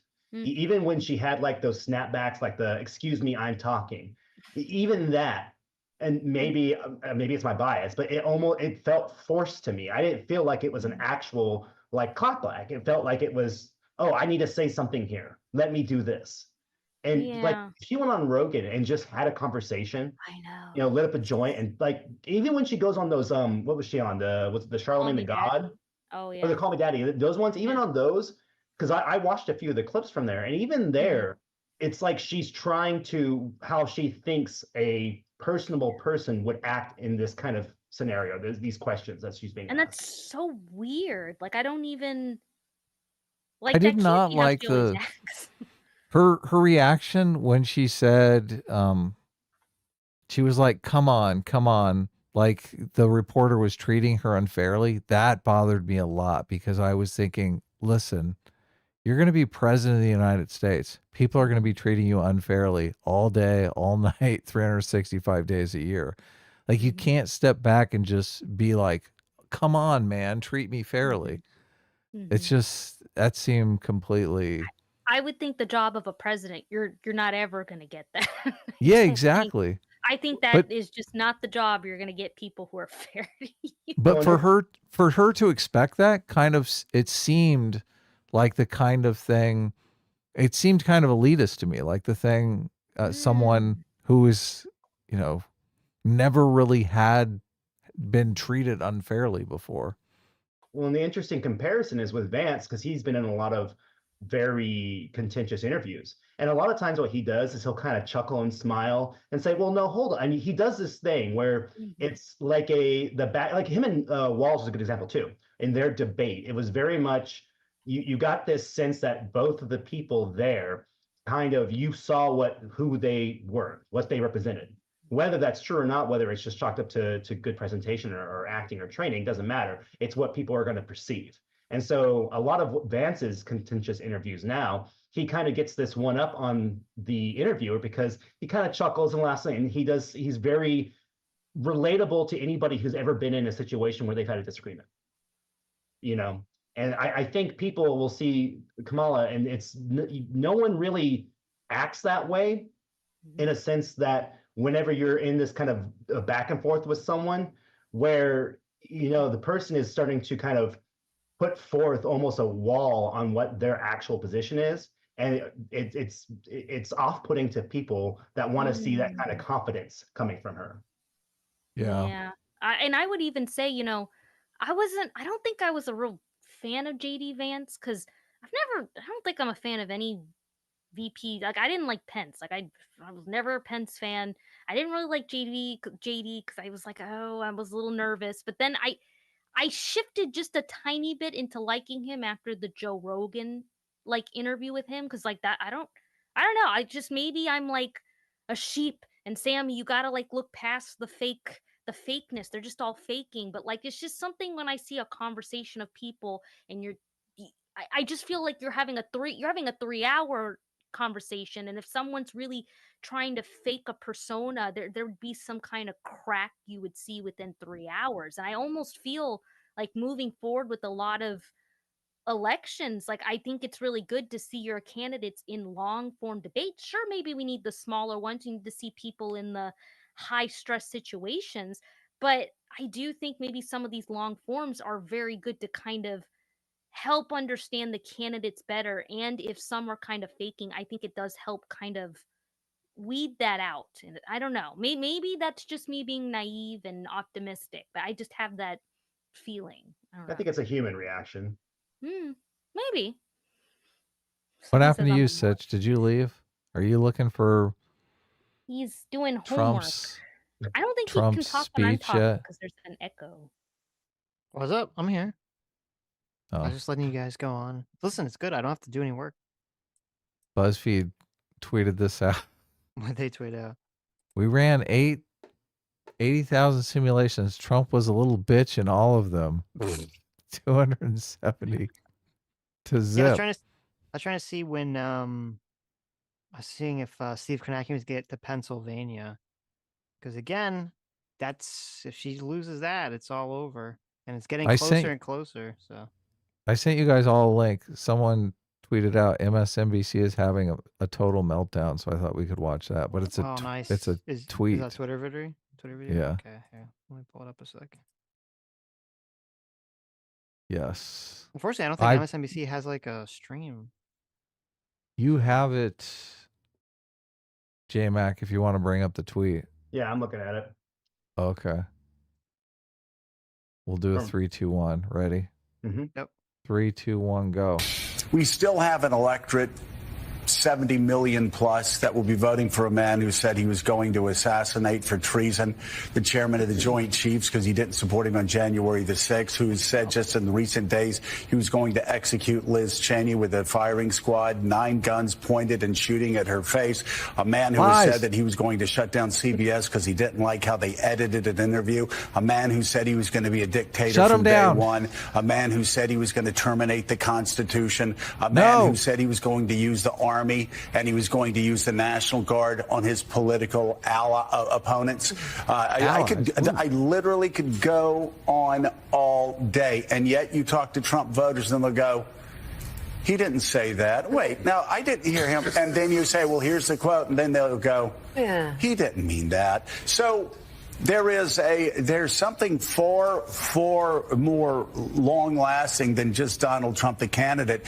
There is a sort of Russian embrace of disinformation, a radical disvaluing devaluing of truth over the last 9 to 10 years, and a complete ignorance on civics and what the term Madisonian democracy even means, what checks and balances even means, what judicial review even means, what the rule of law even means. How do we as a nation, even post-Trump, how do we reach those Americans who apparently didn't go to civics class, apparently didn't learn the basics of this Constitution, and have just been overwhelmed with this information over the past 9 years? Cope. Well, the fact that he said the Liz Cheney thing, it's one of those things where it's like just that line alone, when you frame it in the firing squad, I don't like what he said, but it's very obvious he was giving an anti-war hawk or chicken hawk statement that a lot of lefties said during the Iraqi war. And Trump was. Yes. Yeah. Yeah, it was very, very clear. And you don't have to like that. I don't like that kind of rhetoric. I still think that rhetoric's bad. But to say that it was calling for the assassination of her, it's just, how can you then expect... It's a lie. Yeah. Exactly. Exactly. How can you expect people then go, oh, well, of course, you know what, you're right. It was what I was saying before about, no Trump supporter is going to ever believe anything that you say, because you still are including that in your assessment of amongst the many possible or very true things he said that are very bad. You show them all these lies, and they're like, he didn't mean that. Yeah, he didn't mean that. At least the Joe take We on still it, I have think, an actually electorate is a much better case scenario for the left's interpretation of losing the election, because I'd rather have Joe and MSNBC and the left say that Trump won because people don't know what is true. You know, they say, oh, here are all these horrible quotes Trump says, and people say, oh, he didn't say that, or they say he didn't mean it. I prefer that interpretation over Joe Scarborough saying, all these people are fascists, all these people are authoritarian, they want Liz Cheney to get shot, they want Donald Trump to do all this stuff. So I'm glad that he's on the misinformation track, because it still shows that he has faith in Republican voters, and he thinks give him 24 hours though. I disagree. We'll see, but I disagree, because it's the kind of stereotypical talking down that comes a lot from the left. Of, I mean, he said they missed civics class. I mean, he's not saying that, oh well, they just, they're being lied to. No, they're saying they're stupid. He's saying they're stupid. He's saying okay, that but wait a minute. First of all, I'm not saying it's a good thing. I'm saying if the choices are him calling them stupid or him calling them fascist, I prefer the him calling them I see. You're saying, gotcha. It's like a step above. Right. Yeah. Yes, exactly. Like, I would prefer that the media establishment thinks that Trump voters are stupid as opposed to that they're fascists that want. I don't know. I'd rather someone call me a fascist than a retard. So personally, but okay. I think I'm with you. Here's why. Fascist is strong, If they think that the people are stupid, they're like, okay, we need to like educate the people or whatever, right? If they think they're fascists, they're like, oh, we need to have a violent, rebellion to stop the Trump campaign or the MAGA train or something. Whoa. I think when they call them stupid, they're not thinking, oh, we need to re-educate them. I think they might have thought that 4 years ago, but now in this timeline, they're like, we tried to teach them 4 years ago and they didn't learn. So now they're going to call you stupid, but now they're going to plan something even more crazier. They're going to gas the stupids. They're going to gas the tards. No, sterilization. Well, maybe you can say that. I'm not going to say that. back to eugenics. We'll see. Wow. I keep looking at Donald Trump's Twitter feed. Loki All there is a tweet. for $2 says Harris announced she won't speak tonight. Ooh. Did she? Let's see. She's got to sleep off the alcohol. Yeah, she's into her second box of wine. Yeah. Mm-hmm. I guess we should read super chats. We got a bunch of super chats to read, right? Okay, but don't read any of them that say me in it. I'm gonna read all the ones that. Yeah. I messaged one to you, Sammy. It was important. Yeah, campaign official says CBS News says Harris won't speak tonight, so there won't be any concession tonight, at least. So what's this Japanese thing you sent here? Oh yeah, so bring up this Japanese thing, Adam. All right. The Death Let's Note have a thing? look. No, I sent it to you too. It's in your DMs. This is what the Japanese news programs, how they like animate the election results coming in currently. Japan's just a better country Oh my when it comes to their God. media. Well, This is I was hilarious. telling Sitch, in 2016, I was in Japan. I don't know if I've said this on stream. I probably have, but I was in Japan during the whole 2016 election. So I was getting a Japanese filtered like version of the election in Japan. And so I thought it was just the apprentice guy. And I knew a little bit of Hillary Clinton because my mom never has liked Hillary Clinton. So I kind of knew she was like bad. But I was like, people in Japan like were always like, because I'm a foreigner, they're like, "What do you think of Trump? What do you think of Trump? What is?" Because they were so, but they never knew who the other person was running. Like, who else is running? I'm like, Hillary. They go, what? Who? But I remember when he won, it was just everything was all chill. Japan's like, "Congrats, America! You get your new president." And then I came home from Japan because I was staying there for like half a year, and I come home, and the first thing I see on TV, maybe I was in the airport, I don't remember, but it was Berkeley was on fire, and it was all these campuses raging and fire, and everyone's telling me we elected the Russians have infiltrated the presidency, and I'm like, what? What are you talking about? And people on my campus were rabid, and like I remember even in Japan when the election night happened, um, they called in therapists for all of us the next day, like all the American students, like some of them had meltdowns. Again, I was not political. I didn't know anything about politics. I was just not involved. I watched it with some guy in the lunchroom because it was our noon, and we were laughing. And there was one girl in our class who had a complete meltdown, screamed in the library. The Japanese had no idea what was going on. You would have thought a bomb went off. I was like, what the heck? And the next day, our professor was telling us if anyone needs to see the guidance counselor, the school, for real, the Japanese school, this is a foreigner school it's called Sophia University, Joji Daigaku in Tokyo. And they basically said if you need any help, all the American students can have free therapy sessions for a week, blah blah blah. I was like, okay, I didn't understand, but a lot of people were upset. And again, I didn't perceive a problem until I came back to America. And that's how I got involved in everything on YouTube because I started to do my Just trying to research. figure it And out. Wow. yeah, I was trying to figure it out. I was talking, there were people on my campus telling me they're so oppressed, even though I was going to school in Boca Raton, Florida, and this is a private college. No one there there are women on that campus who are crying they're abused, they're oppressed by the system because they're black, but then they're skydiving in Dubai and posting pictures on their Instagram. I'm like, stop. Stop it. Don't even with me right now. Ridiculous. So I was just so confused. I had a lot of people who would not engage in conversations with me because I was white and I had to prove I'm Hispanic, which all I had to do was speak Spanish. That's it. That was their credential. You're white passing.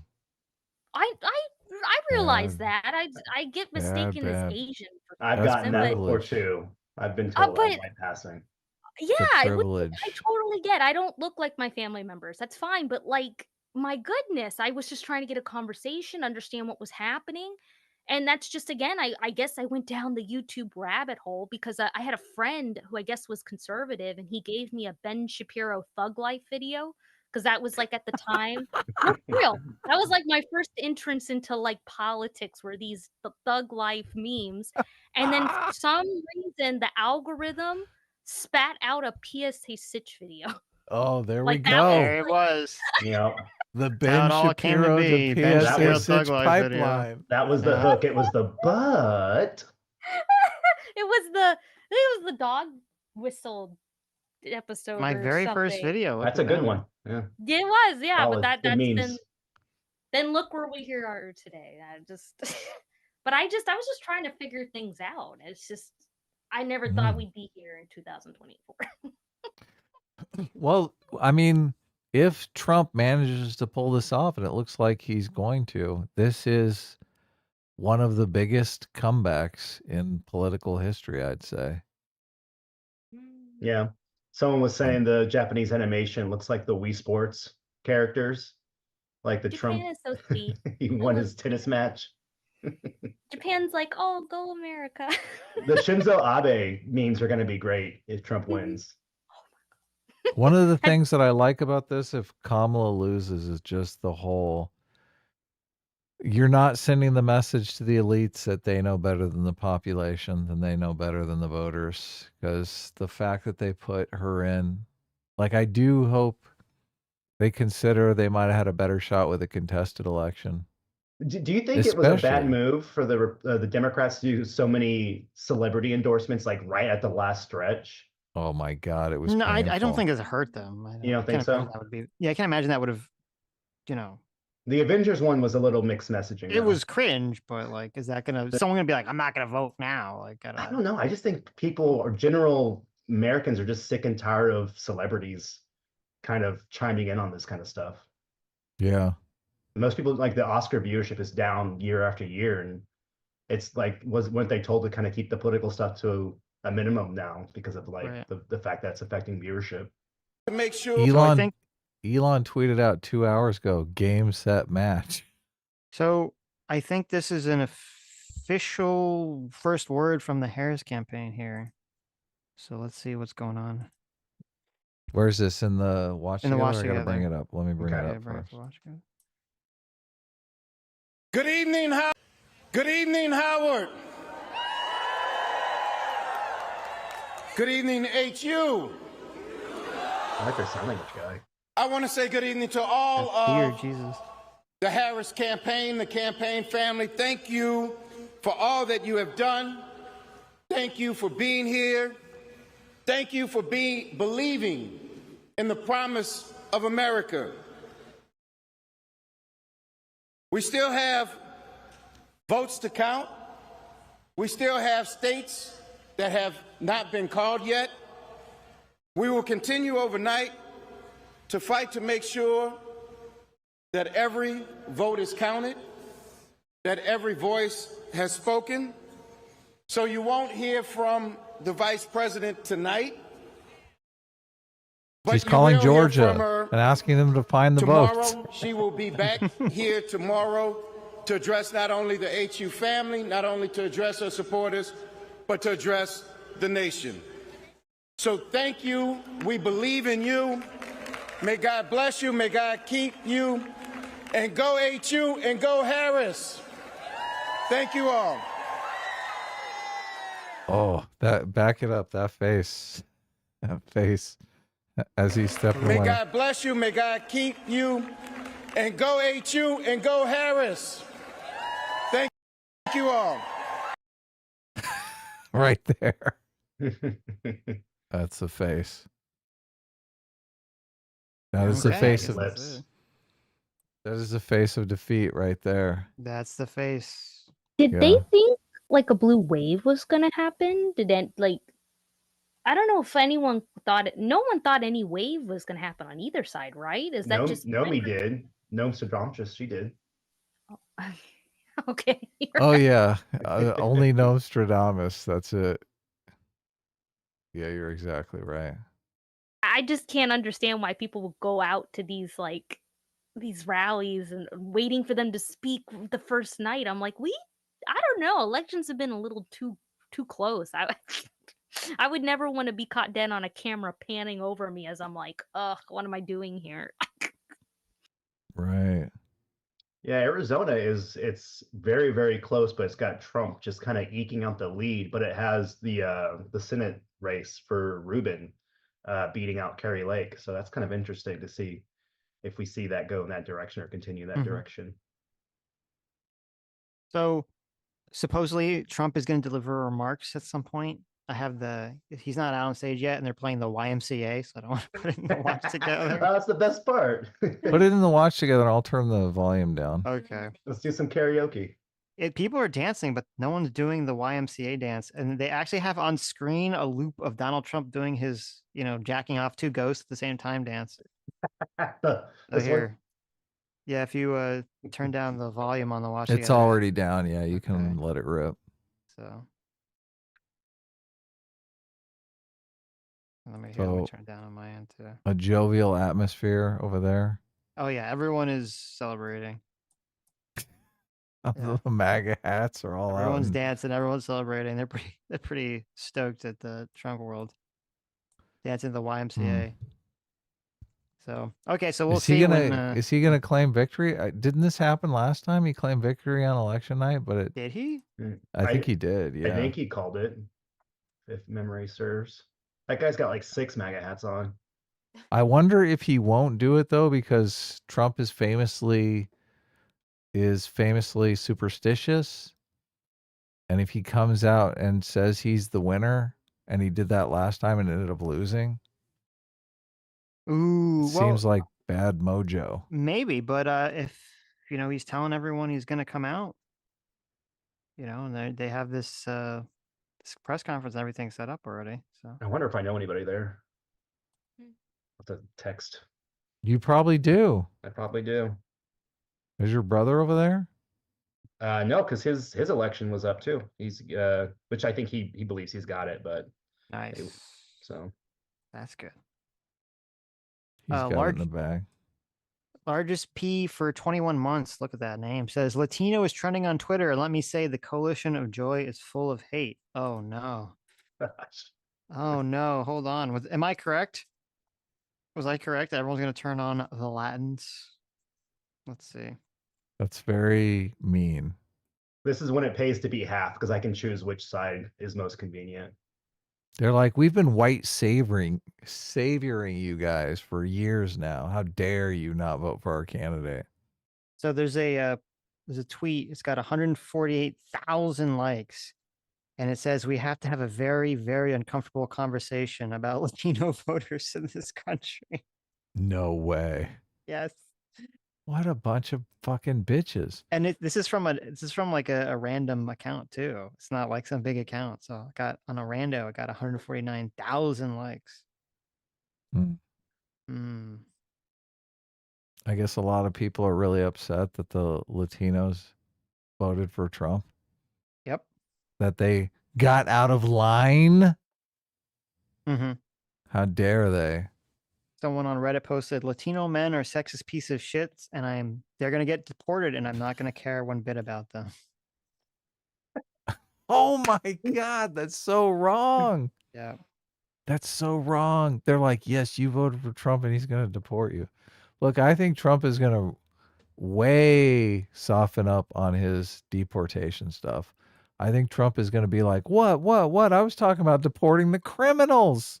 I'm not talking about deporting the gardeners. Get the fuck out of here. A lot of legal immigrants are really pro that kind of stuff. Like if you ever talk to certain communities, like Hispanic communities, they go hard. Like if you want to see racism, look at, legals versus illegals. Like they do not parse their words. Look at this. Everybody's eagerly awaiting. We have Leo Hoglizzy with 61,000 likes on Twitter. Says Trump could flat out say, I hate Latinos on live TV, and they still gonna vote for him. They're so full of shit. What has Trump done against Latinos? Like, are they seriously them rapists, Adam? Are they seriously going back to that? Pets. No, this is bullshit. These people are freaking delusional. They're all the same. They're not white. They're all the same. So actually, here's my favorite one. It's only got 300 or 400 likes. It's the GIF of Chappelle from the racial delegation. Oh no, the white. Says, we accept the Latino delegation's offer to replace communist women. That was pretty good. Yeah, this is crazy. So actually, and this is what I was pointing out. So Biden won Miami-Dade County. So Miami-Dade County, very Latino district in Florida. Trump won it this time around, which is crazy. Biden won it by 7 points in 2020, and Hillary won it by 30 points in 2016. So it's that twist from 30 points to losing now is pretty wild to me. But did the demographics of the county change? What happened? I mean, I think they just became more Hispanic. I think Is they that just like an became more immigration Hispanic. thing? Is this the immigration thing we always are talking about? Like, Well, this kind of but it's kind of funny. This kind of destroys the immigration thing. You have Miami-Dade County becoming more Hispanic, and it went for Trump instead of Harris. well, Democrats we've hurt said for a themselves. while, yeah, that once, like the Democrats think the immigrants are going to vote for them categorically, but that might not be the case. That's a mistake. Well, Yeah. and getting super woke with them as well. Like that's one of the demographics you don't do that with. Like the Latinx True. stuff really set a lot of Hispanics off. Oh, you Well, can't. I you can know, imagine. J-Mac, I don't know. Like, this is just my perception. I'm not 100% sure. Like Latinx, Latinx, however you pronounce that. I don't think it really made them mad. Like, I don't think people cared, but it was the fact that wokeness was like spreading into everything that they're like, you know what? I bet we can play this game against them. And so then we all kind of like caressed and said, that's you can't call us that. How dare you? Like I think it was more because they saw it spreading that they don't really care about the word. I've talked like even some of my Hispanic friends, like we don't care, but God doesn't make other lefties mad when they use it casually and you go, how dare you use that about my like they it's like, oh, and then now they all then changed over and they're like, oh, we're gonna stop using it. Like Oh I yeah, feel like completely reversal. yeah, I feel like it was more about the reversal than it really was about the word. Well, yeah, if you want to look at like one of the most non-woke demographics, like a good litmus test is to go into a barber shop and just kind of absorb the culture in there. Like they are not woke at all. And so when you try to push that stuff, especially when you're doing it in a huge demographic push and treating it like a monolith, like you're going to lose those people in an instant. Did you guys see that Hassan is blaming the Democrats' push towards the moderate as the failure? Of course, we figured that would be the case, right? Oh my God, that's just pure delusion. Holy shit. A spectacular failure is how he explained it. It's funny on Twitter we Wow. have dueling posts, both that have like almost 15,000 likes. One that's like Latino and white women watching y'all blame black man. It's the Homelander, like, slowly smiling gif. And then we have the dueling one, which is people blaming Latinos instead of black men. And it's like the black guy who's like, very excited. Yeah. Yeah. So listen, I told you this is going to be like this weird conversation about, people are going to try to turn on minorities. I'm gonna be on Twitter for the next couple hours after the stream, just going through the memes. Soaking it up.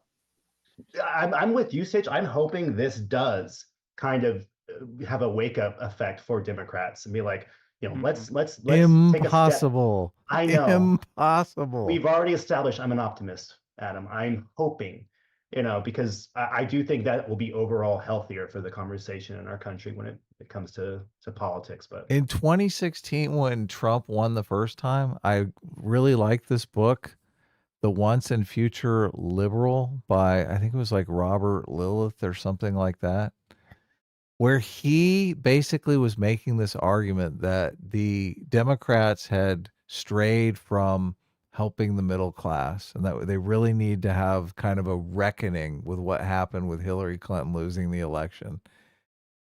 And nobody picked it up. Nobody picked up the thread. Nobody learned anything from any of that.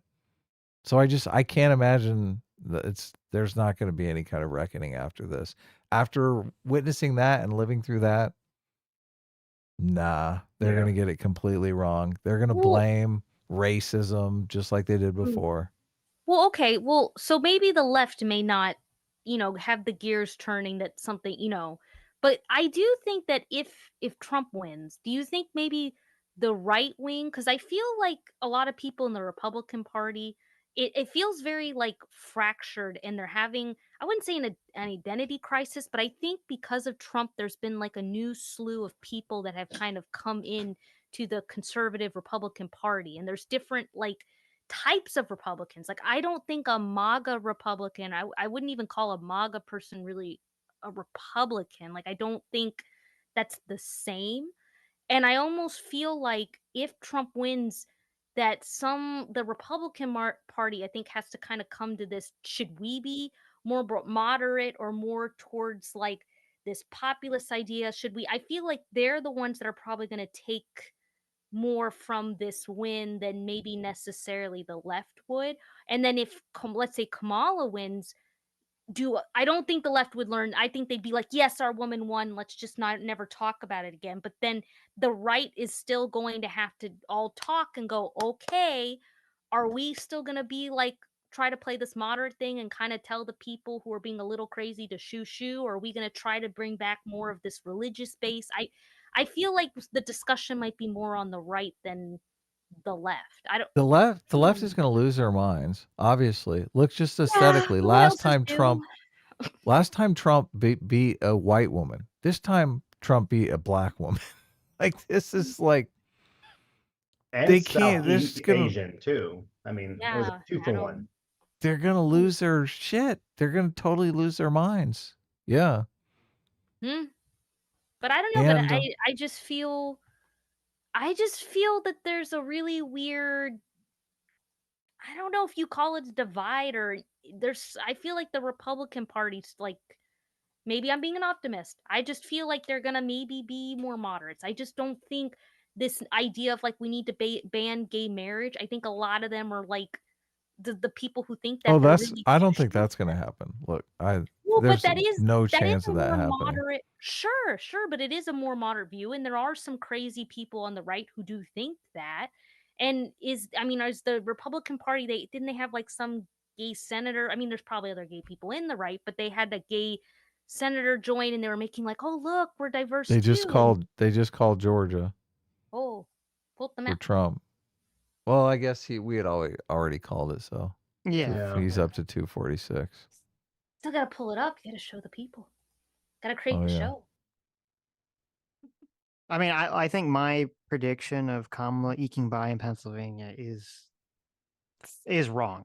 I think that is not gonna happen. Well, he's like 3 points up now. Yeah, he just continued to go up. So, well, then it's basically over. Well, I mean, it's been basically over for a few hours now, but now it's basically over. There's an interesting thing in let's see, is Trump speaking it now? There's an interesting thing. The Washington Post's Pennsylvania exit polls here. There's some kind of interesting things. 57% of men voted for Trump. And so the overwhelming majority of men voted for Trump, 57%. So this kind of goes into what, I forget who it was, someone super chatted earlier. Maybe I think what's going to come out of this election is to show the Democrats that the strategy of just trying to appeal to women, just trying to appeal to non-white minorities is not going to work. It's not a viable coalition. Yeah, I think they're going to show that they need to appeal to men again and, white men. So if you look at the ethnicity, according to the Washington Post exit poll, it shows that 55% of white voters voted for Trump. 89% of black voters voted for Harris. 58% of Hispanic voters voted for Harris. So still majority, but I don't know what the number is, but I think it went down from before. 41% of Hispanic voters voted for Trump. But the big thing here is that it's still, when you look at the exit polling, the majority of the voters consistently are white people who are just making up still the majority of the electorate. And so this concept that like you're going to just get this coalition of non-white people through minorities, I don't think did not prove effective for Harris, and I don't think it's going to necessarily prove effective in the future. Yeah. I was going to say the Maricopa County website is actually reporting that Harris is up right now to 50.5 to 48.3. The Maricopa website? Yeah, the Maricopa electorate tracking website. So interesting. In what state? That's Arizona. Oh, Arizona. Yeah. It was just different than what they were posting on the AP one. So right, Arizona's razor thin. So yeah, Arizona. Well, this is saying that they've got a 2% lead now, so it might be. I mean, where's the 30 delegates for Trump? Well, Michigan. So Michigan, Trump is ahead by substantially, 6 points. Yeah, 60% Michigan's in. Trump is ahead by 6 points.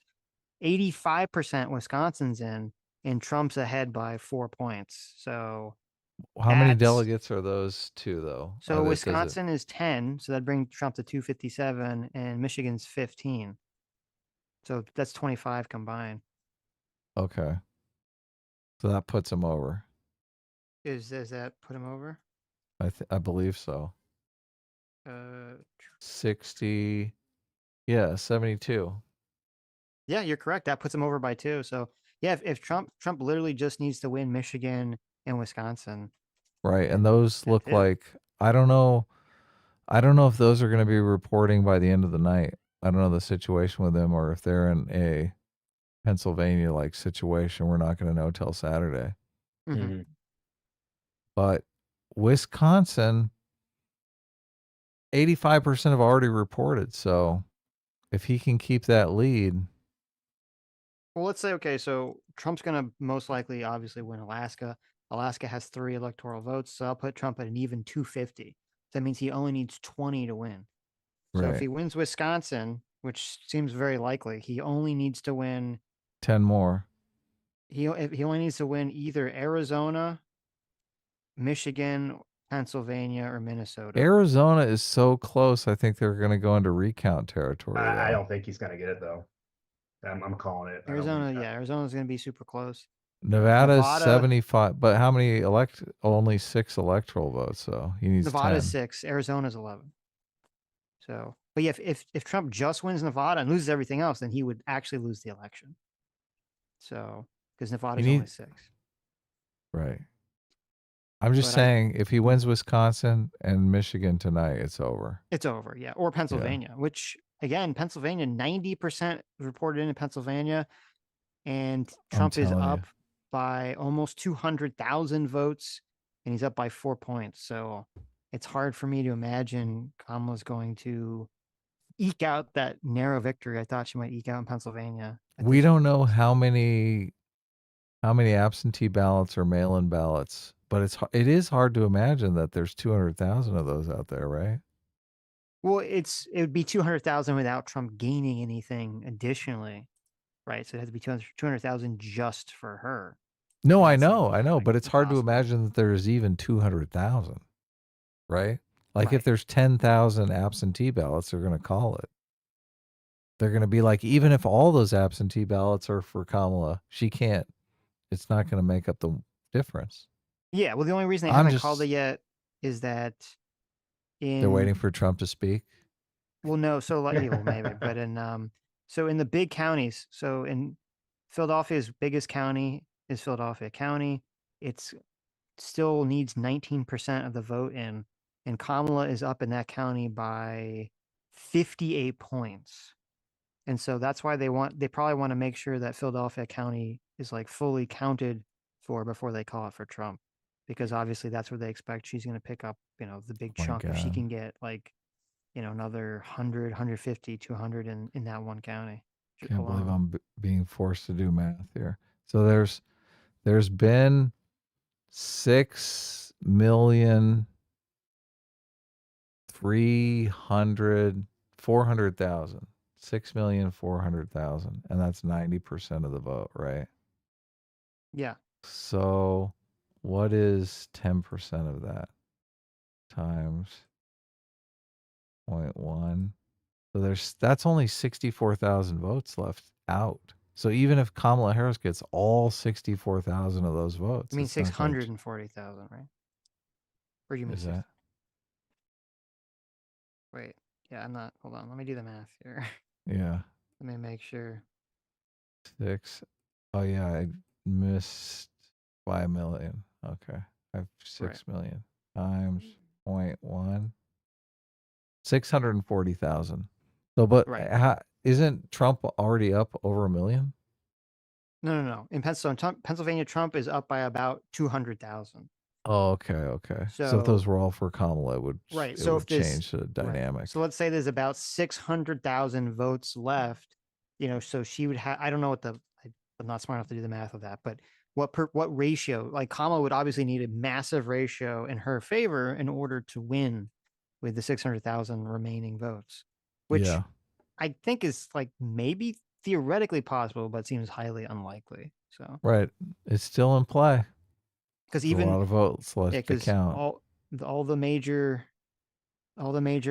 counties are blue counties, but the question is, will the lead be so substantial that it would overcome that? Maybe not, because also one of the bigger counties that's only 70% in, and this is a county that's got over 300,000 people, so they have 30% left, and that's a Trump county so far. So that's not a good look for Harris. So I'm So gonna say Pennsylvania still has a Trump county in the mix. yeah, Bucks County in Pennsylvania, it's only 69% reported, about 300,000 votes counted. So it's got another 30% left, and that one, Trump is up by 3 points. Right. So if that ratio continues, that's going to be a big drain on Kamala.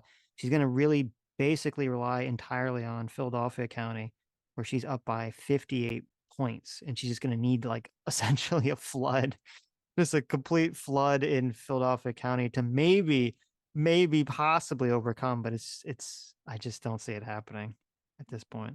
So I'm going to jinx it. Don't jinx it. I'm going to jinx it. Trump won. It's jinxed. Brianna Wu's being pretty based with her takes. Oh, what did she say? She was saying that that Democrats learned nothing from the Trump years. Americans are sending us a very clear signal. As loathsome as Trump is, they hate a Democratic elite culture that expects you to announce your pronouns more. Grifter, grifter, right wing grifter. Yeah, I think that's a very good point. And She's on the right wing grift, guys. She's grifting to the right. She's going to be working for Daily Wire soon. I've seen her on the grift tour. Did she tweet that out? I don't see it. Yeah, it was about 58 minutes ago. Or 52 minutes ago. Oh, I see it. Yeah. Yeah. Okay. Based tweet. Mm-hmm. So listen, I'm hopeful. I'm going to be optimistic. Okay, you say I'm pessimistic. You all say I'm pessimistic. I'm going to be optimistic and say that maybe, just maybe, this will be the wake-up call against wokeness not working. Just like Brianna is saying, that showing that America hates the Democratic elites that complains more about your pronouns than anything else and all this woke garbage. And they'll finally see this is not working. What if it was Peanut the squirrel that really tipped the scales in the last hour? Okay. I said that. I said that Harambe died before the 2016 election. That shifted the timeline. Now we have Peanut, and it's going to shift the timeline. And Friend, listen, there's a pattern. Don't forget Fred. Yeah, it's meme magic. So meme magic is real. Yeah, Sam has a theory that a blood sacrifice is required for Trump to win the election. So is that real? Yeah, Are so you supposed to be sharing this? Someone did some alchemic transmutation circle on Harambe, and now Peanut the squirrel in order to get Trump into the office here. And I was joking, and I sent that to my friend earlier today, and he pointed out, no, it's not just like animal sacrifices. It's like animals that were wrongfully like taken from us or something. Like he like made the it lamb like to the slaughter. Yes, like oh my gosh. But I'll only be proven right if he wins. We'll see. Just tab it. Just think about it. Well, you saw that all the witches that were saying that their hexes weren't working on Trump because he has like a protective shield or something. Well, after that bullet missed his head, I would say that too. It's like insane. Man has just got the weird. Yeah. Oh, look, Tucker Carlson in the crowd. Tucker Carlson making an appearance. Yeah, Buck the Tuck. So Ryan Durdusky, so this is the guy who made the Bieber comment. Okay. Dan Ash pointed this out. He tweeted, read here. Oh, he's like, joy. That's where they went wrong with the campaign to begin with. She doesn't look right? too joyful in the still frame here. They're like, we're just gonna run a campaign of joy. So Colin Rugg tweeted this out, says, just in an increasingly depressed Joy Reid goes on a rant against white women for not voting for Kamala Harris in North Carolina. So let's see. Okay. Fairly of the person. What's going on here? Let's go. 3, 2, minute and 42 seconds. 3, 2, 1, go. You know, it's a state that I think Democrats definitely were reaching for. There was a lot of work to try to turn out the college campuses, which were really thick and really packed, and try to turn out the suburbs. And I think there was a lot of hope because of just the insanity, can we say fairly, of the person who's running for governor in that state, and a thought that, you know, defeating him would also carry Harris in. But in the end, you know, if they didn't make their numbers and essentially exceed the numbers that Joe Biden had in the suburbs, and I think we have to be blunt about why. Black voters came through for Kamala Harris. White women voters did not. That is what it appears happened in that state, is that if you can't flip enough white women, and we've talked about this on this set numerous times, is that you have a state where you've got a 6-week abortion or a 12-week abortion. I think theirs might be 12 weeks. Yep. But it's a state where women lost their reproductive rights, where there was a very heavy push to get women to focus on not putting in place, re-electing, putting back into the White House the person who was responsible for taking those rights away and restoring them. But that message obviously was not enough to get enough white women to vote for Vice President Harris, a fellow woman. This will be the second opportunity that white women in this country have to change the way that they interact with the patriarchy. And, you know, God bless Shannon Watts, who has tried to have that conversation. But if people aren't receptive to it, and if people vote more party line or more on race than on gender and on protecting their gender, there's really not much more that you can do but tell people what the risks are and leave it to them to do the right thing. Well, Which is vote for my candidate, right? Well, they added so many genders that now it's like, well, which one do I protect? You know, you only had 2, and then you made it like 700 and something, and now it's, you know, it's confusing. Which one am I? I hate this demographic stuff. I really do.